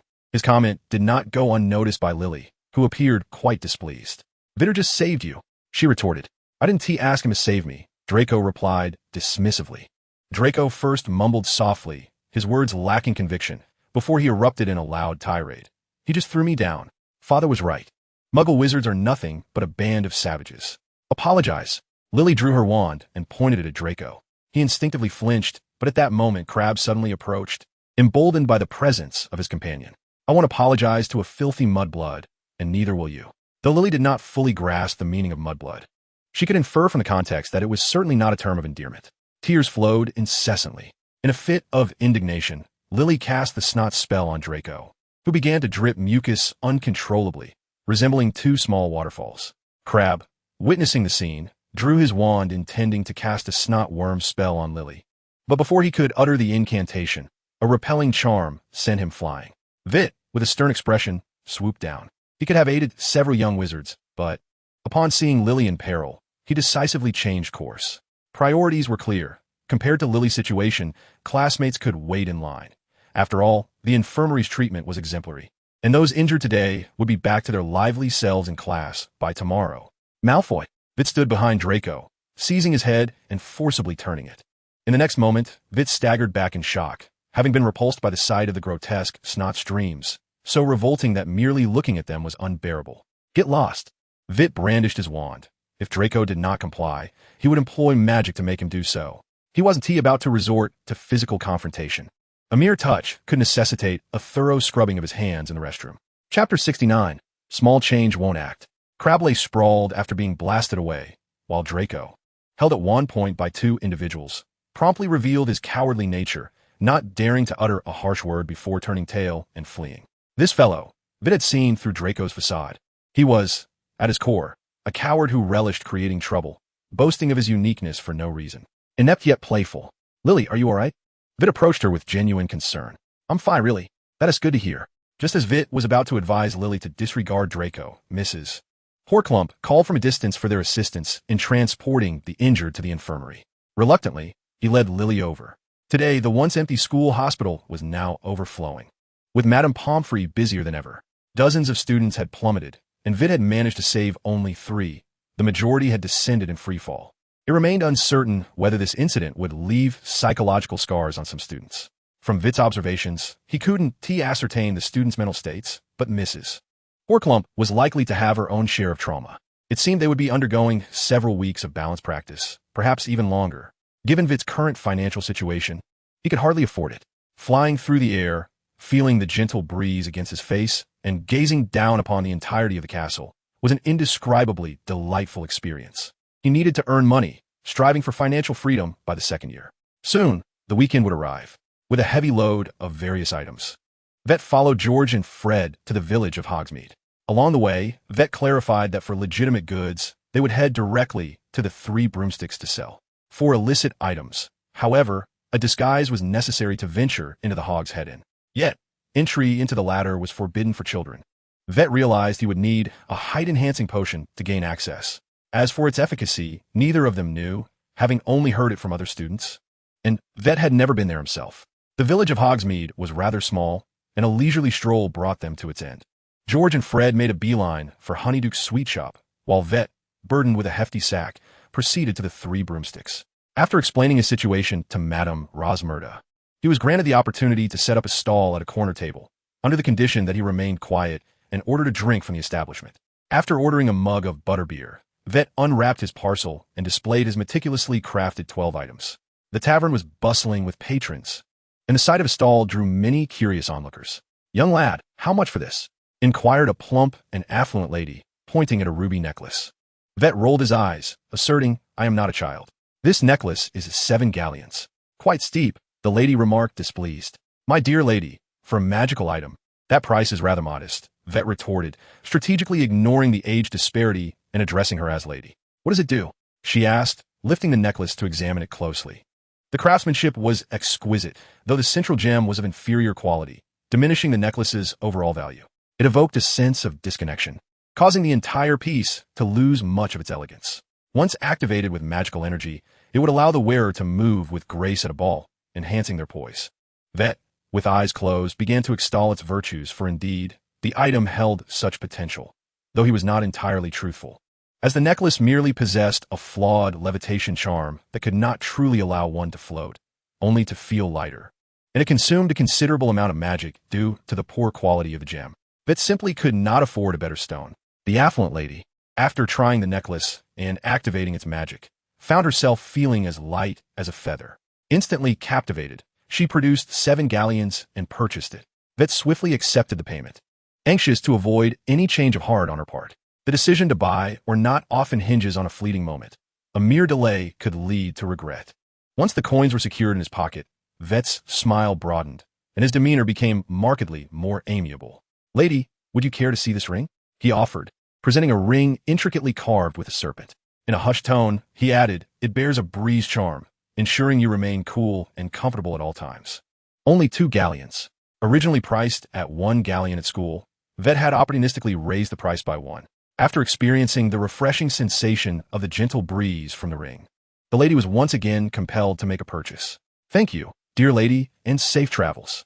White escorted his companion to the entrance of the bar, exchanging endearing pleasantries in a manner that was both intimate and affectionate. In the span of a mere moment, White had successfully peddled 6 items, all of which were flawed products resulting from his failed forges, now transformed into mundane magical utilities.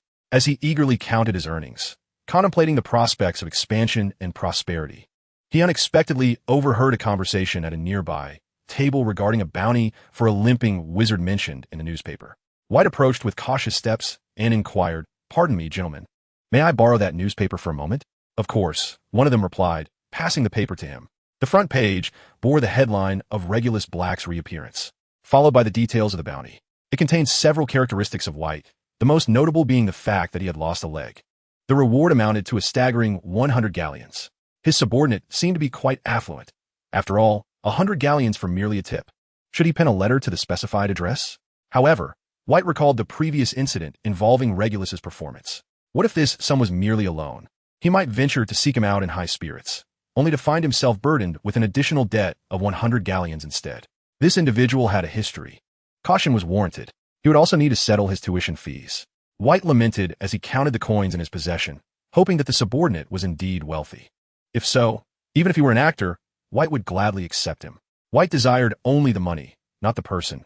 One could portray him, but currency would remain steadfast. Chapter 70. The bustling Gryffindor. The water flowed as pure as a spring.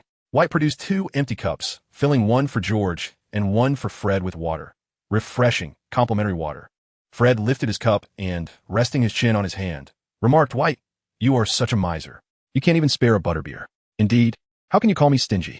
White raised an eyebrow, casting a sidelong glance at George. "When I sought your assistance for supplies, you clearly charged me an extra canute that you refused to waive.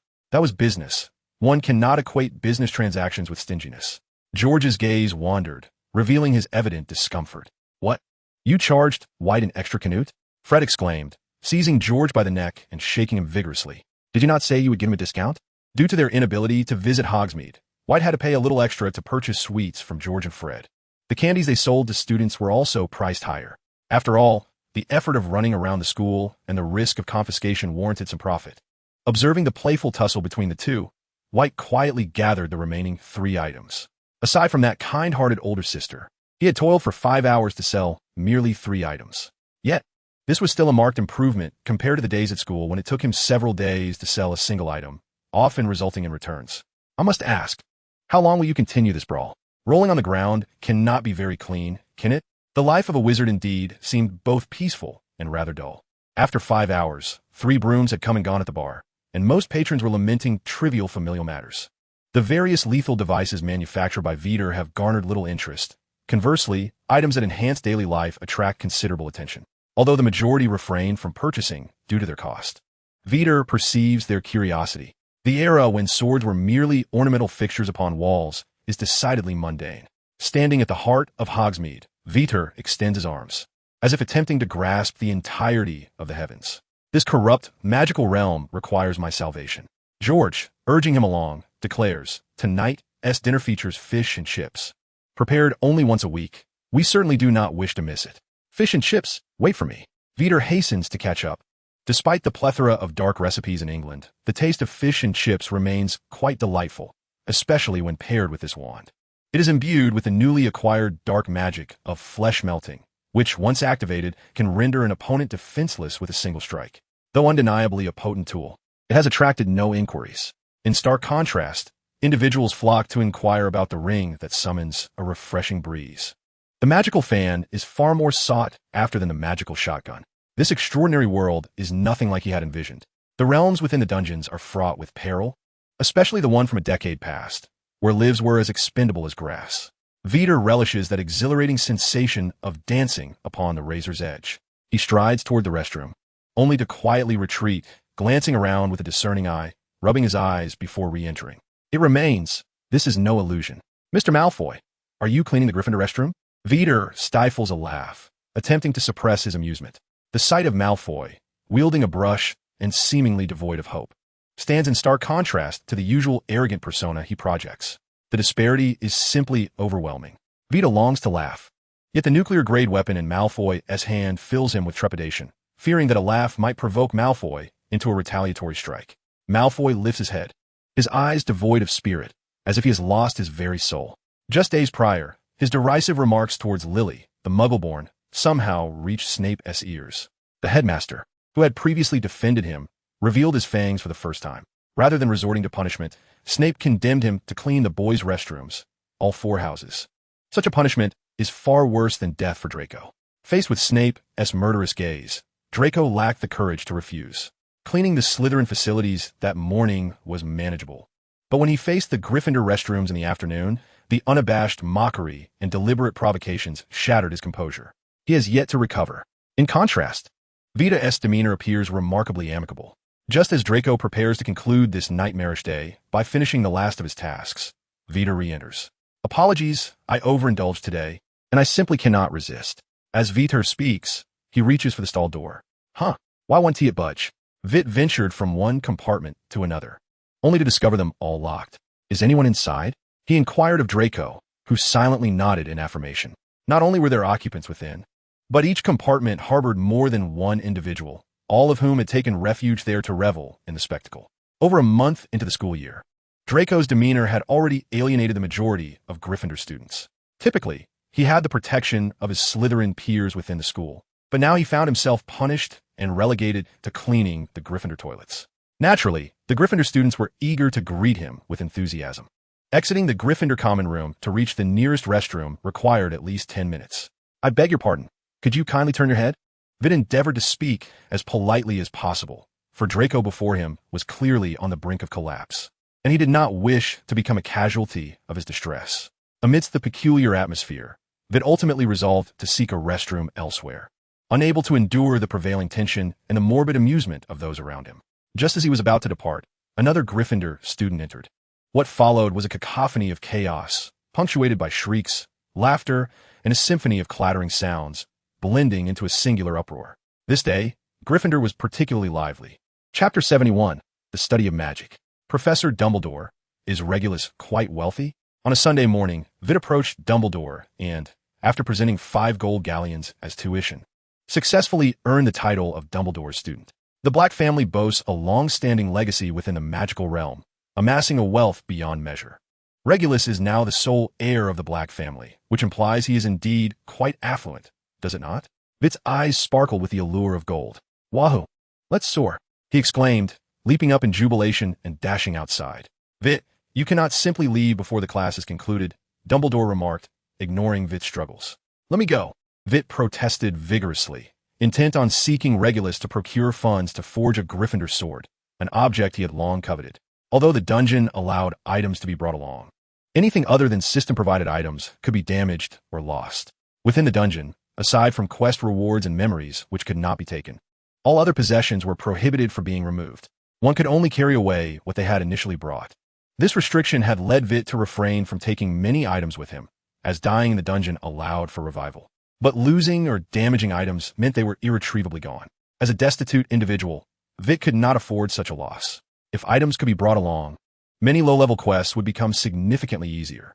For instance, had he taken a sword for Regulus's previous quest, the battle would have been much simpler. Now, having learned of Regulus's considerable wealth, Vitt was eager to seek him out. What an actor! As long as you possess wealth, you are my finest subordinate, nay, my closest friend. Vitt's greatest virtue in life was his unwavering sincerity and diligence in his studies. Dumbledore firmly restrained Vitt, as there were certain matters still unclear to him, making it impossible for Vitt to leave. The white magic wielded by Vitt was remarkably effective when he recited incantations, showcasing his natural talent. He could even cast spells without uttering the words, albeit with diminished potency, yet it remained a form of nonverbal magic. This disparity perplexed Dumbledore. Typically, both dark and white magic fall under the same category of spells, and such a difference should not exist. Dumbledore was confused and felt the necessity for further observation of Vitt to ensure no misjudgments were made. After several futile attempts to escape, Vitt reluctantly remained to attend Dumbledore's lecture. Finally, when the class was dismissed at noon, Vitt eagerly awaited Dumbledore's announcement. However, Dumbledore presented him with a notebook he had previously confiscated, stating that the magic within had been re-enhanced. Study diligently. Professor Quirrell is a commendable teacher. Vitt hesitated before accepting the notebook, sensing an oddity in Dumbledore's smile, reminiscent of a bee discovering a blooming flower. There was surely something amiss with the notebook. Nevertheless, Vitt thought it irrelevant to him and took it nonetheless, unwilling to open it, as he doubted it was intended for him. As for whether Professor Quirrell would encounter trouble, Vitt dismissed the notion, citing their unfamiliarity. Upon leaving the headmaster's office, Vitt strode purposefully toward the Ollery, for without his own owl, he had to borrow one from the school to send a message. After swiftly composing a letter, he watched the owl ascend into the sky. In the letter, Vitt mentioned nothing except his desire to meet Regulus. Loyalty is an immeasurable quality. Only by observing Regulus's demeanor could Vitt ascertain an appropriate price. A bounty of 100 galleons for information and 1,000 galleons in gratitude for saving his life should be feasible. That night, at the Black family residence, Regulus happened to read the last letter. After finishing it, he sprang up in excitement. He was at Hogwarts, and his leg had healed. It was truly splendid. I need Regulus to handle things now. Creature, cancel tomorrow's visit to Birksdale. Accompany me to meet my savior. Yes, master. Since Regulus officially inherited the Black family, Creature had changed his address to master. The savior of his master was also Creature's benefactor. Creature rambled on, his age making him somewhat repetitive at times. The following morning, Vitt awoke abruptly, gasping for air. Yet another purple task had failed. In Vitt's private classification, this task was deemed a light purple. The hunt for a pack of fire dragons proved too daunting. Vitt's killing curse could not vanquish such resilient magical creatures. The pack consisted of 7 adult dragons, and Vitt could barely endure a minute before meeting his demise at their jaws. The punishment for failure in this task is the random summoning of a batch of fire dragons into this world. The exact number remains uncertain. This is not the first time that Vitt has encountered failure. Not every purple task allows for maneuverability, and this task is an evaluation of genuine strength. Insufficient power results in an inability to succeed. Gazing at the black magic roulette before him, Vitt contemplated whether to pause for a moment. The current dispersal of fire dragons throughout the world is not substantial. However, if this occurs multiple times, the situation may become dire. With a probability of 9, encountering a batch of fire dragons, soul-sucking creatures, or five-legged beasts every 10 days or so is unsustainable for the magical realm. More importantly, Vitt has a premonition that after a few more spins, he will land on a golden task. It seems this roulette possesses a safeguard mechanism, displaying a commendable level of fairness. A golden task, such a feat, is beyond my capabilities. It is no longer a burden, but rather a reward. Chapter 72. The magical air conditioner at noon. On the bridge at the entrance of Hogwarts, Vitt encountered his nominal subordinate. Regulus was clad in a standard wizard's robe, featuring a green lining complemented by a blue and white scarf. He resembled most of the Slytherin students in the school, the only distinction being the house emblem. "Greetings. I still do not know your name," Vitt remarked. Regulus smiled gently, extending his hand and inclining his body slightly, indicating his demeanor. "Regulus Black, at your service," he replied with an elegant bow. Regulus is a steadfast advocate of pure-blood ideals. Yet unlike other Death Eaters, he does not believe that wizards of Muggle descent deserve death. Nor does he engage in indiscriminate slaughter. However, he firmly believes in the superiority of pure-blood wizards. He considers noble blood to represent a certain honor, which he feels compelled to protect. Voldemort's initial rhetoric resonated deeply with Regulus's convictions, prompting him to join the Death Eaters early on with hopes of following Voldemort to forge a new glory. As time passed, Regulus gradually realized that Voldemort's actions diverged from his beliefs. Voldemort's reign of terror and brutality bore no relation to the honor Regulus sought.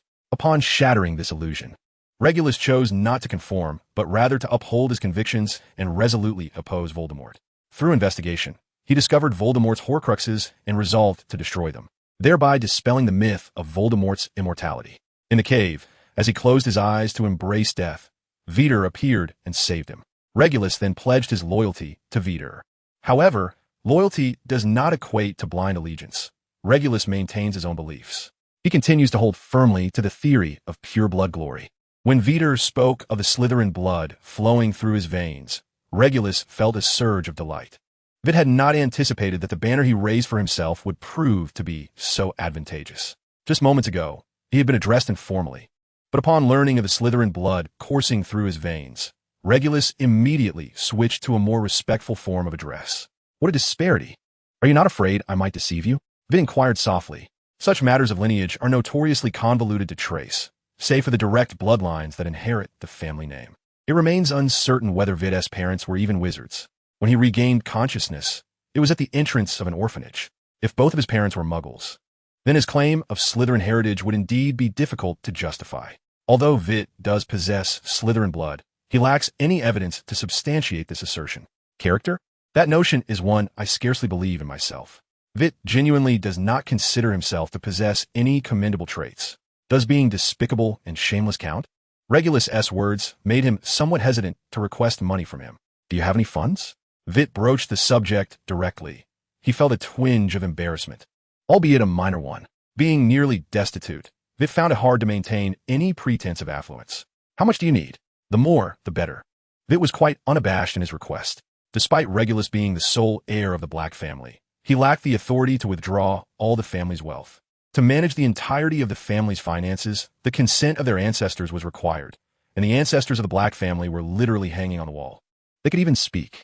10,000 galleons. Goodness, I am about to be wealthy. Vitt began counting on his fingers. The Gryffindor sword estimated to cost 13,000 galleons. My first item already exceeds the budget. How splendid. Vitt retrieved a long scroll of parchment from his pocket, upon which were inscribed all the items he wished to purchase. Each item had an estimated cost. After reviewing the list, Vitt ultimately decided that acquiring a forge should be his priority.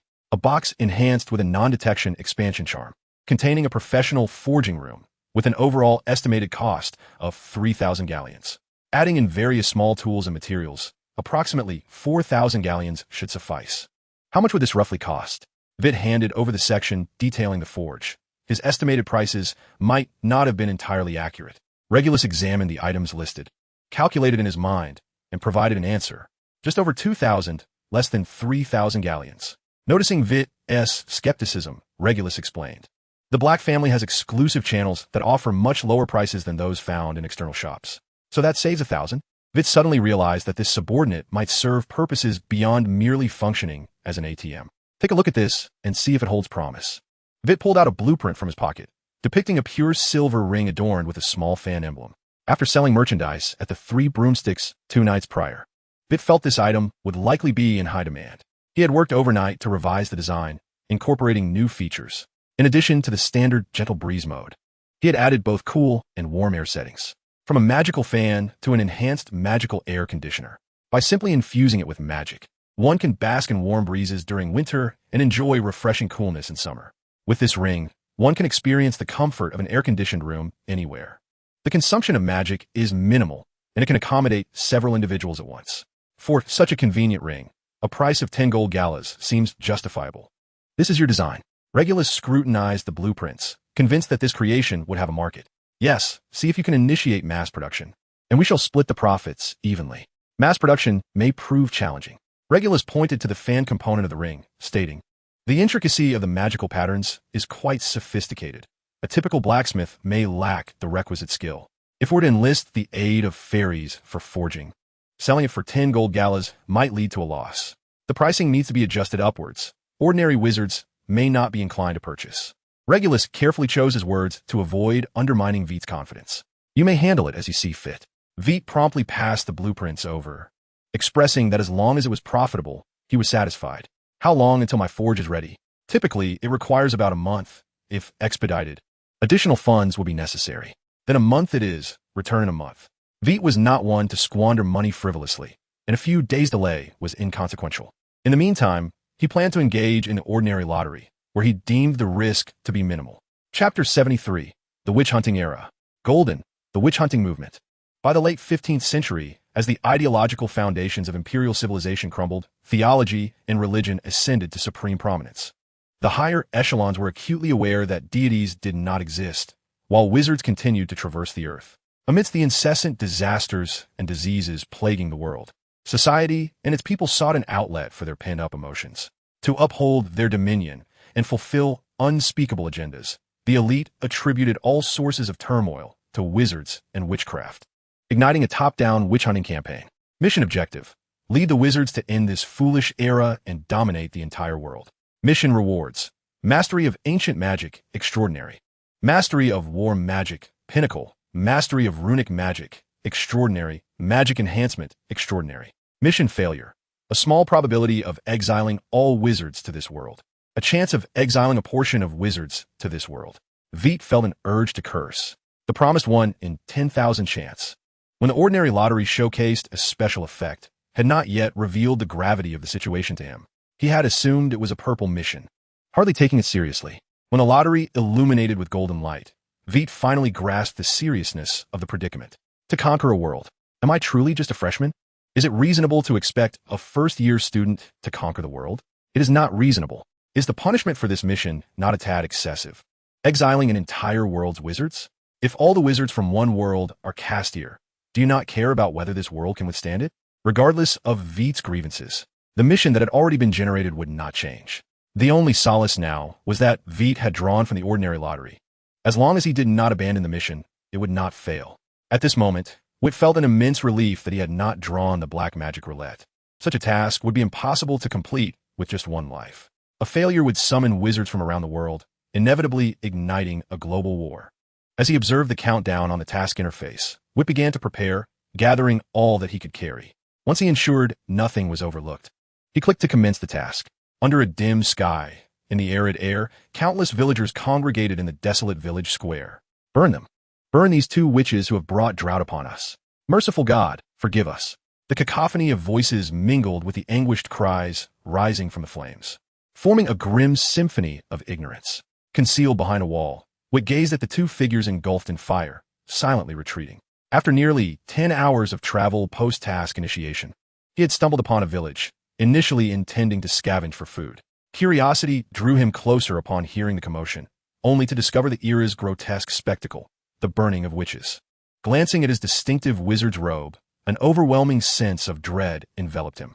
The village housed at least 1,000 souls. Should they discover him, the repercussions would be dire. Clutching a bag of corn pilfered from a farm, Vitt stealthily retreated, devoid of any intention to intervene. It was not uncommon for muggles to turn against one another. He was no savior. Instead of pondering rescue, he mused on how to conquer this world. Alone, without wealth, soldiers, or provisions. His power was only mediocre, hardly a formidable force to claim dominion.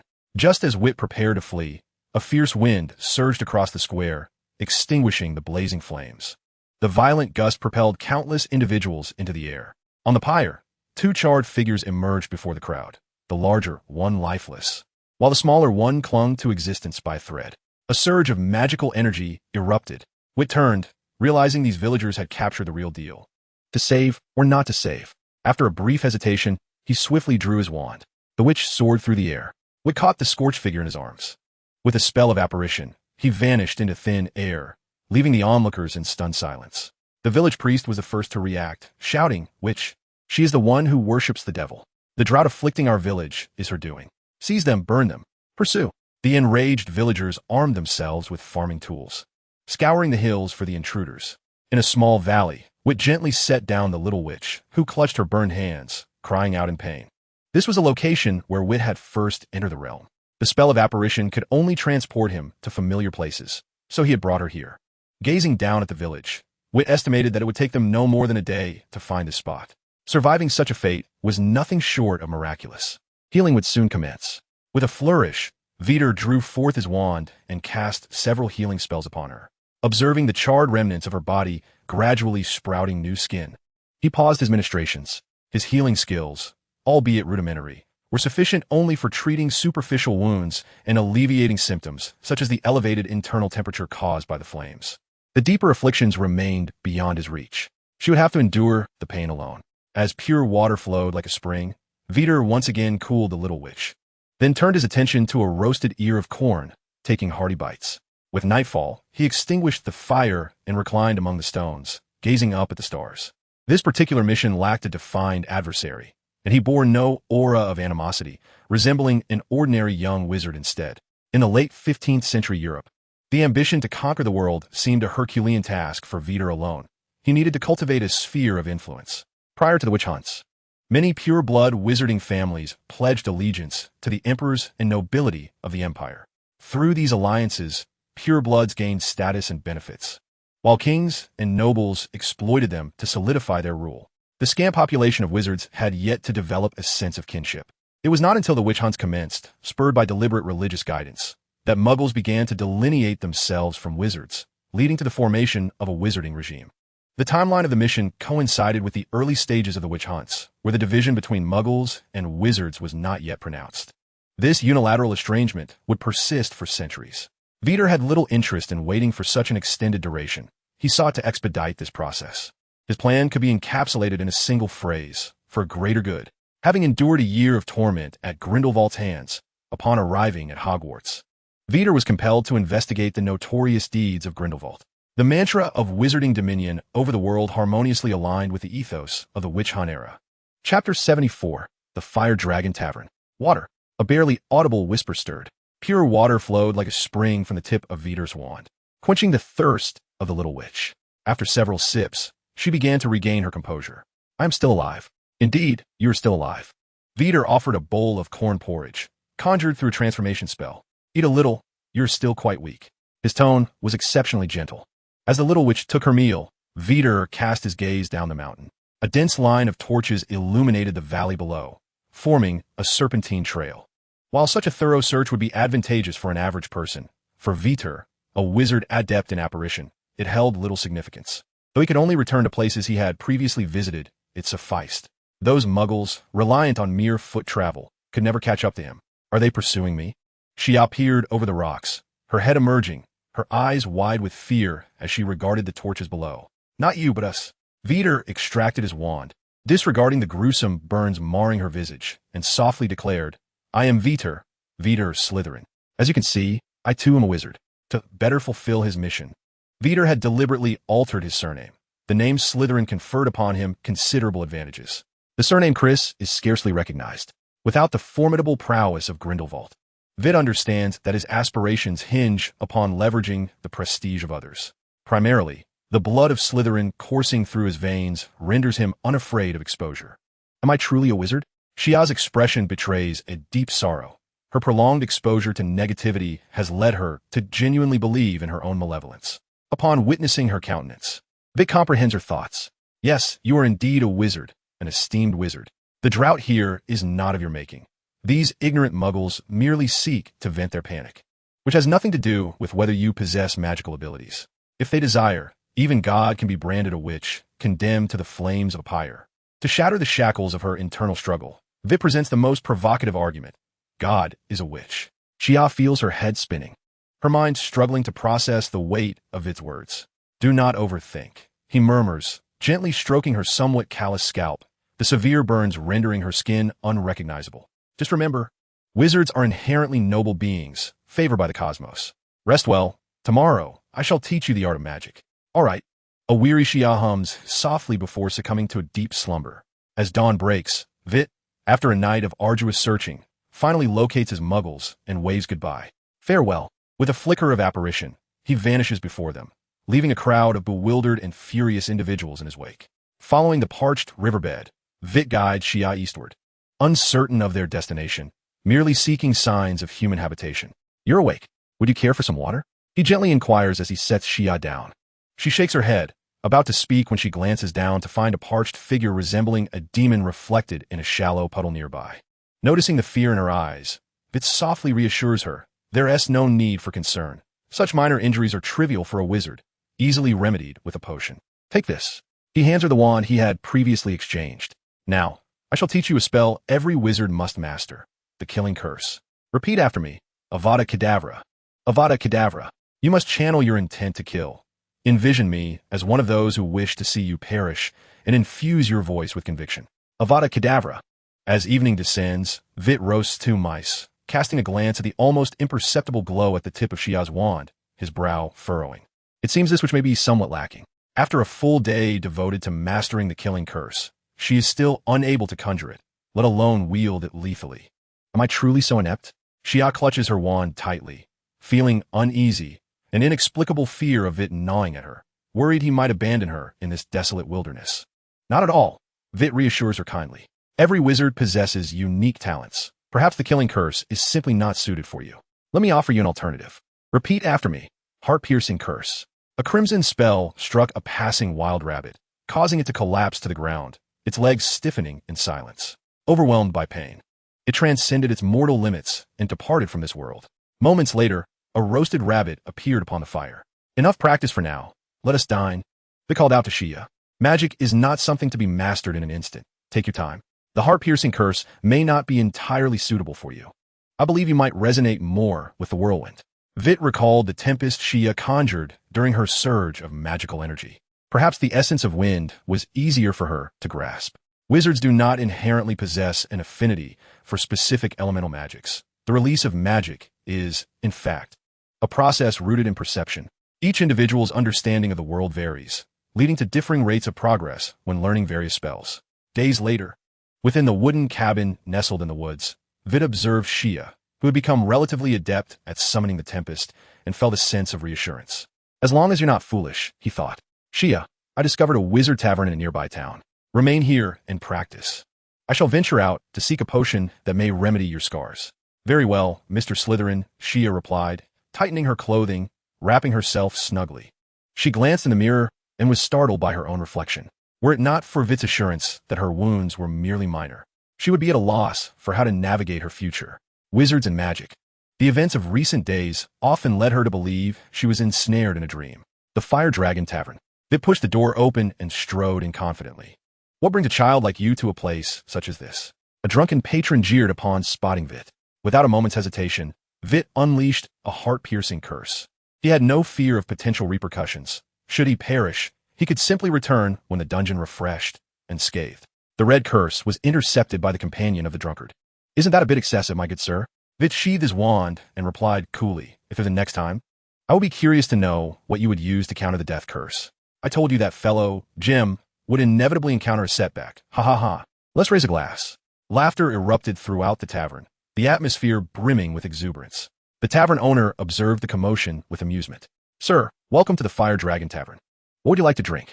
A glass of juice, please. Vitt approached the bar and placed a ring upon it. I would like to inquire about the value of this piece. It appears to be of fairy craftsmanship, though the materials are somewhat lacking. It seems like a practice piece. I can offer you 5 gold galleons at most. That seems a bit low. Vitt tapped the table lightly, nudging the ring forward. However, since this is my first visit, Let us consider this a gesture of friendship.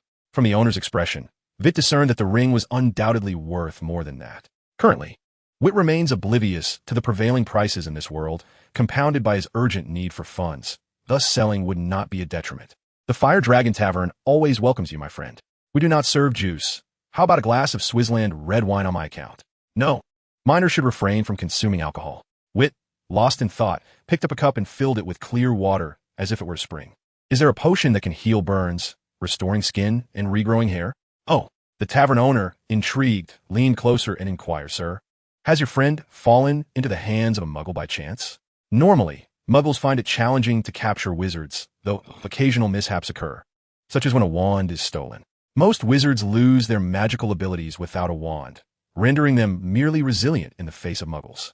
With the onset of the witch-hunting movement, it has become increasingly common for unfortunate or clumsy wizards to be captured by muggles. Many wizards have met their demise at the hands of muggles due to misfortune. A young wizard, recently awakening his powers, happened to rescue her. Vitt harbored no intention of concealing the truth. You truly possess a kind heart, remarked the tavern owner, retrieving a vial of potion from beneath the counter. For simple burns, applying will suffice. It costs 12 silver sickles. That hardly qualifies as kindness, Vitt replied casually as he picked up the potion. I merely thought to recruit an apprentice to assist me. Upon exiting the tavern, Vitt cast disapprobation and vanished at the doorway. The tavern owner sipped the wine he had previously poured for Vitt. He must be from a pure-blood family. The ability to disapparate is something ordinary muggle-born wizards rarely have the opportunity to learn. This ring, though made of ordinary material, is a valuable item that aids wizards in focusing their energy and avoiding interruptions while casting spells. For those of pure-blood lineage, it holds little value, but for self-taught wizards, it is a treasure, easily sellable for 10 gold galleons. Should he return, he might make an exception and prepare a glass of juice for him. Is the burn healing potion merely applied externally? Tomorrow, I will take you to the tavern. Do not let me down. Vitt has no intention of supporting idleness. He has deliberated carefully. Although his goals align closely with Grindelwald's methods do not suit him. The primary issue is his lack of power and unsuitable age. Grindelwald also began his endeavors in Europe after traversing the world, establishing his reputation and gathering followers through strength before revealing his intentions. At that time, Grindelwald was already in midlife, exuding credibility through both power and age. Vitt, lacking in both resources and experience, finds it unrealistic to follow in Grindelwald's footsteps. He must forge an alternative path. The first step is to cultivate a reputation. Grindelwald gained notoriety by causing turmoil within the magical community. Lacking such power, Vitt intends to pursue a different route.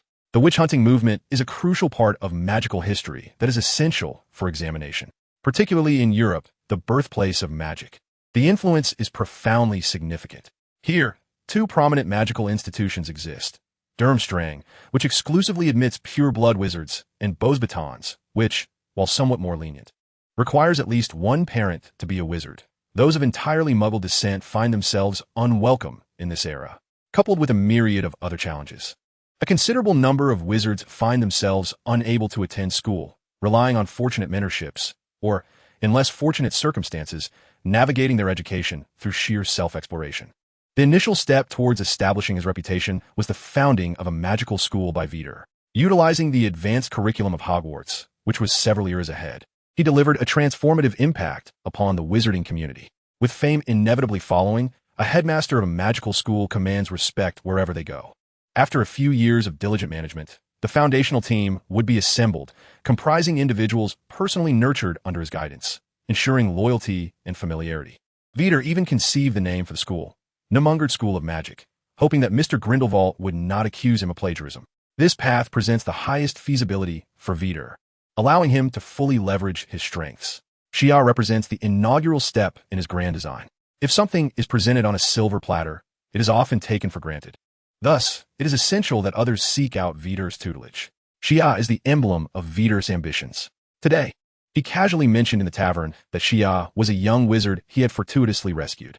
Tomorrow, he planned to introduce her publicly, making periodic appearances to ensure her progress did not go unnoticed. Inevitably, others would recognize her unusual advancements, leading to a natural influx of students eager to enroll their children, thus establishing the magical school. This idea began to take shape following Vitt's rescue of Xia, with the only variable in this process being Xia's intelligence. Should she prove to be inept, his plans would falter. Previously, while teaching the killing curse and the heart-draining curse, Xia struggled mightily, nearly convincing Vitt of her incompetence and prompting thoughts of abandoning her. Fortunately, upon recognizing the issue, Vitt swiftly adapted his teaching methods, and within mere days, Xia demonstrated proficiency in the cleansing whirlwind spell, reaching a level suitable for public demonstration. As Vitt contemplated his future plans, a rejuvenated Xia burst through the door. "Mr. Slytherin, all my injuries have healed." During her transformation, Xia could scarcely believe her eyes. Despite Vitt's unwavering assurances, seeing the results was an entirely different experience. In her memory, such severe burns seemed irrevocable, condemning her to a life of suffering. "Thank you," she expressed, kneeling before him. Vitt hurried to assist her up.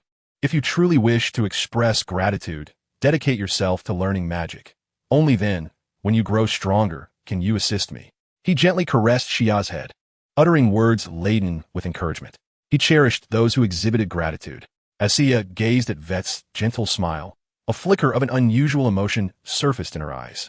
She nodded earnestly. "Mr. Slytherin, I will do my best." Chapter 76. Unveiling Parseltongue.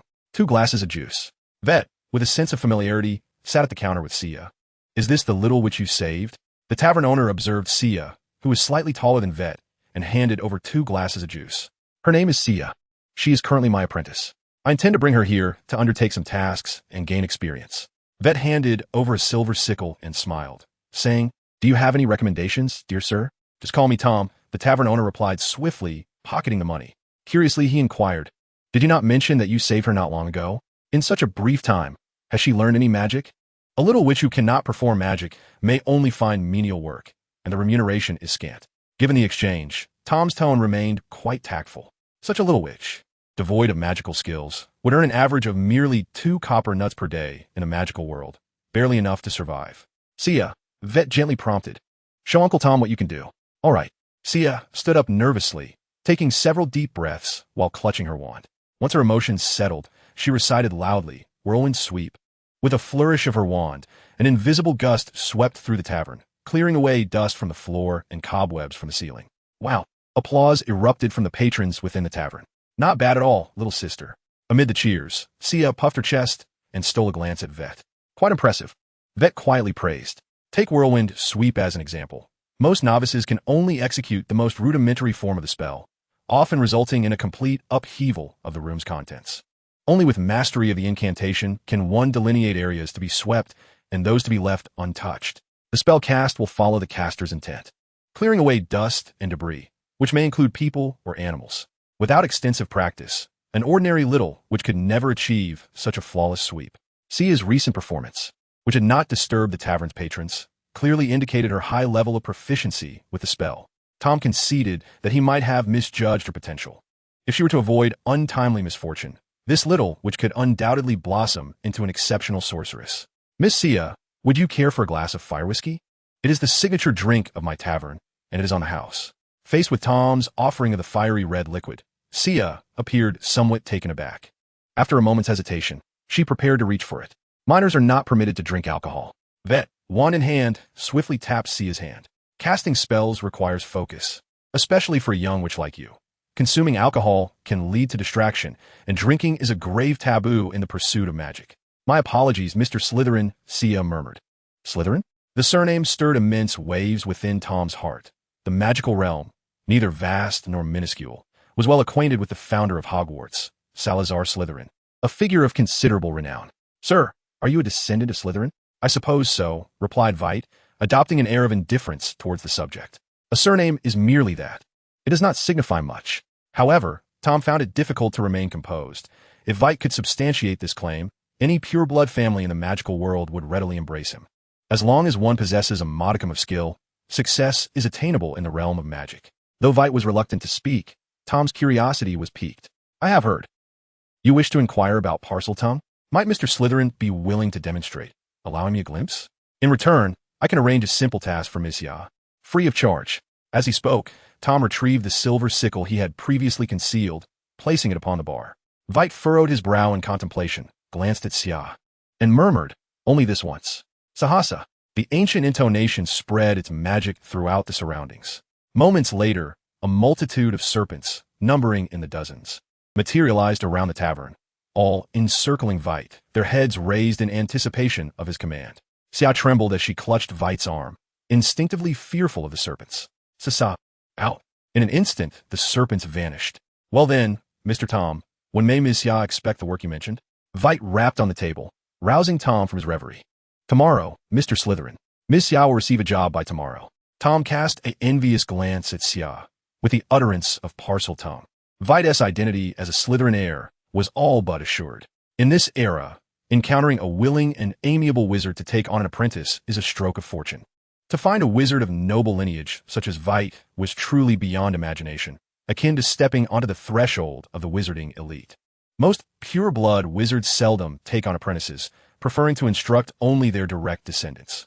Institutions like Durmstrang exclusively admit pure-blood wizards, disregarding others entirely. What a fortunate little one, Tom mused, observing Xia reluctantly release her grip on Vitt's arm. The young girl likely remained unaware of her extraordinary fortune. Having achieved his objective, Vitt led Xia to an unoccupied table within the tavern. He believed that once word of this spread, invitations would soon follow. In these times, some wizards, in a bid to preserve their pure-blood lineage, might even resort to seizing another spouse. Such extreme occurrences are rare and scarcely documented in the annals of magical history. Yet they hint at various underlying truths. A young wizard possessing Slytherin blood, and all alone. Vitt believes that there will undoubtedly be individuals who will be intrigued. As long as more than one party shows interest, Vitt can navigate through the options and secure the benefits he desires. One cannot embark on significant endeavors without taking risks. Establishing a school necessitates connections. Vitt requires someone to endorse him. One need only look at Hogwarts, which boasts 12 board members. Vitt's aspiration to found a new school of magic cannot be realized in isolation. There are countless complexities that cannot be succinctly articulated. Chapter 77. The Rogier family in the evening, beside the wooden cabin. Tonight's dinner consists once again of roasted rat. Despite Vitt's ostentatious display of generosity in the tavern, where he spends money lavishly for appearances, the reality is that he does not indulge in such expenditures for meals. He hands a roasted rat to Xia, and observing her delight as she eats, he cannot help but reflect on how easy she is to please. Xia nibbles on the roasted rat, showing no signs of discontent. After all, it is meat, far more palatable than the coarse black bread that chokes the throat. The juice from the afternoon is also quite delightful. Vitt, despite appearing younger than Xia, manages to hold his own in conversation with those who seem formidable. Xia discreetly glances at Vitt, quickly averting her gaze when he turns. In the presence of Vitt's gentle smile, a blush spreads from her cheeks to the roots of her ears. Vitt remains oblivious to Xia's unusual demeanor. Savoring a bite of meat, chewing slowly, is rather unappetizing. Unfortunately, with only a pinch of salt for seasoning, Vitt, accustomed to modern culinary delicacies, finds his coarse food quite unpalatable. Nevertheless, he reassures himself. He will soon secure a job for Xia, and as her mentor, he will manage her earnings. This arrangement would allow him to indulge in finer foods at the tavern.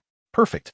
With this thought, Vitt's smile towards Xia becomes even softer, reminiscent of the bright and gentle moonlight of the evening. The two, each with their own thoughts, coexist in harmonious tranquility. A night of sweet dreams passes. The Dragonfire Tavern appears somewhat desolate in the morning. Patrons seeking drink at such an early hour are indeed few. Good morning, Uncle Tom. Vitt, you have arrived quite early. Mr. Rogier will not be here until noon. I have come to procure a new outfit for Xia. Vitt gestures towards Xia's tattered burlap garment. Noting her current appearance may not leave the best first impression. She certainly requires a more suitable attire. I wonder if you have time to accompany us. You know, Vitt compares their heights. In this vicinity, there is no dedicated wizarding shop, so Vitt and Xia must seek clothing from a muggle store. Given their ages, wandering around town could easily attract the attention of unsavory individuals. Moreover, in the current tumultuous times, the risk of being seen using magic could lead to a series of troublesome consequences. This is in stark contrast to the plans Vitt has laid out. Finding a companion to accompany oneself is undoubtedly the finest choice. Compared to those mere acquaintances with whom one has exchanged only a few words, Tom, the tavern owner, is considerably more dependable. He set down the glass he was polishing and chuckled heartily, remarking that since business was slow in the morning, it was no trouble at all to take them along. Stepping out of the tavern, they turned a corner and traversed a lengthy alley, eventually arriving at the main street of the town. Contrary to their expectations of bustling grandeur, the street was sparsely populated, with only a few patrolling guards and a handful of shops still open. This was merely a small town, markedly different from the splendor of larger cities. Apart from Xia, who was eagerly scanning her surroundings, neither Vitt nor Tom exhibited any interest in the sights before them. At Miles's clothing store, Vitt sat in a small back room, idly watching Xia as she excitedly tried on garments. The formal attire for wizards essentially consisted of wizard robes, complemented by undergarments. Yet Vitt found it difficult to discern any notable difference. "Mr. Slatterin, do you think that outfit looks good?" "That blue wizard robe is rather nice," Vitt replied, gesturing toward a robe hanging in the corner. Lily typically favored blue, making it visually appealing to him. "2 gold galleons, please." The shop was run by a mute, accepting both muggle coins and galleons. Observing Xia delighting in her new clothes, Vitt remarked blandly, "This expense will be deducted from your future wages." Mr. Slatterin, walking down the street in a wizard robe during this witch-hunting era is, quite frankly, a perilous act. The advanced magic of apparition was beyond his means of learning, such as the lamentable fate of wild wizards. At noon, Vitt met Mr. Rogier at the tavern. He was tall and slender, with a distinctive hooked nose and a signature wizard hat. Rogier's features were so strikingly conventional that Vitt momentarily found himself taken aback upon seeing him. "Mr. Rogier, it is a pleasure to meet you," Vitt said, rising to greet him with a graceful bow. Mr. Slatterin, after exchanging a few pleasantries, Rogier was left with a very favorable impression of Vitt. His demeanor was elegant, and his conversation was witty. However, Xia, seated beside Vitt, did not share the same sentiment. A muggle wizard, she thought, rude in demeanor and stuttering in speech. Had it not been for Vitt, Rogier would have certainly disregarded her entirely. As a pure-blood wizard bearing the Slatterin surname, Vitt also possessed the ability to speak Parseltongue, a gift not universally granted even among the Gunter family in England. If only he could be persuaded to consider her as a potential son-in-law. It was clear that Rogier had ulterior motives for his visit. "Mr. Rogier," Vitt skillfully steered the conversation toward Xia, inquiring, "What do you intend for Xia to do? What will her salary be?" "Miss Xia," Rogier responded, slightly delayed in his reply, "I have a magical greenhouse that requires tending. How does a monthly salary of 4 galleons sound?" Although the standard wage for an apprentice was typically 2 galleons per month, he had doubled the offer to leave a positive impression on Vitt. Upon hearing the remuneration, Vitt erupted into laughter, exclaiming, "Mr. Rogier is indeed a generous man." However, Vitt continued, there remain numerous lessons for Xia to learn. Would Mr. Rogier be amenable to granting her 2 days off each week, even if it meant a slight reduction in her salary? Learning? Mr. Rogier looked at Vitt with a perplexed expression. Noticing the confusion in Rogier's eyes, Vitt leaned in closer, speaking in a hushed tone that only the two could hear. "I have always believed that the Slytherin name embodies a profound sense of responsibility. The glory of our ancestors is not to be squandered by their descendants. I aspire to prove myself to my forebears and forge a new legacy. Just as Mr. Slytherin founded Hogwarts, I too wish to establish a magical school, with Xia as its inaugural student."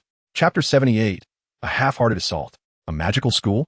Mr. Rogier chuckled awkwardly, clearly skeptical of Vitt's ambitions. If Vitt were in an area devoid of magical institutions, he might have a chance at success. However, Europe already boasts 2 venerable magical schools. In terms of faculty and institutional heritage, Vitt, starting from scratch, could not compete. The Rogier family is one of the board members of Durmstrang, and he understands well the immense financial investment required to run a magical school. While he could only express verbal support for Vitt's dream, he remarked, "Mr. Slytherin, your aspirations are indeed lofty and commendable." The shift in Rogier's expression did not escape Vitt's notice. He was acutely aware of what Rogier was contemplating, yet he chose not to confront it directly. Indeed, Vitt was lacking in funds, but he possessed invaluable resources. Hogwarts harbors magical knowledge that is 5 centuries ahead of the rest of the world. This is also what emboldens Vitt in his endeavors. If it were not for the dark magic reservoir, Vitt would have already abandoned his mission. It is only natural that Mr. Rogier, upon their first encounter, would harbor doubts about me. I am not one to merely speak empty words. I hold a certain confidence in the establishment of a magical school, and I invite Mr. Rogier to bear witness to my efforts. At this moment, Vitt did not take pains to conceal his voice. Most patrons of the Fire Dragon Tavern could hear him. While Vitt did not intend to actively recruit, it was imperative that others were made aware of his intentions. Typically, when a wizard takes on an apprentice and excels in teaching, it does not reflect poorly on the wizard. The willingness to accept one apprentice does not imply a readiness to instruct many. Why would someone teach your child without compensation? The price to invite him for tutoring would undoubtedly be substantial. Wizards with such financial means would have long since sent their children to Durmstrang or Beauxbatons, two time-honored magical schools that seem far more reliable than an individual wizard.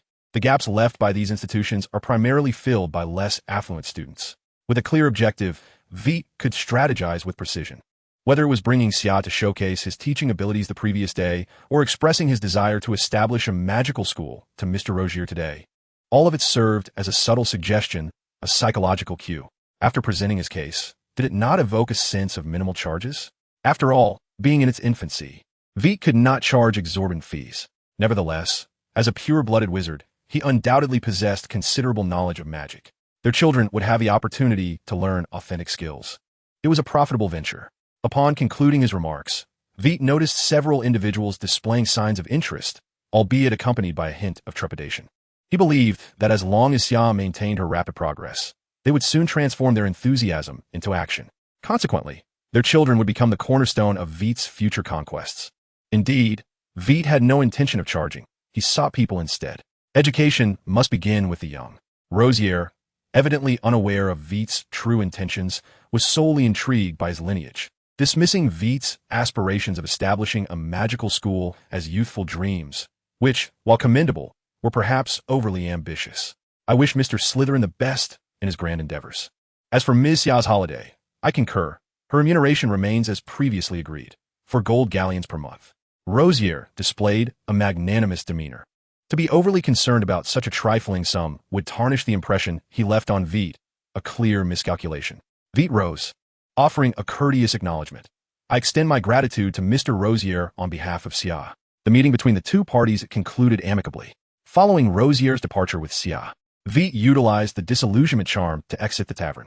In the afternoon, the golden sun cast its rays upon the maple grove, enveloping the world in a fiery embrace. Vitt sat within the modest wooden cabin he had constructed, meticulously organizing the tasks that lay ahead. He prepared to return to Hogwarts, gathering necessary items to advance his plans. Just as he was about to employ the killing curse upon himself, an explosion erupted outside the cabin, triggered by someone activating the magical traps Vitt had set. Without a moment's hesitation, he cast the killing curse in retaliation. Avada Kedavra. The curse was intercepted, and the door of the cabin was blown apart. A grim-faced, middle-aged wizard, wand aimed at Vitt, sneered ominously, "Little brat, come with us willingly or suffer the consequences." 1, 2, 3, 4. Vitt scanned his surroundings, for wizards positioned expertly, clearly seasoned practitioners. Engaging them directly was unwise. However, there was no need to flee. He could attempt to take a piece of flesh in return, as long as he avoided becoming their prey. "Guess what?" Vitt said with a sly grin. "Where's my true self? A decoy?" The lead wizard scrutinized Vitt closely before chuckling darkly. "The little one has some tricks. You think you could deceive my eyes?" He lifted his head, revealing a crimson eye with slitted pupils, unmistakably not human. Serpent eyes. Vitt suddenly burst into laughter, mocking the wizard's choice of disguise. How unfortunate to masquerade as a snake. Kill him. His newfound bloodline granted him absolute dominion over serpents. Even those of partial serpentine form would heed his command. "What are you saying?" The middle-aged wizard clutched his eyes, collapsing to the ground with a piercing scream. The 3 wizards nearby, rather than offering assistance, scattered in haste. Taking advantage of his illness, Wood acted decisively. The Avada curse devoured a life steeped in malevolence, for justice had prevailed. The remaining 3 wizards exchanged glances filled with unspoken communication. Is it true that Parseltongue possesses such a capability? I had never heard of it. Fine, let's take the leader's corpse and retreat. A thunderous explosion erupted, shrouding the area in a veil of mist. By the time Wood evaded the blast and dispersed the smoke, no trace of the assailants remained. Were they merely here to offer their heads on a platter? Exercising caution, Wood employed a spell to ascertain their departure before hastily gathering his belongings and vacating the premises. This place had become perilous. Whatever their intentions, remaining here would undoubtedly be the most foolish decision. Chapter 79. The Mirror of Ariste. In the Hogwarts Library, Witt sat before a colossal tome entitled A History of Magic in the World. This obscure volume was not part of the Hogwarts curriculum. Wood had only stumbled upon it after inquiring with the librarian. It briefly chronicled significant events throughout the world, encompassing the origins of various magical schools, the establishment of magical ministries in different nations, and the formation of the International Confederation of Wizards, among other matters. It was an exceptionally thick book, compelling Witt to focus on select highlights. After dinner that evening, Witt made his way to the headmaster's office, where Dumbledore had arranged additional lessons, resulting in an exceptionally packed schedule for Vitt. Typically, before Vitt entered the classroom, Dumbledore would habitually inquire if he desired some sweets. However, today, Dumbledore remained silent until Vitt approached, standing before a grand mirror with a complex expression. The Mirror of Erist? Vitt muttered the inscription on the mirror, curiously leaning closer to ask, "What are you gazing at?" Surely, gazing into mirrors was a pastime for the young. Dumbledore was over 100 years old and hardly seemed the type to indulge in such vanity. Turning his gaze to the mirror, Vitt found no reflection of himself or Dumbledore, but rather a spinning wheel. The entire wheel was gilded, save for one segment marked as golden tasks. No matter how it turned, every segment remained golden. In the mirror, Vitt excitedly pressed the button to spin the wheel, realizing it resembled the lottery system in his mind. "Dumbledore, you have orchestrated this. You must have witnessed the scenes within. How cunning of you, old B, to spring this upon me unexpectedly." There was no way to guard against it, utterly unavoidable. Feeling a mix of apprehension and intrigue, Vitt toyed with his fingers, contemplating how to deflect the situation. Perhaps he could claim it was merely an ordinary lottery wheel. Regardless of whether Dumbledore believed him, he would adamantly deny any knowledge of its true nature. As long as I remained silent, he surely would not discern what it truly was. The more I spoke, the more I risked revealing the truth. As Vitt simultaneously critiqued Dumbledore as cunning and rapidly devised a way to navigate the predicament, Dumbledore, too, was taken aback by Vitt's actions. The Mirror of Erist reflects the innermost desires of one's heart, and Vitt's expression was anything but right. Anxiety and unease pervaded the atmosphere, as his eyes darted restlessly. The Mirror of Erist was undoubtedly functioning correctly. Thus, the cause of his expression must be my presence here. Dumbledore's gaze sharpened. For what Vitt yearned to behold was in stark contrast to himself, and Vitt feared that the scenes within the mirror would be revealed to him. This was certainly an ominous sign. "Mr. Criss, could you elucidate?" Dumbledore's tone remained unperturbed, yet his eyes conveyed an undeniable danger, his expression keenly intense. He was probing Vitt.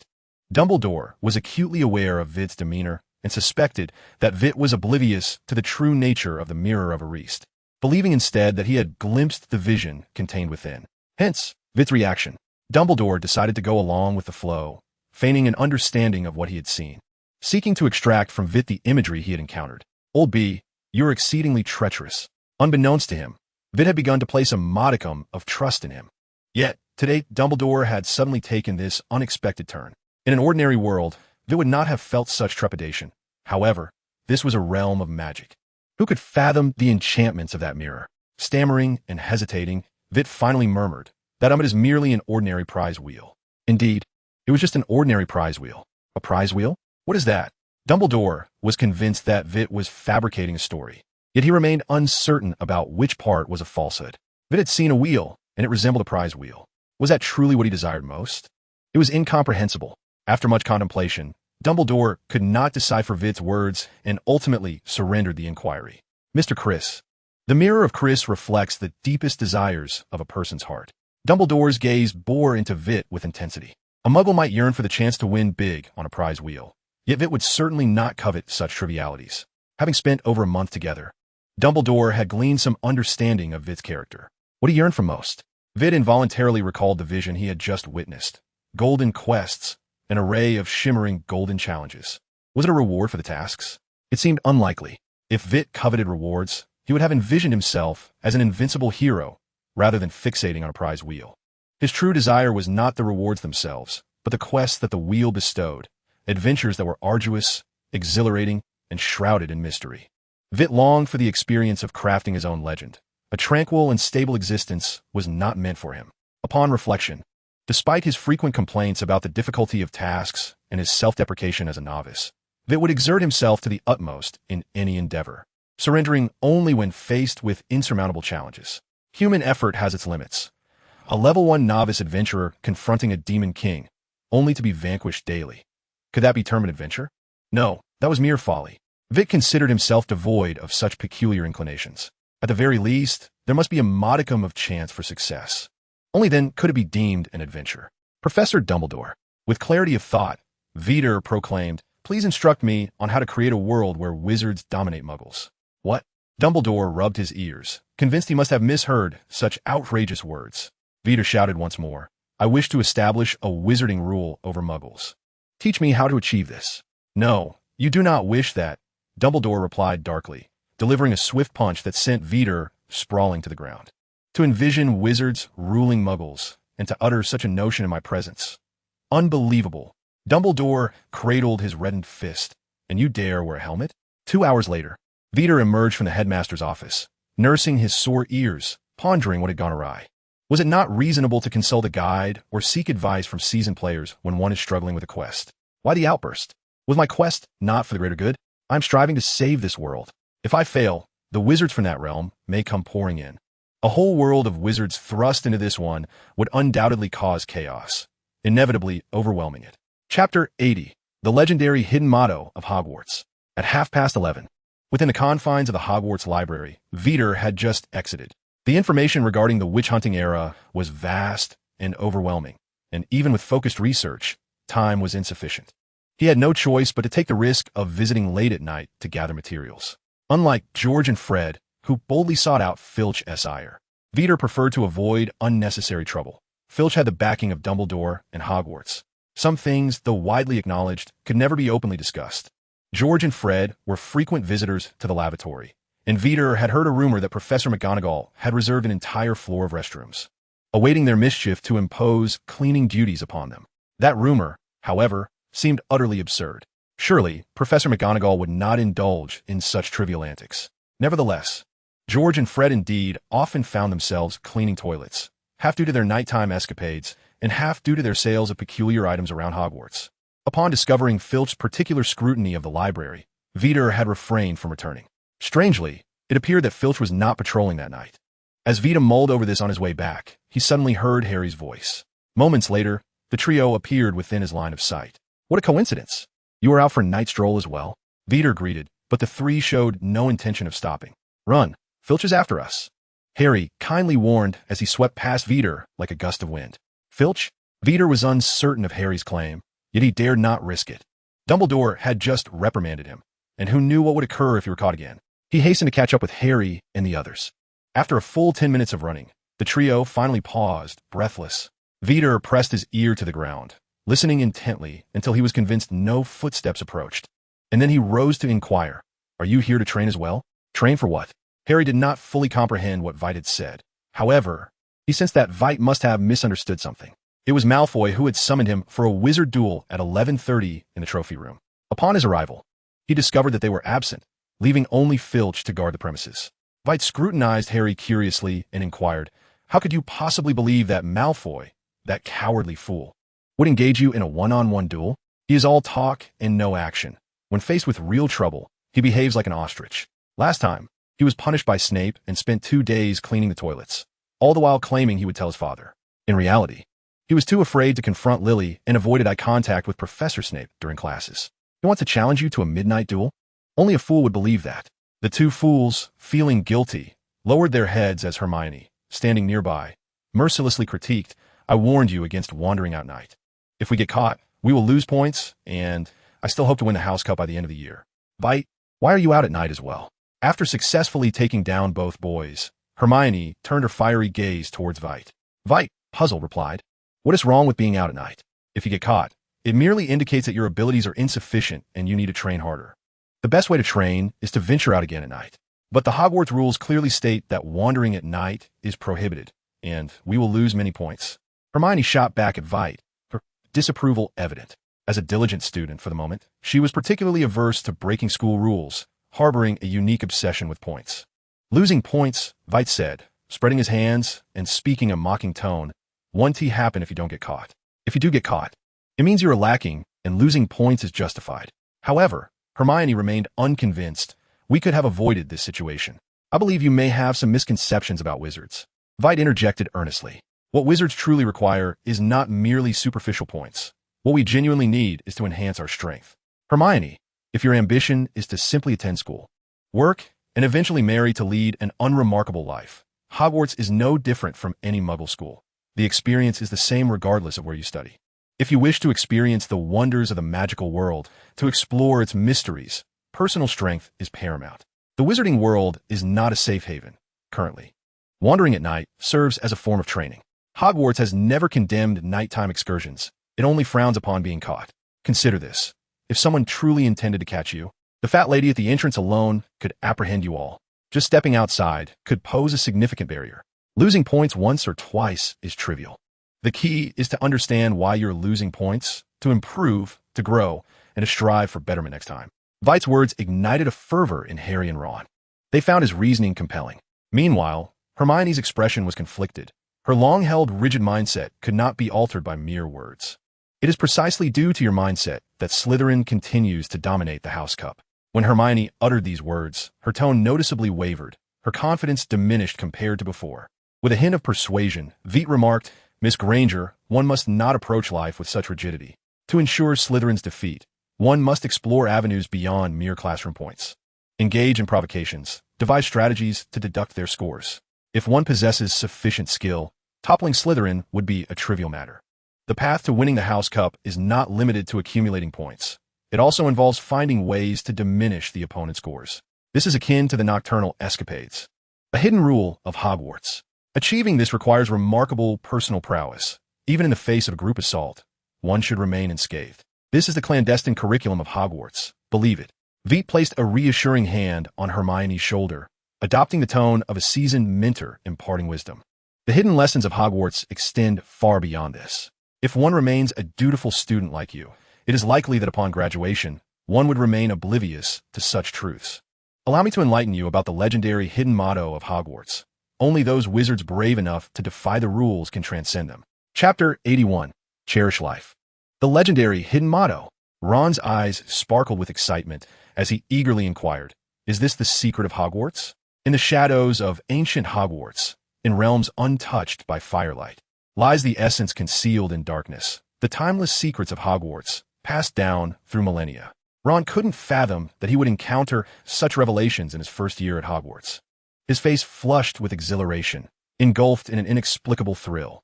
Just contemplating the profound implications sent waves of euphoria through him.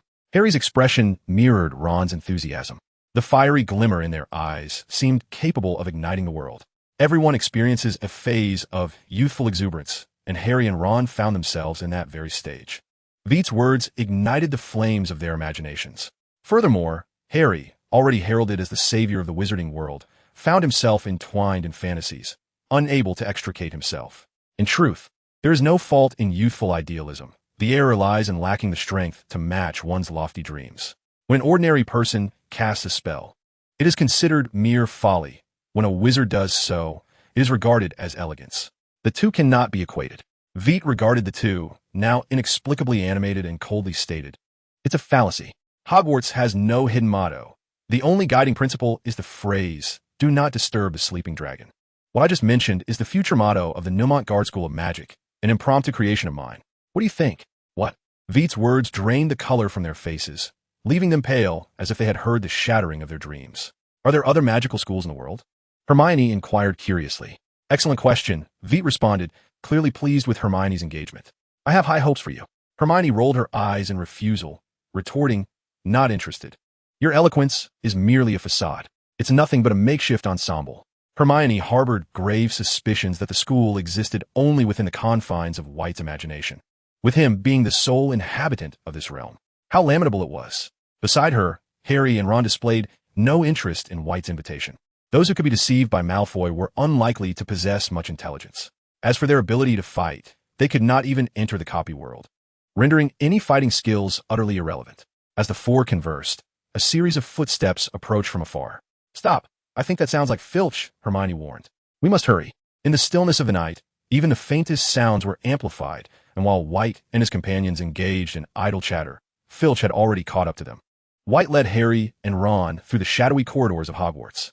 The castle was indeed vast, especially at night, and like many of its staircases, it possessed a tendency to shift unpredictably. White himself was uncertain of their whereabouts. In an unknown corridor on an obscure floor, they found themselves cornered by walls on three sides, facing a locked door. "What should we do?" "It's locked." Ron pushed against the door in vain, but remained unyielding. "TSK, TSK, TSK. White clicked his tongue, brandishing his wand with disdain towards the two. "Next time you venture out, do not proclaim yourselves as wizards. Who needs to open doors with their hands? Watch me." Alakazam. Alohomora. However, due to his contempt for Ron, White was a beat too slow. Before he could finish his incantation, Hermione had already opened the door.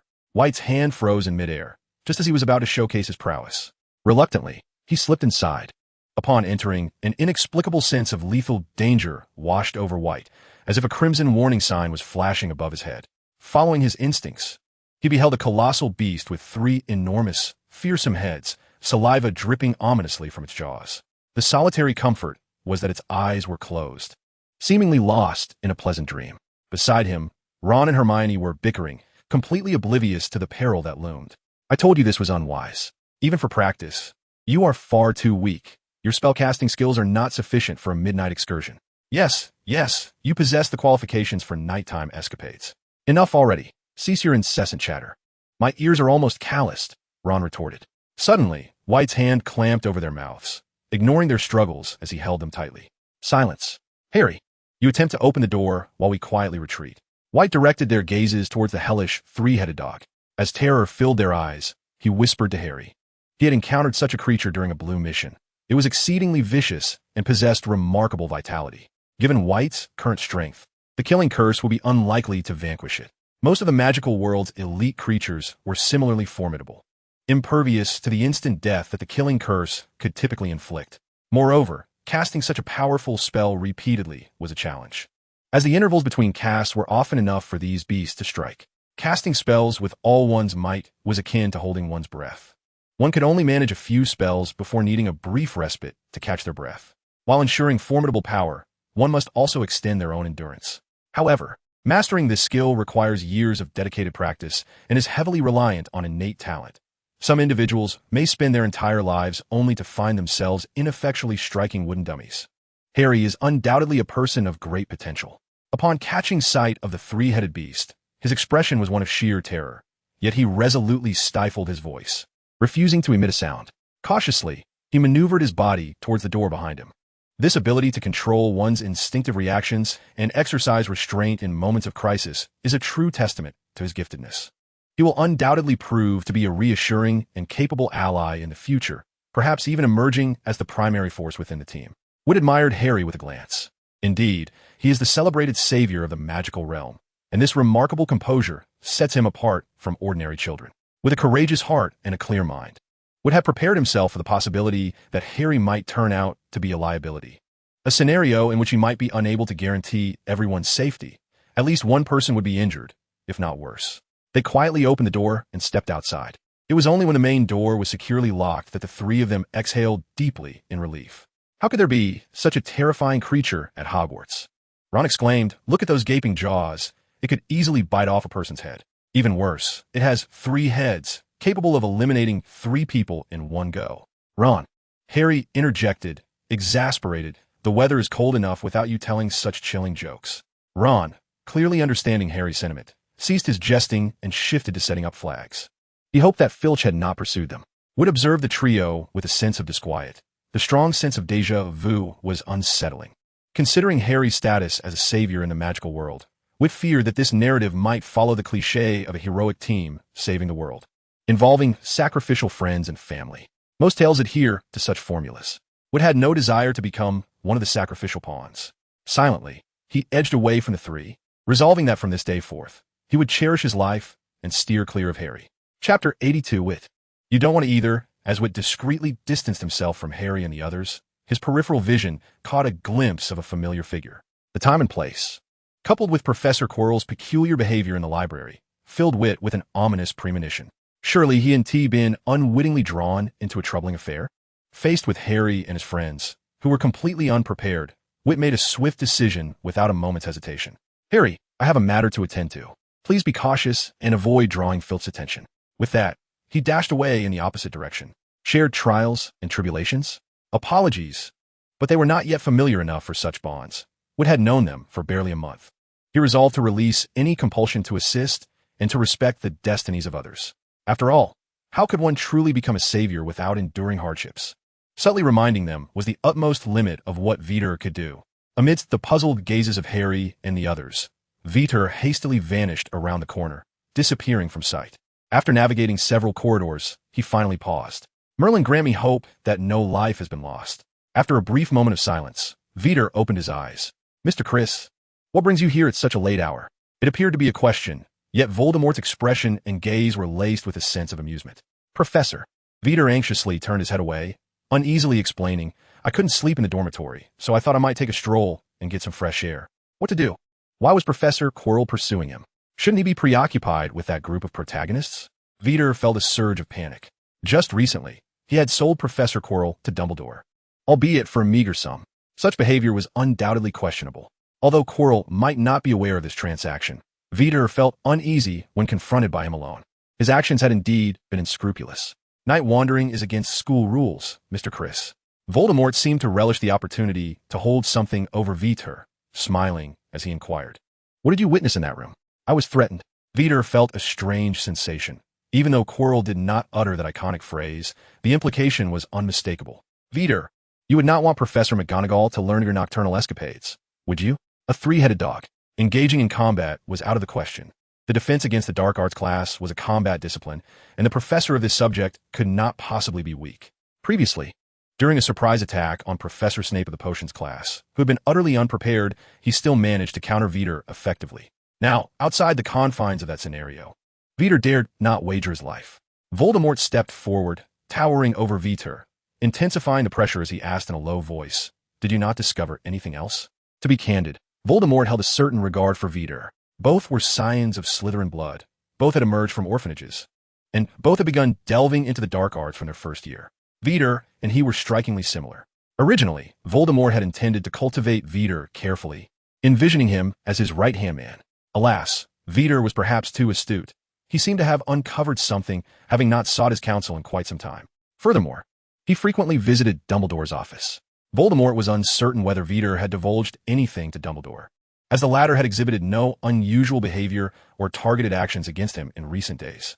Theoretically, if Dumbledore were aware of anything, he would undoubtedly be on his guard, just as he had been during his years at Hogwarts. Regarding this matter, Voldemort leaned towards the idea that Vitt, upon discovering certain truths, had chosen to distance himself from him. After all, his clandestine studies of dark magic would not escape Dumbledore's notice. The notion of inflicting harm on 1,000 enemies while suffering 800 losses oneself seemed implausible for Vitt. Voldemort could hardly fathom that Vitt perceived no moral quandary in studying dark magic. He even boldly sought Dumbledore's counsel on how to conquer the world.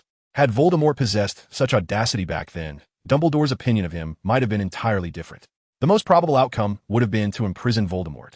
After all, during Voldemort's time at Hogwarts, Dumbledore was embroiled in his pivotal confrontation with Grindelwald, actively leading the Ministry of Magic in battles against Grindelwald and his followers. Such a tense period would undoubtedly influence Dumbledore's perception of dark magic. He was but a man, susceptible to emotional influences. In the midst of a life-and-death struggle with Grindelwald, Dumbledore discovered a student at his school who was infatuated with dark magic, adept at beguiling the professors and students of Hogwarts with sweet words, remarkably akin to Grindelwald himself. Consider Dumbledore's predicament. While still contending with Grindelwald, a miniature version of him emerged from his own backyard. At such a juncture, expecting Dumbledore to greet Voldemort with a warm smile and gently guide him onto the righteous path is rather unrealistic.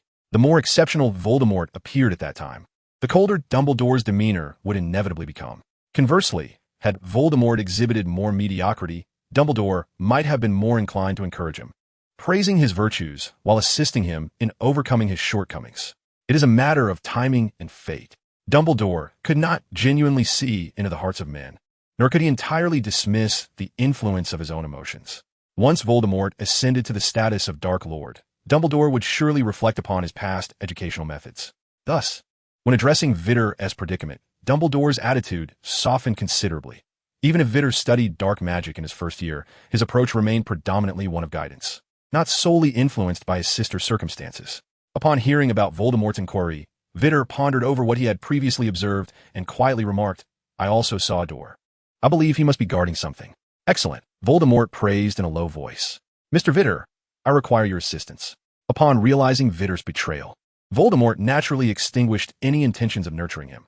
After all, he was the Dark Lord, unwilling to offer second chances. Even though Vitt was a descendant of Slytherin, Voldemort resolved to exploit him to the fullest extent in pursuit of his goal, the Philosopher's Stone. Vitter's expression froze at Voldemort's words, and he awkwardly replied, You can't possibly expect me to distract that three-headed dog. If Voldemort truly assigned him such a task, Vitt would defiantly refuse. You can go ahead and report me. Professor McGonagall is far more amiable than that three-headed beast. Not so perilous, Voldemort retorted. I know who owns that three-headed dog. You merely need to help me ascertain its weaknesses. Chapter 83. Confrontation and Betrayal. Weaknesses? Vitter expressed curiosity, pondering that even if he could not overpower the three-headed dog, surely Professor Quirrell would not prove to be such a formidable adversary. Although Vitt harbored a strong intent to kill, his magical prowess fell short. The power of the killing curse was insufficient to vanquish a formidable magical creature, such as the three-headed dog. Professor Quirrell, it seemed, should not have such concerns. Why seek a weakness? A single incantation of the killing curse would suffice, leaving no room for further discussion. Voldemort perceived Vitt's confusion and elucidated. I require a method to silence it, not to extinguish its life. This rationale was merely a facade for Vitt. The truth lay in the fact that Quirrell's body could not sustain Voldemort's immense magical force. Invoking magic through him would impose a tremendous burden. Quirrell had descended to the point of needing unicorn blood to prolong his existence, his body as fragile as porcelain, easily shattered upon impact. Should Voldemort cast a killing curse through Quirrell, there was a significant likelihood it would eliminate both targets in one fell swoop. A mere guardian. The three-headed dog was not worth sacrificing Quirrell's life. Voldemort would not commit such folly, as Quirrell was his sole reliance. As for having Quirrell himself cast the curse, his murderous intent was profoundly lacking, rendering him incapable of slaying the three-headed dog. Not everyone possesses the innate ability to conjure lethal intent as effortlessly as Vitt. For many wizards, the resolve to take a life is a formidable challenge. While numerous wizards can perform the killing curse, only a select few possess the capability to wield it lethally. Furthermore, practicing the killing curse is fraught with difficulty. One cannot indiscriminately use it to swat flies. Such an inclination would require a deeply twisted nature. Aside from dark wizards and aurists, the majority of wizards' killing curses lack any real potency. Before encountering Voldemort, Quirrell was, in fact, a commendable student, albeit changed by his association with Voldemort. He remained unskilled in the intricacies of the killing curse. Whom should I consult? Vitt inquired. It is not merely a matter of confronting the three-headed dog. One should first acquiesce, then seek an opportunity to inform Dumbledore and enlist his assistance. Previously, Dumbledore had assured Vitt that he would address Quirrell's issues. Now, Vitt found himself faced with troubles stemming from Quirrell. Dumbledore, for both moral and practical reasons, ought to lend his aid. Voldemort resolutely declared, "Seek Hagrid." No one else at Hogwarts would dare to harbor a three-headed dog, and Dumbledore would not venture elsewhere to procure one. That giant who oversees the Forbidden Forest? His beard is a thicket, and his voice booms like a bass. He appears rather unapproachable. His fists are larger than my head, and he certainly seems capable of delivering a strong blow. I can make an attempt, though I cannot guarantee success. Voldemort placed a hand upon Vitt's shoulder, revealing a menacing smile. No, you must succeed. Vitt felt a prickling sensation upon his shoulder, the aura unmistakably dark magic. With his extraordinary aptitude for the dark arts, Vitt swore that Quirrell had undoubtedly laid a curse upon him. Meanwhile, within Quirrell's mind, Voldemort was unleashing a torrent of curses. Fool! You've mismanaged the curse to such a degree. Are you a half-breed troll? Apologies, master. Quirrell trembled as he relinquished control of his body. Voldemort cast a glance at Vitt, who had retreated several paces, filled with profound disappointment in Quirrell. Regarding the knowledge of curses, Voldemort had instructed for many years. Yet Quirrell employed it in such a manner that what was originally a curse capable of taking a life at any moment now only inflicted a slow demise. His intellect was far inferior to that of Vitt. Voldemort gazed greedily at Vitt, a scion of Slytherin, contemplating the possibility of parasitism. Alas, such a feat was unattainable. The process of parasitism was exceedingly complex, with stringent prerequisites. Otherwise, Voldemort would not have waited so long to encounter a Quirrell. The Philosopher's Stone was essential for his perfect resurrection, enabling him to forge an impeccable body, free from the muggle blood of his father, thereby becoming a true pure-blood wizard. Although Voldemort possessed alternative means of revival, he instinctively rejected those options in favor of this path. He harbored a profound disdain for his father and abhorred the blood that flowed from him. Professor Quirrell, Witt's gaze was alert, fixed on Quirrell, pondering the implications of his actions. He placed a hand on his shoulder, acutely aware of the malevolence of the curse. Quirrell wished him dead. Curse it! Had the safe environment of Hogwarts lulled him into a false sense of security? Despite knowing this individual posed a threat, he had not evaded when a hand reached out. Though he acknowledged this, Witt understood he could not entirely guard against Quirrell. After all, Quirrell was a professor, and if he truly intended harm, countless opportunities lay before him. As long as Witt remained at Hogwarts, evasion was futile. In response to Witt's inquiry, Voldemort replied nonchalantly, "It is merely a precaution, Mr. Criss. Nothing to be overly concerned about." A curse that required contact to take effect represented a rather stringent condition within a magical framework controlled by wizards. Voldemort had once conjured a curse out of thin air for a position, the difficulty of which far surpassed this spell. Nevertheless, the complexity of this magic was not insignificant. Quirrell was, in fact, a rather astute wizard.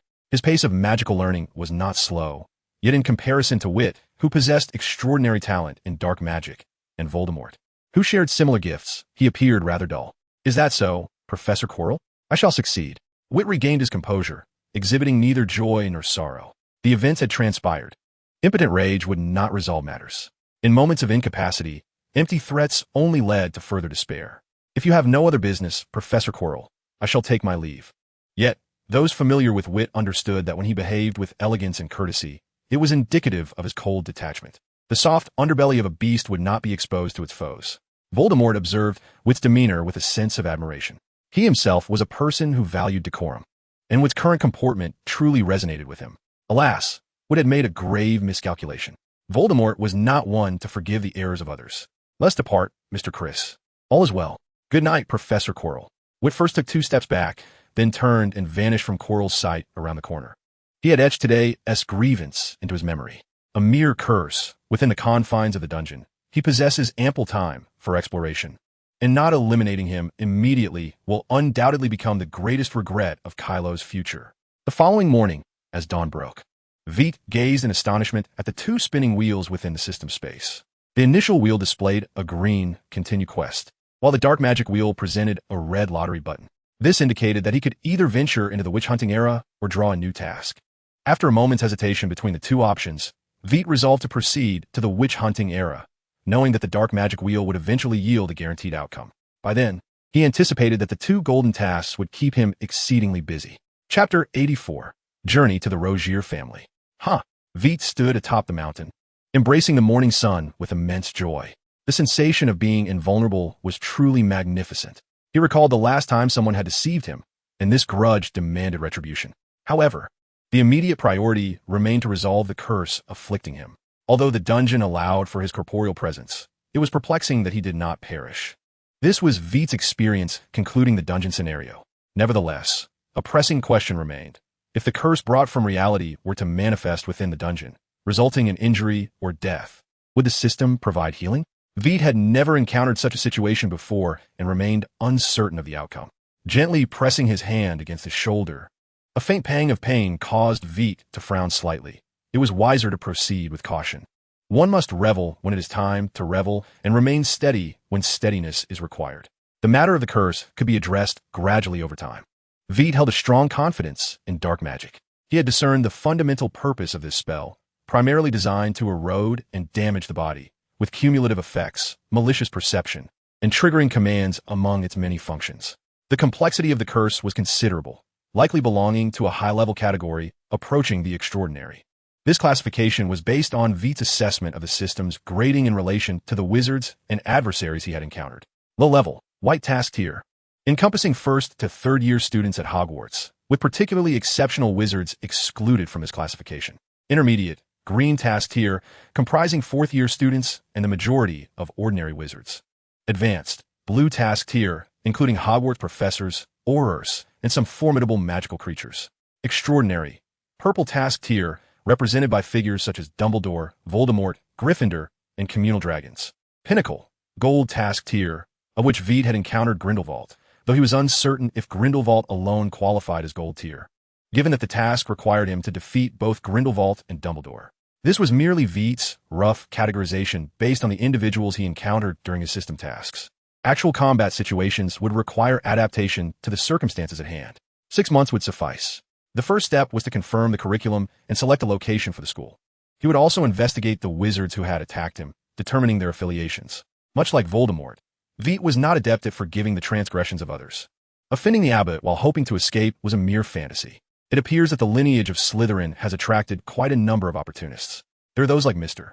Rosiel, who seek to cultivate relationships gradually, and others who, lacking decorum, aim to seize what they desire outright. It is truly distasteful. Despite being wizards, they exhibit a lack of elegance that even muggles surpass, displaying a complete disregard for propriety. With a flick of his wand, Vitt obliterated the wooden hut and departed without a trace of regret. While instructing Shia, he simultaneously lifted the curse afflicting him, placing a measure of trust in a noble such as Mr. Rosiel, if only because the latter was less likely to act so indiscriminately. 3 hours later, Vitt arrived at a magnificent castle, sprawling in size and grandeur, rivaling even Hogwarts. He murmured to himself, "I recall Mr. Rosiel mentioning that their household comprises a mere 17 individuals and 3 house elves. To inhabit such a vast residence with only 20 souls is indeed a transgression. For a handful of galleons, they would even stoop to sacrificing their dignity, masquerading as children to elicit sympathy." Observing the contrast in the world's disparities often catches one off guard. After a brief moment of contemplation, Vitt swiftly composed his expression, tidied himself, and approached the grand entrance of the estate, gently knocking. "Good day. May I inquire what brings you here?" A house elf materialized before Vitt. The mere demeanor of the house elf, named Elric, immediately endeared him to Vitt. "Please hold on. I shall inform the master right away." "Thank you," Vitt replied, extending his hand lightly, and in an instant, he found himself on a spacious balcony. On the balcony, in addition to Mr. Rosiel, sat a splendidly dressed wizard couple and a young witch, all leisurely sipping tea at a small table. Until the great technological explosion, wizards had always been significantly ahead of muggles. At this juncture, to conquer the world, one need only unify the magical realm, and the world would be within reach. The challenge lies precisely in this, as the sparse numbers and scattered personnel mean that wizards have yet to establish a unified government. The Ministry of Magic was founded around 1700, nearly 2 centuries ago, and the International Confederation of Wizards also emerged around that time. Prior to these establishments, wizards were merely organized in small groups, with the most substantial political influence residing in various magical schools. The endeavor to unite wizards from nothing is no less daunting than Grindelwald's electoral pursuits, the only distinction being that Vitt faces no Dumbledore to impede him. The moment Vitt appeared, 4 pairs of eyes fixed upon him. Mr. Rosiel's gaze was one of delight, while the wizard couple regarded him with scrutiny, and the young witch looked on with curiosity. Mr. Slytherin, welcome, greeted Mr. Rosiel, rising to meet him. Vitt placed the gift he had brought on the table and inclined slightly, saying, "I hope you will not take offense at my unannounced visit.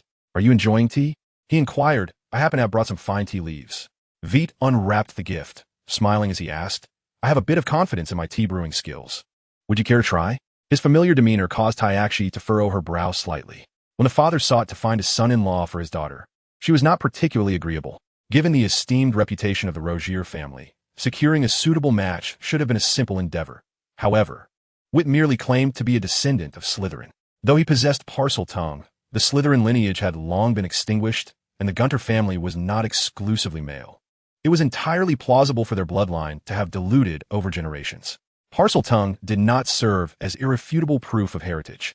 A wild boy, whose origins were unknown, devoid of familial power and accompanied by a muggle witch, fancifully aspired to establish a magical school. Such an individual arriving at the Rogier family could only be interpreted as a beggar.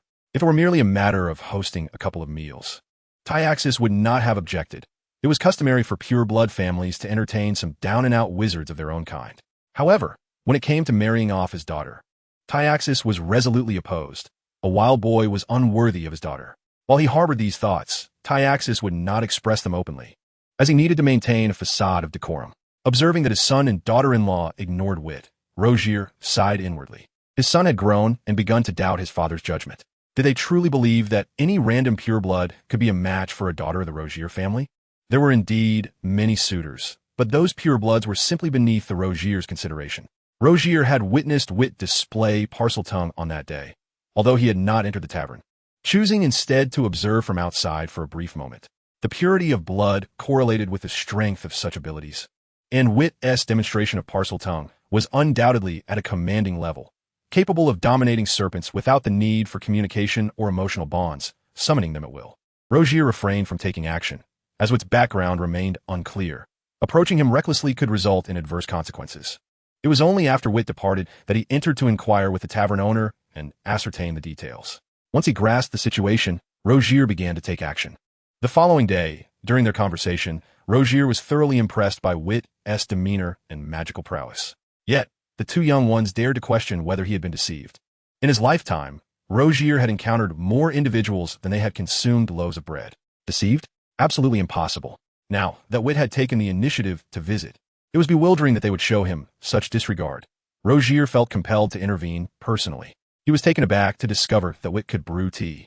To foster a closer relationship, Rogier chose to forego the customary formalities. Witt, undeterred by the coldness from the couple, recognized that he was the one in need.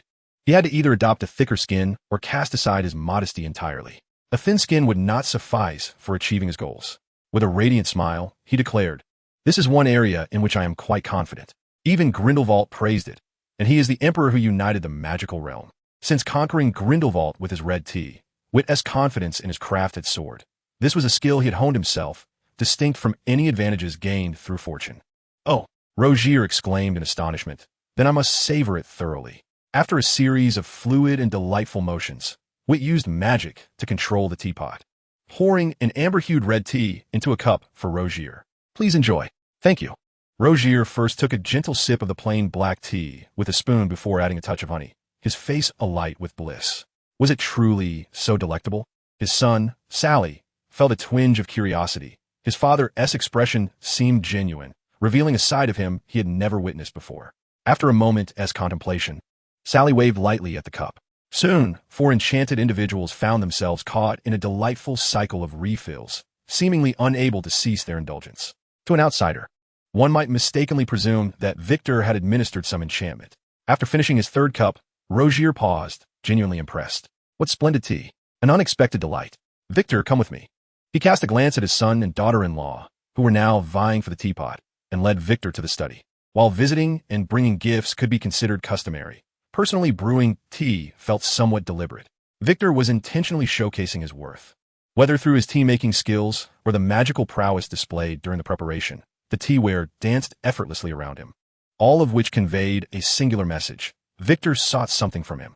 The reason for his reticence thus far likely stemmed from the recent attitudes displayed by his son and daughter-in-law. No one appreciates a warm greeting met with a cold response. Rogier was convinced that the matter at hand was not of great significance. He had a keen eye for character and trusted that Victor was not one to misinterpret social cues. The previous mention of establishing a magical school had only been casually introduced, and they had not revisited the topic since. This time, he suspected, would be no different. Upon entering the study, Rogier asked with a smile, "Mr. Slytherin, I presume your visit entails more than mere pleasantries? Nothing escaped your notice." Victor flattered lightly before revealing the intent of his visit. "If you are amenable, I could impart some unique magical knowledge to your granddaughter. Over the past 5 centuries, the magical realm has birthed many new spells, such as the renowned Muggle-repelling charm, which is, unfortunately, not present in this era."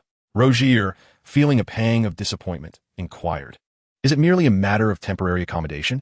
I shall have Alec prepare a room for you. You may stay as long as you wish." Rogier's countenance reflected a sense of regret. The favor at hand was insufficient to compel Victor to offer himself in servitude. If Victor were to request his assistance in uncovering a hidden mastermind, that would constitute a significant debt, perhaps one that could never be fully repaid. Merely seeking refuge, however, could only be regarded as a minor favor. Victor was merely leveraging the influence of the Rogier family. The unique magic he promised in return scarcely sufficed as compensation, and the prospect of him marrying into the family was far from adequate. In a typical courtship, they would have reached a satisfactory understanding by this juncture. A prolonged stay could naturally foster the development of feelings. Yet, with his son disinterested in having another child, words alone would be of no avail. Reflecting on his own past, Rogier found himself at a loss for further discourse. After all, he too had but one child, whereas his brother was blessed with many. The position of head of the family was one Rogier was unwilling to relinquish. He could only devise a means to find someone suitable to marry into the family. Victor was indeed a candidate he had high hopes for. However, the challenge of securing Victor's marriage into the family was considerably daunting. The mere notion of relinquishing the surname Slytherin proved to be a formidable challenge for Rogier. While the Rogier name is not without merit, it pales in comparison to the illustrious legacy of Slytherin. For now, it is prudent to retain him. After all, time is on our side, and we can devise a plan gradually. Chapter 86. The Study of Pure Blood Slytherin. You mentioned he has taken residence in the Roger household. This complicates matters. That old fellow's discerning gaze is as sharp as ever. Old Shafik sat in his chair, his gaze distant, contemplating whether it was worth engaging in conflict with the Roger family for the sake of a mere Vitt. Father, Shafik whispered, perhaps we should abandon this pursuit. It is merely a parcel tongue, hardly worth enmity with the Rogers. Old Shafik retorted, what do you understand? Do you recall the intel from the previous snake-hunting teams? He can command the snake eyes that have been transplanted to attack their master. But what does this signify? Shafik asked, perplexed. Father, we cannot afford to offend the Roger family. Old Shafik cast a sidelong glance at his son and elucidated. After Slytherin departed from Hogwarts, our ancestors collaborated with Mr. Slytherin, gaining insights into Slytherin studies. The significance of pure-blood wizards extends beyond mere titles. Noble lineage bestows upon wizards enhanced magical abilities, a primal magic derived from bloodline strength, superior to that which is acquired through study. The higher the purity of blood, the greater the likelihood of innate abilities awakening, and the more potent those abilities become. In contrast to the self-proclaimed pure blood families of today, only the Gaunt family can truly claim to be pure blood. Nonetheless, their parcel tongue abilities have diminished over generations.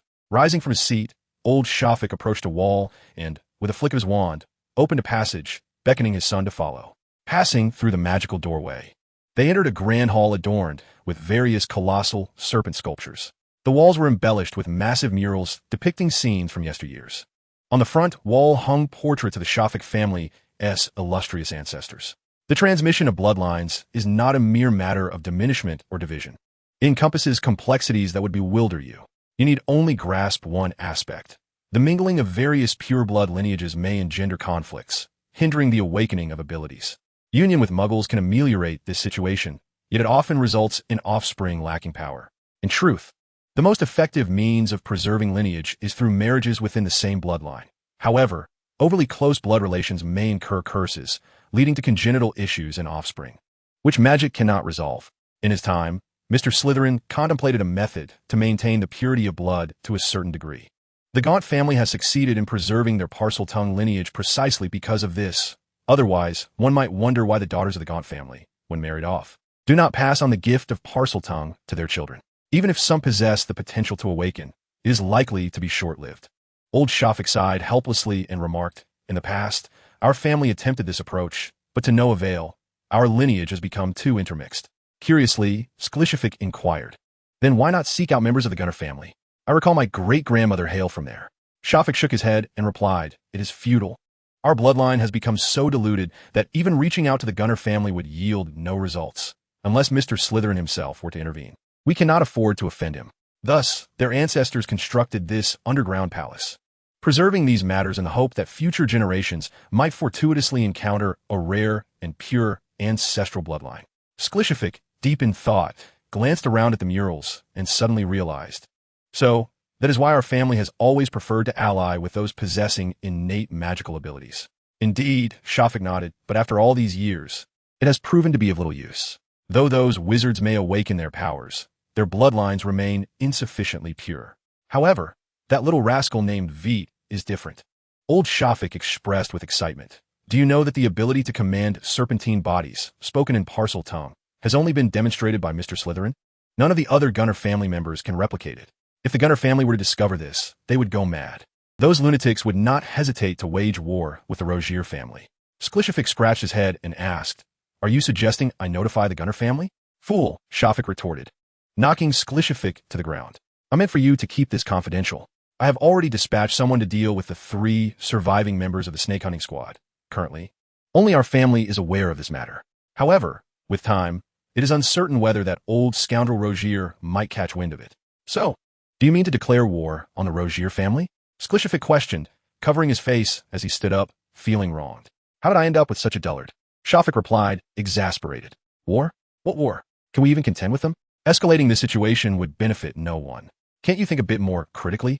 After pondering deeply, Shafik suggested, I have heard he wishes to establish a magical school. What if we sent Riley there? Shafik disdainfully responded, do you think he is as foolish as you? That little fellow is quite clever. Your proposal would clearly indicate our involvement. When conducting affairs, one must be subtle and adaptable. Shafik humbly sought guidance, asking, then how should we adapt? After a moment of contemplation, Shafik proposed, Havlal proposed to the Rogier family, specifically the old scoundrel's beloved granddaughter, Mandy. Make sure to choose a day when the entire family is present. That old man wishes to secure a husband for his granddaughter to maintain his position as the head of the family. His brother will likely consent to this. At that point, his brother will be eager to facilitate the arrangement, effectively granting us an ally. Once the granddaughter is married off, what use will a prospective son-in-law serve? A little maneuvering, and that young man will undoubtedly fall into my grasp. The old Shafik chuckled ominously. Slytherin, what a fine surname it is. Remember not to escalate matters. I've already engaged someone to cover this up, and we cannot let the Gunner family discover it. Should they learn that someone dares to bear the name Slytherin, they will undoubtedly come knocking at our door. The old Shafik was well acquainted with their temperament. The Shafik family could hardly contend with the Rogier family, let alone the Gunters. For now, let us keep this under wraps for as long as possible. Even if the truth eventually surfaces, it should be after we have achieved some results. Understood, father. I shall attend to it immediately. A scheme against Vitt was unfolding. What was Vitt up to?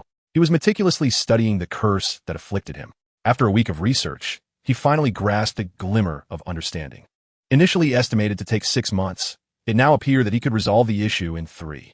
Once he tackled the primary concern, his next step would be to settle scores with those who had wronged him in the past. Chapter 87. Vitt, I am still too young. That concludes today's lesson. Vitt closed the textbook he had brought from Hogwarts and turned his attention to his new apprentice, Mandy Rogier. He approached her softly and inquired, "Is something troubling you?" There were even instances of using the Cruciatus curse to manipulate others, compelling them to act against their will. Mandy had contemplated her future. She did not oppose marriage outright, but was averse to the Shafik family. Despite her grandfather and father's vehement objections, her great-uncle was quite in favor of the match. The Shafik family was no impoverished clan.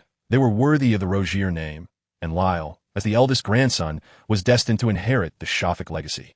Moreover, the sincerity of the proposal was substantial, far exceeding what others had offered. The Rogier family had no legitimate reason to decline. As for the unsavory rumors surrounding the Shafik family, they could easily be overlooked in light of the 3 potion plantations and the dragon breeding farm that came with the deal. This was a private family matter. In this era, there was no such thing as free love, even among wizards, who must adhere to their family's wishes. Vitt found the situation particularly challenging. If possible, he would prefer Mandy not to marry, not out of affection, but because he understood Mr. Rogier's intentions. If Mandy remained unmarried, many matters would not be held against the Rogier family. Vitt could leverage his own standing to keep the Rogier family at bay. However, should Mandy marry, Vitt's value would plummet. Even prolonged stays could lead to disdain. Yet, the crux of the issue was that Vitt was an outsider. He could neither intervene nor interfere, unless he truly sold himself as a son-in-law. Otherwise, his involvement would surely offend the Rogier family, regardless of which side he aligned with. Vitt faced the imminent risk of being cast out. In a more severe scenario, he could even be held accountable. It was a choice between a slow demise and an immediate one. Vitt opted for the former, as he could do nothing beyond offering a modicum of verbal comfort. After Mandy departed in tears, Xia looked at her with compassion. She grasped Vitt's hand and softly said, "Master." Her words conveyed an implicit hope that Vitt could intervene. "Do not look," she urged. Vitt placed his hand gently upon Xia's head and sighed softly, remarking, "She is far happier than you. So perhaps it would be wise to withhold your sympathy. Enjoying the benefits of her family naturally requires some form of sacrifice. Moreover, even if she were to marry, she would still lead a life of great wealth and luxury. As 2 individuals residing in a state of decline, we ought to consider our own circumstances more. How have you fared with the Gale spiral? Show it to me," he urged. Xia looked at Vitt with some confusion, although Miss Mandy appeared quite sorrowful. Her master insisted that she was indeed very fortunate. Despite her lack of understanding, she trusted her master's words implicitly. Soon, Xia set aside thoughts of Mandy and earnestly demonstrated the Gale spiral, a more advanced version of the previous whirlwind cleansing spell. This magic could conjure broad gales or be directed at a specific individual, proving significantly more challenging than its predecessor. After 2 weeks of practice, Xia could only manage a rudimentary execution. Vitt observed the miniature tornado swirling in the courtyard, drawing in a multitude of fallen leaves and dry twigs. The spell's potency was evident. It could easily lift a cat. "Well done," he praised. "You indeed possess a remarkable affinity for the wind. Cease for now. You have performed admirably. With your current magical capacity, this level of execution suffices. Future practice should focus on finer control." "Thank you, Master," Xia replied. After bidding her farewell, Vitt waved his hand to clear away the debris scattered across the yard before directing his gaze towards the nearby tower. The trees yearn for stillness. Yet the winds do not relent. Residing with the Rogier family, he could not simply remain indifferent. Direct involvement was out of the question. However, suggesting something to Mr. Rogier was certainly feasible. His ancestors had taught that it was unnecessary to resolve issues ourselves. We could instead address those who create the problems. Outside the study on the third floor, Vitt gently knocked on the door and inquired, "Mr. Rogier, are you in there?" "Come in," came the reply. Upon entering, Vitt found Mr. Rogier with an untroubled expression, smiling warmly. "Mr. Vitt, what brings you here at such a late hour?" Rogier inquired, taking a sip of tea and regarding Vitt with a teasing glance. Wait a moment. Vitt's mind raced back through the events, and upon reflection, he recognized that Mandy's character was inherently strong. She was not one to weep easily. Although she had seemed somewhat distracted, her concerns were not yet conclusive enough to warrant tears. It appeared she was putting on a show for herself. "I've been outwitted by this old fox," Vitt thought, his face betraying his frustration. Must everyone be so insincere? With all these layers of deception, can they not feel the weight of their own burdens? "Vitt, why so silent?" "It's quite fortuitous that you've come. Join me for a drink," Rogier invited, producing a bottle of red wine and placing it upon the table. No. I'm still too young to drink," Vitt responded, shaking his head in refusal. Alcohol dulls a wizard's mind, impeding spell casting, particularly for younger practitioners, where the effects are most pronounced. While one or two occasions might not pose significant issues, Vitt understood that one misstep often leads to another. Once this door is opened, it will be troublesome to refuse later. Is that so? What a pity. It is unfortunate that he is not his own grandson. However, he could devise a way to make him his grandson. "How did Mandy perform?" Roser inquired with a smile. "Perfectly. I hardly noticed it at the time," replied Vitt, scratching his head and taking a small step back. "Since you have a plan, I shall not disturb you further," he said as he opened the door to leave. "Wait a moment," Roser called out to Vitt. "Since you are here, do share any ideas you might have. They may prove to be more beneficial than my own." "I have no ideas at all. You just do as you wish without needing my input." "You said it yourself." Roser suddenly rose, resembling a cunning fox that has just caught a hen. "Tomorrow, I shall send Mandy to stay with you, and you shall sleep together at night. This way, the Shafik family will not come seeking a marriage proposal." "What?" Witt's jaw dropped, his expression one of bewilderment. He felt he had been tricked. No, he was undoubtedly deceived. Damn, this old man has been waiting for him. I am still too young to engage in such schemes with these cunning old foxes. Witt felt his wits were insufficient. "Your plan indeed hits 3 birds with 1 stone, he said gravely. "Mr. Roser, please do not jest about Miss Mandy's reputation."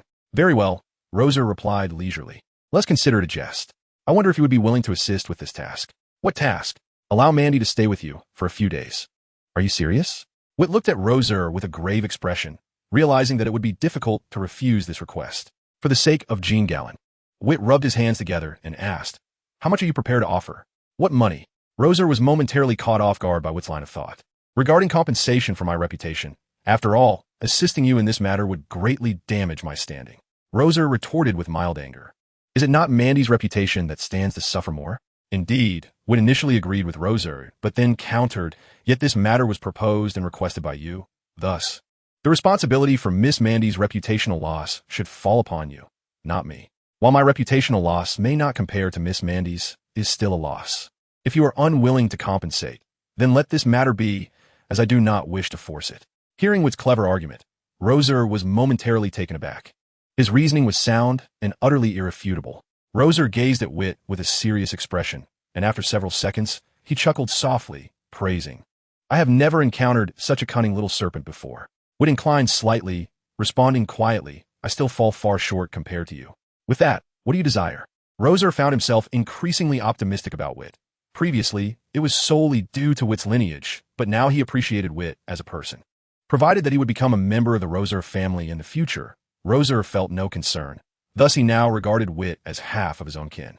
Vitt extended his finger and proclaimed, 300 gold galleons and the right to utilize the alchemical workshop on the right side of the estate. "Alchemy?" Rogier inquired with curiosity. "Are you well versed in this?" Vitt shook his head and replied earnestly, "Not merely knowledgeable, but rather proficient. Even among fairies, few possess superior forging skills compared to mine." Concealment was far from his intention. Such a tactic would only render him susceptible to exploitation, inevitably inviting relentless troubles. While it is indeed prudent to retain a trump card, harboring an abundance of them is tantamount to courting chaos. to obscure oneself, as if one were a pig would invite the predatory gaze of others. In the realm of dungeons, Vitt's ace was his ability to resurrect infinitely. Other attributes, be it the bloodline of Slytherin, the wisdom of Hogwarts, or his masterful forging prowess, were all facets he could readily showcase. There was no need for subterfuge. Extremely proficient, Rogier recalled Vitt's earlier assertion regarding his exceptional tea artistry, a claim delivered with the same air of confidence. This child was not one to indulge in empty boastfulness. The depth of his assurance suggested his forging skills were indeed remarkable. At such a tender age, his multifaceted abilities left one pondering the means through which he acquired such knowledge. In the midst of contemplation, Rogier smiled and added, "Then I must stipulate an additional condition. The Rogier family shall have the right of first refusal on any crafted items." "As you wish," Vitt replied nonchalantly. Selling to anyone was merely a transaction. As long as there were no debts, everything else was negotiable. "The payment will be delivered to you tomorrow." "Also," Rogier called out to a cabinet, "Mandy, come forth." A blushing young Mandy emerged, her gaze shyly averted from Vitt. At her age, she was still unaccustomed to deceit and falsehoods, feelings of guilt weighing upon her. Vitt, however, regarded the exchange as a mere transaction, a commonplace occurrence. "Shall we?" Vitt naturally took Mandy's hand, his movements both skillful and measured. In matters devoid of emotional entanglements, he demonstrated remarkable acumen and intelligence. "Mr. Rogier, I shall compile a list tomorrow. Please have Alric assist me with the procurement, and I shall cover his expenses. I will mention it to Alric." Rogier's voice resonated from behind Vitt. Ignoring the peculiar glances cast within the room, Vitt sighed inwardly. He was unable to escape the web that had ensnared him since his arrival. A direct refusal was not feasible. Rogier had him firmly at a disadvantage. Aware that external threats prevented him from departing the Rogier estate. Initially, he had chosen not to involve himself in this matter to avoid being ousted. Now, his participation was equally motivated by the desire to remain. Thankfully, his counterpart showed no inclination to exploit his labor without compensation. The offered price was reasonable. Although some calculations were involved, Vitt deemed it a trivial matter. With adequate funds, any negotiation was possible. 300 galleons would serve as a suitable starting point, enabling Vitt to craft truly masterful magical items. Money breeds money. Upon returning to his quarters, Vitt took care to replace Mandy's bed linens, understanding the importance of tending to his benefactor. "Miss Mandy," he said, "please allow yourself to rest for a few days. You need not wait for me." Beneath the soft glow of candlelight, Mandy lay blushing on the bed, her hands clutching the sheets tightly around herself, leaving only her eyes exposed. It was her first experience in another's home, or rather, it felt like her own. It was also her inaugural moment sharing a room with a boy of her age. Her grandfather always sang praises of him, often at the expense of her father, which had fostered a sense of animosity in her father towards him. Previously, her mother held a less favorable view of him, but after meeting him, her attitude had noticeably softened. His lectures were exceptionally well articulated, surpassing those of the teachers at school.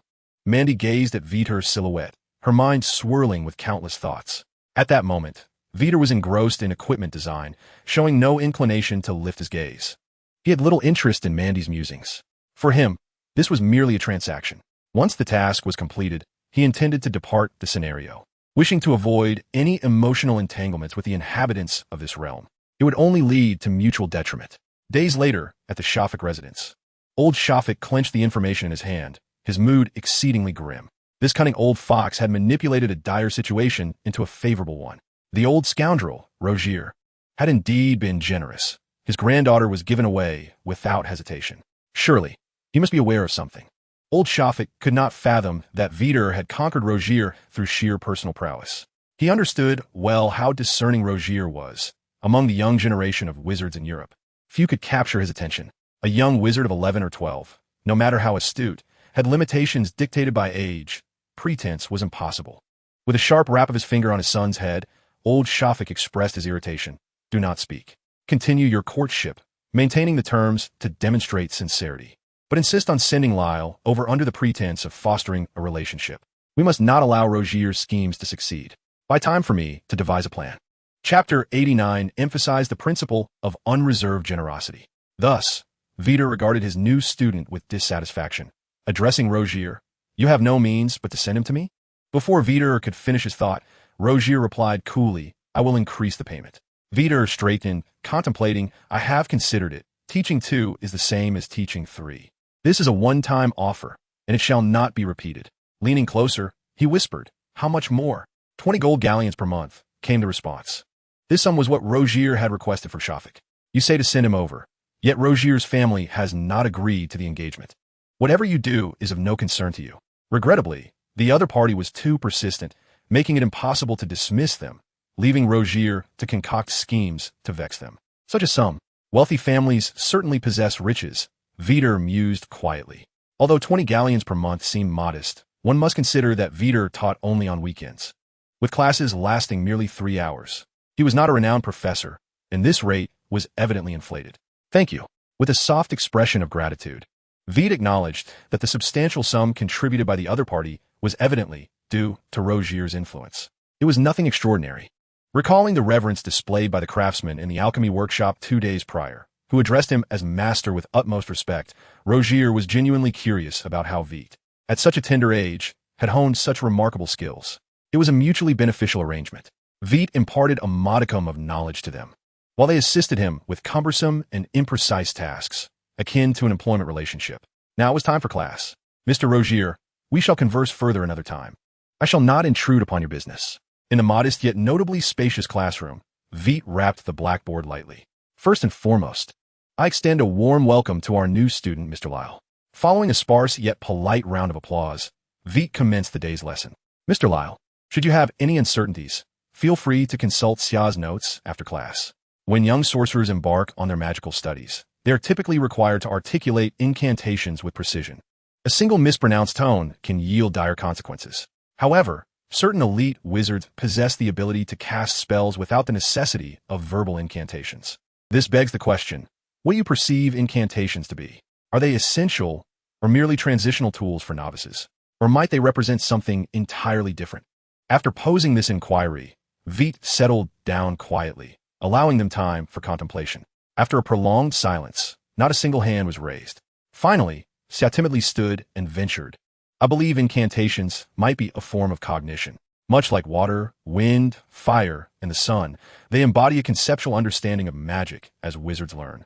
Different languages may refer to the sun in various ways, yet they all signify the same entity. Clap, clap, clap. The sun.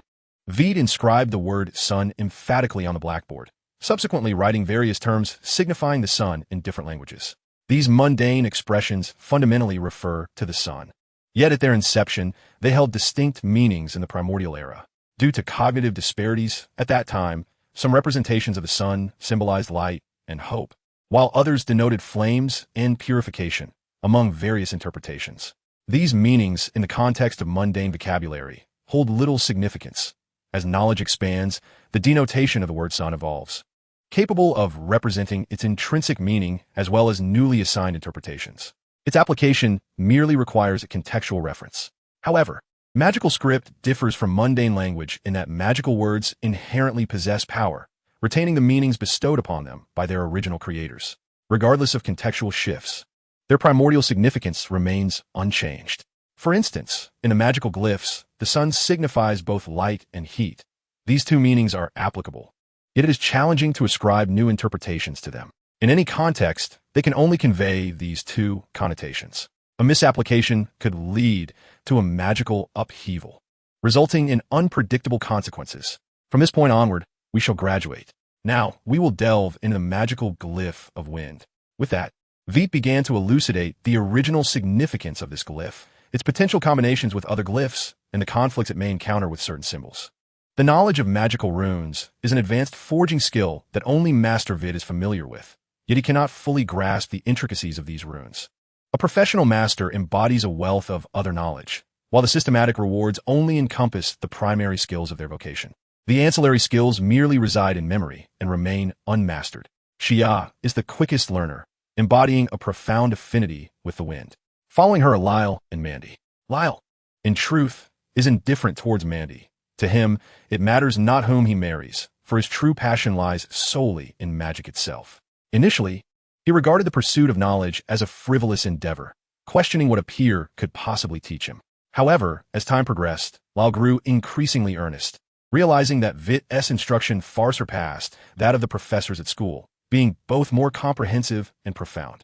Typically, first and second-year professors refrain from imparting such knowledge, as intrepid students experimenting recklessly may incur injuries. Safety is a paramount concern for every institution. Yet, for astute wizards, such conservative education appears mundane and a waste of time. Vitt clearly disregarded safety concerns. Having faced death numerous times, he believed that as long as one lives, minor injuries are inconsequential. Minor injuries equate to no injuries at all. No injuries signify that all is well, and thus one can experiment freely. After all, death is not a concern. Therefore, during his teachings, Vitt held nothing back, imparting all he knew without reservation. While he would remind students of certain precautions, he did not prohibit them from attempting anything. His approach was one of complete openness. This teaching style perfectly suited Lyle's preferences, and he began to look forward to future lessons. Chapter 90. The Sword of Gryffindor, a replica by Vitt. May I borrow your notes for a moment? Lyle's tone was somewhat brusque, yet his choice of words remained polite. Oh! Xia blinked, snapping back to reality, and hurriedly retrieved her woolen notes to hand to Lyle. Thank you. Lyle's tone softened slightly, if only a little. He took the notes and turned to leave. This student, Vitt mused, setting down his book to focus on Lyle, who seemed well suited to undertake great endeavors. A person of obsession, once fixated on a goal, seldom wavers. He is at an age ripe for persuasion. Vitt glanced at the diligently studying Le and redirected his attention to his book. Taming a person requires time, and the immediate priority is to enhance one's strength. A wizard's power derives at least in part from knowledge. Both study and practice are vital components. The tranquil days always pass swiftly. 2 weeks later, Lyle and Mandy had both gone off to school, leaving only Xia to study alongside Vitt. Wind. Xia stood before a tree, summoning a fierce gale with a mere word, bending the great trunk low. Having expended a significant amount of magical energy, she appeared somewhat fatigued. Yet she persisted, gazing at Vitt with hopeful eyes. Very good. Vitt never hesitated to offer praise. Starting tomorrow, you shall accompany me to the alchemy workshop to learn how to forge magical items. Soon after, the journey of discovery would continue. Vitt touched his shoulder, contemplating that once he resolved this troublesome curse, he would no longer need to stay at the Rogier household, enduring disdainful glances. The primary source of this disdain was Rogier's brother, who harbored significant dissatisfaction towards him due to their previous encounter. Nonetheless, Vitt required a secure environment to address the curse afflicting him. Despite the discomfort caused him, he could only endure it temporarily. Once he had vanquished the curse, he would be free to explore the realms of the copy world at his leisure. Within the alchemy workshop, Vitt meticulously wove magical runes with fine threads. His latest masterpiece was a robe adorned with a blue base and red patterns, intricately embroidered with flame motifs and embellished with golden threads. This wizard's robe boasted protective, levitation, fire-repelling, transformation, and mental resistance properties, along with a rebound feature. Due to material constraints, each attribute could not reach its utmost potential. It could only barely withstand advanced magic. However, Vitt infused it with sufficient craftsmanship to endow it with remarkable capabilities. The production cost was 270 gold galleons, while the selling price was 2,700 gold galleons. Thanks to his exquisite skills, this robe could withstand the ravages of time for at least 300 years. As long as it remained undamaged, the magical effects would not dissipate within this time frame. Mr. Rogier, would you be interested? My dear Vitt, I can offer you a maximum of 2,000 gold galleons for this robe. Rogier caressed the robe, captivated by such a finely crafted magical item, which could stand out even in the treasures of the Rogier estate. However, due to material limitations and Vitt's insufficient prowess, the magical effects of the item were not particularly formidable. 2,000 gold galleons was already the extent of his offer. Trust me, this is the highest price you could fetch outside. Agreed. Negotiating from a lofty asking price to a down-to-earth offer, Vitt was not an avaricious individual. May I inquire if there are any estates currently for sale, particularly those that have been imbued with permanent anti-phantom translocation? Ideally, the location should be somewhat concealed. He required a residence to serve as the address for his school, which he intended to renovate, subsequently transporting select tomes from the future Hogwarts. Are you planning to move out? Rogier shifted his gaze from the robe to Vitt, furrowing his brow.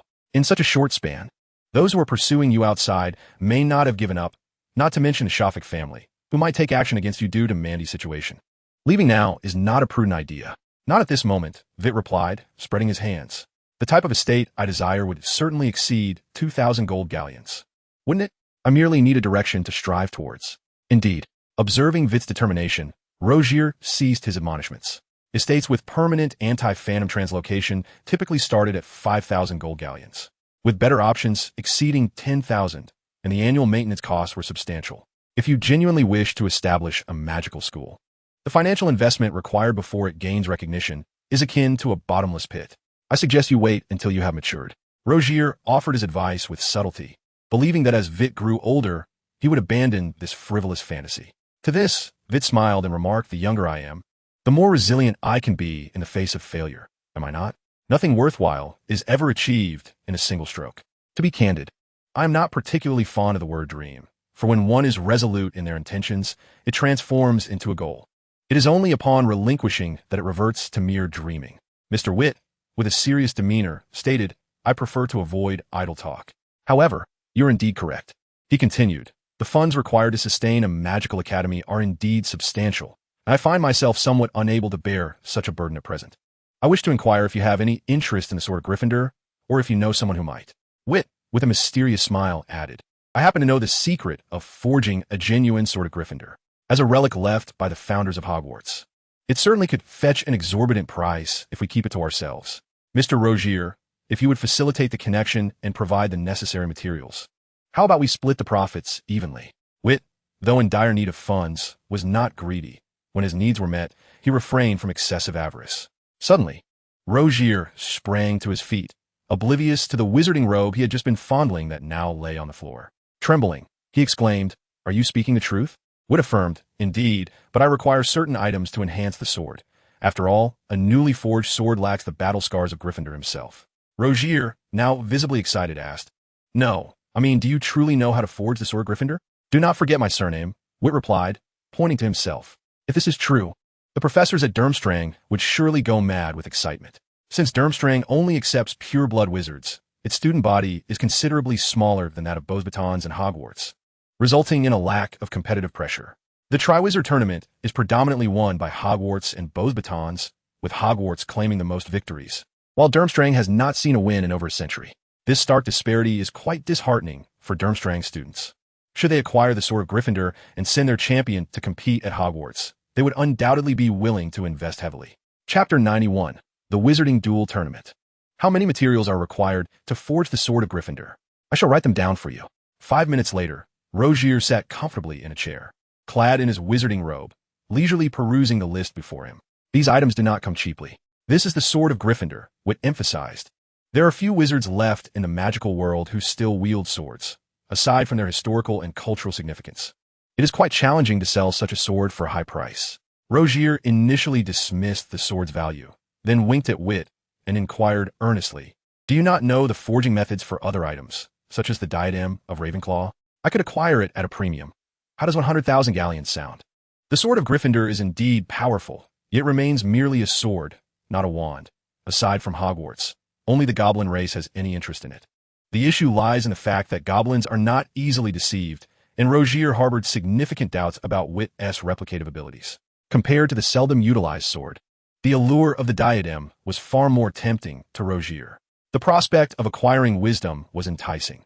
Perhaps it would not render everyone as erudite as a Ravenclaw lady. It could undoubtedly liberate one from folly. The Ravenclaw diadem could serve as the very essence of a family. It had the potential to elevate the intellectual baseline of the Rogier lineage, which was of utmost importance. "Forgive me," Vitt muttered, shaking his head, "but unless I can witness the diadem firsthand, I find it exceedingly difficult to replicate, even if he had laid eyes upon it." Vitt lacked the confidence to imitate the esoteric effect of wisdom enhancement, an enigmatic concept he struggled to grasp. However, he could forge something akin to it, an item that could accelerate cognitive speed and enhance focus, which should produce similar results. The dilemma lay in the fact that, unlike the readily available blueprints for the sword, the creation of the diadem demanded experimentation, and the materials were exceedingly costly. They could not ascertain whether 100,000 galleons would suffice for the endeavor. Unfamiliar with the untried, he felt uncertain. Noticing Vitt's reluctance, Rogier felt a pang of disappointment. "Very well, I shall promptly gather the required materials and send them to you. Mr. Vitt, I must clarify one point. Should the sword fail to sell or fetch a paltry price, the incurred losses will be split evenly. This stipulation must be included in the contract. Your generosity is much appreciated." After a slight bow, Vitt straightened and assured, "I shall not disappoint you, I promise." Should this venture of forgery fail, Vitt would indeed owe Rogier a significant favor. The contract's terms were fair, yet fairness was a rare luxury. Rogier's equitable treatment of him filled Vitt with gratitude. Half a month later, gazing at the amassed materials, Vitt commenced his meticulous work. The forging of the sword proved far more arduous than he had anticipated. The artisans under his command possessed skills inferior to those of the elves, compelling him to engage in many tasks personally. A single mistake could render a precious magical gem, valued at hundreds of galleons, utterly worthless. Furthermore, any misstep in the inscriptions on the blade or hilt necessitated a complete redo. The crafting of mithril was particularly cumbersome. The Elven King had refrained from forging another sword precisely because replicating this one was immensely challenging. It could be said that the sword was a testament to his exceptional craftsmanship. 3 months later, Vitt beheld the Gryffindor sword in his hand, cradled as though admiring a work of art. He had coveted this sword for an extended period. Having been unable to best Gryffindor, he could only drool in longing. Now, with a flourish, Vitt wielded the sword, executing a splendid flourish before sheathing it with grace. Yet, one final conundrum remained: the inscription. The authentic Gryffindor sword bore the mark of Reginald I, and here he was, compelled to inscribe another S name upon an object he had painstakingly crafted. Vitt felt a twinge of resistance within. This was precisely why he had reserved this step for last. After a brief internal struggle, he swiftly persuaded himself. After all, items within the replica could not be taken outside, making the name inscribed inconsequential. 3 days later, with a deft motion, Vitt retrieved the sword from the venom of the eight-eyed giant spider. The blade gleamed, unmarred by any blemish. Now, having absorbed the capabilities of various items, this sword bore an uncanny resemblance to the genuine sword of Gryffindor. As Vitt placed the sword upon Rogier's desk, he straightened his posture and inquired, "Mr. Rogier, what do you think?" Rogier, taking the sword into his hands, examined it meticulously, piece by piece. "I can't discern any flaws," he admitted, his expertise unable to unveil any defects in the sword. "Vitt, you continually astonish me," he remarked, his gaze fixed on Vitt with the intensity reserved for a rare treasure.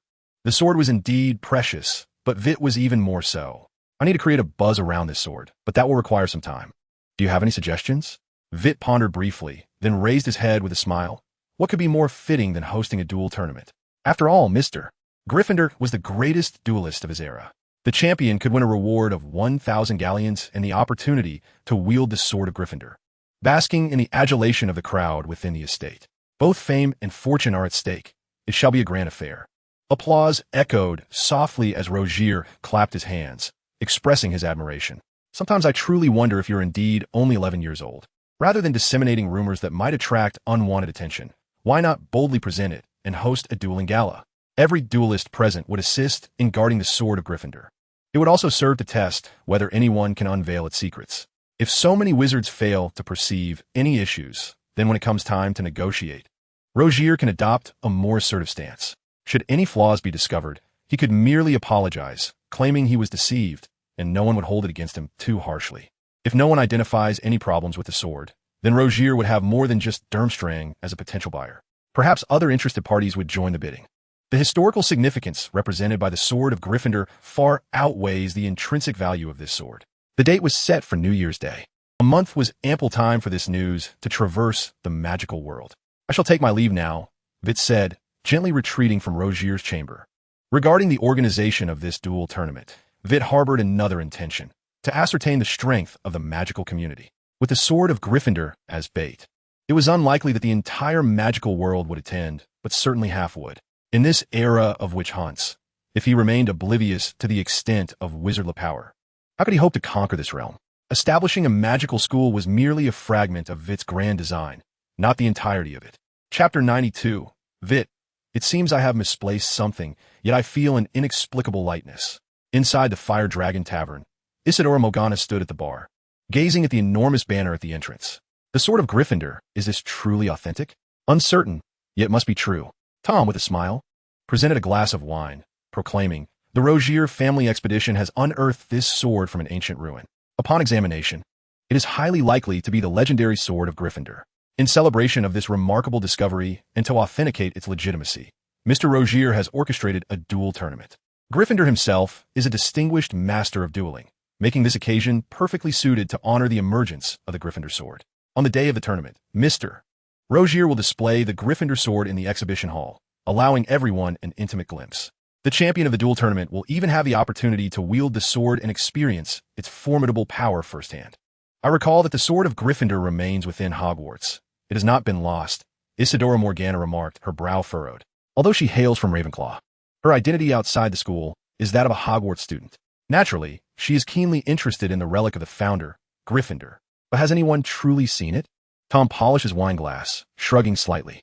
Since the Rogier family dares to host a wizard duel tournament and exhibit the sword for all to see, it must not be mere fabrication. Madam, are you also a graduate of Hogwarts? Indeed, Isidora Morgana replied nonchalantly, her gaze still fixed upon the portrait. It bore a striking resemblance to the sword held by Gryffindor in a Hogwarts painting. Mere appearances cannot confirm its authenticity. Only by witnessing it firsthand can one ascertain the truth. Isidora had initially ventured out to seek methods of employing ancient magic to influence emotions. But upon encountering the treasured artifact of her house on display, she resolved to participate in the duel tournament to behold the sword in person. Rogier's promotional banners adorned numerous locations, and students from Hogwarts across the globe had largely decided to attend the duel tournament. Outside the tavern, old Shafik was personally keeping watch. Are you certain that what has truly emerged? I saw him with my own eyes. This is splendid news. A smile crept across old Shafik's lips. What business does Rogier have hosting a duel tournament and showcasing the sword of Gryffindor? Such things should normally be kept discreetly hidden. With such fanfare, Hogwarts cannot possibly turn a blind eye. They will surely send someone to participate in the tournament.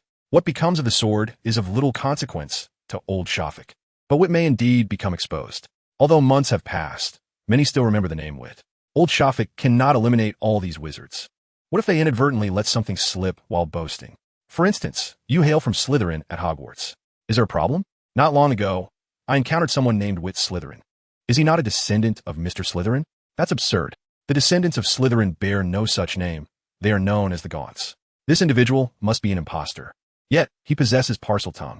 As events unfold, the Gaunt family will undoubtedly come to investigate. Should you mention the Gaunt name, they may not take it to heart. A Parseltongue with a Gaunt surname might very well be an illegitimate child. For many years, no one in the magical community has borne the Slytherin name. Suddenly, a wild child appears, claiming to be a Slytherin. It would be strange if the Gaunt family did not come to inquire. However, Vito had always resided with the Rogier family and found himself unable to act. Just when old Shafik was about to give up, Vito ventured out on his own. A fortuitous opportunity. Old Shafik was overjoyed. Indeed, magic still favored me. At this moment, Vito was unaware of the approaching danger. As he was engaged in conversation with Morgana at the bar, the curse had already been resolved, and he felt no need to linger at the Rogier estate, which, though grand, was exceedingly vast and dull. Vito preferred a more vibrant atmosphere. Madam, are you a student at Hogwarts? I graduated just last year. And you are? Morgana shifted her gaze from the Gryffindor sword to Vito, her expression laced with confusion. She likely did not recognize this child. I sensed a formidable magical power emanating from you. It is truly remarkable. Might you disclose its nature? She had pledged to the professor to safeguard the secrets of ancient magic. I apologize for my abruptness, Vito replied, unperturbed. Turning to Tom, he declared, allow me to cover this lady's expenses as a gesture of goodwill. Standing tall, he endeavored to present himself as an adult. Vito Slytherin, my dear lady. Might I have the honor of becoming your friend? Slytherin. Morgana had no intention of engaging further with Vito, yet his self-introduction compelled her to turn around. First, the Gryffindor sword now. A child claiming to be a Slytherin. Was this truly Europe, and not merely the vicinity of Hogwarts? Morgana found the coincidences too uncanny, suspecting that perhaps someone was jesting with her. Do you doubt it? Vito raised an eyebrow and hissed in Parseltongue. Moments later, 3 snakes slithered through the doorway, coiling around Vito's form, their tongues flickering menacingly at Morgana, one on each shoulder and another atop his head. With an odd intonation and a display of serpentine control, he declared, you are of the Gaunt lineage. Morgana asserted with certainty, you belong to the Gaunt family. Vito, perplexed, inquired, what family is the Gaunt family? They also speak Parseltongue, having only recently joined Hogwarts. And due to Voldemort's influence, discussions about the Gaunt family were seldom broached within the school. The Gaunt family is the lineage of Slytherin's descendants. Ah? Vito felt his expression must have been quite bizarre, as his mind raced with questions. The descendants of Slytherin do not bear the Slytherin name, but rather the Gaunt. What sort of game was this? Vito sensed a dawning understanding, yet it eluded him. No, this would not do. He recalled the embarrassing moments he had spent posturing in the tavern. feeling an overwhelming desire to disappear into the earth. Vitt felt so mortified that he could easily have used his toes to erase a Hogwarts castle. No, he thought, he must not show weakness. At that moment, Vitt sensed he had lost something significant. Furrowing his brow, he inquired, "My master informed me that I am Vitt Slytherin, a descendant of Slytherin. Might the beautiful lady share with me the tale of the Gaunt family?" Chapter 93, The Hunt. The Gaunt family and I have little in common, and they certainly do not favor mingling with mudblood wizards like myself. The Gaunts are staunch advocates of pure blood, and their attitude towards a mudblood, which such as herself, can only be described as utterly dreadful. What a pity. Can we be friends now? Vitt extended his hand once more. "There is no need for that," Morgana replied coldly, turning away, disinterested in forming a friendship with anyone from the Gaunt family. "Very well. Farewell, beautiful lady." Since she was unwelcoming, Vitt chose not to impose himself further. He would find another opportunity to delve into the nature of the powerful magic he sensed. If one disregarded the unsanitary traces left by those unsavory individuals, this place was rather pleasant. After a brief exploration, Vitt noticed 4 individuals clad in wizard robes and masks approaching him from all directions. With no other choice, Vitt reluctantly drew his wand.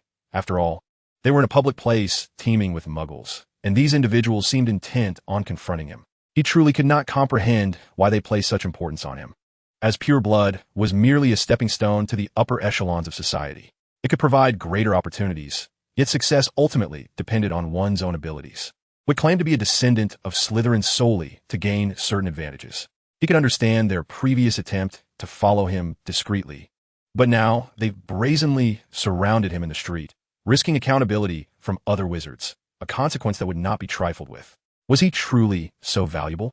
Vitt glanced at himself, unable to discern anything particularly special. Muggle expulsion. Despite the trouble these individuals sought to bring him, engaging in a confrontation here would also implicate Rogier. It would be prudent to clear out the Muggles first. Vitt's proficiency in apparition was not sufficient, while it served him well for travel. Attempting it in combat would be akin to courting death. As the spell took effect, Muggles hurriedly departed, one after another. Soon, only 5 remained.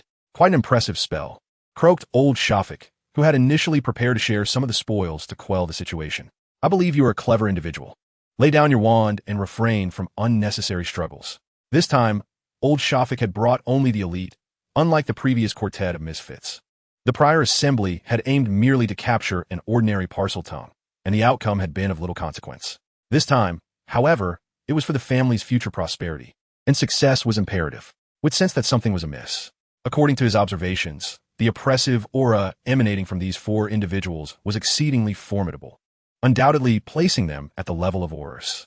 Only one among them instilled a modicum of confidence in his ability to escape. The presence of 4, however, left Vitt feeling precariously vulnerable. "May we converse?" Vitt, scanning his surroundings, attempted to divert their attention with words. "If you lower your wands, we can talk." "That is simply unfeasible," Vitt retorted, gripping his wand with an unprecedented intensity of focus. "State your desires. If they are reasonable, I may acquiesce. We only require you." The elder Shafik chuckled sinisterly, unexpectedly casting a spell in an attempt to incapacitate Vitt. The words sounded rather awkward. Vitt evaded the attack and retaliated with a curse. "I failed to comprehend. With so many pure blood wizards, why fixate on me? You seem quite astute. Indeed, a clever wizard you are. Your offspring must be exceptionally gifted." Seizing the opportunity during the exchange, Elder Shafik launched a disarming spell toward Vitt, intent on capturing him alive, wishing for no harm to befall him. "Then there's nothing more to discuss." Vitt twisted his body, deftly dodging 3 incoming spells. "Honestly, I have never been particularly fond of your kind. Why can't you learn to hold a greater reverence for life?" While evading the onslaught, Vitt began to counterattack. Avada Kedavra! The green curse was launched at an exceptionally acute angle, nearly impossible to evade through conventional means, yet they would employ apparition. "Oh!" Vitt clutched his forehead. "I loathe that spell." In terms of combat experience, Vitt was no novice. He had faced numerous life and death battles in various encounters. Apparition was the spell he despised most. Without exception, his remarkable combat awareness allowed him to evade the killing curse, earning him applause from the wizard who had narrowly escaped. I now understand why he insisted on a quartet to confront you. Even among adult wizards, your performance is commendable. Had it been just one of us, you might have truly evaded capture. Alas, we are 4. Is that so?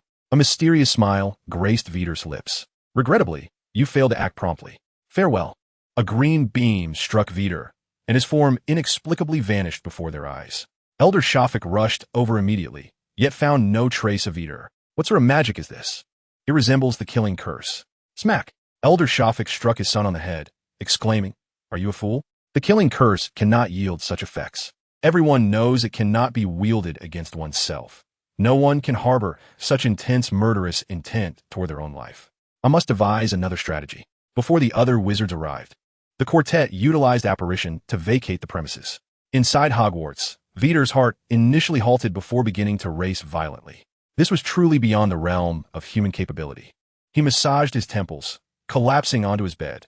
This was the first time he had summoned such a potent intent to kill within himself. Heaven knows what kind of internal struggle Vitt underwent in those fleeting seconds. Fortunately, he emerged victorious. In that moment, the tip of Vitt's wand glowed a vivid green, and he attained a newfound comprehension of the killing curse. He transcended certain shackles, reaching an elevated realm of understanding. When they next meet, Vitt is determined to surprise his adversary.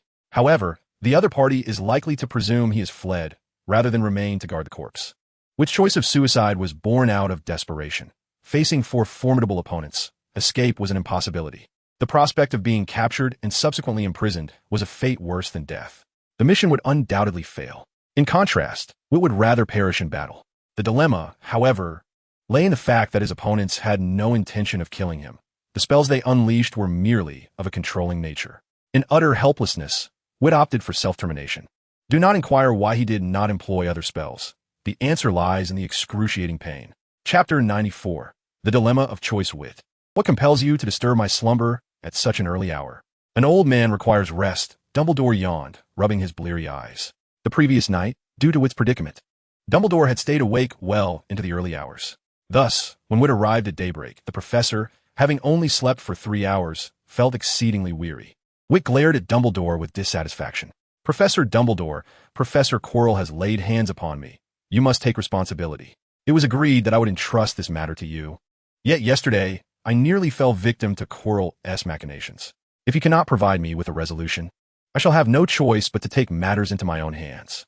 Dumbledore scrutinized Vitt closely. "How have you grown so much overnight?" Vitt protested. "Do not divert the topic. I'm serious." Dumbledore retrieved a measuring tape and remarked, "I distinctly recall you being this tall yesterday, within a few hours. It is improbable that you could have grown 3 centimeters. Where have you been, and for how long?" Dumbledore had pondered the previous night why Vitt would inquire about how to subjugate muggles. This question had troubled him for a considerable time. Upon observing Vitt's height change today, he began to suspect something. This is not the crux of the matter. The important issue is Professor Quirrell. He has attacked me, and I nearly lost my life at his hands. Hogwarts is currently the most perilous place in the world. Professor Dumbledore, you must find a way to resolve this." Very well. Do not rush me," Dumbledore replied languidly as he poured himself a cup of tea, his mind racing to connect the pieces of information he possessed. The battles among wizards also hinge on the warfare of information. When caught off guard, most wizards struggle to react to sudden ambushes. As a profession characterized by high offense and low defense, a single hit could incapacitate a wizard. The collection of intelligence is of paramount importance to wizards. Even someone as formidable as Dumbledore could meet his demise if caught unawares by a surprise attack. In the current context, during the era of witch hunts, wizards exerted dominance over muggles. Dumbledore felt a slight headache and hoped that his suspicions were unfounded. The witch hunt era should not have been populated by an overwhelming number of muggles, yet they were not negligible either. However, Dumbledore was reluctant to voice his concerns or seek answers. In this parallel world, during the witch hunt era, he felt both disinclined and incapable of intervening. His sole priority was to ensure that Vitt would not replicate such actions in his realm. This was evident from Vitt's visit to him regarding the matter of Quirrell. Vitt would not engage in such activities here. It was only after savoring a delightful sip of hot tea that Dumbledore slowly inquired, "What has Quirrell done?" Vitt, who had long been impatiently awaiting this moment, swiftly began to recount the malevolent deeds inflicted upon him by Quirrell. "The wicked sorcerer has employed a vile curse to compel me into servitude. I must extract the weaknesses of the colossal beast from Hagrid, enabling him to acquire that dark power. Should I fail, my life is forfeit." Tap, tap, tap. Dumbledore squinted and gently rapped his fingers on the table. This mischievous child was intentionally presenting him with a riddle as retribution for having left him in the lurch moments prior. Quirrell sought to obtain the means to access the Philosopher's Stone through Hagrid, yearning for resurrection. As for the curse Vitt mentioned, Dumbledore scrutinized the situation closely and discerned no such curse. Professor Dumbledore, if you do not address Quirrell, I shall be left with no choice but to take matters into my own hands and send him to meet Merlin. Considering that wizards do not adhere to the belief in a deity, Vitt could only dispatch him to Merlin. Haste, however, was not a solution. Dumbledore spoke slowly. Quirrell is not the mastermind. The true desire for the Philosopher's Stone lies with Voldemort, who has possessed Quirrell. Simply eliminating Quirrell will not resolve the issue. I have been diligently seeking a method to seal Voldemort's soul away forever. Since Vitt's revelation, Dumbledore had been closely monitoring Quirrell, noting his frequent nocturnal visits to the library to research and pilfer books, as well as his excursions into the Forbidden Forest to hunt unicorns, among other suspicious activities. Upon confirming the presence of Voldemort's soul within Quirrell, Dumbledore hesitated to act hastily. The existence of Horcruxes meant that killing Quirrell would not be a solution. Sealing was the preferable course of action. The challenge lay in Dumbledore's ignorance of how to seal a soul. He required time to conduct research and consult his friends. What then shall I do? Vitt's expression darkened. If Quirrell discovered the absence of the curse, his life would be in imminent peril. Vitt was not fond of entrusting his fate to others. How did you resolve the curse?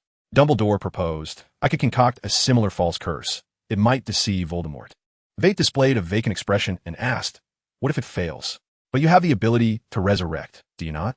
Dumbledore mischievously winked. Who told you I could resurrect? Vitt rolled his eyes dramatically. If he could resurrect in reality, he would not fear Quirrell, that pretender with a stutter. He felt as though his head might burst from the frustration of being threatened. With but a single life, Vitt chose to follow his heart. A true man must possess the ability to bend and yield. You cannot resurrect? Dumbledore inquired, astonished, wondering if Grindelwald had deceived him. Yet, that did not seem plausible. Grindelwald, in that moment, did not appear to be lying. He had no reason to do so. Professor Dumbledore, Vitt declared, arms crossed defiantly, when a person is killed, they die. Surely, you understand the simple truth? Must I teach you? Dumbledore found himself in a quandary. On one side, lay the opportunity to permanently seal Voldemort away, resolving a significant burden. On the other, Vitt's life. Both were of utmost importance, presenting a dilemma of grave proportions. Chapter 95, residing at Grindelwald's home. Who was to take a gamble?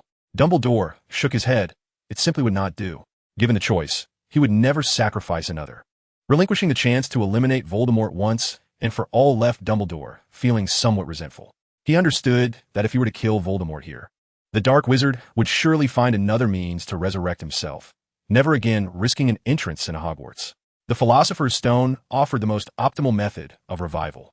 It was not the sole means. Once Voldemort departed Hogwarts, locating him again would be akin to searching for a needle in a haystack. Wait, departing. Dumbledore seized upon this fleeting inspiration. Given Vitt's present capabilities, the first-year curriculum was, in essence, superfluous to him. While this action might alert Voldemort, it did not necessarily mean he would flee. Voldemort's exceedingly proud nature led Dumbledore to believe he could take the risk. After some contemplation, Vitt agreed, very well. Professor Dumbledore, is your friend far from here? If too close, I remain somewhat uneasy. Fear not. It is the German Minister of Magic, Dessen Elec Grindelwald, who can undoubtedly safeguard you from Voldemort's malice. There were matters Dumbledore did not explicitly state. Whether Vitt would discern them remained to be seen. Entrusting Vitt to Grindelwald offered Dumbledore a measure of reassurance. He believed the latter had reformed. There was no place in the world that could contain Grindelwald, and his 50 years without leaving Nurmengard spoke volumes. As for the demise of the German Minister of Magic, it was Grindelwald who had orchestrated that event. Dumbledore, even if he sought retribution, would be unable to prevail. To avert chaos, Dumbledore implored Grindelwald to continue masquerading as minister until the end of his term. The sudden disappearance of a Minister of Magic constituted a grave issue and necessitated minimizing the fallout. Thus far, Grindelwald had handled the situation commendably. When shall we depart? Vitt inquired. Now, Dumbledore responded, as if he had planned this all along, retrieving a book from his drawer. Place your hand here. We shall soon be on our way. This book can take us to Germany? Vitt asked, skepticism evident as he placed his hand upon it. Oh. After a dizzying swirl, the two found themselves in a spacious courtyard. Vitt shook his head, realizing that this experience was even more disorienting than operating. Dumbledore timely offered him a fruit gummy, suggesting that a sweet treat might alleviate the disorientation. Thank you, Vitt replied, accepting the candy and placing it in his mouth, contemplating bringing some sweets on his next mission. In the 15th century, only hard candies were available, and they were exorbitantly priced. It had been ages since Vitt had indulged in sugar. After a few moments, as Vitt regained his composure, another figure appeared in the courtyard. "Dumbledore, what a pleasure to see you," Grindelwald teased. "I assume you aren't here solely for my company." Dumbledore, slightly embarrassed, turned his head and gently nudged Vitt forward. "I hope you could take good care of him." Grindelwald cast a glance at Vitt, then communicated through magic. "What is it about him that piques your concern? Is he Vitt or Harry Potter?" Just as he posed the question, Grindelwald's expression shifted. He seemed to sense something amiss. "Rest assured, I shall look after him," he said with a smile, his demeanor warm and inviting. Vitt observed the two with a puzzled expression. After exchanging greetings, they locked eyes, engaging in an inexplicable silent exchange filled with laughter. Before Vitt could comprehend the situation, Dumbledore gently pushed him forward, whispering, "Vitt, remain here. I have spoken with Eric, and he'll take good care of you. Farewell." With that, he opened a book and turned a page, vanishing before Witt's eyes. Witt's outstretched hand fell helplessly to his side. "What have you two discussed?" he wondered, feeling anxious as he glanced at Eric. What should have been a trivial matter now felt oddly significant. "Wait, what have you been keeping from me? Is there something you must avoid discussing in my presence? Dumbledore wouldn't sell me out, would he?" In that moment, a flurry of thoughts raced through Witt's mind, and his gaze towards Grindelwald became wary. There was something unsettling about him. It was best to keep a distance. Unbeknownst to Vitt, this was precisely the effect Dumbledore intended to create. Dumbledore's mindset was complex. Though he had resolved to let fate take its course, he was reluctant to allow Vitt to tread a certain path, feeling an irresistible urge to intervene. After Dumbledore's departure, Grindelwald cast a curious glance at Vitt, who he had only heard about previously. This was their first encounter. As Grindelwald's gaze fixed upon him, Vitt instinctively took a small step back, adjusting his stance to ensure he could react swiftly if necessary. This was his habit. "You may choose any room to stay in, provided you do not venture outside," Grindelwald remarked casually, offering little further attention to Vitt. "Food will be delivered by house elves, and if you need to go out or require anything, you can instruct him to relay a message." After succinctly outlining the situation, Grindelwald too disappeared from Witt's view. The Minister of Magic had many responsibilities. He needed to instill a new worldview and values in his delightful subordinates, which was of utmost importance. Of course, he affirmed, if Dumbledore were willing to engage in a more extended conversation, it would not be a problem to delay this matter.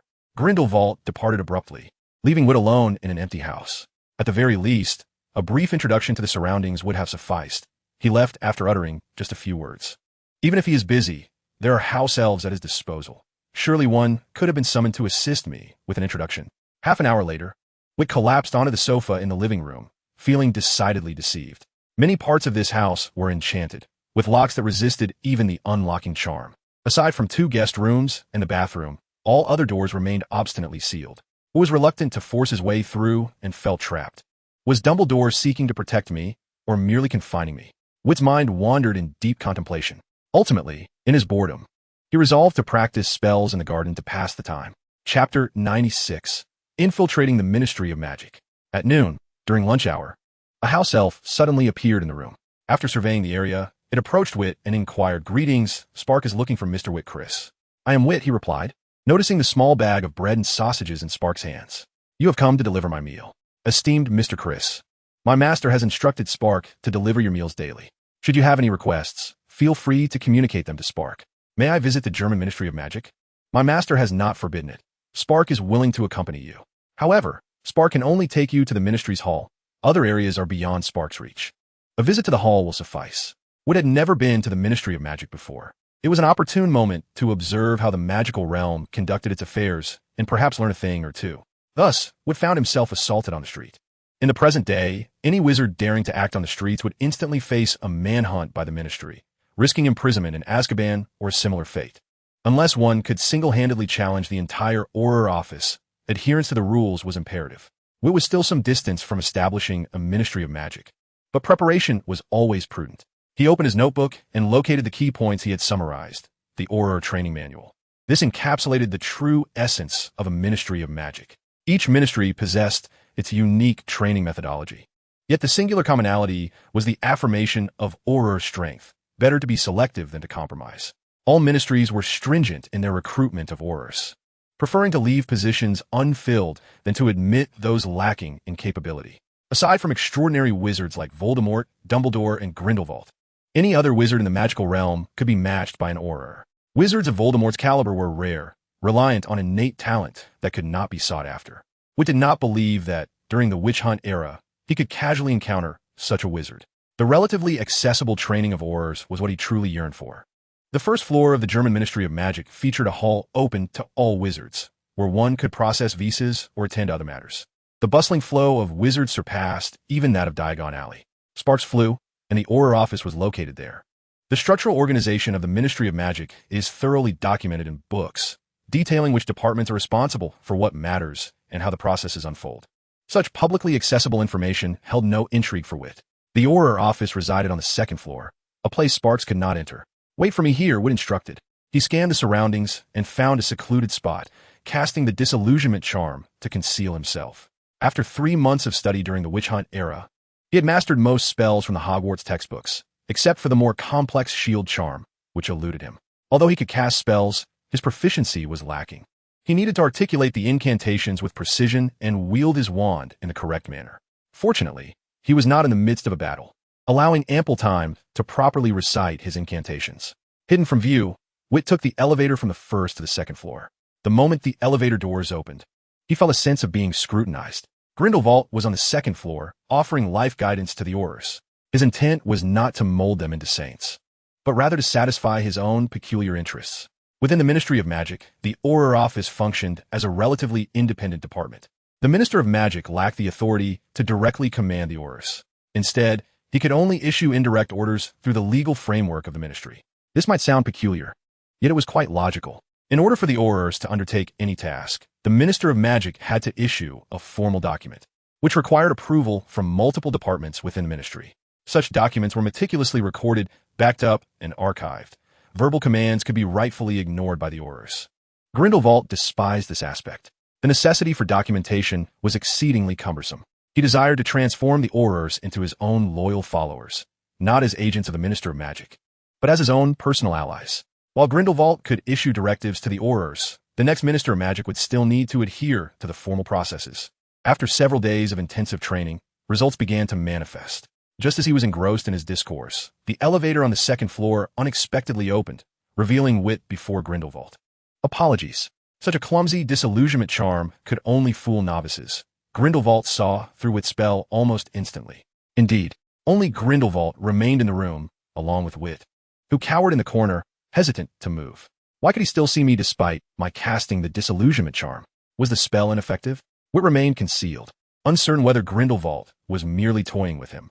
"Why are you still standing there? Come over," Grindelwald beckoned, extending his hand in Witt's direction. Realizing that Grindelwald truly had seen him and was not playing tricks, Witt approached and took a seat. Grindelwald, puzzled, inquired, "What brings you to the Ministry of Magic?" Vitt, cradling his head, muttered softly, "I came to steal the Auror training manual."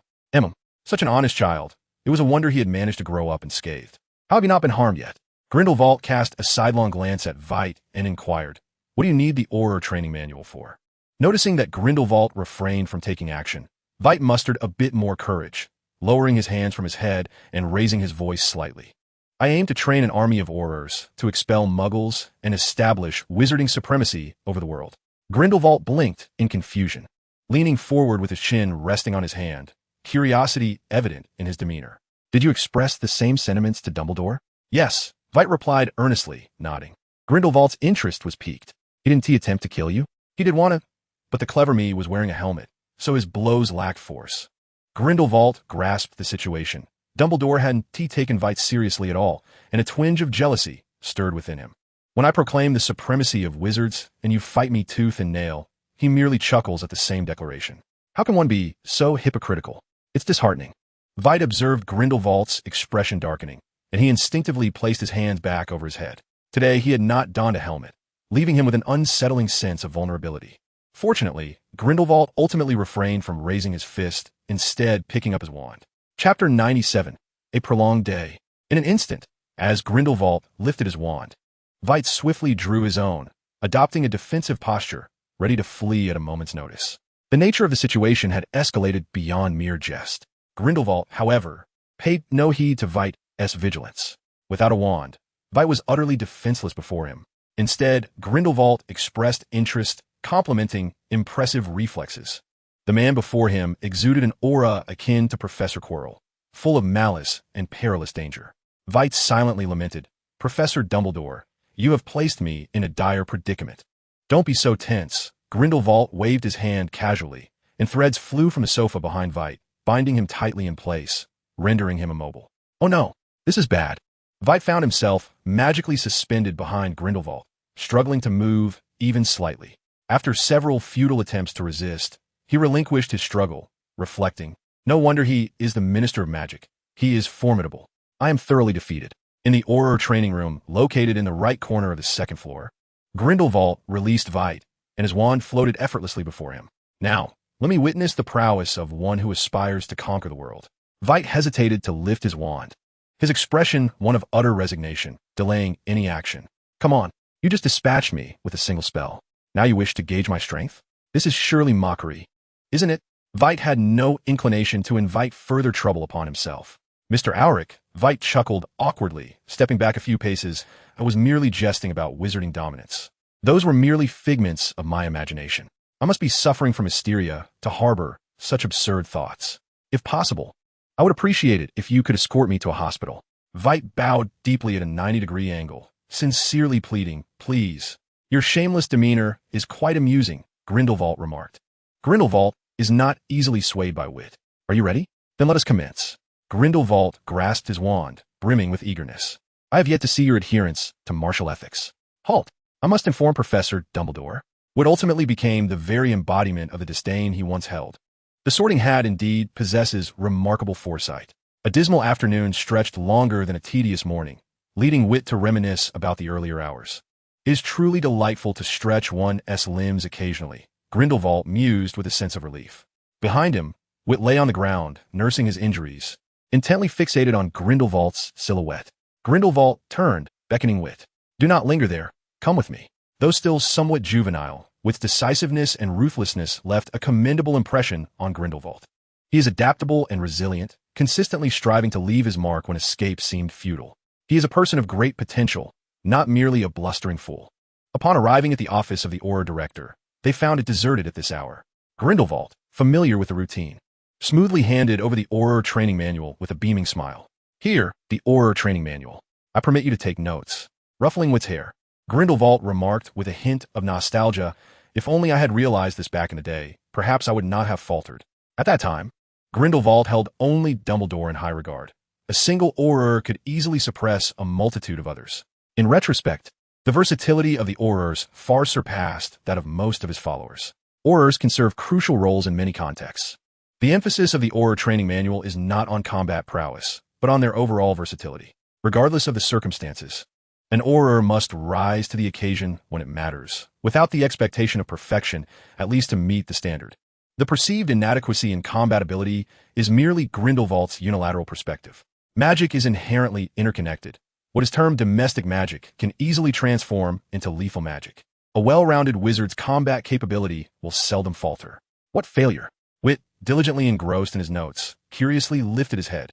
"It was indeed a misstep to forget my shorthand quill today. It matters not to you." Grindelwald was reluctant to delve into such discussions. He did harbor regrets about past events. "What would you like to eat tonight?" Grindelwald inquired politely.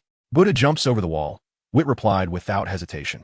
Alas, Grindelwald's expression fell at the response. "We only have bagels. Take it or leave it." The German Ministry of Magic buzzed with activity that night. In the first-floor lobby, a spark emanated from the elevator as someone sat pondering why Vitt had yet to arrive. Meanwhile, at number 12, Grimmauld Place in London, Regulus found himself in an unusual quarrel with his mother-esque portrait. Walburga's voice pierced through the air, exclaiming, "That ungrateful wretch, the traitor, deserves to be imprisoned in Azkaban. Regulus, what you ought to do now is marry soon and ensure the continuation of the Black lineage. Disregard the matter of that traitorous kin. He has already been disowned by the Black family." Regulus declared resolutely, "Regardless of the circumstances, he is still my brother, and I firmly believe he would not commit such an act. The members of the Black family must not suffer unjustly. He is no longer one of us. He has been cast out. Nevertheless, there are certain actions I must undertake." Regulus's stubbornness regarding this issue is remarkable. Although his mother spoke harshly, he learned from Creature that she still cared for Sirius, albeit unwilling to admit it. He has only just come of age at 18, not the 30 she mistakenly believes him to be. This matter is of utmost necessity. It may seem inappropriate to say, but it is precisely due to Sirius's rebelliousness and defiance that Regulus appears exceptionally obedient in the eyes of their parents. His minor transgressions pale in comparison to the grave offenses committed by Sirius. Is Regulus truly the obedient child he seems? Clearly not. The hereditary stubbornness of the Black family has not evaded him. Chapter 98, A Dangerous World. I do not comprehend. Would stare at the task displayed on the dark magic wheel. Blue. Assist the potions professor in processing daffodil roots by grinding them into powder. Task reward. Enhanced magical power, advanced. Task failure. The potions professor may arrive in this world. However, the task drawn was laden with peculiarity. The wheel's position was notably high, nearing the purple zone, indicating that this task is among the more challenging within the blue category. The rewards and penalties align with this level of difficulty. The task description is rather simplistic. Grind the daffodil roots into powder. Such a task could barely be classified as white, not even reaching green tier. There must be a malfunction in the system. Would scrutinize the task details for an extended period, attempting to extract meaning from the text, yet to no avail. Ultimately, he resolved to enter and discover the truth. Unable to identify any issues, Witt clicked to commence the task. In a seemingly dilapidated area, a few scattered houses stood, and at the entrance of the pathway, a sign was erected. Hogwarts School of Witchcraft and Wizardry. Witt positioned himself nearest to one of the houses, which bore the inscription, Potions Classroom. The odd environment caused Witt to swallow nervously. Knock, knock, knock. Please enter. Good day, Professor. I am here to assist you with the daffodil root powder. He opened the door, speaking very politely. The response he received was a sharp exclamation. It's you, Witt. Witt looked up in confusion. I am Witt. Is there a problem? A problem? Lily rose, drawing her wand. You, the bastard who murdered Professor Dumbledore. Dare to show your face. Avada Kedavra. Lily acted with remarkable decisiveness. This was the very individual who deceived and killed Professor Dumbledore, enabling Voldemort to establish his reign of terror.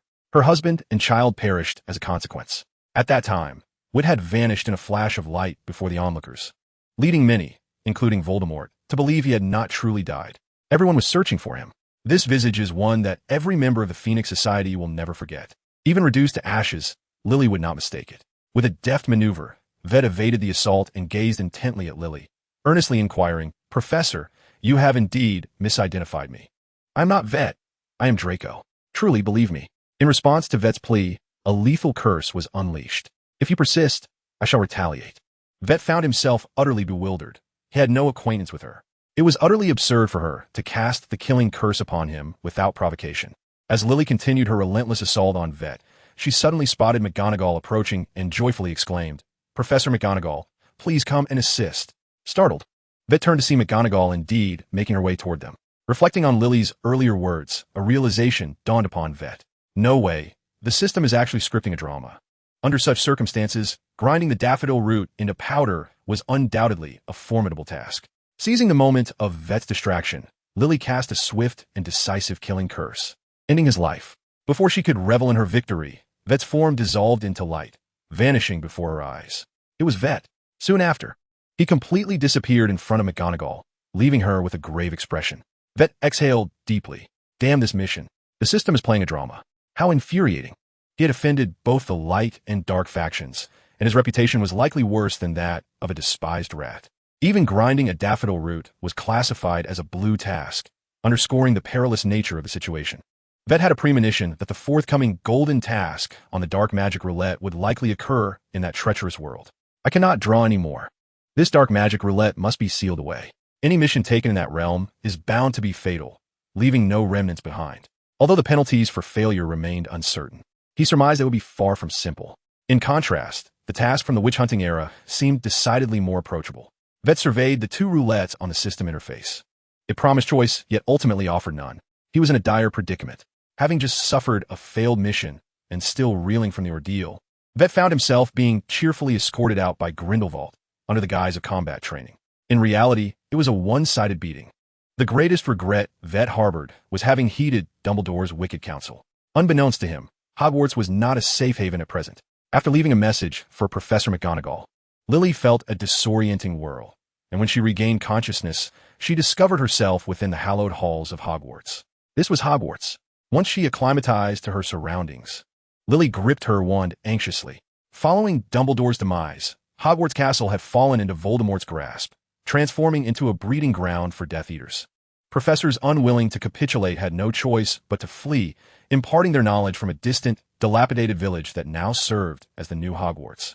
Yet, even in such a forsaken locale, it remained profoundly precious. Lily had resided there for 4 years, the previous address of Hogwarts having been obliterated by Death Eaters. The sole source of solace was that, following Dumbledore's demise, Voldemort had shifted his focus towards contending with the International Confederation of Wizards, showing little interest in the remnants of their kind.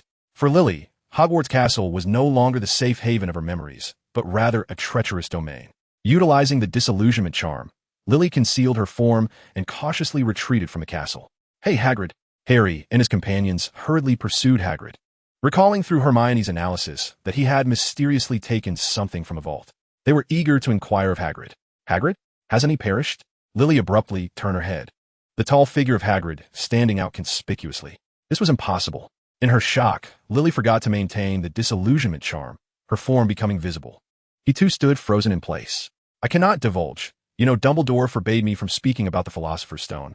The mention of the Philosopher's Stone sparked a glimmer of excitement in Harry and his friends. "Oh, bloody hell." Hagrid covered his mouth. "That creature guards the Philosopher's Stone." No.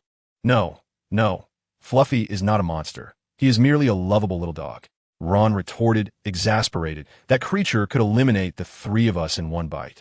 "How can you call it a lovable little dog?" the trio in unison queried. "Fluffy is your pet?" "Oh." Hagrid suddenly realized he had divulged far too much. He spoke solemnly. "Do not inquire further. I cannot disclose any information. I implore you, please do not ask again."